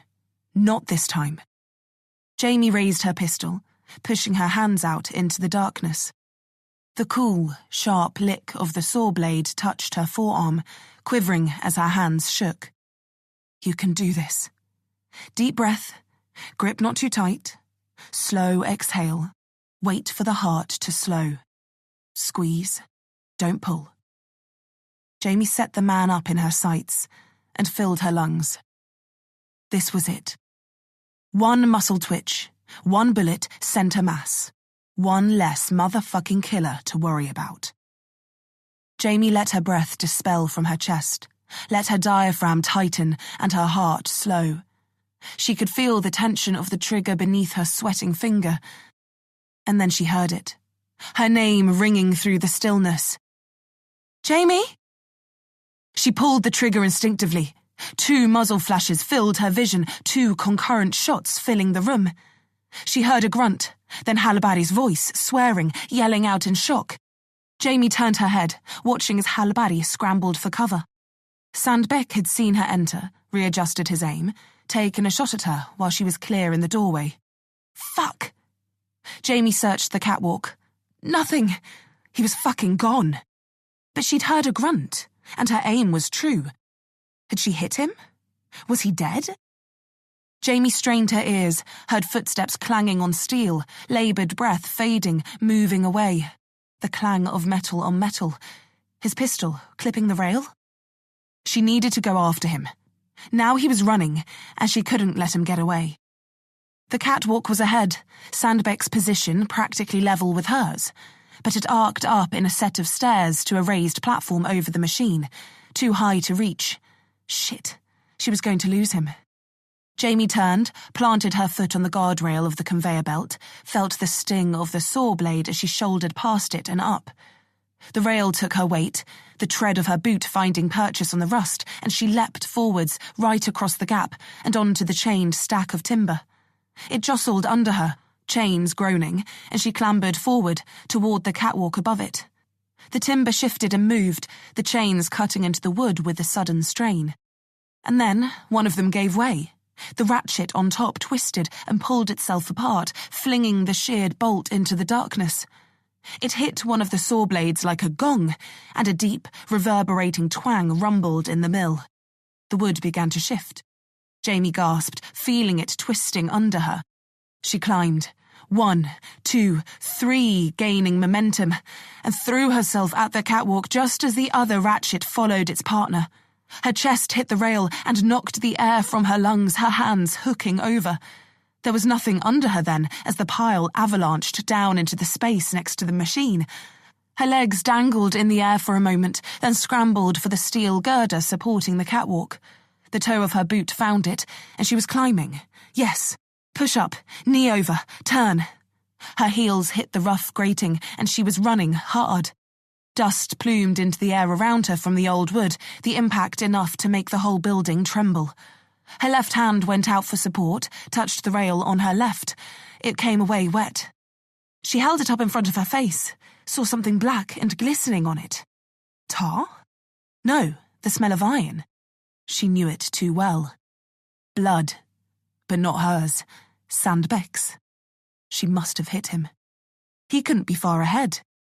Jamie picked up her pace, following the catwalk to the end of the room, then down the only stair set there. She was in darkness now, her eyes stinging from the dust. She looked around, saw the end of the machine on her right, the fallen timber, an impenetrable barrier, and all against the back wall, stacked wood, pallets, and a mountain of discarded, broken boards, wood chips and shavings. Jamie felt it then, fresh air on her face. The sweat on her brow tingled in the draft, and she wiped it off with the back of her sleeve, pressing forwards towards an opening ahead. As she neared, the weak light of the rising moon picked out the newspapered windows in the darkness. An old steel fire door swung lazily back towards the frame, and Jamie approached cautiously. She could see the blood leading through it, from the concrete floor out over the threshold and down the stone step. Jamie reached the frame and nosed the door back open with her pistol, staring into the wilderness beyond. Long, pale grass burnt by the sun almost glowed in the moonlight. It was parted, broken by churning knees as someone forged through it. She could just make out shining black flecks on the closest tendrils, but beyond it, it faded to shadow, a line of thick trees standing 10, maybe 15 yards away. Jamie could see nothing, and with Sandbeck ahead of her, and armed, she swallowed. Going after him would be impossible. At best, she'd run around aimlessly in the dark, trying in vain to track him. At worst, he'd kill her. And every other option she could come up with wasn't much better. Fuck, she muttered, sighing and lowering her gun. He was gone. Jamie swallowed and turned back to the room, climbing the stairs again back onto the catwalk. Nina Lange was still outside, possibly injured, and Hallberg could have a bullet in her for all Jamie knew. She picked up her pace, pulling her phone from her pocket. She'd call Simpson, get Kripos to set up a perimeter, roadblocks, comb the area from the air for Sandbeck, scramble a dog team to chase him down. Depending on how injured he was, She hoped he wouldn't get far. And hell, maybe he'd even bleed out and save them all the trouble. Though she didn't feel like they'd get that lucky. For now, she had to consider this a victory, even if a hollow one. They'd got Nina Lange back, had taken out 3 of Imperium's goons in Bergen, and injured one of their heavy hitters. And with some luck, Ottesen would be able to track down who messed with the traffic camera records too. Jamie descended the catwalk stairs back into the space in front of the cutting machine. "Hallberg?" she asked into the darkness. "Jamie?" Hallberg stuck her head out from behind the far stack of logs. "You okay?" Jamie watched her step out. She wasn't limping, wasn't holding her hand to a bullet wound. Sandbeck must have missed. Which was surprising in itself, considering how close he'd been to hitting her from 100-odd meters in Sweden. "Yeah," she sighed. "Bullet nicked my shoulder," she said. "Few centimeters over, and it would have been a different story." She reached up now, pulled at her collar. Jamie could see the fabric was ripped. She went closer, pulled on the torn sides. "Didn't break skin. You're lucky." "Yeah," Hallberg said, rubbing her neck and wincing. "I feel lucky. I also feel like I have whiplash." Jamie smirked a little. "All part of the fun," she said, holstering her pistol and motioning Hallberg back towards the crash site. "Now, come on. Let's see whether Nina Lange was worth saving after all." Hallberg eyed her. "That was a joke, Hallberg," Jamie said. "You know, with you, sometimes I just can't tell." Chapter 40. Blue lights flashed silently, a sea of them cutting through the darkness and playing against the corrugated metal exterior of the mill. Black Kripos SUVs with windscreen-set sirens littered the area. Officers in windbreakers and suits stood around talking. Guys in white forensics get-ups poured over the ground, picking up shell casings, snapping photos of the bodies littered around, going over the Imperium Range Rover with tweezers and clear Ziploc bags. Jamie stood, watching Simpson survey the scene, hands on hips. Nina Lange was about 15 meters away, sitting on the tailgate of an ambulance, getting her blood pressure taken by a tall paramedic. Other than shaken up and a little knocked around, she seemed to be okay.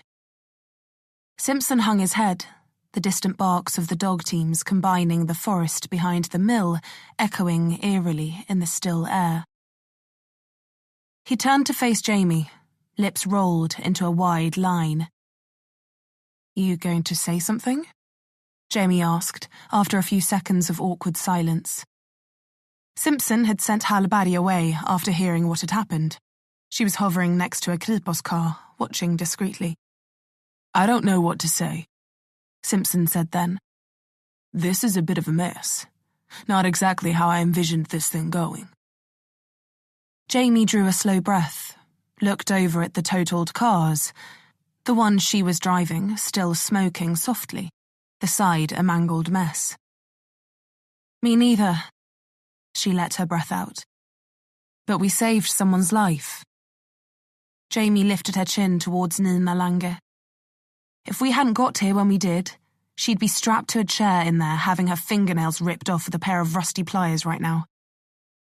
"I don't think they'd have got that far," Simpson said. "She doesn't seem the type to hold up under interrogation." "That's not really the point, is it?" Jamie said, stepping closer. "We stopped it from happening, and we put a nail in the Imperium coffin tonight. They wanted something, and we proved they can't just take whatever they please. And we took out 3 of their men. And let Sandbeck escape."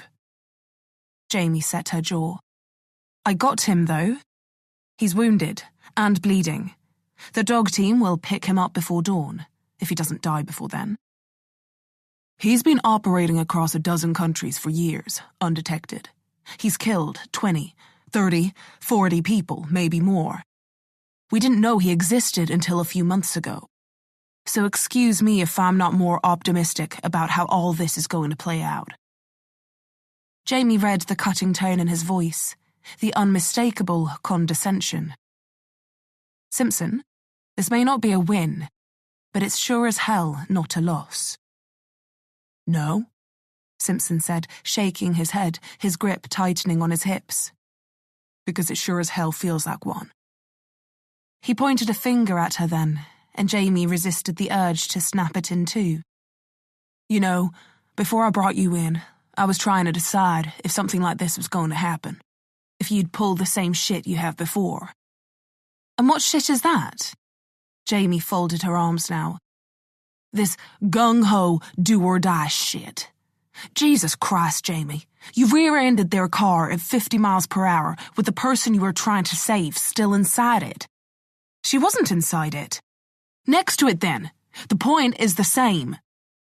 She's alive, Simpson. And if I hadn't done that, she might not be. And what if she had died, huh? But she didn't. But what if she did? He stepped closer now, voice lower, colder. You made a judgment call, but with every one you make, I trust yours less and less. He humphed now. Hell, I should have pulled you back the minute you went off book with Nina Lange the first time. Hallberg told me what you did, insisted that I let it go, let it play out, that I should trust you. And you should have. Nina Lange knew something. That's why Imperium wanted her. And what we did, it drew them out. And we almost got them, Simpson. We almost got Sam Beck. Simpson lifted his eyes. But you didn't. He slipped through your fingers, and now they're going to be pissed. And they know we're coming for them. They're going to tighten up, withdraw, plug any leaks they have. They were already doing that, remember? Jamie said, unable to control the harshness of her tone. After you lost Klein. Simpson's eyes hardened, his nostrils flaring. Go home, Johansson. I'll handle this mess and update you if anything changes. You're done here. Jamie didn't move. Let me question Nina Lange, she said then, ignoring the order. She was far from done. We can't, Simpson said. The paramedics think she has a concussion, maybe even a brain injury. She's been taken to hospital to have a CAT scan. We're not going to be able to question her until at least tomorrow, if by some miracle she's unharmed. And by then, she'll have lawyered up, and we'll get nothing from her. He turned his back on Jamie now. Hallberg said you thought Lange knew more than she was letting on. But you left her out there instead of bringing her in. No, Jamie said then, walking around Simpson to look him in the eye while he tried to throw her under the bus. You're not putting what happened here on me. This is not my fault. You didn't have shit until I came along. In fact, you'd lost your best agent, and knowing that, I still stepped into his shoes and put my own neck on the line. Simpson refused to look at her. You know, just because you're fucking up your investigation doesn't mean you can blame that on me. He looked at her now, his eyes fire. Jamie took a breath. All I'm saying is that things may not have gone exactly to plan here, but if we look at this as a loss, then that's what it'll be. We got Nina Lange back, and whether she talks to us or not, she's not in Imperium's hands and talking to them, and that's something. And with Sandbeck wounded, this operation of theirs in Bergen coming apart at the seams, they know we're onto them, which means that, like you said, Simpson, she leaned forward to catch his eye again, that they're going to be cleaning house. And that means we know what their next moves are, right? We know Emma Hagen is on their payroll. We know that Tore Grimson and Nas are too. So we hang back, keep quiet, and we put a watch on them. It's as easy as that. He looked at her, but said nothing. Look, I know this hasn't worked out the way we thought, and that Maria Bole was probably a bust too, and the number she called. We'll probably find out it connects to a laundrette in Uzbekistan. But that's how these things go. She nodded to reassure him. We're doing okay, and we're not out of the fight yet. He broke eye contact again. Get one of these officers to take you home. His voice was softer now. "I'll handle things here. Take the day off tomorrow too. I'll let you know what happens with Nina Lange." Jamie nodded slowly. Okay. At least she wasn't being booted off the scene anymore. Even if she did deeply dislike Simpson's knee-jerk to bury her for this, just to keep his pristine record clean, she would have bet. She turned away slowly then, trying not to show her limp. Her left knee was killing her, her hips in agony from where the belt had dug in. And coupled with her aching back and the 20-kilo bag of cement that was apparently crushing her chest, she could really have done with a day off. But just like always, things never seemed to work out that way. Chapter 41. It was 5 a.m. when Jamie's phone started buzzing. She groaned and rolled over in bed. Everything hurt, but her neck had now superseded all the other pain. A deep and painful throb erupting at the base of her and shooting up into her skull every second. She was bathed in a cold sweat, her breathing laboured. She felt like she'd been hit by a car. The reality wasn't far away. Jamie swung her legs over the edge of the bed in her apartment and lifted her phone, squinting at the screen. It was an unknown number. She swallowed, throat like razors, and answered. "Yeah?" she asked groggily. A voice on the other end, a man panting. No words yet. "Who is this?" Jamie asked then, suddenly alert. "Is that Johansson? Agent Johansson?" His voice was hurried, anxious. "Yes. Who is this?" Her heart was beating harder now. "It's Torgrimsson. Detective Torgrimsson," he said, grunting. A car door thudded in the background. I need help. It's my family." "Wait, what's wrong? What are you doing?" Jamie asked, on her feet suddenly. The room was dark and she scanned it for her jeans, not knowing where the hell they were. "Naz is gone," he said quickly. "I can't get hold of him. And there's a car outside. It keeps driving past, parking up the street." "What car?" Jamie said. "Are you okay? Tell me what happened." He was moving around now, breathing hard. "Last night, at the Lange house, Naz got a call, left without saying anything, took the car and drove away. And I haven't heard from him since." "Hold on," Jamie said, wishing he'd just take a second. "Why do you think he's gone? What do you think is happening?" I don't know," he said. "But he's never left like that before. If there's ever been a call, them asking us to do something, we'd always tell the other." "You're admitting your involvement with Imperium?" Jamie asked then, unable to stop herself, one leg in her jeans. He was silent for a second. "Torgrimsson?" Jamie went on. "You have to be straight with me here, if you want me to help you." "Yes," he said then. "I'm admitting it." Jamie bit her lip, stemming the relief rising in her. "Okay, go on."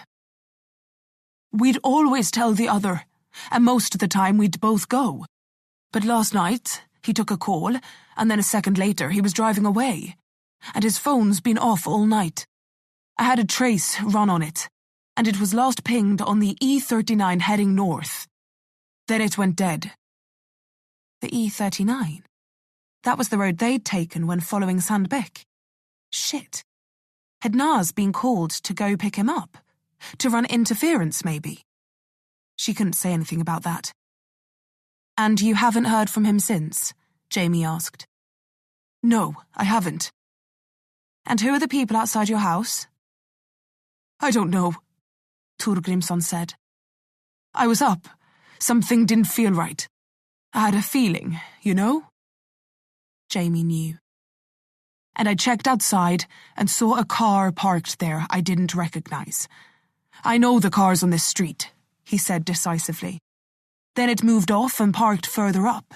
And every half an hour or so, it does another lap, pulls off and then cruises by again. Jamie bit her lip. Jesus. Was he loading his car up to run? Where are you now? She asked. I'm in the house. You're getting ready to run? She asked. Yeah. My family. I have to... Have you been outside? What? No, the car is in the garage. Thank God, Jamie said, taking a breath. What about lights? Any on in the house? Can they tell you're loading up? I don't... No. No, they can't, he said then, more sure. The hallway light is on, but the kitchen, living room, they're off. Anyone else up? Your wife? Kids? No. No one yet. I didn't want to panic them. Good, Jamie said. Don't. And don't run. What? Unpack the car, carry on as normal. But keep an eye out and let me know what happens. You can't just expect me to... Look, Torgrimsson, she said, cutting him off again. Trust me. If these people wanted you dead, you'd be dead already. And if you run, they'll see it. And they aren't above running you off the road. Take my word for that. Jamie's mind flashed back to Finland and the series of events that had led from there to here.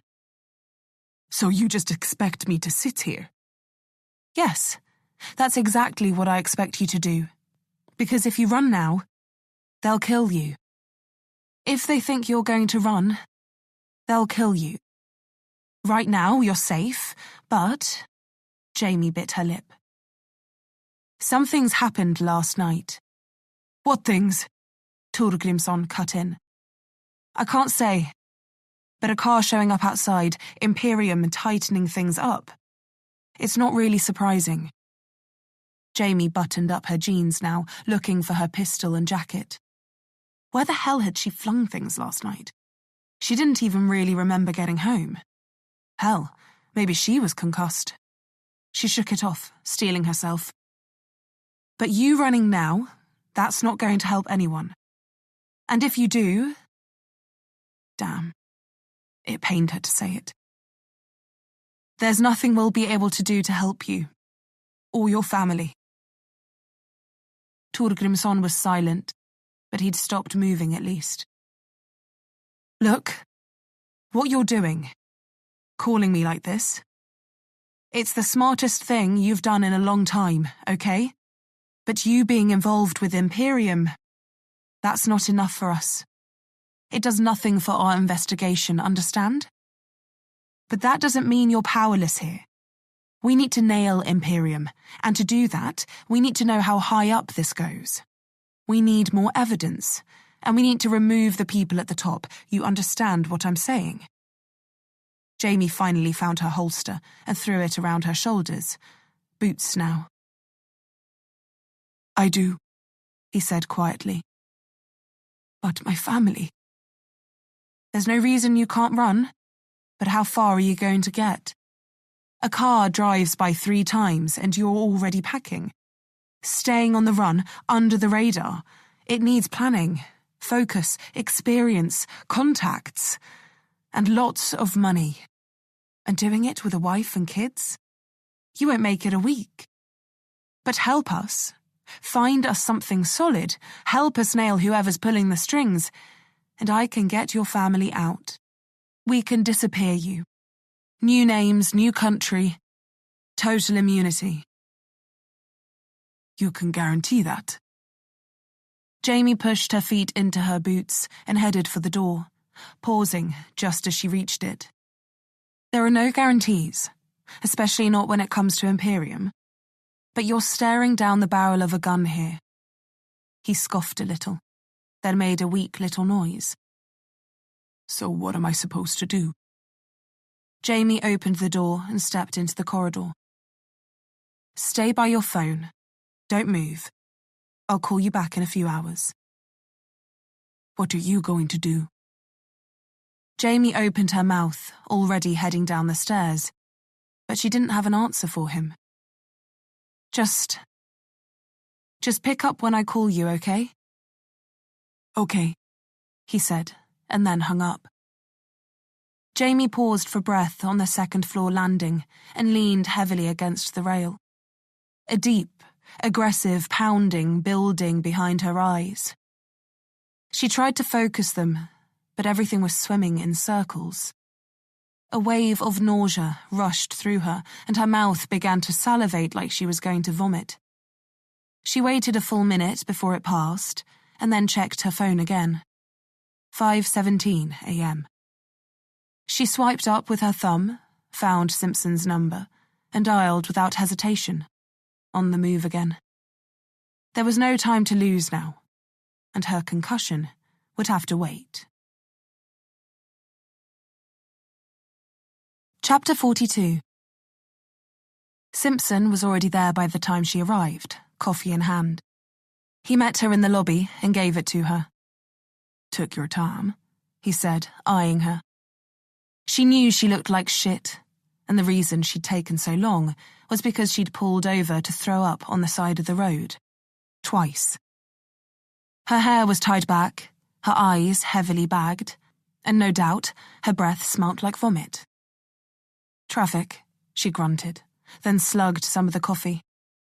Simpson cast his eye over the 6 a.m. deserted road outside, said nothing, and then followed her into the elevator. "So, Torgrimsson," he said. Jamie nodded. More coffee. "We need to tread carefully," Simpson added. "But I have some ideas." Jamie said. "Any word on Nina Lange?" "Still under observation. Her blood work is due back." He checked his watch. "Any time, really. We should know then where we stand. But her sister is with her, and she called Lange's lawyer, who gave her a script to follow. That Nina Lange won't be spoken to by anyone until she's cleared by the doctor for any and all brain trauma, and then, and only then, she'll be spoken to in the presence of her legal counsel. So she's untouchable." Simpson sighed.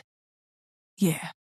We even tried Norway's equivalent of the Patriot Act, but with no proof of anything, and an under-wraps investigation that doesn't officially exist, our only foundation to base that on, he pretty much just pissed all over it." Jamie sighed now as well. "So this is basically all we have then?" "I'm not saying all our eggs are in one basket, but if Torgrimsson can keep his head, and we can turn this into something real..." "You're saying it's a pretty important fucking basket." "Got it." Jamie nodded, and they rode up in silence. "Are you sure you're okay?" he asked after a few more seconds. The lift leveled out and the doors opened. Jamie stepped forward, finishing the coffee, and glanced back. "No," she said, "but this doesn't feel like a day I can really take off." Torgrimsson picked up on the first ring. "Hello?" he said quickly, the nerves in his voice apparent. It was nearly 6:30 now, but Jamie and Simpson seemed to have worked out a plan that they felt was beneficial and wouldn't get Torgrimsson killed, though they were literally betting his life on that. "Torgrimsson, are you okay?" He huffed a little. She took that as a yes. "I'm here with a colleague of mine who can get you what you need. He can help you and your family when the time comes." "What's his name?" Torgrimsson asked.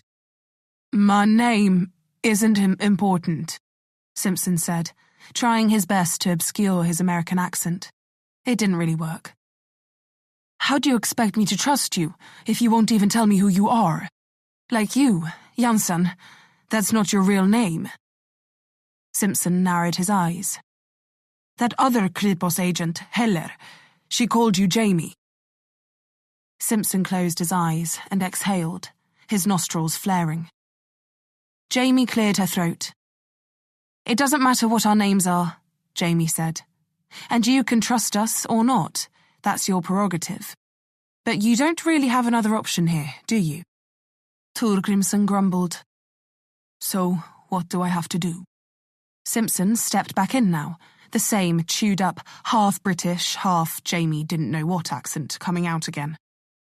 "Right now, We're closing in on Imperium, and we need to find evidence on some higher up in order to get them to turn too. I haven't turned, Torgrimsson spat, indignant at the accusation. Jamie waved Simpson to back off a little. No, Jamie said. Of course not. What we mean is that if you're scared of Imperium, others will be too. And we need your help finding them and getting them to cooperate. They already had someone in mind, of course. And what's to stop me from going back to Imperium right now and telling them I've been speaking to you, telling them your plan? Torgrimsson said boldly. That's up to you. But if you do that, here's what happens. We never speak again. You blow the only chance you have. And how do you think they'll react when they find out you've been calling Kripos for help, huh? Forgiving? Somehow I don't think so. He was silent. Go, if you want. Try it. But if you hang up this phone, that's it. In 5 minutes, the number will be inactive, and you'll never find us again. He swallowed audibly, but didn't say anything else. Imperium already know we're after them. Is that why Nas disappeared? Jamie avoided the question. So even if you did tell them our plan was to find out who they'd corrupted and try to gather evidence, how would that be news to them? Torgrimsson fell quiet again. No, Torgrimsson. You have no leverage here and nothing to bargain with. Not yet, at least. Which is why we're in no position to help. Not until you prove we can trust you.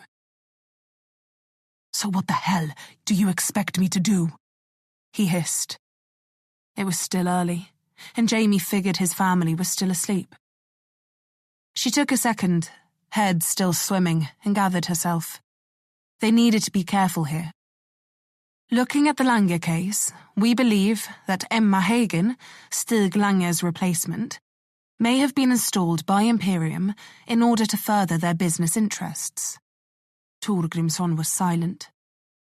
We've been looking into her, but so far she seems clean, though the suddenness of her appointment, over other more suitable, more experienced candidates, leads us to believe that this isn't the case.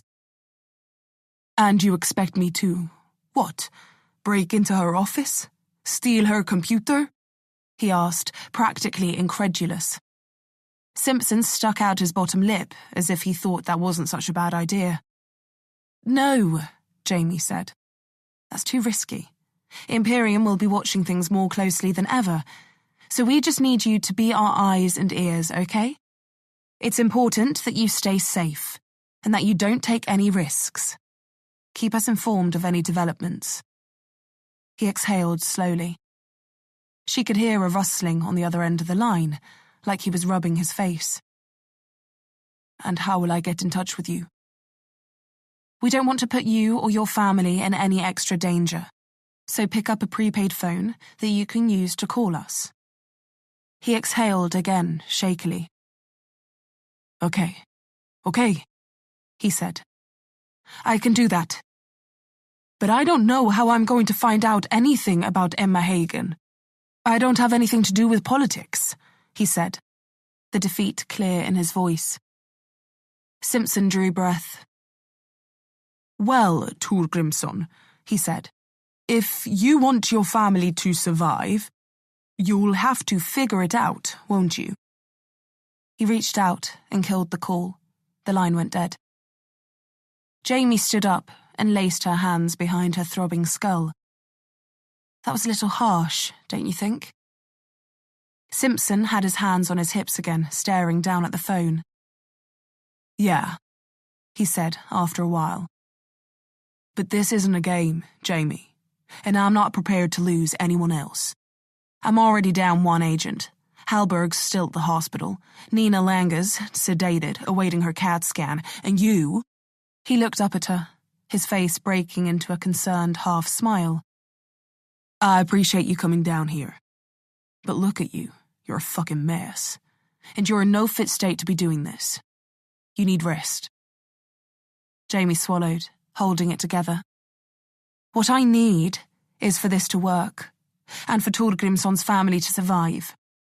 They don't have a clue what's going on, and if he screws up, they'll get their throats slit in their beds. Simpson was steel then. If they do, they do. He knew what he was getting himself into when he started taking bribes. The contempt was clear. Simpson would no doubt bleed for his badge and the flag, and anything else vaguely American. Hell, Jamie betted he had the old stars and stripes hung above his bed, which meant sympathy wasn't something Torgrimsson would get from him. Which meant Jamie had to be the conscientious one, which she didn't like at all. There's a difference between trying to save someone and failing, and condemning them to death. He should have thought about that then, shouldn't he? Jamie could see they weren't going to get anywhere with this. So what now? Now? Simpson said, turning to the window and looking out into the dawn-streaked sky. Now we wait, hope that Torgrimsson comes up with something, and cross our fucking fingers that Imperium doesn't come for him or us in the meantime. Chapter 43. Nearly a month went by before they heard anything. Ottesen was keeping them plugged into the Imperium Police at HQ's security system, and Torgrimsson was checking himself in and out of the building as normal. There'd still been no sign of Nas. From the system, he was being shown as on annual leave, but without speaking to someone, they couldn't get more information than that. Was he dead? Was he alive? They didn't know. But Torgrimsson still was, and they were growing more uneasy by the day. Jamie was back at full strength, and despite their lack of progress on the case, Simpson seemed to be in better spirits. He'd insisted that Jamie leave her old apartment, saying that if he could find it, Imperium could too. She found that difficult to argue with, though she thought that it was probably just a line to get her to move closer to the others.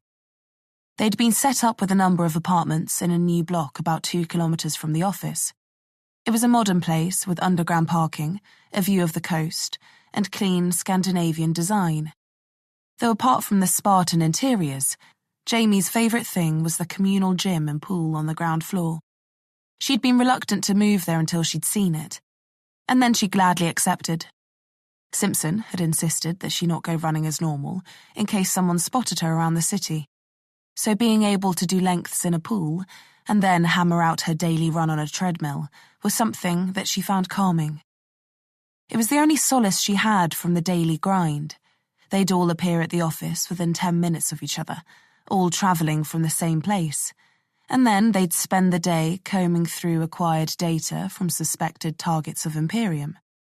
As much as they were trying to nail Emma Hagen, the more people they could prove were involved in this thing, the stronger their case. And if they left even one stone unturned, one corrupt official or judge or cop go free, then Imperium would still have a foothold. No, this needed to be total eradication. And it was that thought that was keeping Jamie going. That and getting to kick Simpson in the face every morning. The underground gym and pool at the apartment complex wasn't sprawling by any stretch. The pool was 10 meters long, but 100 lengths was a kilometer, so that suited Jamie well enough. And the gym was about the same size.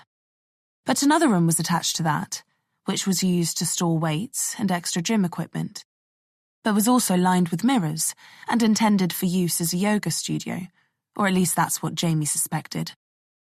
When Simpson came hauling sparring mats through the door, Jamie backed off the treadmill and looked at him. He didn't meet her eye, but carried on, going back and forth until there was a solid square of them set up in the studio room. After he'd done that, he left again, and Jamie, piqued, went to investigate. When he came back for the last time, he had a box in his hands, a big one. She watched cautiously as he put it down and opened the top, pulling out sparring helmets and gloves, ankle and shin pads. He laid them on the ground, 2 sets, and then sat back on his knees and looked down at them. Jamie restrained a smile and went over.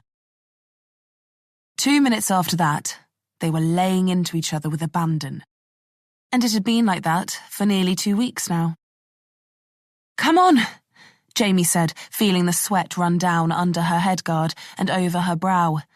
You could do better than that. Simpson was dancing around her.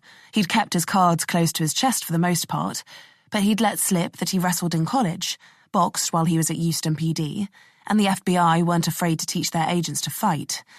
He was good, strong, at least 14 stone, Jamie figured, but surprisingly fast. He liked to grapple and led with his hands, though. Every time they got on the ground, he had her. But she was learning to keep her distance now, and Simpson was beginning to struggle. He nursed his ribs a little, circling. Cheap shot, he said, catching his breath.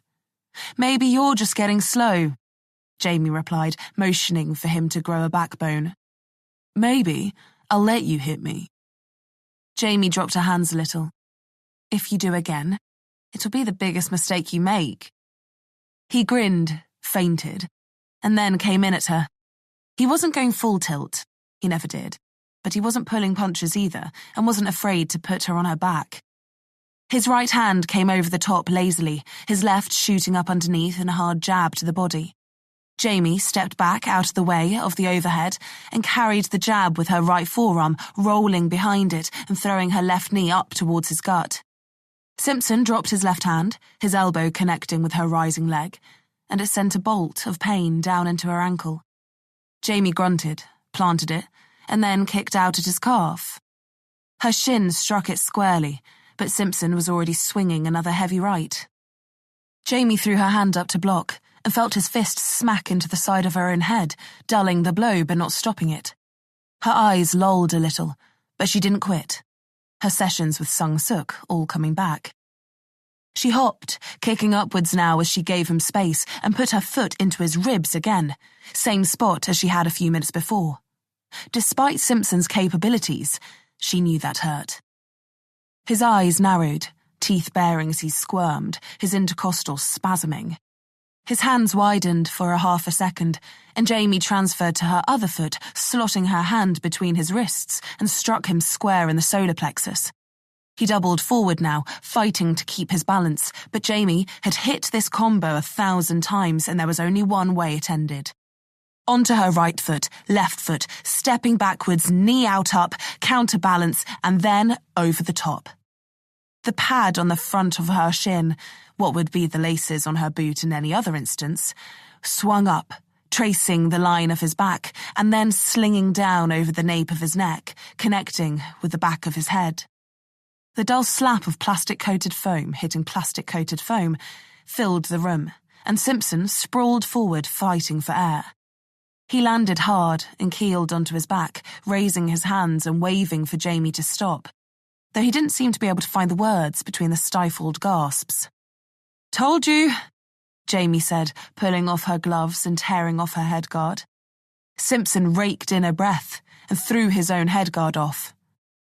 "Damn, I've got to stop going easy on you." Jamie offered her hand and pulled him up. "Oh, is that what you've been doing?" He rubbed his ribs. "Damn, you just gotta keep hitting that same spot, don't you?" She smirked. "It's what I practice to do." He held up his hand in a fist, and Jamie looked down, and then bumped it awkwardly. He'd never done that before. She looked up and saw that he was looking right at her. "What?" she said, just as awkwardly. He shrugged, in the way that he did when he was on. Jamie couldn't explain it, but every so often, he'd just change slightly, break out his pearly smile, close his eyes just a touch, hold his chin a little higher, stand a little straighter.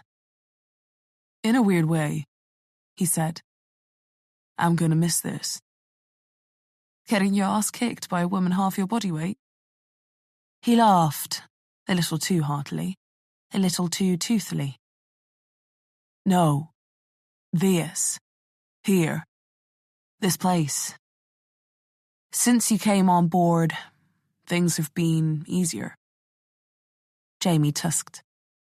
"You lost an agent, and you yourself said I've caused you nothing but trouble." She breezed past him now, towards her kit bag. It was getting on for 8 o'clock and she wanted to be in the office by past. She didn't think she'd make it. Yeah, well, I think you're putting words in my mouth a little bit there, Jamie, he said. She didn't meet his eye, even though he was trying to catch it. You saved Nina Lange's life. That's important. She still won't talk to us, Jamie said. She refused to, in fact. Frankly, I'm surprised she hasn't fled the city. Simpson rolled his lips into a line. I expected her to be out of here the second she was out of the hospital. Jamie pursed her lips, pausing her packing for a moment. I'm sure she has her reasons. Simpson chuckled. Don't suppose you know what they are, do you? She risked a glance at him. Now, come on. You hate my conjecture. He held his hands up playfully. She looked away again. This was the last thing she needed. I'll see you at the office. Wait, he said. Jamie paused, bag in hand, and hung her head, sighing a little. She really didn't want to have to turn him down. Look, Simpson, she started, turning to face him. But he wasn't looking at her, charm cranked to 10. He was looking down at his phone, face pensive. What is it? Jamie asked. He finished reading the message from Otterson. It's Torgrimsson, he said, meeting her eye. He's reached out, saying he wants to talk. His expression grew hard. In person. Chapter 44.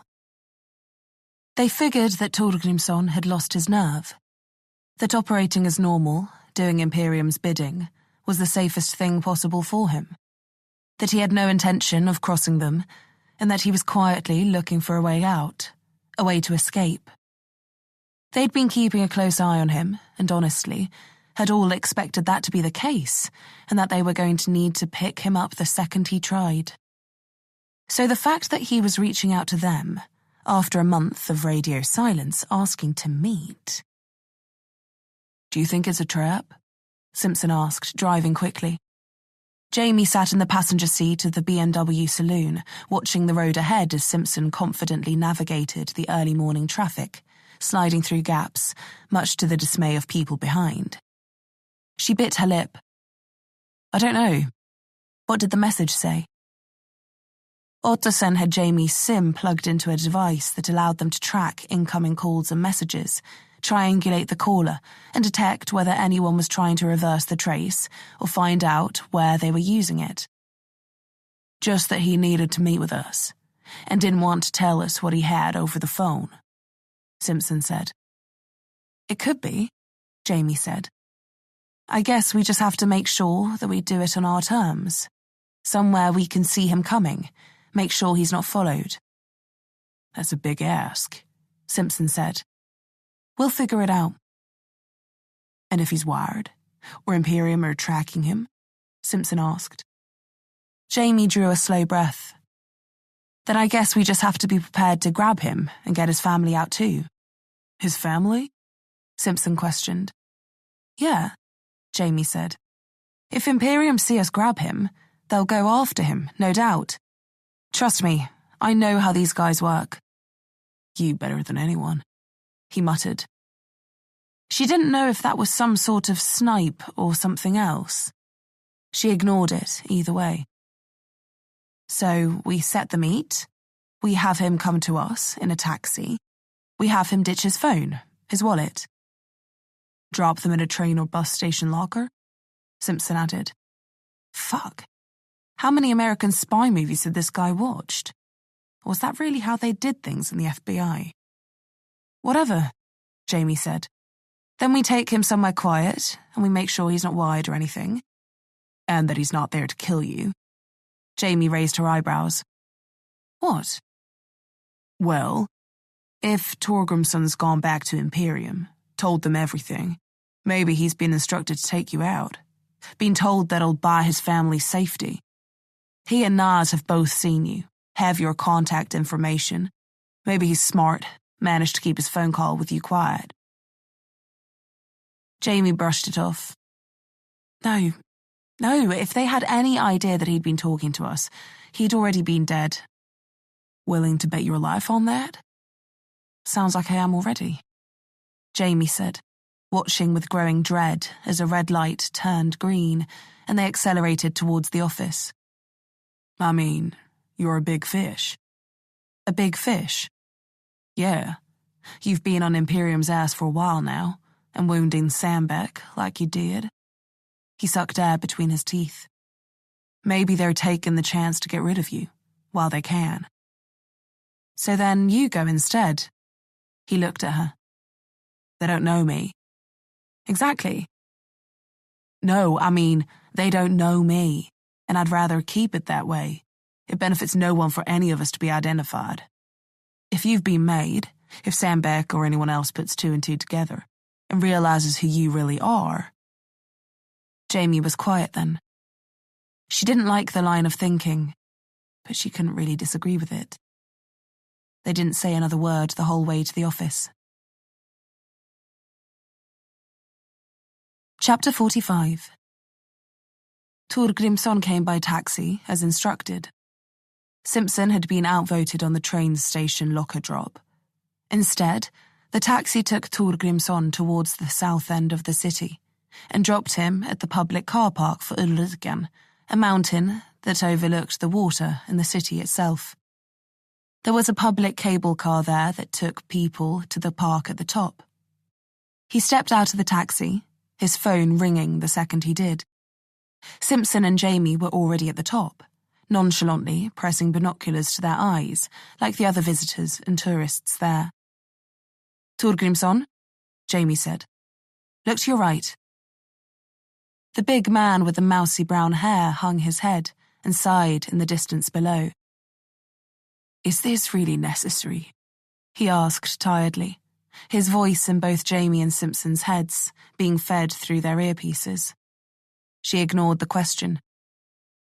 You can see a white Volvo saloon, about 20 meters away. He looked up and searched the line of cars parked up. I see it. Good, Jamie said. Walk towards it, open the back door, then take off your jacket, remove your service weapon, your wallet, keys, everything. Empty all your pockets and put everything on the back seat. You can't be serious. Do it, or this all goes away, Jamie said flatly.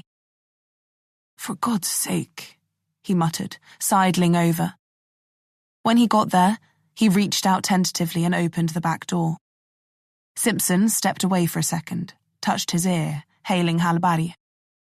Torgrimsson put the phone down on top of the car, pulled off his coat, dropped his wallet and keys on top of it, then seemed to deliberate over his pistol. Jamie's grip tightened on the binoculars. Then he gave it up, put it inside, and picked the phone up again. Okay, he said. But I can't lose the phone while we're talking. Where are you? He asked, turning around to search the car park. He jolted a little, seeing Hallberg standing behind him. Torgrimsson, Jamie said, grabbing his attention. Hands on the car. Do it.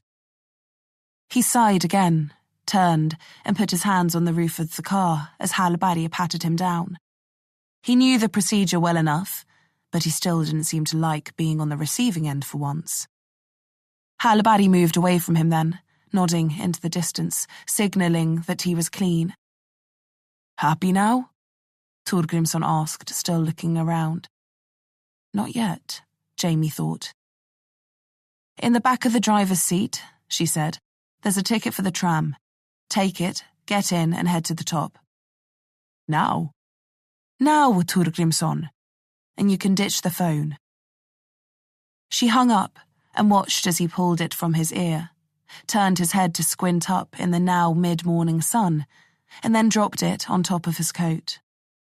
He bent down into the car and emerged a second later, closing the door and inspecting the ticket in his hand. He headed for the station, walking slowly, cautiously, eyes roving the car park. He walked like a man who was afraid he was about to be killed, not one there to kill someone. But Jamie wasn't about to let her guard down. Torgrimsson stepped off the cable car a few minutes later and looked around. Ottosson had been watching surrounding traffic cameras and the camera in the car park for anyone tailing him. And Vez was stationed above the cable car, sitting with a laptop, monitoring with an RFID scanner for any signals that were incoming or outgoing. So far, nothing was telling them that Torgrimsson was being watched, tracked, monitored, or tailed. Nevertheless, Simpson was sitting about 10 meters away on a bench with a book, a silenced Glock 19M pistol on his lap, under a folded-up coat. Jamie lifted a hand to wave to Torgrimsson. She was standing on a rocky outcropping that had clear line of sight to the cable car, but not to the city below. The last thing she wanted was to catch a bullet from a long rifle looking up from below. He checked over his shoulders automatically, seemed to fail to pick either Vez or Simpson out of the walkers and tourists moving around, and then headed over. "Johansson, is it?" he said, raising an eyebrow. "We still using that name?" "Let's just dispense with the pleasantries, shall we? You wanted to meet? I hope what you have to say is worth it," Jamie said curtly, feeling Simpson's eyes on her. She made sure to give Torgrimsson space. There was no need to stand too close. The wind was moving quickly up here, and their voices wouldn't carry. He sighed, shivering a little in the cool breeze without his jacket, and met her eye. "I have something," he said. "And I wanted to look you in the eye before I told you." "Why?" Jamie kept her voice calm, but felt her heart pick up a little. "Because if they find out I'm telling you, there's not a doubt in my mind that they'll kill me, my family, and probably my cousins, nieces, nephews, and my barber too. So if I do, I want your word that you'll make sure my family is safe. I don't care about me. Not anymore. I just need to." He let out a shaky breath, and then settled himself. Jeez, the guy was terrified. "I need to know they'll be safe. I want your word. And I want to look you in the eye when you say it." She had to keep her nerve. "Tell me what you know first, and then I'll decide if it's enough." "Fucking hell," he muttered, shaking his head. "Is there any point then?" "Torgrimsson," Jamie said, risking a step closer. "If you know what you have is valuable, then it'll be enough to ensure your family's safety." "You promise?" he said suddenly, looking up at her. She could hear Simpson's sharp tone, even in the dead silence in her ear. "There are no promises in this game." He sagged. "But I'll do all I can to make sure they don't come to harm, whatever happens. You have my word on that." "And how much is your word worth?" he spat. "I don't even know your name." She stood, staring into the distance, collecting herself. "It's worth a lot. You're just going to have to decide whether you believe me or not." He watched her closely, trying to weigh his options. Jamie awaited the result. He sighed, mustering the courage to do it. "I heard from Nas." "Go on." "He reached out to me yesterday, but he wouldn't tell me where he was or what was going on." Jamie hoped he had more than that. "But he told me that there's an event happening." "An event?" Jamie raised an eyebrow. "What kind of event?" "The kind where they need security." He sighed again, grappling with telling her. "I don't know why Nas was the one to tell me. Where he is, even. But a week from now, I'm to travel to Allesund and await further instructions." "Await further instructions?" "Yes. Nas said that he needed me to come and work security for an event, but he wouldn't say where or what it was." Jamie nodded, processing that. "And what day is that?" "Next Saturday." She drew a breath. "You're not giving me much to go on here." I know, he said. But I have more. Jamie eyed him. You know, I can't guarantee anything without knowing the whole story first. You're going to have to tell me, then we can help. Right now, you're not giving me anything. He told me to bring a suit, black tie, and I think Emma Hagen is going. Jamie masked her piqued interest. How do you know that? When we were investigating the Lange case, we needed to access the scheduling software they were using. I went back there, told her secretary that I needed to take another look at Lange's history, and then I copied and dumped Emma Hagen's own schedule history, saved it on a flash drive. And you did this after you got the call from Naz? Before, to try and get something on her, something useful. But after the call from Naz, I remembered that she had that week blocked off for a holiday. It's not exactly concrete. No. But every second of every day for the last year has been meticulously planned and annotated.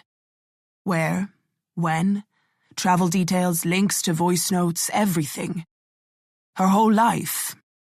Except for next weekend. Where's that flash drive now?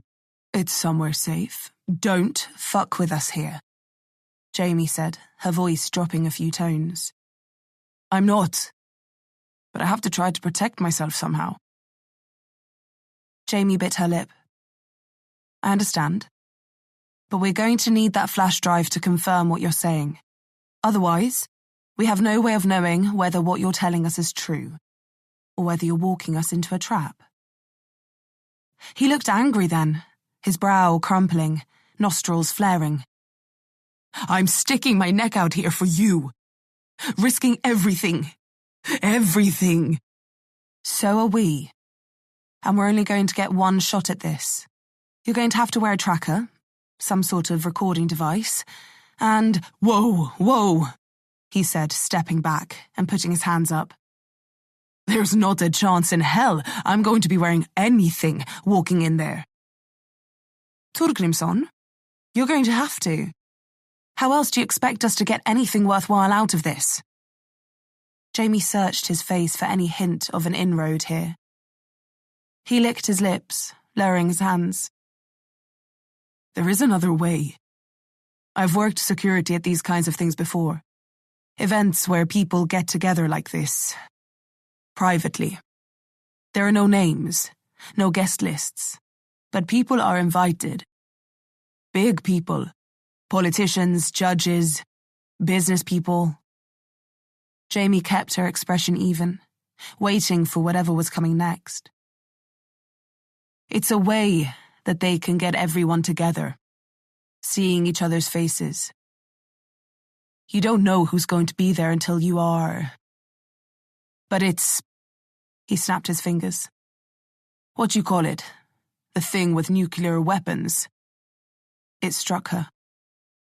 Mutually assured destruction, Jamie said. He nodded. Fuck. They get everyone on their payroll in a room together, ply them with decadence, make sure everyone knows exactly who brought them there. And that makes sure no one talks. Because if no one does, it all comes crashing down. Jamie shook her head. Throw in the threat of having your throat slit and your entire family butchered. She caught Torgrimsson's eye. Sorry.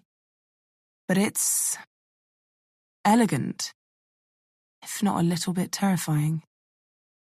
And I don't suspect many people pass up that invitation.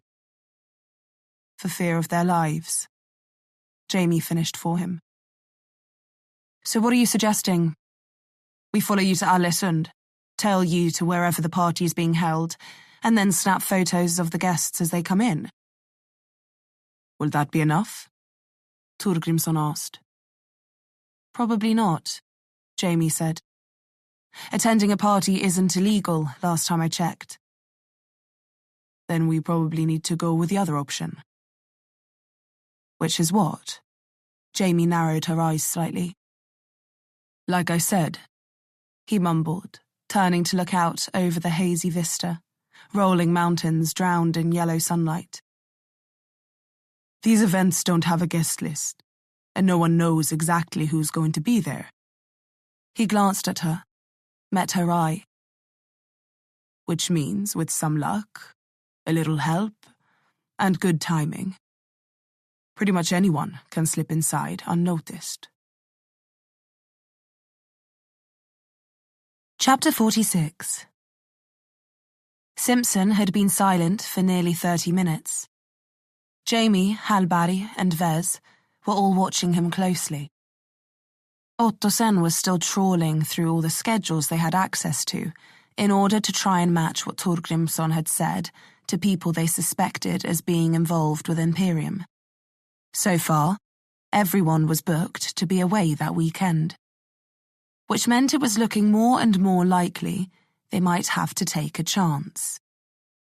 Photographing them arriving would be one thing, but that many people in one room, under Imperium's wing, if they could get in there, the things they could overhear, the things they could testify about, and if they could get access to a security system or anything like that, well, it could take them from having nothing but hearsay to taking down the whole setup.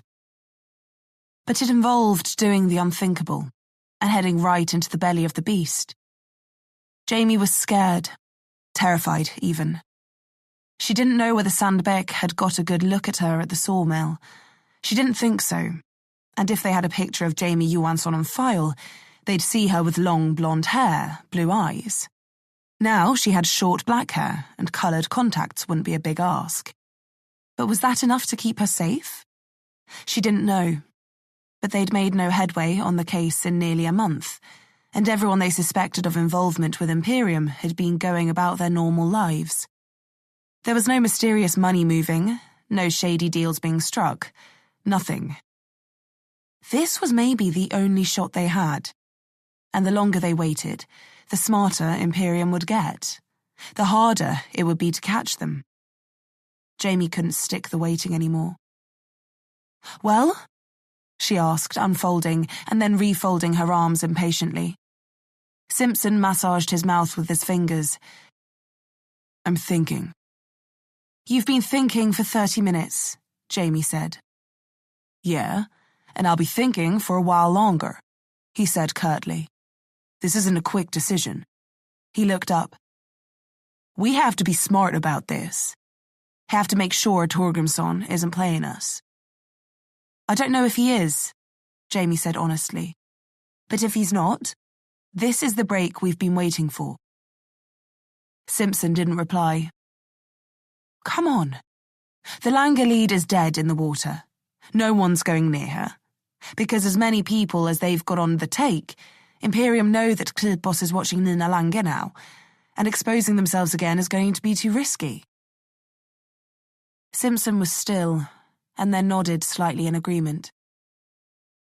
"We went after Torgrimsson and Nars specifically to get one of them to flip, and now that one of them has, and we have a chance at doing something real, you don't want to take it?" "Desire has nothing to do with it, Johansson." Jamie watched him again. He called her Jamie when they were sparring outside the office. Now it was Johansson again. "You can't say you don't want to nail them. After everything. After Klein?" "It's not that I don't want to," he said slowly, standing up. "I just think you want to more than anyone else in the room." "And what's wrong with that?" Jamie asked defensively. "It means you don't think about decisions before making them." "You're saying my judgment is clouded?" "Isn't it?" Simpson said.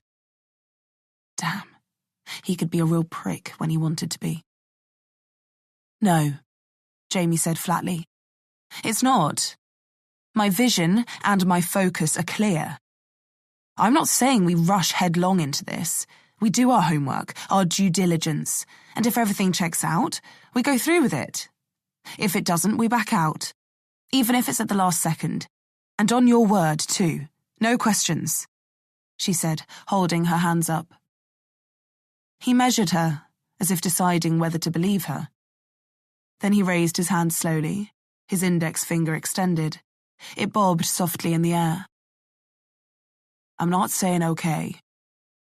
But I'm saying, we need to look into it. And if, and only if, everything is watertight, and I mean watertight, we do it. But I want there to be no doubt. And I want every second of it mapped out, prepped, and triple-checked. I want to know when this thing is going down, where, who's going to be there, what kind of security we're looking at, what our ingress and egress plan is, how Torgrimsson is going to fit in, and how we make sure he doesn't fuck us. And then... He trailed off and sighed. And then we'll see. Jamie had his eyes fully. She held his gaze, her expression hard. Except on the inside. She was a little disappointed. Disappointed he didn't just shoot the whole thing down, then and there. Because now, they may actually have to go through with it. And if they did, whether Simpson insisted, Hallberry pleaded, or Vez demanded, she knew that there was no way in hell she'd let any of them walk into whatever was waiting ahead. No, it was her. It had always been her. It had always been her fight. She'd told Hallberry that months ago in Stockholm. She looked at her now, and Hallberry nodded and smiled back reassuringly. Jamie rattled out a quiet breath and flexed her sweating hands at her sides. Simpson clapped loudly, and she jolted a little. Okay then, he said. Let's get to work. Chapter 47. The time seemed to whirl by. Jamie's eyes had been permanently embedded with the strobe of passing streetlights, she thought. The amount of time they'd spent on the road was ridiculous, and she didn't think she'd slept for more than a 4-hour stretch since they'd begun. They'd put their heads together to try and figure out where an event like that could be held, and then worked off what they knew. Alesund was north of Bergen, 7 hours by car, and a drive they'd made half a dozen times in as many days. After checking with all public venues and eliminating them, they began moving on to suitable private residences, of which there were a lot. It seemed that every kilometre of the expansive coast surrounding Alesund was home to sprawling estates owned by ultra-wealthy business people, magnates, lords, dukes, and all manner of other high society. It was like finding a gilded needle in a very expensive haystack. Any attempt to try to narrow it down based on where some of the likely guest list was supposed to be staying wasn't proving easy either. They'd now resorted to looking for catering companies, party planners, or anything else that might indicate where the thing was going down, to try to trace it through them. It was now Friday, just 24 hours until the event was happening, and they'd whittled it down to a likely suspect. But they couldn't be completely sure, because getting into the grounds was going to be difficult. And if they were caught, if Imperium had any inkling of what was to come, they'd be finished before they even got started. The former palace was built in 1780 as a holiday home during the reign of Christian VII. The royal family had kept it until the late 1800s, and since, it had changed hands 3 times. Currently, it was owned by the majority stakeholder in Nordic Oil, the second largest oil company in Norway. No one really needed much convincing that this was probably the place. The palace was huge, probably 20, maybe 30 bedrooms, and a large tower in one corner, a render and wood-cladded exterior complete with red-tiled roof and tall, narrow windows. It nestled in a fjord about 30 miles north of Alesund, and owned the entire thing, pretty much. It even had its own jetty, which faced out onto the private expanse of water. The whole estate stretched across 2 kilometres of coastline, and took up some 1,200 acres of dense, sloped woodland. A single road wound through the forest, beginning at a set of huge iron gates, which themselves were tucked half a mile down the road that led nowhere else. A 12-foot stone wall ran around the perimeter of the property, and though the construction of that behemoth was done when the palace was built, the motion and pressure sensors now littering every inch of its coping were distinctly modern and prevented any kind of approach from the ground. An approach from the water seemed like the best idea, But what kind of security there'd be out there on the night of the party, they didn't know. Torgrimsson was due to arrive in Älesund in less than 16 hours, at which point they were supposed to give him careful instructions of how this was going to play out, and so far they had little in the way of a plan. And Simpson was getting nervous. They all were. Jamie jolted a little. It seemed to be becoming a habit, much to her dismay, as the door opened and Vez entered the hotel room. Jamie sat upright, hauling herself out of the deep trance she'd seemingly fallen into, and checked her watch. Shit. It was after 6. She'd been sitting there for more than an hour, contemplating this. Vez, she said, pushing out of the chair. Vez swung the garment bag she was carrying over her shoulder and held it up. Got it, she said, smiling briefly. Jamie and she hadn't built what anyone could call a bond. There was a level of professional courtesy at work, but Vez's straight-laced, by-the-book attitude didn't seem to gel well with Jamie's approach. If only she could have met Jamie 2 years ago, then it would have been a whole different story, like looking in a mirror. Shit, how things have changed. Vez dropped the hanger on Jamie's bed. I hope it fits, she said. They had a twin room in a decent 4-star hotel. Hallberg was staying in a double room down the street, and Simpson and Ottesen were checked into another hotel on the next street over. They couldn't be too careful. All of them were spread thin and operating at the ragged edge. Jamie approached the garment bag cautiously. Thanks, she said. I'm sure it will. Vez rolled her lips into a line and shrugged. Well, Älesund isn't exactly Milan, she replied, sitting in one of the chairs next to the vanity table opposite the beds. And I didn't really know what occasion I was buying for. I did what I could. I'm sure it would be Jamie trailed off. What's wrong? Vez asked, looking up from her phone. Jamie lifted the ruby-red dress out of the bag and held it up. Where's the rest of it? She asked, turning to Vez, the horror on her face apparent. What do you mean? Vez asked, sticking her bottom lip out. What's this? Jamie said, running her hand up and down the large space between the two straps. She turned it around in the air. And where's the back? It's backless, Vez said, as though that much was obvious. And it's plunging. Plunging? Jamie raised an eyebrow. It's fucking non-existent. Vez made no effort to hide her eye roll. You don't wear a lot of dresses, do you? It wasn't even a question.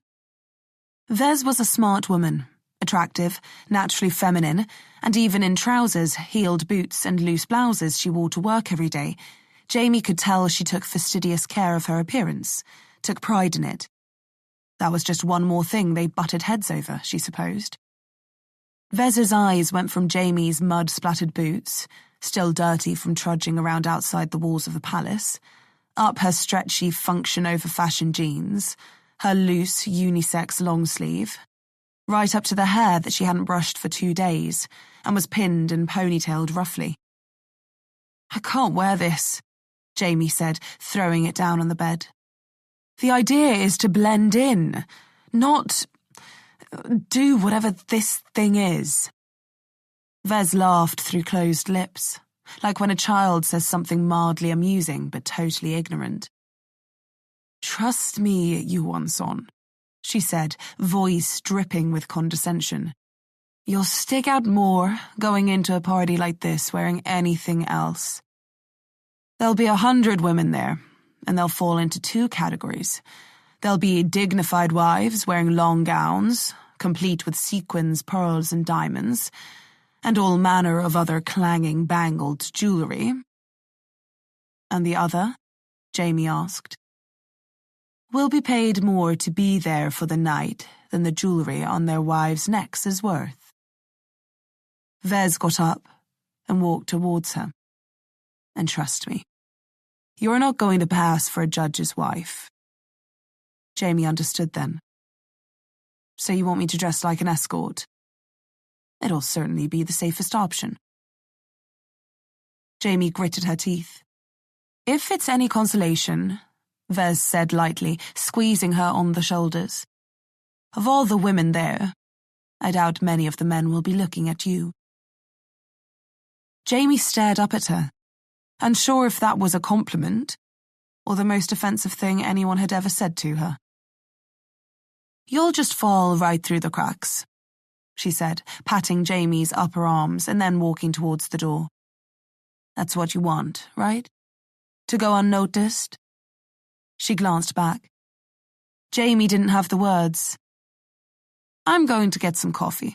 I'll grab you one too. You look like you could use it. That same closed-mouthed chuckle. Go on, try it on. We need to know as soon as possible if we need a bigger size. I'll be back in a few.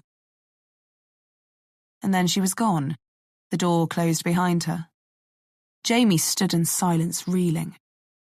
She didn't know what was worse, looking like a prostitute, or looking like a prostitute no one would want to pay for.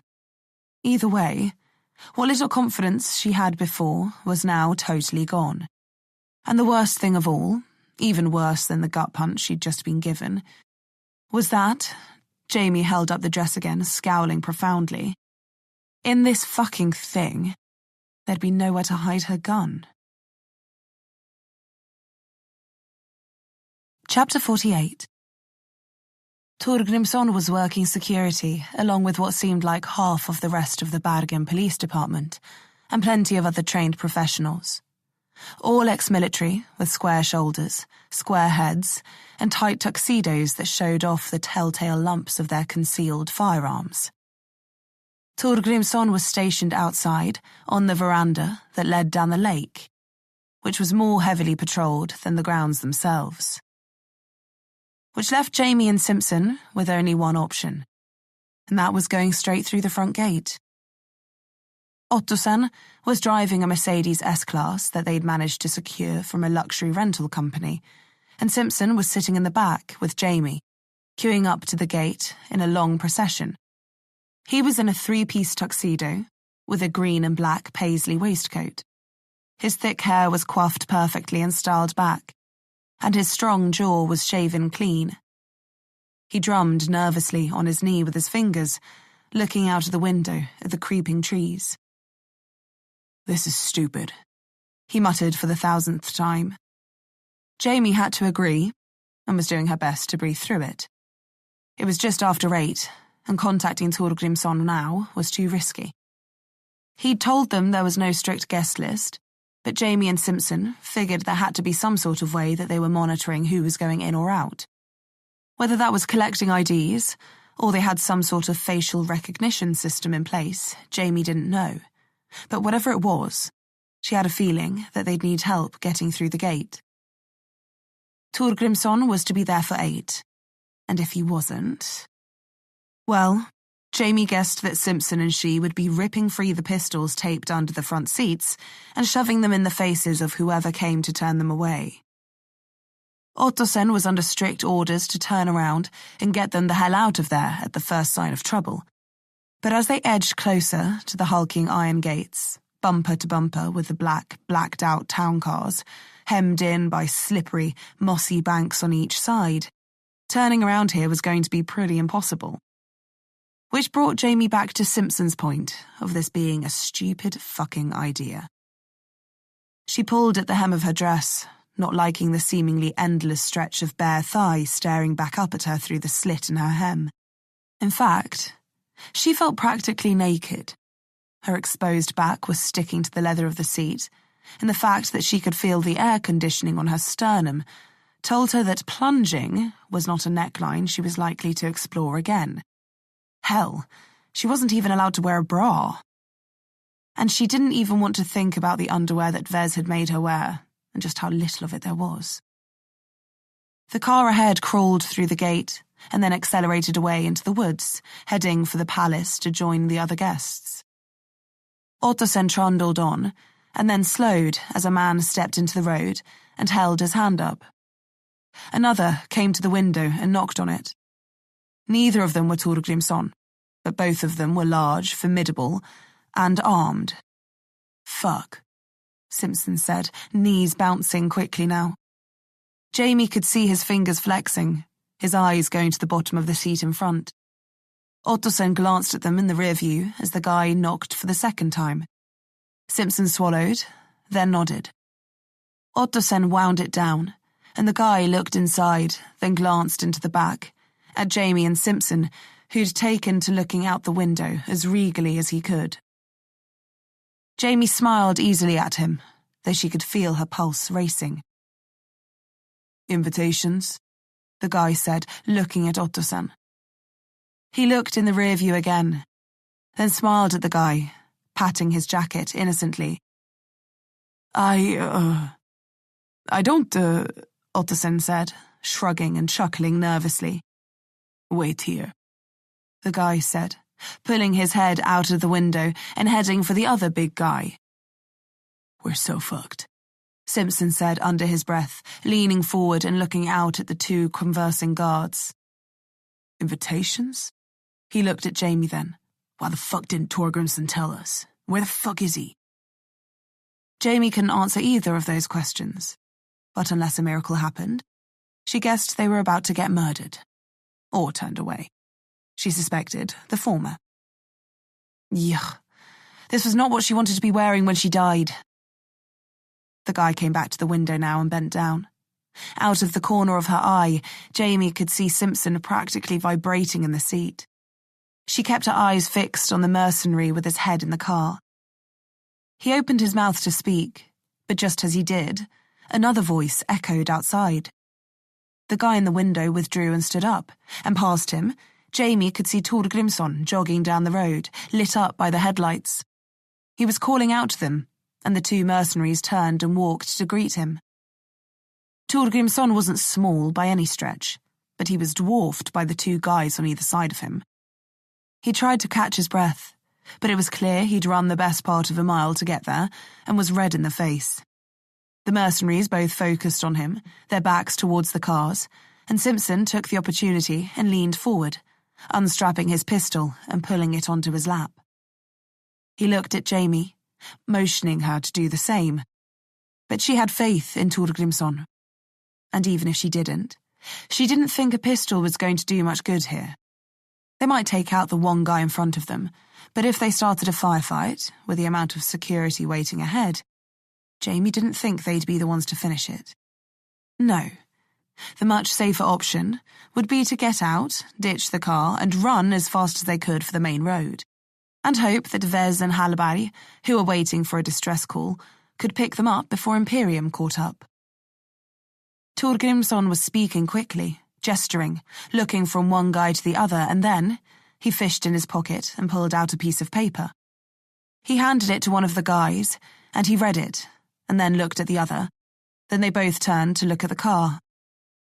The one with the paper beckoned Ottosson forward, and Simpson reached between his knees and pulled back the slide on the pistol, chambering around. He held it down between his knees, obscured from view, and assumed an air of nonchalance. Jamie tried to keep her breathing from sounding like panting. This shit never got easier. Ottosson began moving, and Jamie leaned her head back, filling her lungs. The guard leaned in again, and she heard Simpson's fingers readjust on the grip of the pistol. She tensed, hoping to hell he wasn't about to put one in the guy's face. She could already see him lining up a shot through the windscreen at the other in front of them. The guard held up the piece of paper then, and pushed it through the window. "You'll need this," he said gruffly.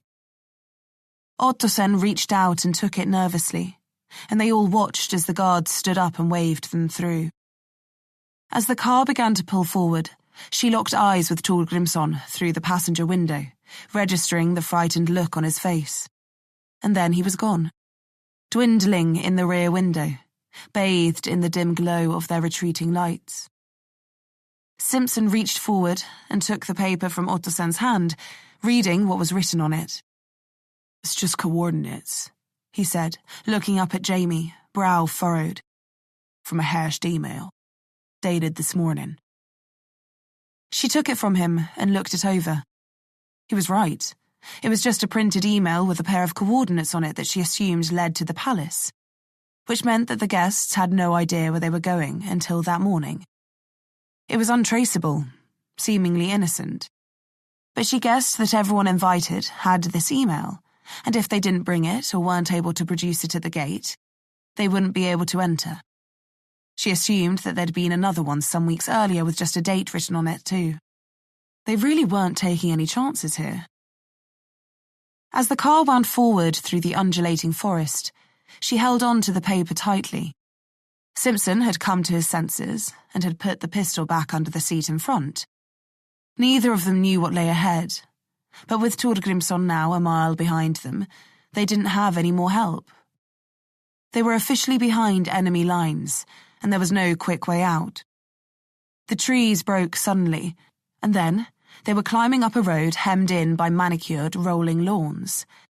The palace rose up in front of them, 2 rows of tall windows spread across a huge, regal frontage. The corners were rounded like turrets, and a huge, spouting fountain in front of the wide stone front steps, made for a roundabout. Their tyres crunched into it as they rejoined the procession of cars that were circling, dropping their passengers at the foot of the stairs between 2 more armed guards.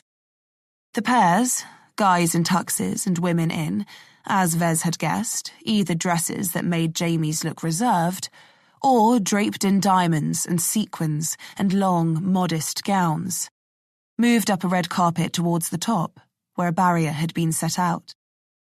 2 more guards were stationed either side and were offering trays to the guests to put their phones, wallets, keys, everything in. Then they were wanded, then patted down, before being ushered through the final gate and into the party. "Glad you put the gun away," Jamie said, keeping her voice low. "Looks like heavy security." "Wouldn't expect any less," Simpson said, hunching forward to watch through the windscreen. "We'll be okay, though." Jamie didn't know if he was reassuring himself or her. Once the cars had passed the steps, they were being directed down a side entrance that moved around the palace. She'd looked at the aerial plans, and there was no way in or out. They must just be parked up, waiting to ferry their passengers home. Looked like Ottosen had a long night ahead. Jamie, however, was more concerned with the trays being taken at security. She couldn't see them being handed back. No. Shit. The security guard was writing on labels, sticking them to the trays, and then putting them aside. Fuck. They'd have their phones taken from them, which meant they'd have no way of contacting anyone if anything went wrong. But so long as they didn't confiscate her bag, they still had a fighting chance. Jamie leaned forward. "Ottosen," she said quickly. "We won't be able to contact you. So if you see anything going wrong, anything, you get out of here, okay? Don't wait for us." He looked back at her. Simpson leaned in. "She's right. Keep your eyes peeled, and if you suspect anything, go. Full speed. Run them down on the way if you have to." Ottosen met Simpson's eye for a second, and then nodded.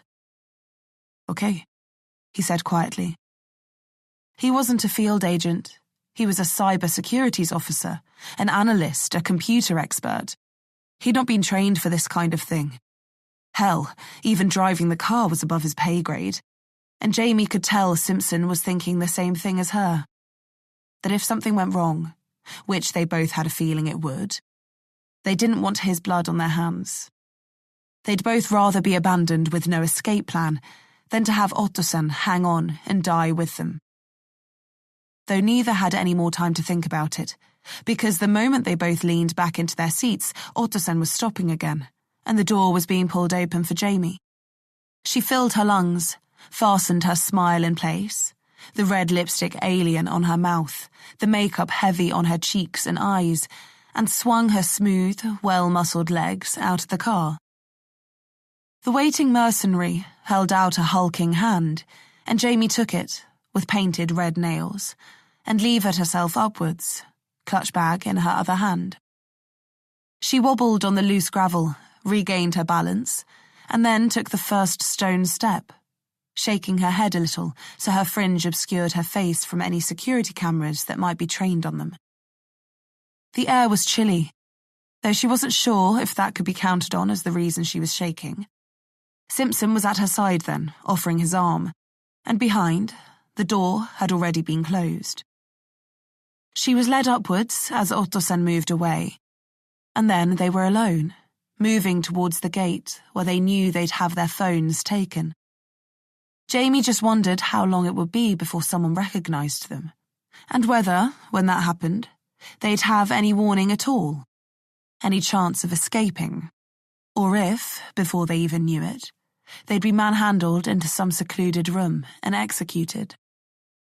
They got to the top of the staircase, then paused, both looking at each other, both with big, false, terrified smiles. "Shall we?" Simpson asked. Jamie swallowed. "Don't really think we can back out now." "Probably not," Simpson said. "I just hope they've got a free bar, because I need a drink." It was times like that Jamie wished she did drink. But that's not why they were here, and she needed to stay sharp. Her life depended on it. Chapter 49. Jamie and Simpson were told to face each other, and then they were both patted down. Simpson's was rough and thorough. Jamie's was slightly less rough, but even more thorough. He only needed to take one look at the painted-on dress that perfectly outlined the shape of Jamie's breasts, stomach, hips, to know that there was no way anything could be hidden. And yet, the security guard seemed to think that she was concealing something on her upper thighs. She glanced down at the stilettos Vez had made her wear, and wondered if the heel was sharp enough to skewer the security's eyeball like a big olive, or if it would simply burst if she kicked him in the face. He finally left her legs alone and got up, nodding them on. The guy who'd taken their phones, leaving them just with their damaged chastity, had also taken their invitation and was promptly tearing it up. Jamie's eyes lingered on the stacked trays containing everyone's phones, everyone's lives. Personal emails, text messages, phone logs, GPS tracking. Enough evidence to bring everyone involved with Imperium down. Those trays were all the evidence they ever wanted and more. And yet Simpson's hand was firmly on Jamie's lower back, steering her towards the party with just a clutch bag containing various little tubes of makeup she had no intention of attempting to badly reapply, no matter how vital Vez told her it was, in hand. She wasn't interested when her mother told her that she'd never land a husband without wearing makeup, and she wasn't interested now when Vez told her she'd never make a convincing escort without it. But they sold the illusion, and that was all that mattered. The security guard had opened it, looked inside, and then handed it back, not even thinking to check the lining for what was hidden there. Inside, the entrance hall was cavernous. A double-width staircase led up the middle and split off, wrapping around to an open balcony mezzanine, complete with stone arches, fine art, and a chandelier that sparkled impossibly. The mercenaries in suits stuck out like sore thumbs, half a head taller than everyone else, and lurking like overly lifelike waxworks. People stood around, dozens, hundreds, Jamie guessed. High society of every echelon. She didn't recognise anyone, but that was good, because the fewer people she recognised, the less chance she had of being recognised herself. Simpson's hand was on her back again then, guiding her left, towards the next room.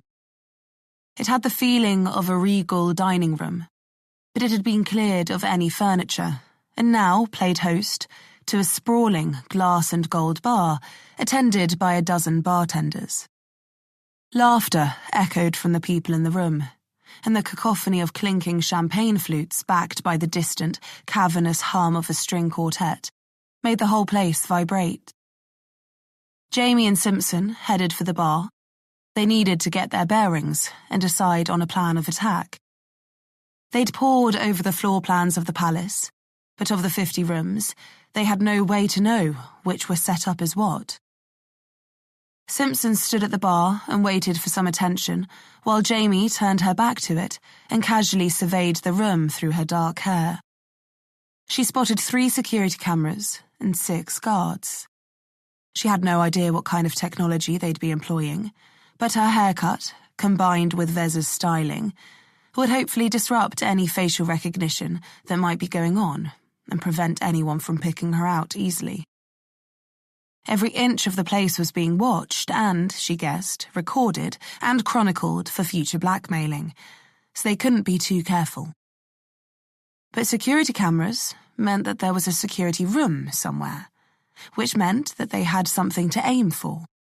Though how the hell they were going to get in there, she didn't know. How they'd get anywhere was a mystery. "Come on," Simpson whispered, turning around and handing Jamie a tumbler filled with a fizzing clear liquid. Her nose told her it was lemonade and a clear spirit. Gin, she guessed. But she wouldn't be sipping to find out. Simpson had a double measure of an amber liquid swirling in his. Whiskey. Predictable. But she didn't say anything. He took a mouthful, then headed towards the middle of the floor, aiming for the door on the far end. This was always the plan, to do a lap of the place, get the lay of the land, scope out which exits were available to them, where things were, and let the plan develop, or die, from there. They'd made a pact that if the whole thing seemed impossible, that they'd get out cleanly, without making a fuss. Jamie had settled into a weird sort of calm, more like a fatigue. Her adrenal glands were spent, and now she just felt tired, relaxed in an exhausted sort of way. Simpson was working through his whiskey fairly quickly.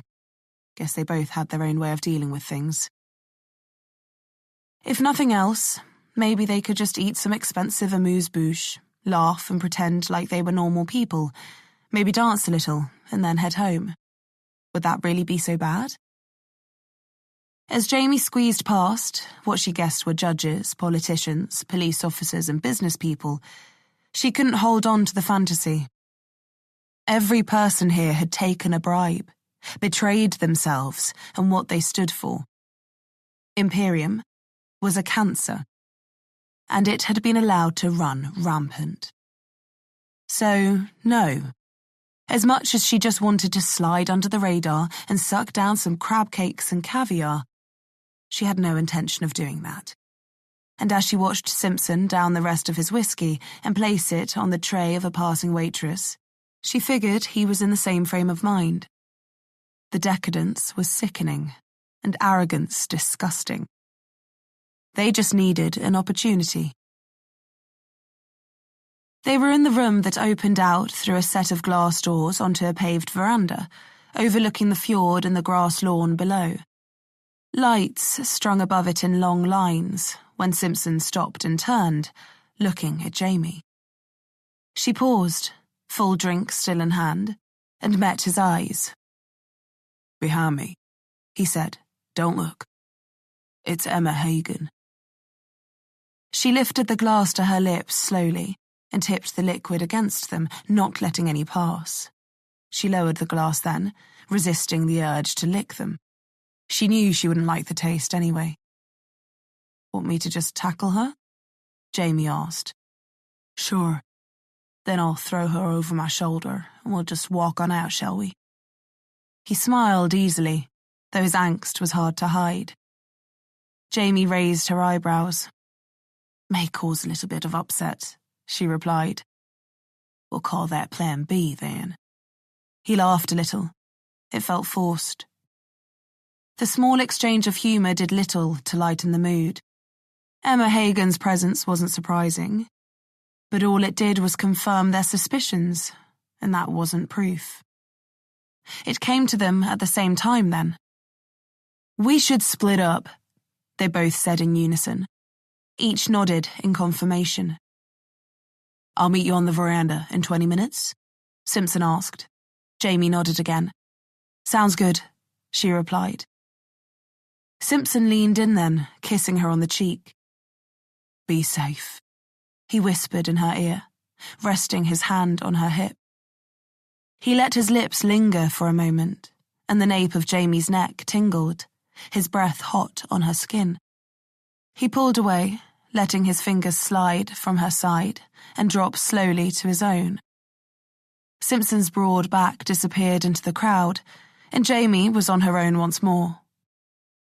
They could cover twice as much ground on their own, and it was easier to play dumb and lost that way too. Whereas the bathroom tended to fly a lot better if you were alone and could feign drunkenness. Jamie filled her lungs, acutely aware of the expanding patch of bare flesh at her sternum, readjusted and pulled down her dress, and then got moving. Simpson was going to do a lap, and so was she. The ground floor looked to be where everyone was congregating, but anything worth seeing was going to be hidden away upstairs or off the beaten track. Jamie just wondered how close she could get before she started alarm bells ringing. Well, she thought, putting down her drink. Only one way to find out. Chapter 50. Beyond the corner of the room leading out to the veranda, there was another large, nondescript hall with a vaulted and moulded ceiling. In here, the mood was a little more sultry and subdued. The lights were dimmer, the waitresses and waiters circling with tumblers, filled with various cocktails instead of champagne flutes. A lounge singer stood in the corner in a sequined dress, her hips bobbing slowly from side to side, in time with the band behind her. She was glamorous, with tightly curled black hair. On her right, a double bassist in sunglasses plucked and nodded his head, and on her left, a saxophonist droned away. A drummer sat at the back, playing with brushes. Jamie had to admit, it was more relaxing than being drowned in bright light and surrounded by hundreds of people like she had been in the main room. She held her hand up to fend off a waiter with a tray of citrusy drinks, and then stopped, finding her path barred by a large man. She looked up, smiling automatically, hands tightening on her clutch bag. Her red dress swung around her bronzed legs, and she turned her head to the side to remove the hair from her face, getting a good look at the living roadblock. The guy in front of her must have been in his 60s, and his stomach draped over the top of his belt. He had a wide face that hung loosely, his jowls tugging on the corners of his eyes. His tuxedo was expensive, the trousers black, his jacket that pale shade of smoking cream and adorned with a red sash covered in badges and medals. He didn't strike her as the military type, so she assumed the nature of his work was more mayoral. He licked his thin lips unabashedly, and then exhaled through his open mouth, his breathing husky, eyes roving up and down Jamie's barely covered body. "Hello," he panted, drawing in a sharp breath. "Hi," Jamie replied, trying not to meet his eyes. He lifted a wrinkled hand and coughed into it, then grinned at her with crooked teeth. "Shall we?" he asked. "Shall we what?" Jamie replied, seeing how coy felt. More like intentional ignorance. "Go upstairs," the old man said. Jamie held on to her smile, but the realization had suddenly dawned that dressed like this, trying to look like this, and without the protection of Simpson on her arm, she was probably going to attract some attention. "I'm sorry," Jamie said, looking down bashfully. "I'm spoken for." "By who?" the man asked quickly, looking around. "You're already paid for." Jamie gritted her teeth. Already paid for? Had Imperium footed the bill for all these women? Jamie glanced around, seeing that this room was devoid of the well-dressed wives. It was filled with escorts, beautiful women in short dresses throwing their heads back and laughing, showing off beautiful teeth and bare, glittered and perfumed chests. They were rubbing the arms of the men in here, firing them sultry glances over the tops of their glasses. They were kissing and fondling, petting in some cases, and in others, being led away through a door at the back of the room. Fuck. Of all the rooms in this place, Jamie had to walk into this one.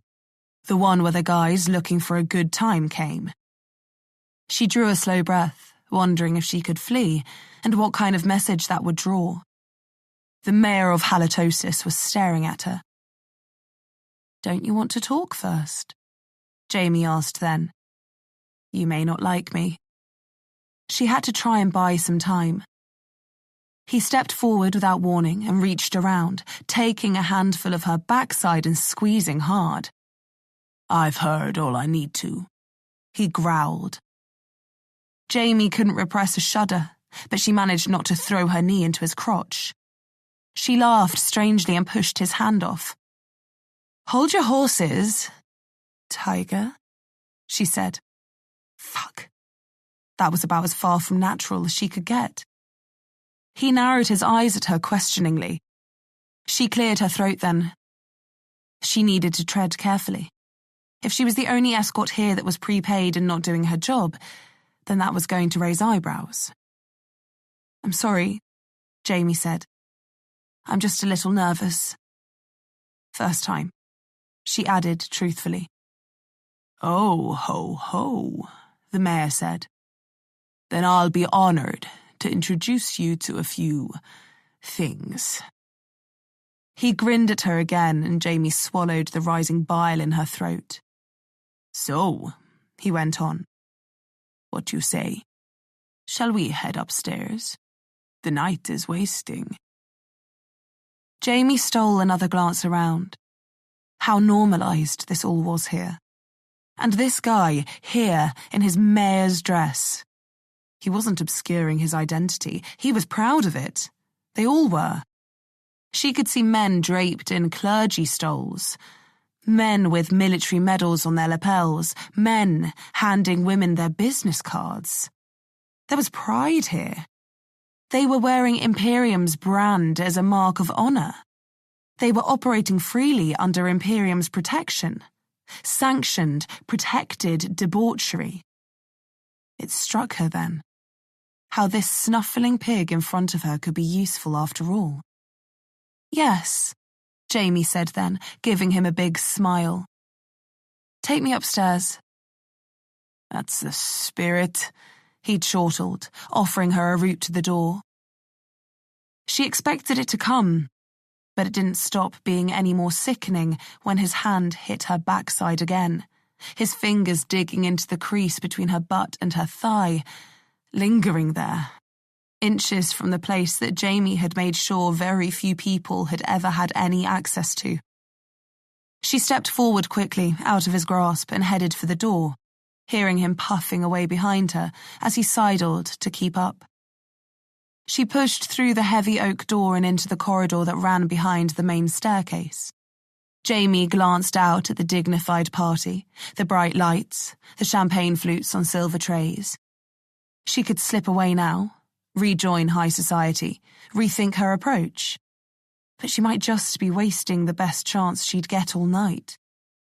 She felt his bulk behind her, sensed another hand coming, and turned, taking it out of the air.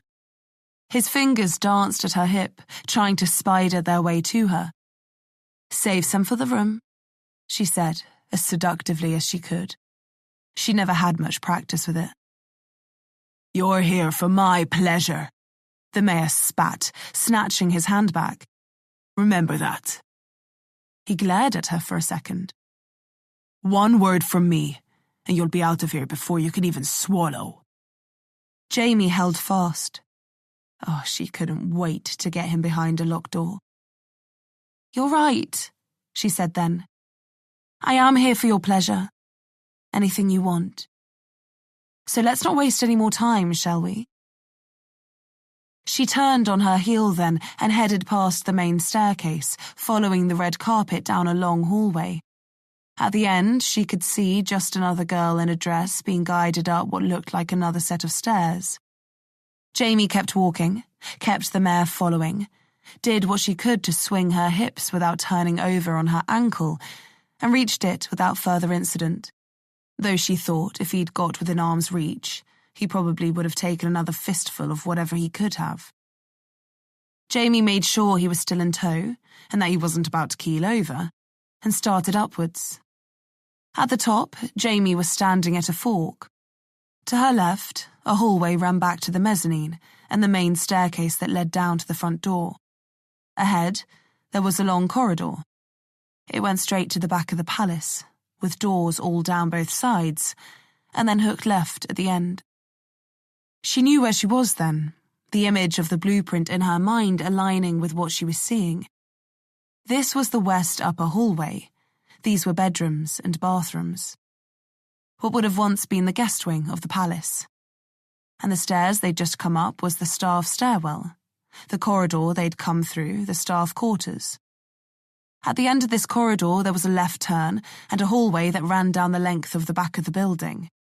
There was another internal staircase that led down to the kitchen, pantry and laundry rooms.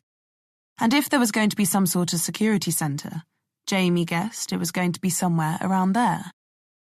Beyond the stairs, the corridor hooked left again to run up the east wing, back towards the front, more bedrooms as well as offices. While the palace was a private residence, it wasn't lived in permanently, though it did have a full-time staff to take care of it. The owner, one of the top brass in Nordic oil, used it to host visitors, parties and that sort of thing. If she could find his office and get in there. She heard breathing behind her then and scooted forwards again. He made a grab for her and missed. Luckily, he didn't have the breath to say anything else. Jamie stuck to the right-hand corridors, pausing at each to hear the sounds of sex coming through the wood. Some were filled with laughter, others were gratuitous moaning. Some just had grunting.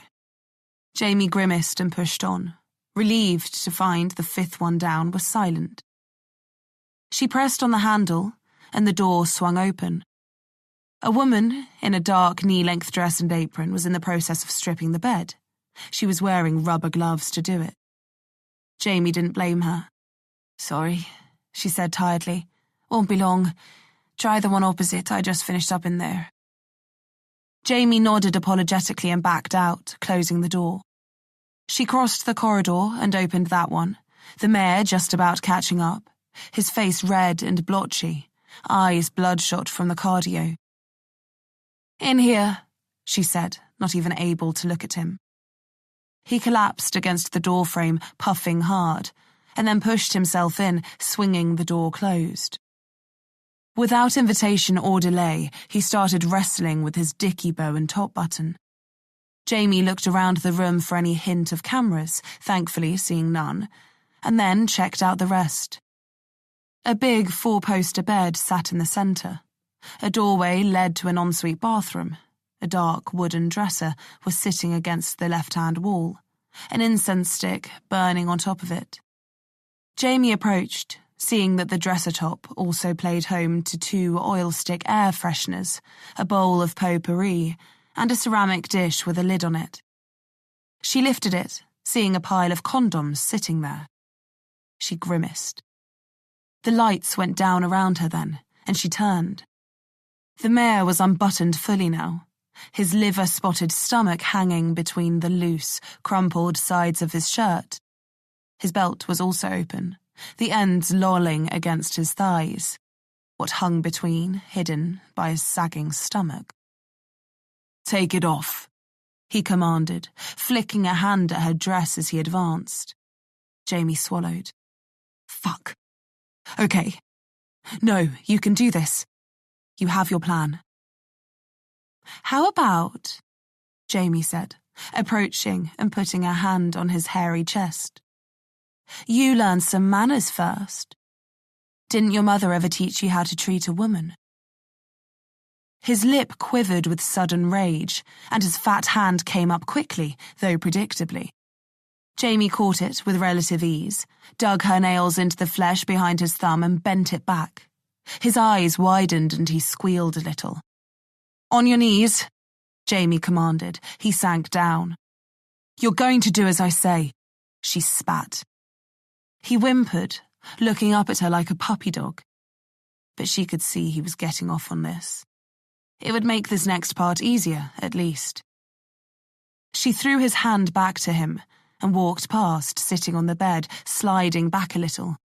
He followed her with his eyes, and Jamie watched them light up as she parted her knees. She beckoned him over with a finger, pushing her legs wider.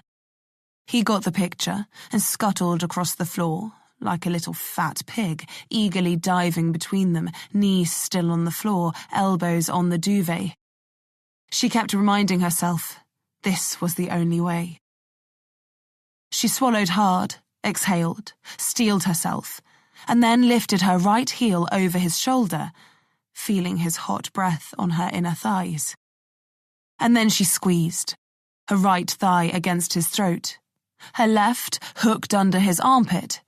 She could feel the moistness of his sweat against the back of her knee as she interlocked her ankles and applied steady pressure. At first, he seemed to think it was part of the game. And then, realization dawned on him. His right arm was pinned up against his right ear above his head, and his left flailed angrily. The mare tried to stand, but Jamie held tight, in what was known as a triangle choke, a powerful ground hold used in mixed martial arts. It was a submission move, and once locked in, was nearly impossible to break. The harder they struggled, the faster their oxygen ran out, and the faster they passed out. In a sanctioned fight, the person stupid enough to get stuck in a triangle choke would tap out before they lost consciousness. That wasn't an option for this animal. Jamie needed to take this all the way. She could see the top 3/4 of his face staring up at her over her stomach, eyes wide and wild, face like a beetroot. He tried to stand, his feet scrabbling on the ground. Jamie felt her back begin to lift and she arched backwards, batting away his clawing left hand. He raked it over her ribs, pulled at her dress, exposing her breast. Then the pain came, sharp and violent, erupting from her thigh. She looked down, saw his bared yellow teeth sinking into her skin. Anger surged in her and she squeezed harder, as hard as she could. Fuck it. If she broke his neck, she broke his fucking neck. He kept biting. She kept squeezing. The muscular legs that carried her 20 kilometers every morning on her runs. The muscular legs that could put Simpson into a crumpled heap. The muscular legs shown off by her slitted dress that had no doubt attracted the mare in the first place, now siphoning the life out of him. His clawing grew weaker then. His eyes began to roll. A sad, mewling, choked noise escaping his lips. His teeth withdrew from her thigh, and he collapsed against her, heavy and limp. Jamie counted 10 for good measure, and then began releasing pressure. She unclenched her own jaw, feeling it ache, realizing only then that she had clamped it shut the entire time. When she was sure he was out, she let go fully, and watched with a certain satisfaction as he slithered off the bed and slumped backwards onto the floor. Jamie sat up, checking her thigh, seeing deep purple teeth marks there, a few inches from her groin, and swore under her breath. Her eyes drifted to the mare then, his exposed belly flattening upwards, a sharp point erupting between the open halves of his fly. He'd seemingly found that whole process rather exciting. Would it snap if she stamped on it? She didn't want to risk waking him. Otherwise, she likely would have tried. But as much as she would have loved to have stayed there and neuter him, there was still work to be done, and anyone who would have seen her leave downstairs wouldn't be expecting her back anytime soon. She had time, and she was upstairs now. All she had to do was find something that made it all worthwhile, and get out before the mare came to. Though, as she traced her way towards the door, listening for any movement in the corridor, she thought that sounded a lot easier in her head than it actually would be. Chapter 51. Jamie slipped from the room and pulled the door shut behind her. The mayor was still asleep, but Jamie had made sure to strip his trousers from him, along with his shoes, so he'd be less inclined to go scampering back down to the party if he did come to earlier than expected, and maybe just to humiliate him even more. She walked along the corridor until she got to the back dogleg, then peeked out of the window there. There was a flat roof below, and she wasted no time in opening it and dumping the trousers and shoes out on top. Jamie turned her back to the corridor and headed forward. On her right, windows ran the entire length of the hallway, overlooking the expansive back garden. There was a series of patios connected by walkways, shaded and secluded by trees and hedges. Below was a manicured lawn shrouded in darkness that gave way to a reed-filled pond lit by decorative floodlights. Behind was a forest. To the right, Jamie could see a wide gravel car park filled with town cars. Somewhere amongst them, Ottosson was waiting.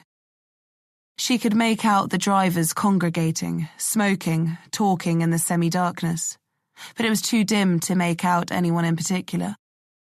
Below on the patios, people milled around, talking, taking a breather from the party itself. But no one seemed to be interested in the upper windows. She'd not seen a guard up here either, though she figured the people who paid to be here had paid handsomely and with more than money. She guessed they deserved to fuck in peace. There didn't seem to be a host as such, not one person anyway, and she hadn't spotted the owner of the property either. She didn't know if he was here or not, but so long as he wasn't in his office, it didn't really matter. Jamie walked the length of the corridor purposefully, like she was meant to be there, and passed the stairs that led down to the kitchen on her left. The clattering of pans and the calls of a fleet of chefs echoed up to her. She didn't stop. Too many eyes. She'd be too out of place. No, she'd go for the offices, then circle back if that was a bust. Jamie rounded the next corner and was staring down the east wing upper hallway. It led back to the front of the palace and to the mezzanine above the stairs.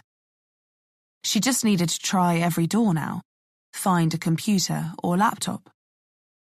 Though Ottosson had installed a program on her phone that would have allowed her to hack into the Wi-Fi network and search for entry points to connected devices, it wasn't much good in a tray at the front gate. Luckily, he'd also sewn a USB key into the lining of her bag that, when plugged into a terminal, could bypass the security system and implant a worm that would quietly clone and transmit data back to them. All she'd need was a few minutes alone. The first door was locked, as was the second. She worried that they all would be, but then the third gave. Jamie pushed into the gloom and looked around. A huge window behind the desk at the back of the room told her that if she hit the lights, everyone on the veranda below would know she was there. She could see the lamplights that lined the patios and sloping lawn leading down to the fjord playing off the ripples in the water. But she wasn't here for pretty lights. Jamie took in the room and saw the left-hand wall lined with the bookcases. On the right, there was a sofa, a coffee table, nothing of interest. But the desk. Jamie approached cautiously, making sure she wasn't going to be seen, and searched the top. Empty. She skulked around to the far side, tried the drawers. Empty too. Fuck. Okay, this is fine, and just move on. Jamie went back to the door, hovered, listening for any sound of movement. Nothing. She cracked it open and repeated. Okay, safe. Jamie slipped out and tried the next door. Inside, it was much the same. This one was more like a themed sitting room. Everything in florals and pinks, but no electronic devices. Back in the corridor. Next room. Dud. Fuck. She was running out of doors. The next one gave, and she slipped into the darkness once more, this time hit with the scent of cigar smoke. It stung her nostrils, thick and acrid. She looked around, bookcases, a pair of sofas facing each other over a coffee table, with a stuffed buzzard on it. Jamie went forward, seeing a sprawling desk stacked with papers and files, pens, stationery, an ashtray with a still smoking cigar, and amongst it, a half-closed laptop. Its screen gave off a dim glow, and she approached slowly, heart racing all of a sudden. Someone had been in here recently, and with the laptop left open. Did that mean they were liable to come back? She didn't know, but she wasn't wasting any time, and she wasn't wasting this opportunity either. She opened her clutch and with a quick, deliberate tug, separated the lining from the bag.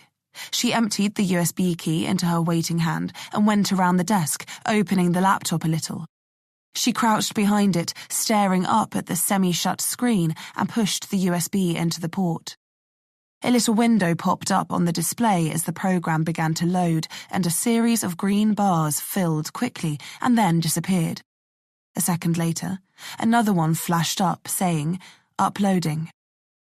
It trundled slowly upwards, the timer telling her it would take a little under 2 minutes to complete. And then they'd have full access to the computer and everything it was connected to. Jamie stared at the green progress bar, willing it to go faster, bouncing on her toes, teeth planted in her bottom lip. Something vibrated on the desktop, and Jamie jumped. She reached over, lifting the lid of a closed folder to see a phone there. It was buzzing, the screen illuminated. An email. Jamie craned her neck a little to look at it, not daring to touch it. The address just read as, "No reply at nordicoil.com," and no preview of the message was displayed. Her eyes went then to the still smoking cigar. Fuck. Jamie closed the lid of the laptop, hoping the program would continue to run, and then pulled a loose piece of paper 6 inches to the right to cover the USB key. She couldn't just stay there and wait. If someone had left their phone, left their cigar, they wouldn't be gone for... She heard noise in the hallway. Footsteps. Voices. Jamie scuttled, staying low, moving on her hands, heading for the sofa, and slid behind it, just as the door opened. 2 men walked in, and though she didn't dare look over the top, she could see their shoes underneath.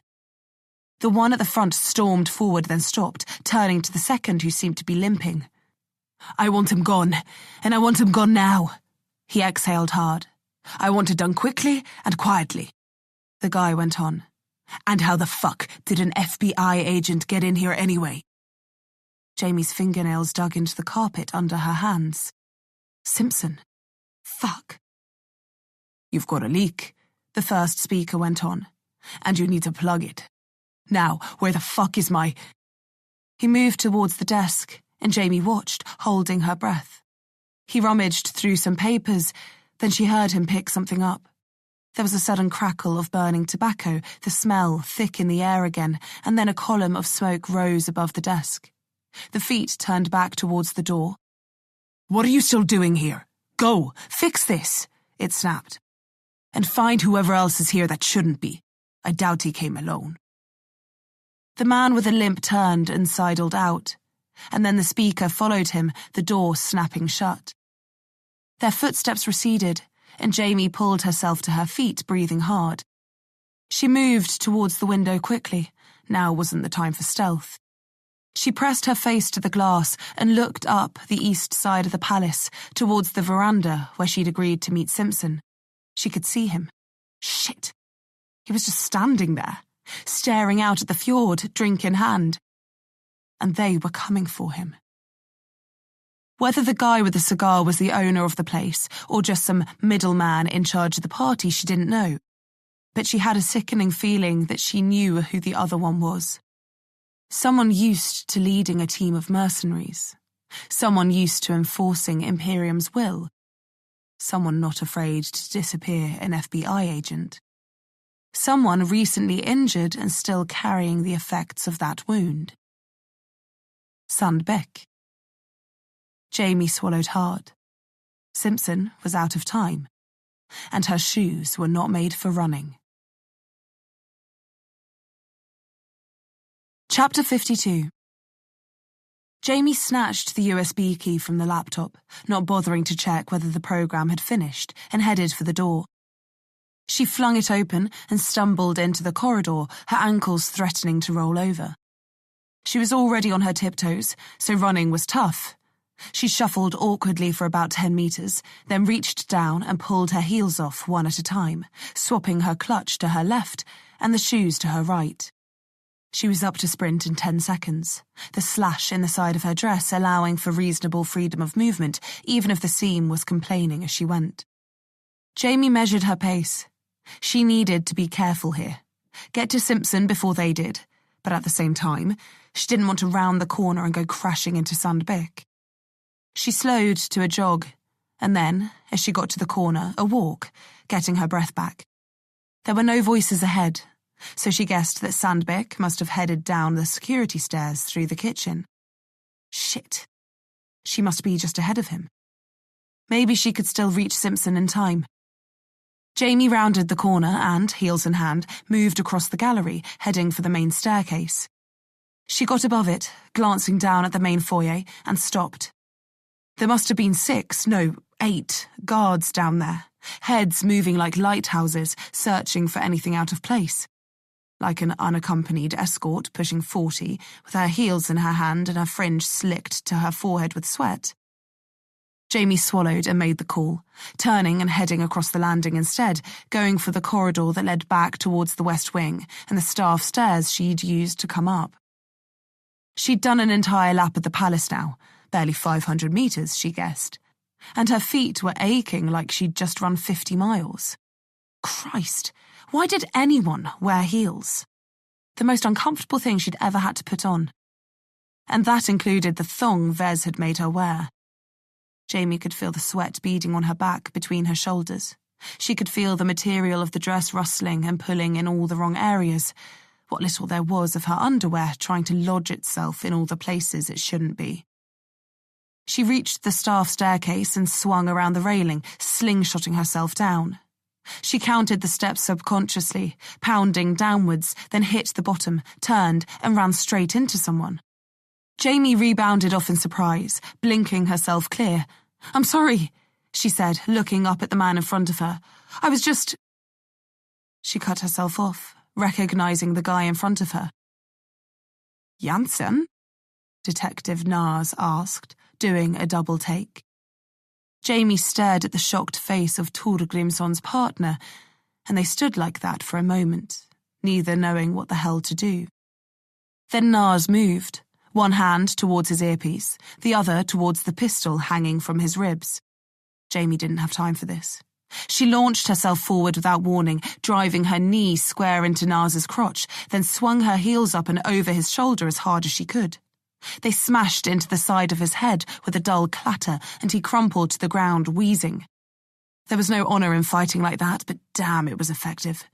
Before he'd even hit the ground clutching his testicles, Jamie tore the earpiece from his ear and slung it into the wall behind her as hard as she could. It whipped the two-way transmitter from his breast pocket and shattered it across the wooden dado rail, taking a chunk of paint with it. She was in his jacket then, fishing for his pistol. He gasped and choked, trying to make a grab for her, so she dropped onto his ribs with her knee, heard one crack. His eyes widened in pain, and he would have called out if he'd not been so winded from the previous blow. Jamie unhooked the weapon and pulled it free, stepping over Nars and heading down the corridor. He rolled over behind her, clawing his way along the floor, but in a second she was out of earshot and picking up speed again. She was breathing hard now, heart hammering in her chest. The game was up, their covers were blown, and all they needed to do now was get out. Jamie retraced the route from earlier, aiming for the dark room where the mayor had first intercepted her. She pushed through the heavy door and into semi-darkness again, slowing to an immediate walk. She didn't want to alert anyone here unless she had to. She could just slide between the bodies, slink out onto the veranda, then head left towards the front corner where she knew Simpson was waiting. Okay. She could do this. It was going to be okay. Everything was going to be... Fuck. She halted, turned her back to the room suddenly as Simpson appeared in the doorway, a guy on either arm. He was frog-marched in, but didn't seem to be fighting it. Jamie guessed he had a pistol jammed against his ribs. Or two. They cut through the room, pushing people from their paths with their pointed elbows and collective bulk. Jamie stepped backwards cautiously, lining them up out of the corner of her eye, reaching down, using the cover of the chatter and laughter around her to pull back the slide on Nas's Sig Sauer P320 pistol. They were shaking, slick with sweat. She exhaled, trying to decide how to handle this. From behind would be best. Yes, let them pass. Put one in the back of the guy on the right, one in the guy on the left. Grab Simpson, make a beeline for the veranda and the fjord, dive in, swim for the far shore if they had to. She could swim a mile in open water, couldn't she? Fuck. Was that really her plan? Jamie clutched the pistol, turned a little towards the approaching guards, sheltering it against her hip, waiting for her moment. Simpson looked at her, recognized her. He didn't make a sound, but he shook his head. Just barely, but enough. Don't. He was telling her, don't. Don't do whatever you're planning. Why not? But then they were passing and their backs were to her. Jamie kept the pistol low, figuring out her next move. Nas would be rising any minute now, if he wasn't already on his feet. She should run. No, she couldn't do that. She couldn't abandon him. But she should. It was what they agreed.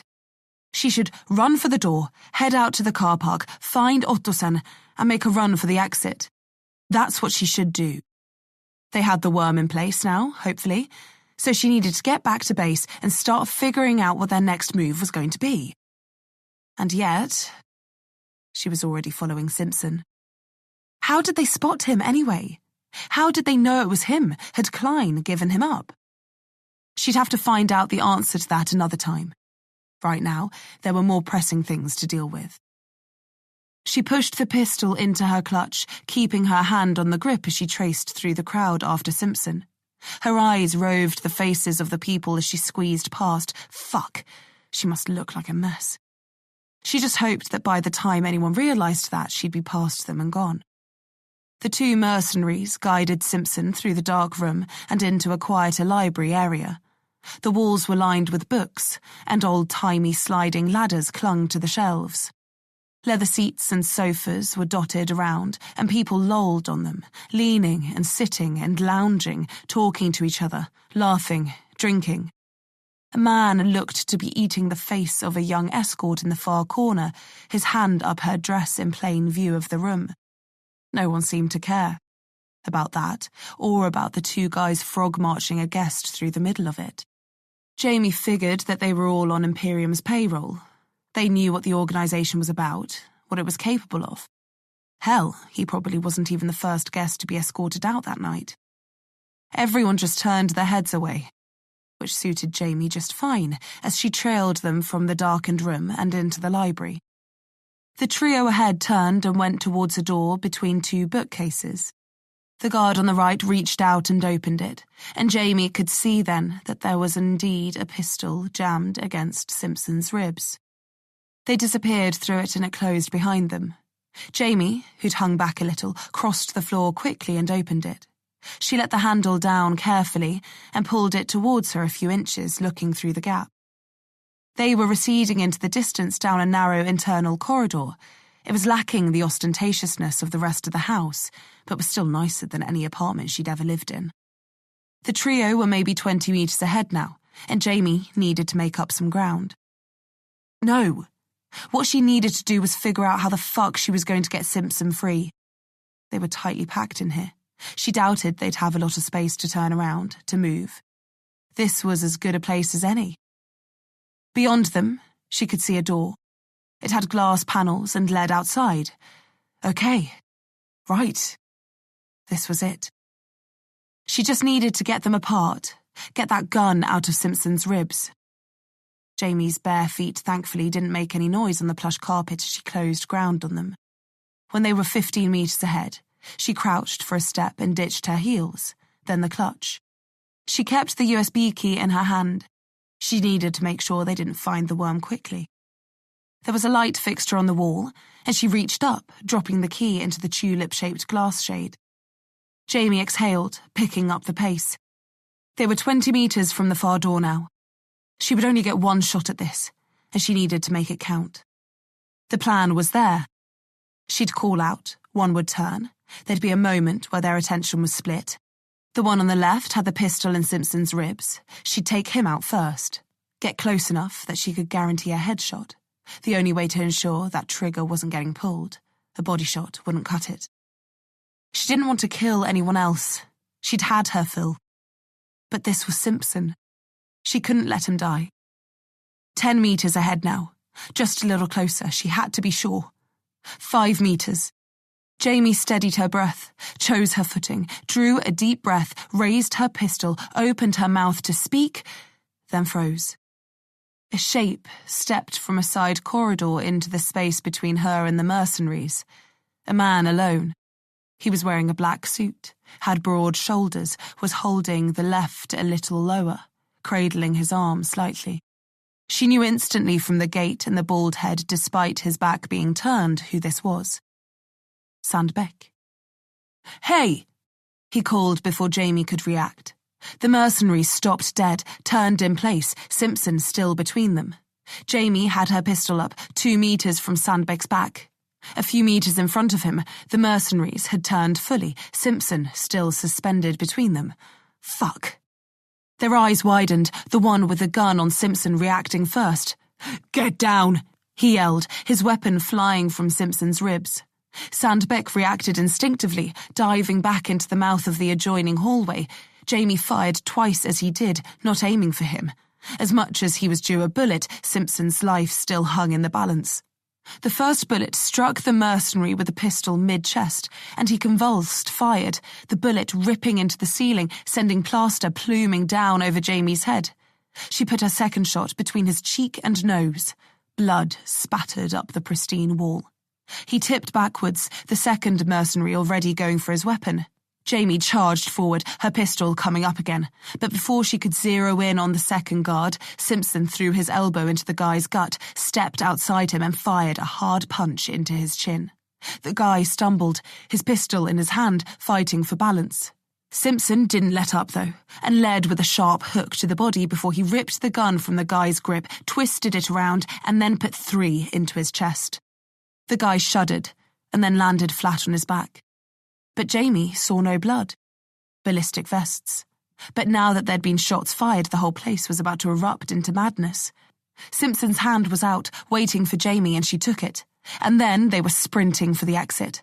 Gunfire rang out behind them, and they both ducked, scrambling forward down the narrow corridor. Sandbeck. Jamie knew before she even turned, firing blindly over her shoulder as she stumbled, fell, landed on her side. She rolled, twisting, levelled the pistol back at the corner. Sandbeck was there, hanging around it, chasing them with bullets. "Go!" Jamie yelled, putting rounds into the plaster inches from Sandbeck's head. He took cover, and Jamie took the chance, getting to her feet and going after Simpson, more shots behind her. She ducked again, pinballing from wall to wall as Simpson shoved the door open ahead and burst into the open. Then he was facing her, the pistol he'd taken from the guard raised and spitting fire over her head. Jamie crawled under the stream of bullets and into the open air, and a second later Simpson shunted the door closed and grabbed her by the arm, dragging her down the stone steps that cut through the lawn surrounding the palace. They wound down to a lower driveway, a tarmac road that stretched back towards the front of the building. They landed, looked right and left, and then decided, taking off. Left, towards the fjord, if nothing else. Though Jamie was sure neither of them thought they'd get that far. As they came up on the corner of the building, the back of a string of black SUVs came into view. They sat there silently, no doubt waiting to ferry the mercenaries back to whatever army surplus hole they huddled in when the sun went down. Simpson slowed, looked around. Jamie did the same. No sign of anyone yet, but it wouldn't be long. Ahead, Jamie could see the veranda that Simpson had been collared on. It led down to a set of stairs onto a flat patch of gravel, and then down more steps towards the water. The road the SUVs were on led through the middle, back to the turning circle at the front of the palace, a mile of driveway, and then back onto the open road.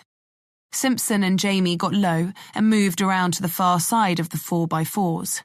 Simpson was leading, running his hands up the side of the first one, going towards the passenger door. He reached for the handle and pulled it.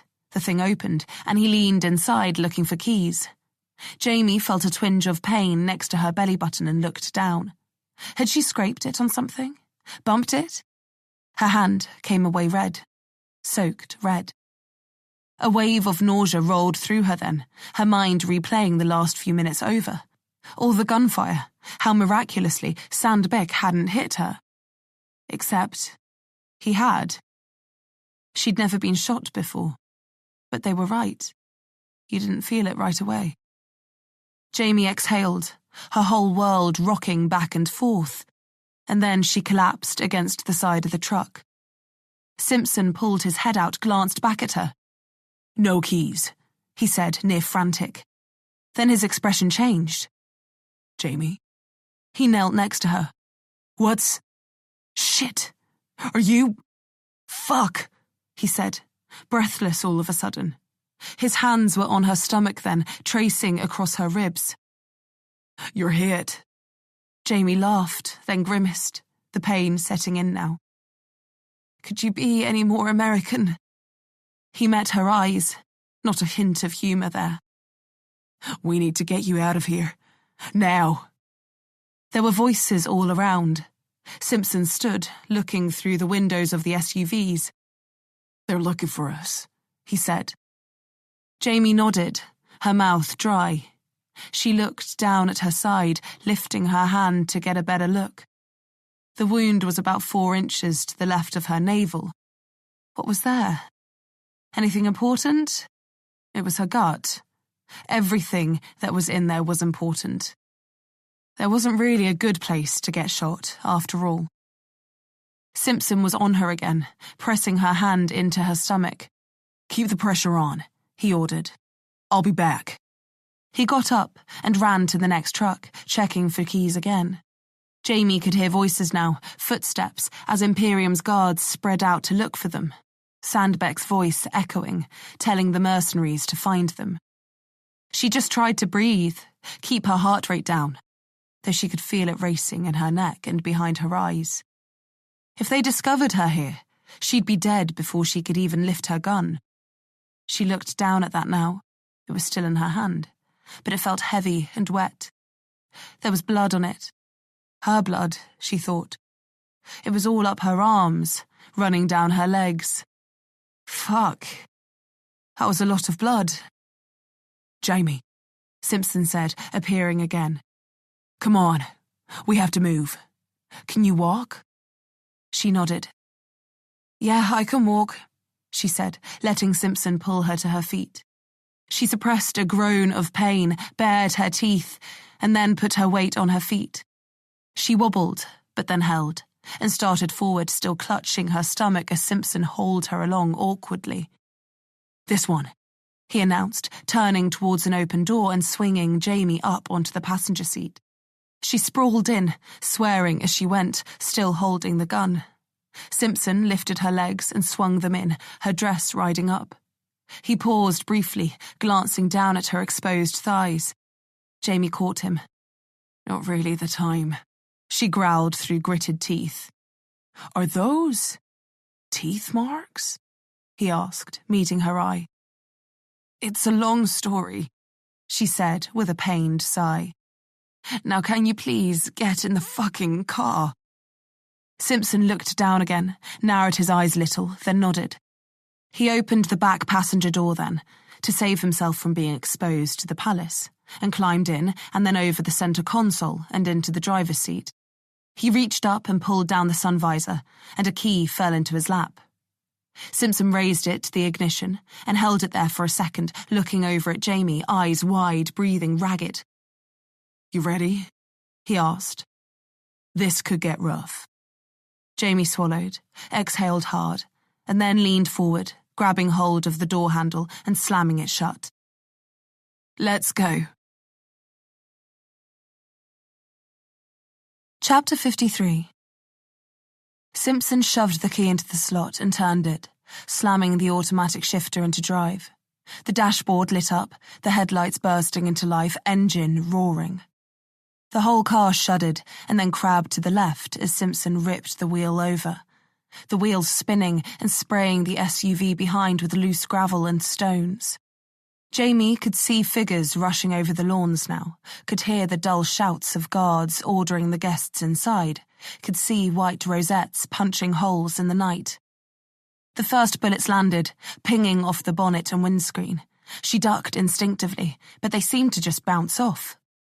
Bulletproof glass. Simpson practically laughed with relief. He looked over at Jamie quickly as the 4x4 began to snake forward. Bet they're regretting that now. The SUV slithered through the gravel, searching desperately for traction, and then churned down to the bare earth below and sent them hurtling forwards. Jamie was forced back into the seat, pain surging through her gut. She dug her fingers into the raw, turbulent flesh and screwed her face up. The SUV jostled forward, the Imperium mercenaries sprinting down the grass towards them, throwing themselves at the vehicle madly, snatching for the door handles. One grabbed the driver's and managed to get it open a few inches. Simpson swerved left, then right, swinging it wide and flinging the mercenary off, sending him tumbling into a stone pillar with a sickening crunch. The rear door was opened suddenly then, the slight shrug off of speed letting another mercenary get hold. Jamie twisted awkwardly, the gun in her hand rising up wildly over her shoulder, muzzle swaying violently. She saw nothing but wide eyes staring back at her, then white spots as she fired 3 times into the gap. The door flapped limply, the mercenary tomahawking behind. She didn't know if she hit him or if he let go, but either way, they were moving now and outrunning the others. The SUV jostled as they passed the path down to the fjord, bodies converging from all sides. And then Simpson was swinging the truck around a loose corner with the sort of confidence that told Jamie he'd probably spent a lot of his high school career thrashing pickups around the dirt roads of rural East Texas. The water feature turning circle came into view, now free of arriving cars, and Simpson straight-lined it back onto the entrance road. The soft layers of deep gravel gave way to tarmac, and she watched as the speedometer climbed, her breathing growing difficult. She closed one eye, her vision doubling, and squinted at the readouts, trying to focus on something to keep her mind straight as Simpson willed the car on. There were lights in the wing mirror then, and Jamie turned her head to watch a pair of town cars coming up behind them. Big, powerful saloons that carried less weight and had no trouble making up the distance. The road was only wide enough for 2, but the lead car wasted no time trying to fill the space.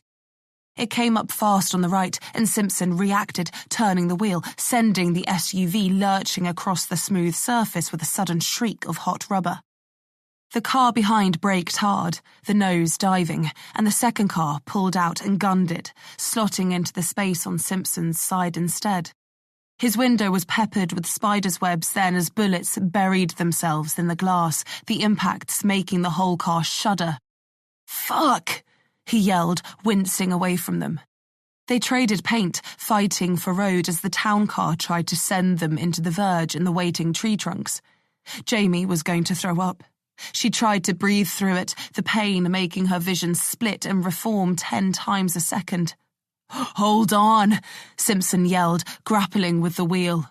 The weight shifted and the nose plunged as he took the car wide, rumbling through the loose leaf litter at its edge, and then sent them hurtling right across the 2 lanes and square into the side of the saloon. It jumped, skidded, wobbled, then dug its tyres into the dirt on the far edge of the road before jackknifing and spinning into a birch tree. It wrapped itself around it with a deafening, metal-tearing crash, and smoke and steam exploded from under the buckled bonnet. Jamie looked past Simpson now, their car practically sideways in the road, and saw the second car catching up. Sandbeck's determined, furious face was stark in the passenger seat, his arm out the window, pistol homed in on them. And then, their driver's door was open, and Simpson was brandishing his own pistol. They fired simultaneously, emptying their chambers. Bullets hit the door, the interior door pillars, the dashboard, spraying sparks all over them as one ripped through the GPS screen. Jamie shielded her head, smearing blood all over her hair and face. Simpson seemed to hit nothing, and a second later they were moving again, his door slamming shut, the engine screaming, wheels spinning. They set off, Simpson's heel grinding the accelerator into the floor. Just breathe. You have to breathe. You have to stay awake. Her vision was pulsing black now, her legs soaked, the seat soaked. She felt woozy, mouth dry, lips shaking, cold spreading from her fingertips and into her arms. Sandbeck's car rammed them from behind. Jamie lurched forwards, then slumped back, groaning. Pain. So much pain. They snaked, tires squealing. Simpson kept it straight. Then again, from the side now, as Sandbeck wrestled up their flank, drawing level, each turning into the other and vying for space, trying to run the other off the road. She looked over, saw Sandbeck leaning down over the driver, the fierce mouth of his silver pistol snarling at her. And then it spat through open window of their car, blotting out her view of him as impact welts filled the glass of her own window. She stared at them, studying the intricate cracks with fascination. They multiplied like raindrops, she thought. Like rain starting. How pretty. She could hear it, roaring, roaring in her ears. A calmness settled over everything.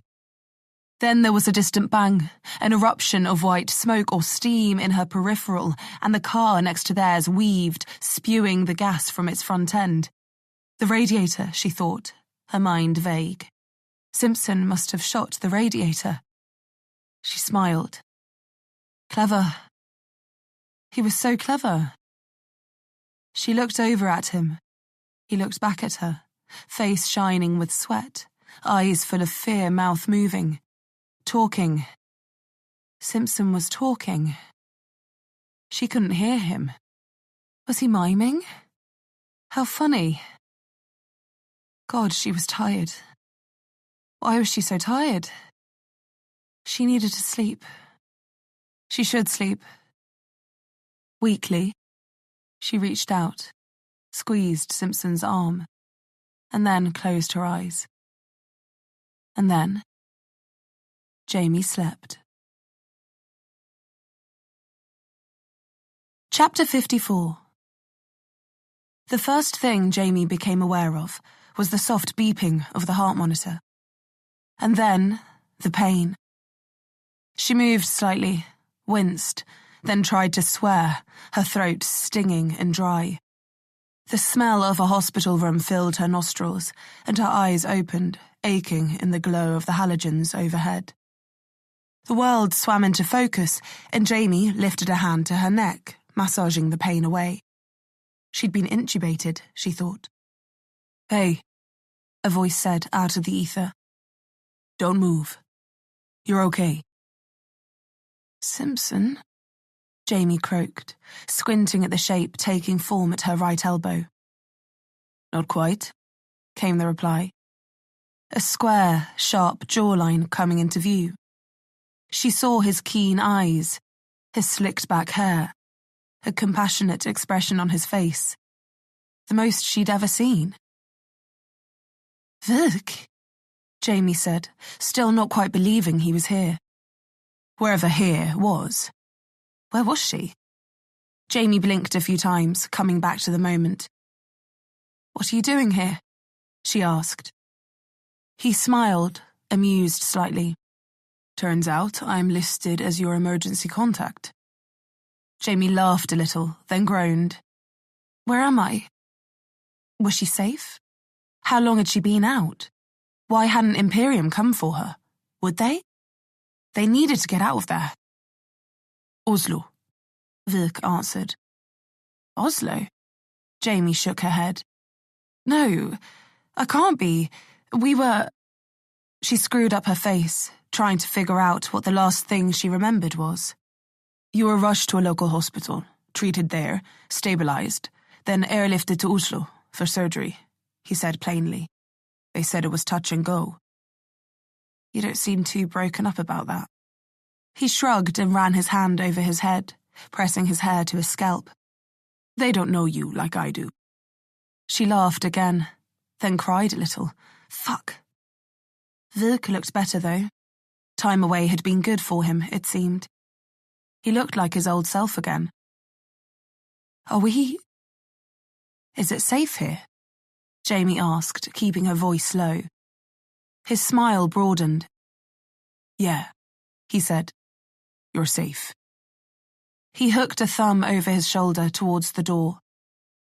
There's been 2 Kripos agents out there since you got here, and that Simpson guy is back and forth 10 times a day. Halbari, too. Everyone's okay? He nodded. Not a scratch on them. He sat back and picked up the remote from the side table. It was about time you got a taste of it for yourself. Gotta say, Jamie said, pushing herself up with great difficulty. I'm not a fan. She saw Vik swap the remote from his broken hand to his good one and press the power button. She could see now that her entire midriff was bandaged. The TV flickered to life on the wall, the news playing on it. Vik turned the volume up, and Jamie read the banners scrolling along the bottom. A newscaster was trapped in a little box at the corner of the screen as footage of people exiting their homes, shielding their faces, getting into cars, running into restaurants and offices played. Reporters, cameras, microphones chased them around as the caster spoke. Evidence of widespread corruption through every echelon of government, public office and private business continues to surface. With resignations and disappearances pouring in, this is set to be the largest unseating of political party members and public officials in Norway's history. Several high-profile arrests have already been made, and the public have decided, with calls for re-elections already sounding. The army have been brought in to assist with peacekeeping as protests begin to erupt in major cities, and with hundreds of police officers and administrators stepping back from active duty, Norway is calling on neighbouring nations to help maintain order as we... Vik muted the TV and looked back at Jamie. You get the picture. Jesus, she said. We did that. He nodded. Looks like. Simpson will explain the finer details, I'm sure. But whatever you traded that for, he pointed to her wound. It was worth it. He kept looking at her then, as if wanting to say something. What is it? Was it him? Did you catch him? The man who killed your father? He asked it plainly, as was his way. I met him, Jamie said. And? Vik asked, measuring her, stopping short of asking if she pulled the trigger. Probably the most frightening person I ever met. Vik kept her eyes. Did you get what you wanted? She swallowed, winced again. Fuck. What did they put down her throat? A drain pipe? He's dead, if that's what you mean. She looked away, out of the window, at the gloomy Oslo skyline, drained in cloud and drizzle. But I didn't kill him. Did he do this to me? Jamie shook her head. No, but he trained the man who did. Real charmer. Bet you two would get on. And what about him? Alive, she said. I don't doubt that.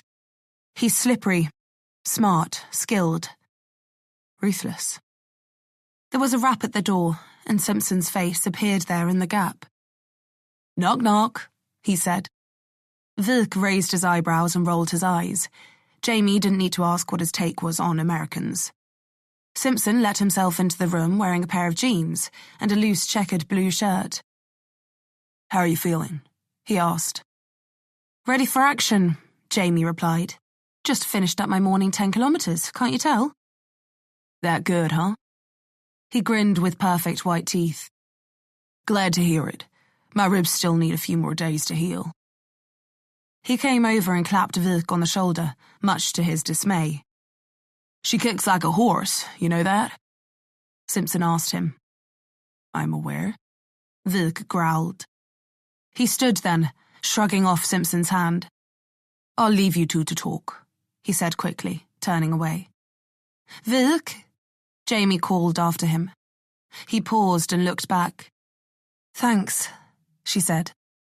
For being here. For coming. He lingered for a moment, then just nodded, rolling his lips into a line. And then he was gone, the door closed behind him. Simpson took his seat then, and picked up Jamie's hand without invitation. Well, we did it, he said, still grinning. You did it. I'm overflowing with glee. He laughed, looking up at the TV. When we finally got time to breathe and knew you were safe and were going to make it, Addison checked out what the worm had found. Turns out, that laptop belonged to Martin Iverson, an executive at Nordic Oil.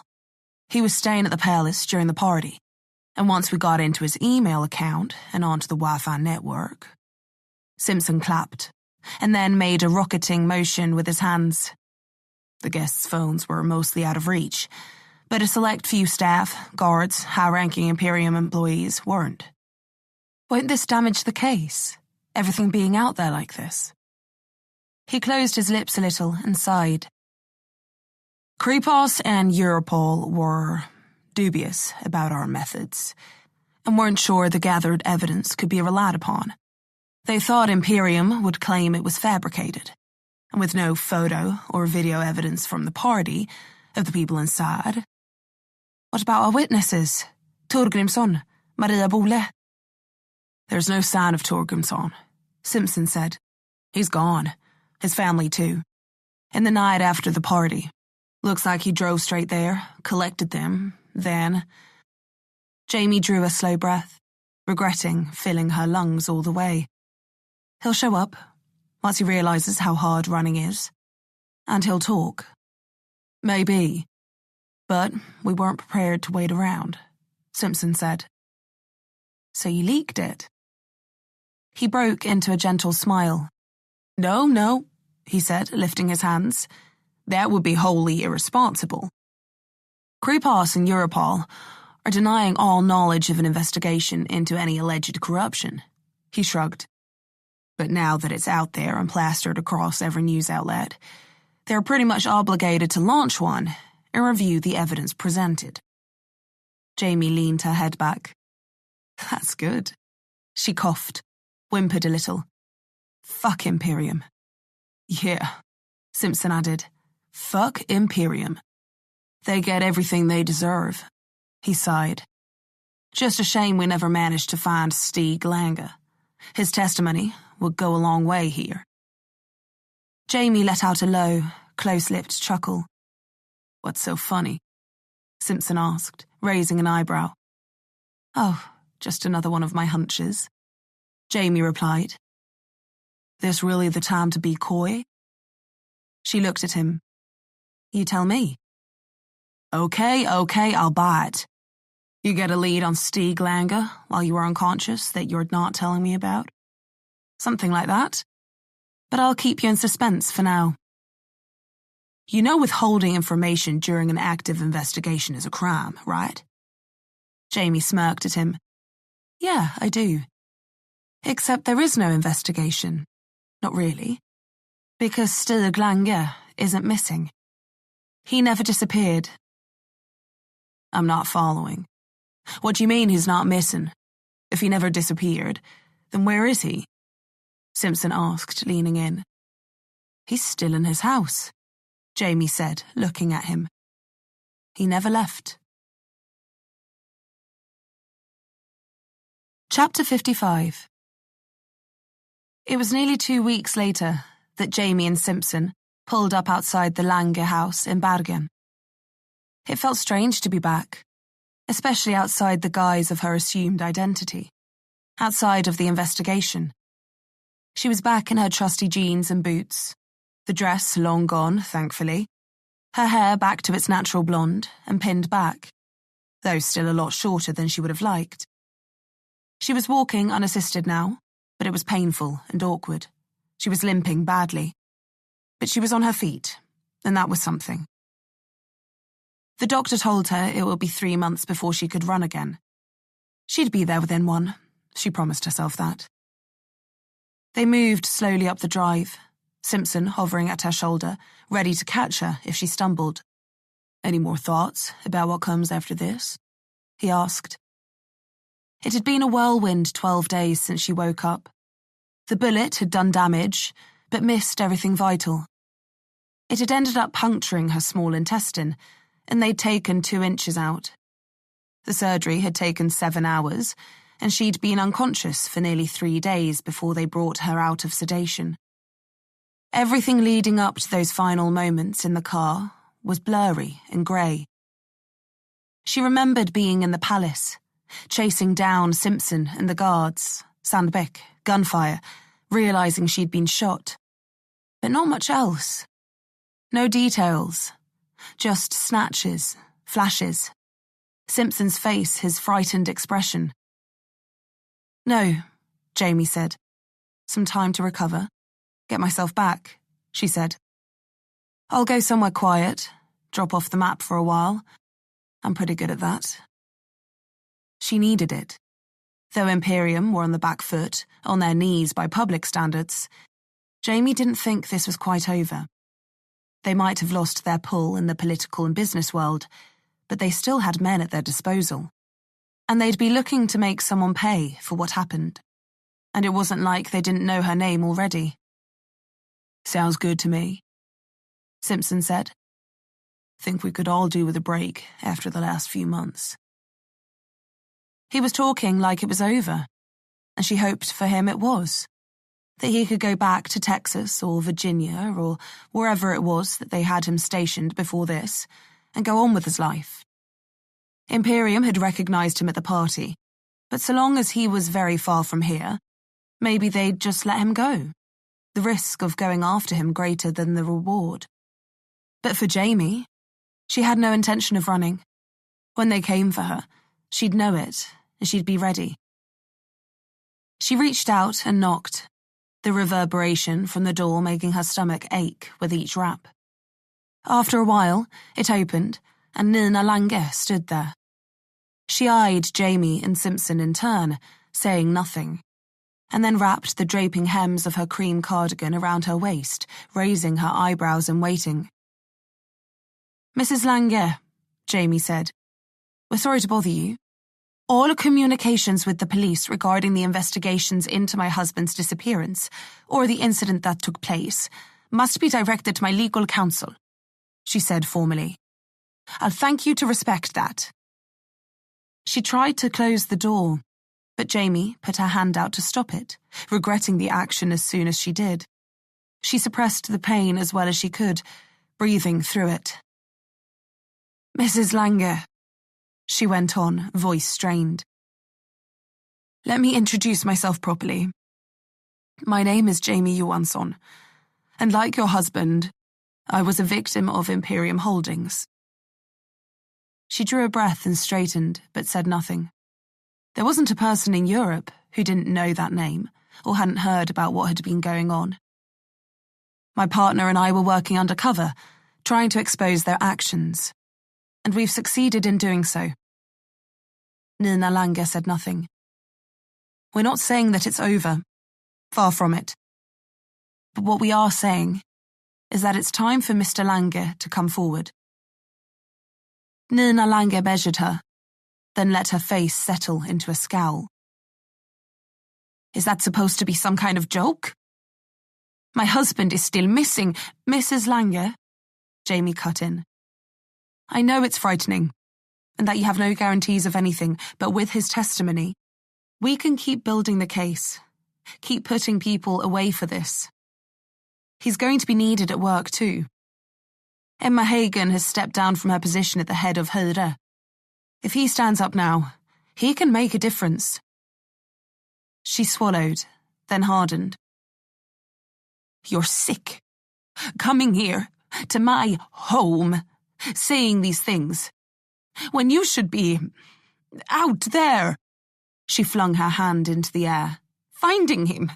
God, he is probably dead already. And you're here accusing me of what?" She laughed incredulously.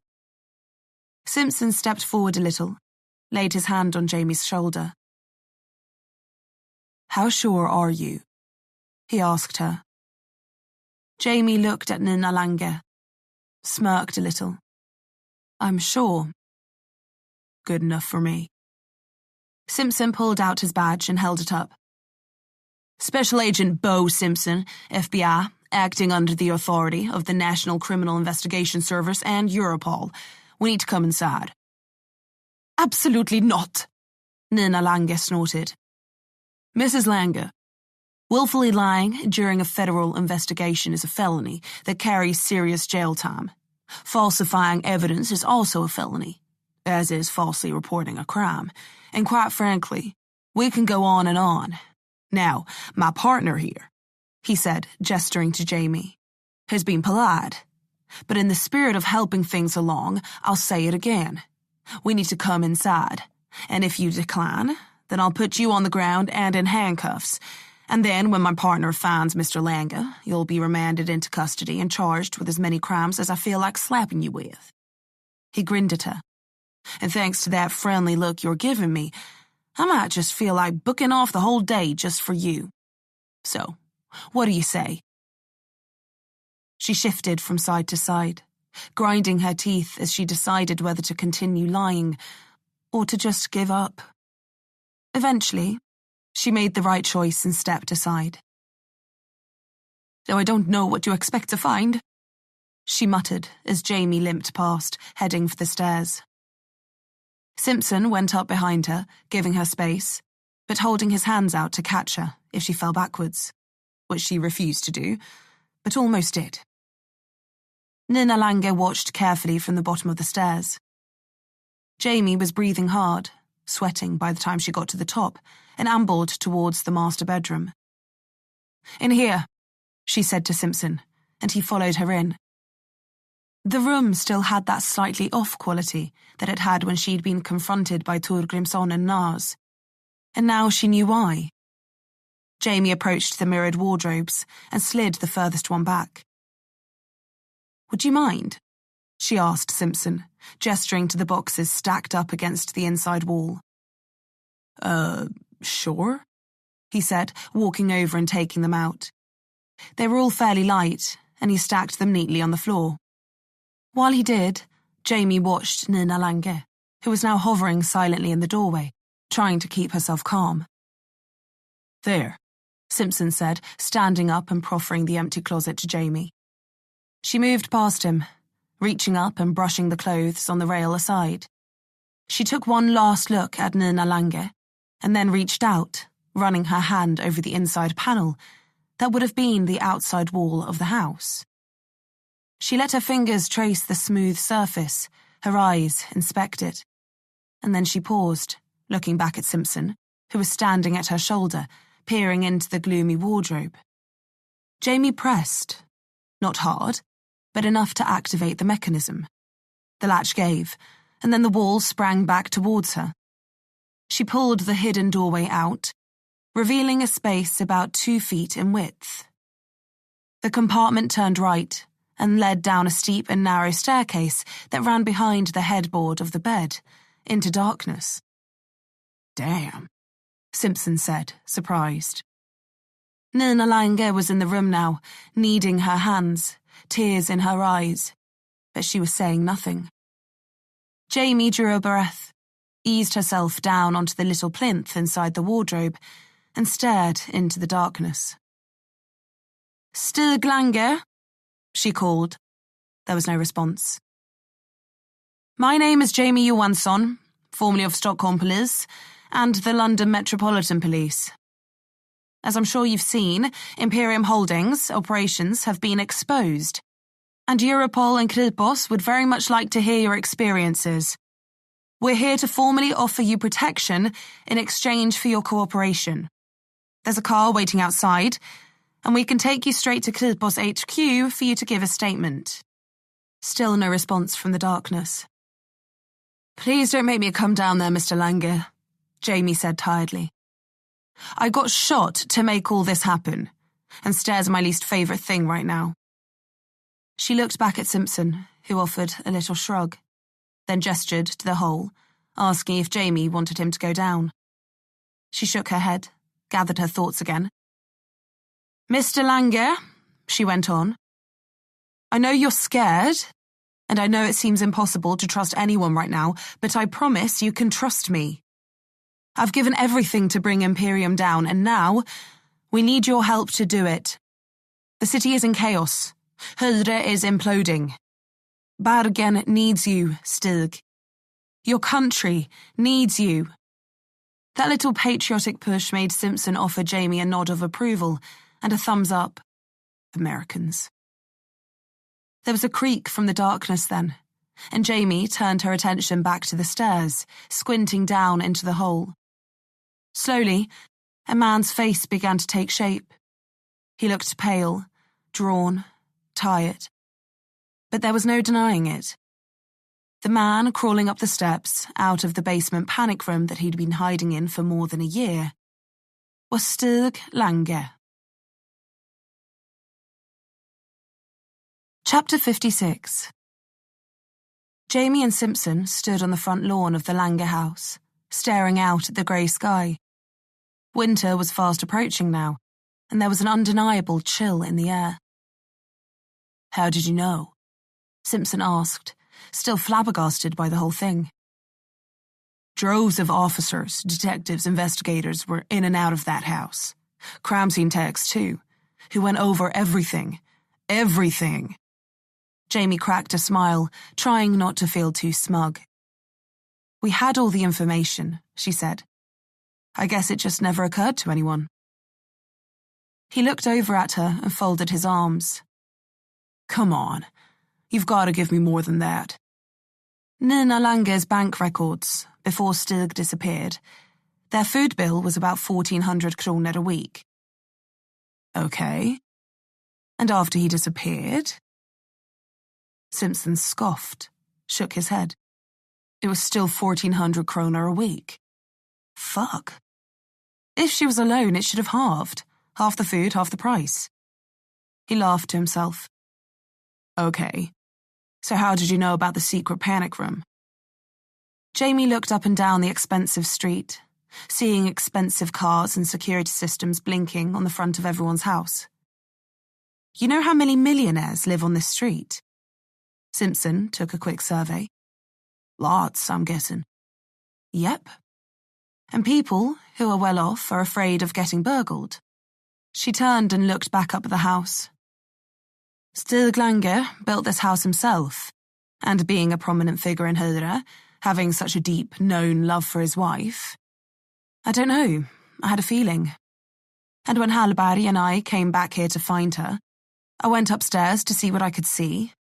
The landing had a cupboard at the end, but the bedroom felt off, small somehow.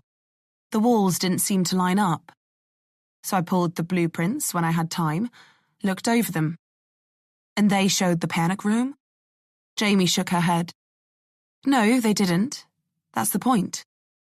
The back wall in that bedroom was supposed to be solid block, in line with the back of the house. It wasn't. There was a space behind it that shouldn't have been there. Simpson put his hands on his hips now. God damn. So while everyone was scouring the city, every ditch and shallow grave for Stig Lange, he was hiding in his own damn bedroom, sleeping in his own bed. Jamie raised her shoulders slowly. I thought he'd run away in order to protect his wife, but then I realized that he wouldn't leave her. There'd be nowhere he could go, they wouldn't find him, and it'd be tough for them both to disappear. So the simplest option, if it walks like a duck. Quack, quack, Jamie said. Chapter 57. Jamie first knew they were coming for her when her phone lit up. The camera she'd set up facing the front door had been tripped. By the time she'd opened the video stream, 6 guys were already inside her apartment, wearing black special ops gear, masks, and carrying what looked like compact submachine guns. Suppressed MP5s, she guessed by the grainy night vision feed. It wasn't unexpected. In fact, she'd been waiting for it. And had she been in the apartment at the time, she'd already be dead. It took them 3 minutes to do a full sweep, and then they were gone. The last one through the door was the leader. He lingered for a second, then drove his fist through the plasterboard next to the door, and then walked out. She'd not have known him, except for the silver pistol strapped to his thigh. Jamie sat up in bed and smiled to herself. Sandbeck. It had been more than a month since Stig Lange had publicly announced his return to Hyre, and then denounced Imperium on national television. And 2 weeks since Jamie had rented a small apartment in southern Stockholm using her own bank account. She wasn't there, of course. She was hundreds of miles away, doing what she promised Simpson she was going to do. Drop off the map for a while, recover, ready herself. She knew that Imperium would want to come for her, that Sandbeck would have an axe to grind. Maybe they'd never stop coming for her. Or maybe, once she extracted this particular thorn from her side, they'd finally back off. There were thousands of people responsible for Imperium's sudden demise, and as their first line of defense seemed to be claiming they didn't exist in any meaningful capacity, she thought waging a continuing war against those who'd crossed them seemed counterintuitive. But she also thought that she might be an exception. At this point, she figured it was a matter of principle more than anything else. But she wasn't strong yet, not strong enough, and she wasn't ready. When she was, they'd know. Chapter 58. It was January, and 22 below zero. The wind rode up over the top of the ridge and whipped down into the bowl, dragging slews of icy powder into the air and sending it swirling across the surface of the frozen lake. Jamie sat in the doorway of the hunting cabin, a fire in front of her. It crackled, spluttering in the frigid air. She reached behind her, into the protection of the interior, and pulled out another split log, pushing it on the flames. Jamie watched it catch, then turned her attention to the swaying pines ahead, and the track that cut through the snow down to the shore and out onto the lake. The road in had been covered over with nearly 5 feet of snow for over a week now, though that wasn't a problem for her. She had everything she needed to spend the entire winter here. She just wondered whether they'd wait for it to clear before they came. It had been 4 days since Jamie had sent word to Vik, a simple text saying that it was good to be back there, at the lake, that it made her feel close to her father again. So either they were losing their touch and hadn't worked it out yet, or they were just biding their time. Would it be today? She squinted into the colourless, flat sky, struggling to pick the line of the ridge from the clouds. Visibility was low, a thin, frozen mist moving across the frozen water. The wind was up, too, which would mask any sounds of an approach, though she wouldn't need to hear them coming. Jamie stared out at the point of the horizon line where she knew the track came over the top, her hand moving an oiled rag up and down the stock of the Remington hunting rifle on her lap. She cleaned it every day, so it was always ready. Whether it was a change in the air, some sort of sixth sense, or just pure coincidence, she didn't know. But as Jamie reached out for the sat phone at her side, it lit up. She turned it over and looked at the dim green screen, then answered. "Hello?" she said, her voice as cold and hard as the frozen ground under her heels. "Hello, I was instructed to call this number to report anything unusual." "Talk," Jamie said, feeling her heart beating low and fast. "We have 3 vehicles approaching the designated location, black SUVs. What's your order?" Jamie took a breath, rolling the last year over in her head, wondering how close to the day it was that she'd come rolling over that ridge towards someone else with a rifle in their hands. "Go," she said, hanging up before there was a response. She stood then, slinging the rifle over her shoulder, picking up her pack, and reached for her snowshoes. If they'd been picked up by the camera that was being monitored, it meant they were just 10 kilometers away. She checked her watch before leaning down and picking up the enamel mug of coffee warming on the stones around her fire. She drained it. Jamie took one last clean, calm breath of crisp air, arched out her back, feeling her abdomen ache and stretch, and then set off down the track, leaving a trail of breath mist behind her. The SUVs must have pulled up at the foot of the rise on the far side. Jamie wasn't surprised to see them coming over the brow by foot. They had even dressed for the occasion. They were wearing snow-camouflaged gear, white overalls and body armour, their weapons wrapped with white tape to make them less visible. Except Jamie wasn't looking with her eyes. She was on her belly in a hide 200 metres away in the middle of the lake. She'd been steadily compacting a patch of snow over the last few weeks and was perched on top of it, a white fly sheet overhead protecting her from the elements. She had the rifle laid on a bedroll next to her, the chamber full. Her eye was pressed to the eyepiece of an infrared spotter's scope, and she watched the 12 men come over the hill cautiously, skulking low through the snow. Their bodies were blue against the blue backdrop, but their hands, their faces, glowed yellow and red.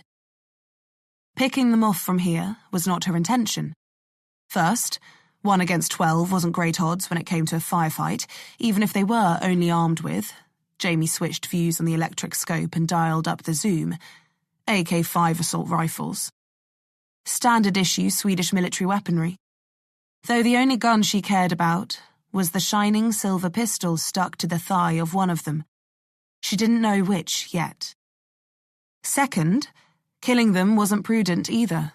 They were just doing a job, and while that job was coming to mount her head on a pike, she couldn't blame them for it. And she'd much rather see them all rot in a cell than die out here with a bullet in their gut. She reached down instinctively and rubbed her stomach. That wasn't a pretty way to go for anyone.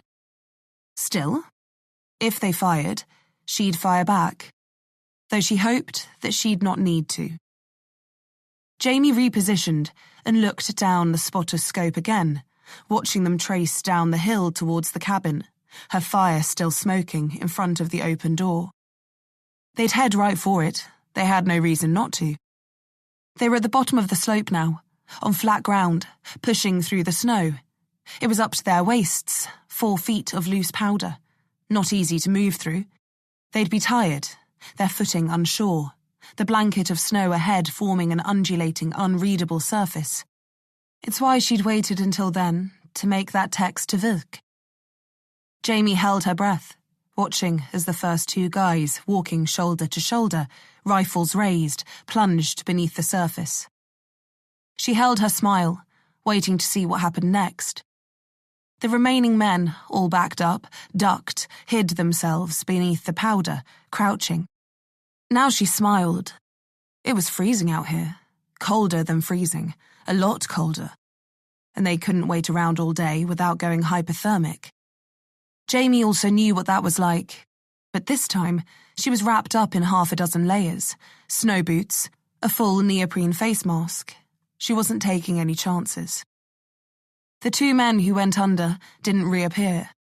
She wondered whether the others had figured it out yet, that before the snow set in, she'd dug a 6-foot-deep trench across the road in and laid a series of thin boughs across it, ones which would bear the weight of snow, but not burly mercenaries. They were in there now, covered with snow, no doubt screaming, wondering what the hell had happened. They wouldn't die, at least they wouldn't if they didn't panic and fill their throats with snow, but it would also be impossible to get them out without the others being vulnerable. She could still see them trying to decide. It would be so easy now to pick up her rifle, put a bullet into their masses, send them scuttling home. That would give away her position, though, and she'd barely thinned the herd at all. No, they'd go exactly where she wanted them to, and that was right towards her. Off to the other side of the track, up the slope, the ground was uneven, boggy even. Deep, soft, wet earth and gorse that made movement even more difficult. Sandbeck would know the terrain, though. He would come here prepared, having viewed satellite images and topographical maps.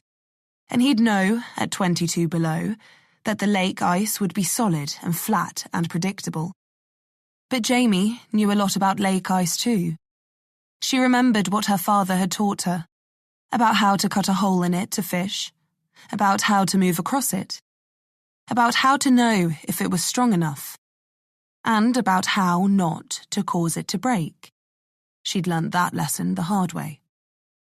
She remembered him carrying a chainsaw out onto the ice, standing with his legs splayed, cutting out a chunk as big as their old television box at home, then using these rusted iron pincers to drag it out. It was far too cold for that kind of shit now, and Jamie needed something a little more concerted than an old chainsaw. Their group began moving off, spread out to distribute their weight, 2 guys holding behind to stay with their buried comrades. That left 8 moving down onto the ice. Jamie watched them, the rangefinder on her scope telling her that they were 108 meters away. A few more should do it. They kept ascending, wading down through the snow, and then levelled out, reaching the shore. Jamie pulled back from the rangefinder and lifted the rifle, bringing it to her eye. They were in the open now, and the ridge was a long way behind them. If she engaged, they'd have to face her and push forward. There'd be nowhere to hide, but they'd use the snow for cover, get low down to minimise themselves as targets, spread out so they weren't clustered, so they couldn't be fired on easily. This was it. They were on the ice now. She'd only get 1 shot at this. Jamie exhaled, pulled the rifle against her shoulder, kept both eyes open, zeroed in loosely on the mercenary on the outer left-hand side, and squeezed the trigger. The roll of fabric taped to the end of the muzzle hid the flash, dampened the sound, along with the speed of the bullet, but it didn't matter. She wasn't trying to punch a hole through his Kevlar body armour. Snow plumed into the air a metre to his left, and they all dived forward onto their bellies. Jamie pulled back the bolt, chambered another round, and fired again at the same place. This one hit closer, and the mercenary scrambled sideways. Jamie wheeled right, ejecting another spent casing and chambering another, firing to the other side. They began to cluster. She saw an arm flailing, ordering the men to stay in formation. She saw a head rise above the surface of the snow, thinner here on the ice. There you are, you motherfucker. Jamie put another one in the chamber, steadied herself, and then fired, right at him. A near miss. Another geyser of snow just behind him. No matter. She wanted to goad him into coming for her, not take his head off. Well, maybe a little. They got to their knees now, began returning fire, though they didn't know what they were aiming at. Jamie had checked how easy it would be to see her, and the answer was pretty fucking difficult. And in this wind, with this much powder flying around, they were as good as shooting blind. But they knew the direction the bullets were coming from, and spurred on by Jamie's poor aim, they kept advancing. She lowered the rifle now, letting it rest on its side. Her father's old Remington Model 700 hunting rifle had a 6-round internal magazine. She'd fired 4. Jamie fished in the box next to her, counting 4 into her fingerless gloved hand, and brought them up, pushing them into the body. 2, 3, 4. She counted in her head, then leaned over, glancing into the rangefinder. 150 meters and closing. Yeah, that was close enough. Jamie reached over and picked up the little black transponder sitting next to the spotter's scope, flicking the switch guard up with her thumb. It had the number 1 written on it.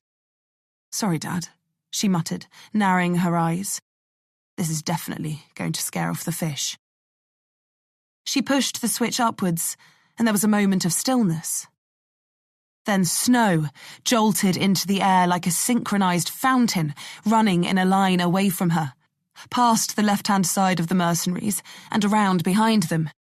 The remotely detonated explosives, normally used in precision demolitions, had been buried under the snow for the better part of a week, sunk into drill holes in the ice. Each charge was no bigger than a cocktail sausage, but more than large enough to send a series of fractures through it. Jamie watched as the surface ahead began to move, the snow rippling as the ice broke itself into miniature bergs, The shockwaves from the explosives sent waves through the water, causing the snow on them to collect and divide in drifts.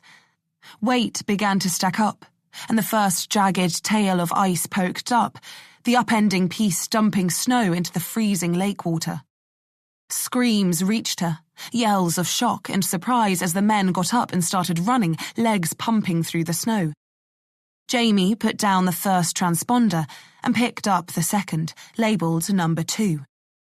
She tried to pick Sandbeck out of the clamouring mercenaries, couldn't, then decided it didn't matter. They were all going swimming either way. She flicked up the guard and pushed the switch. More explosions rippled outwards, this time running right, and then back towards the shore, forming the second half of the oval, trapping them all inside. The ice creaked and groaned under her. It had to be more than a foot thick, but that much explosive was putting a lot of pressure on the rest of the shelf too. The shockwaves moving through the water were forcing it to bend and crack. Jamie could already feel the telltale popping under her as microfractures began to stack up. Another berg upended itself ahead, and Jamie saw the first body lifted into the air. The guy lost his footing, landed on his back, and slid down the sudden ramp, disappearing into the water. She checked her watch. It had been more than 25 minutes since she'd had the phone call. They had to be close by now. The men ahead of her were closing in now, running and jumping from piece to piece, leaping across widening stretches of water as the chunks of ice collided, broke up, churned themselves into smaller fragments and flipped over. The smooth layer of snow had disappeared, and in its place, a frozen, frothing battleground. Jamie watched as the numbers dwindled, with body after body slipping through the gaps and into the water. They'd be fine, she told herself. They'd make it. They'd survive.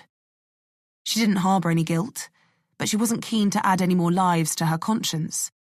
She could only make out 4 now, still hammering towards her, towards the explosives line where the ice turned solid. Except it wasn't. A crack rumbled beneath her, and she felt her stomach sink as the ice rose and fell suddenly. The fractures were spreading. Fuck! Jamie rolled over, snatching up the rifle, and climbed out of her hide, standing up. She could feel the whole of the lake shuddering under her heels. A quick glance towards Sandbeck's men, down to 3 now. The shore. She needed to head for shore. Jamie started running. She was too heavy, too bulky. She unzipped her parka, shed it, and kept moving, her chunky boots scooping snow out of the way with every step. Her stomach ached, pain bursting through her muscles with every awkward heel-flicked stride. She heard a shot behind her, loud and resounding, and then, an instant later, heard it unzip the air above her head. Jamie stumbled and dived into the snow, feeling it soaking her fingers instantly, her woolen gloves gathering powder. She checked over her shoulder, getting to her feet. She could still see 3 bodies. One looked to be in the water at the explosives line now, another trying to help him up. Then he went in too. The edge was kneeling on giving way, and then they were both thrashing, looking for purchase on the slick ice, trying to haul themselves out. But neither of them had fired. The third mercenary was moving across a piece of rocking ice, weapon raised. Silver pistol raised. This fucking guy! He moved from one to the next, skidding and staggering before he took a run towards the edge and jumped the last stretch of water, landing what appeared to be solid ground. He got to his feet and started charging, ignoring his men yelling for help, brandishing their hands at him from the water's edge. Sandbeck was coming for her.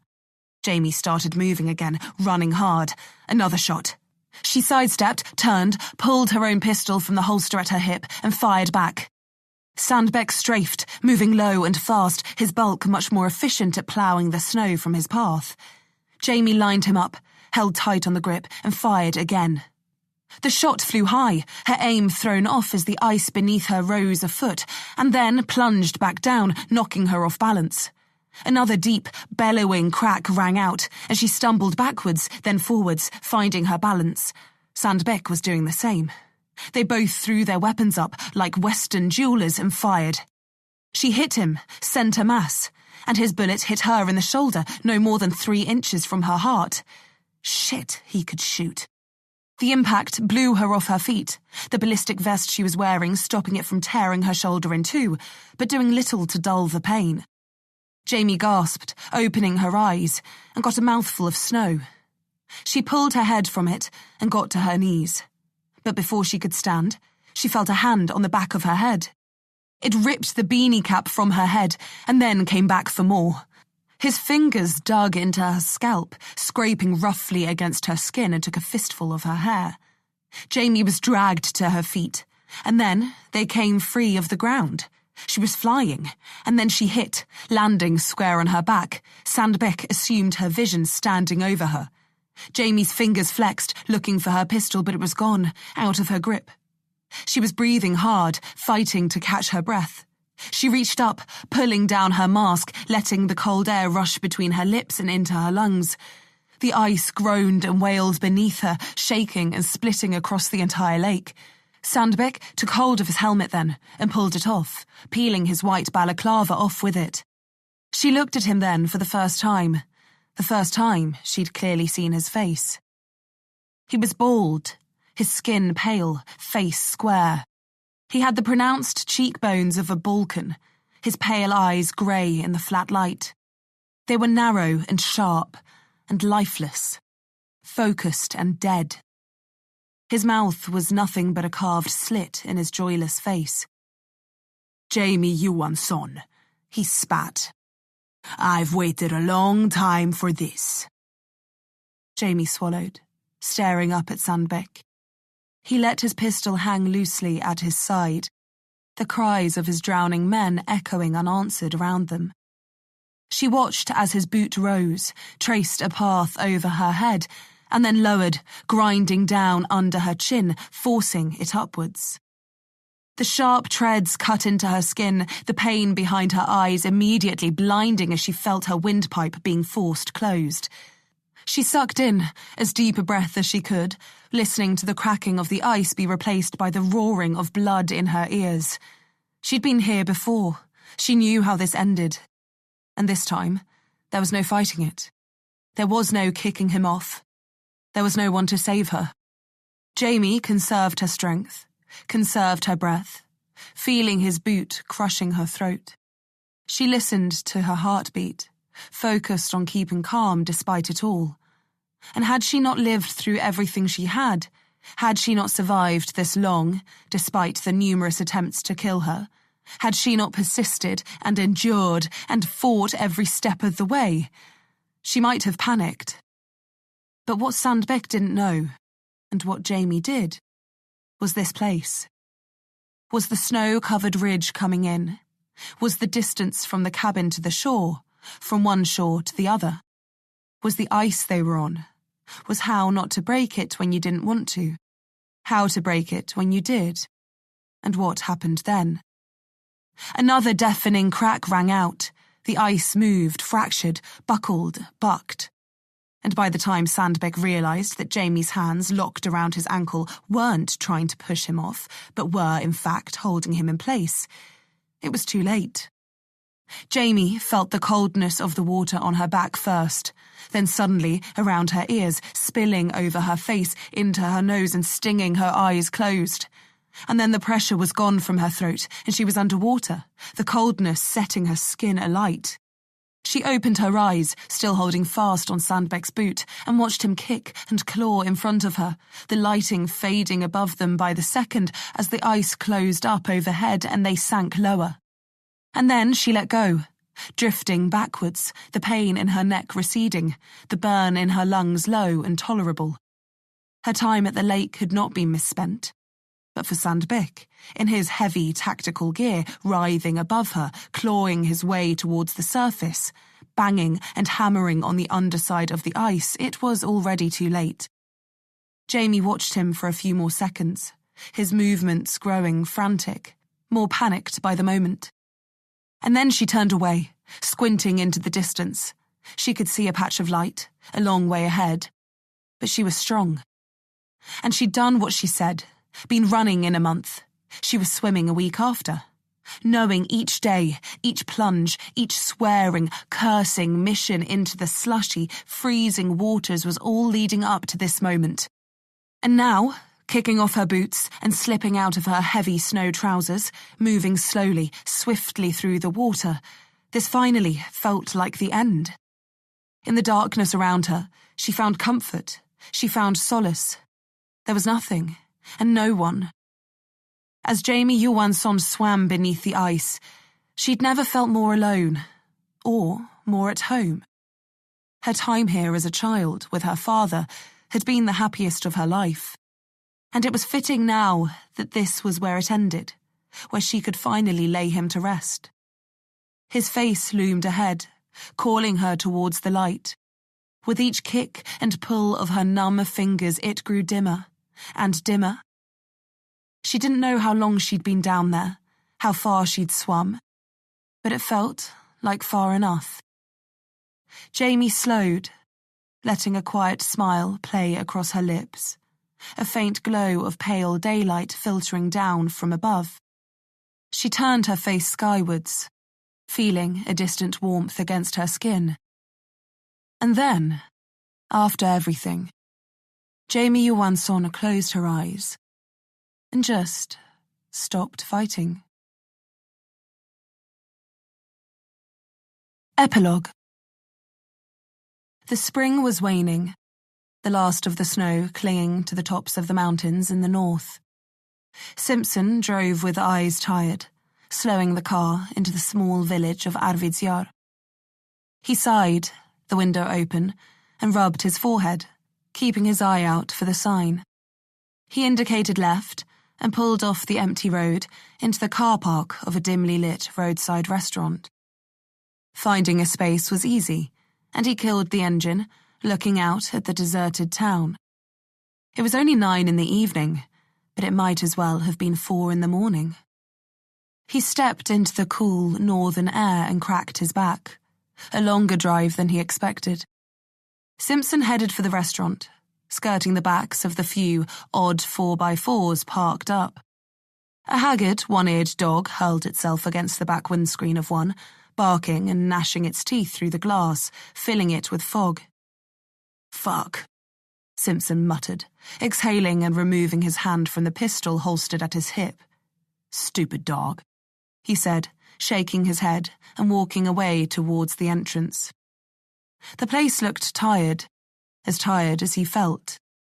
The outside was clad in dark wood, and a dirty, backlit sign said something he had no hope of reading. Mercifully, the word restaurant was in English, though he didn't know whether he'd trust the food there. Inside it was dim. A row of tables stretched down the middle, and on either side were booths.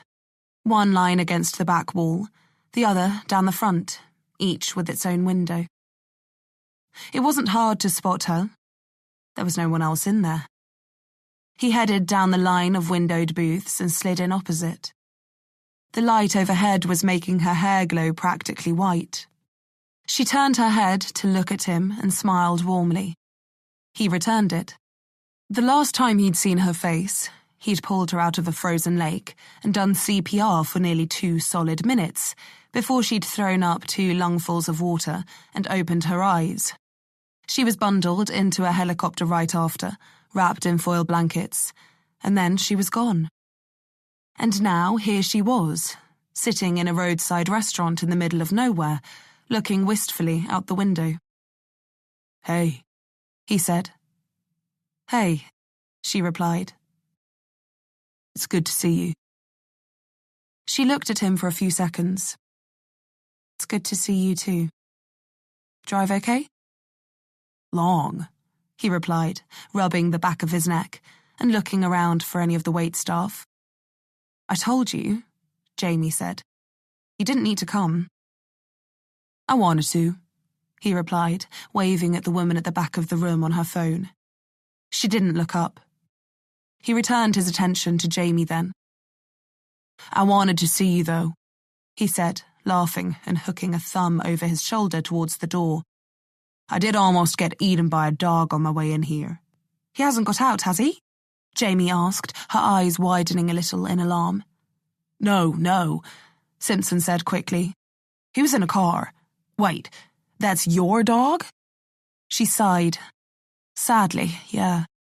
When did you get a dog? He asked, picturing the bedraggled mutt. Why did you get a dog? Why that one?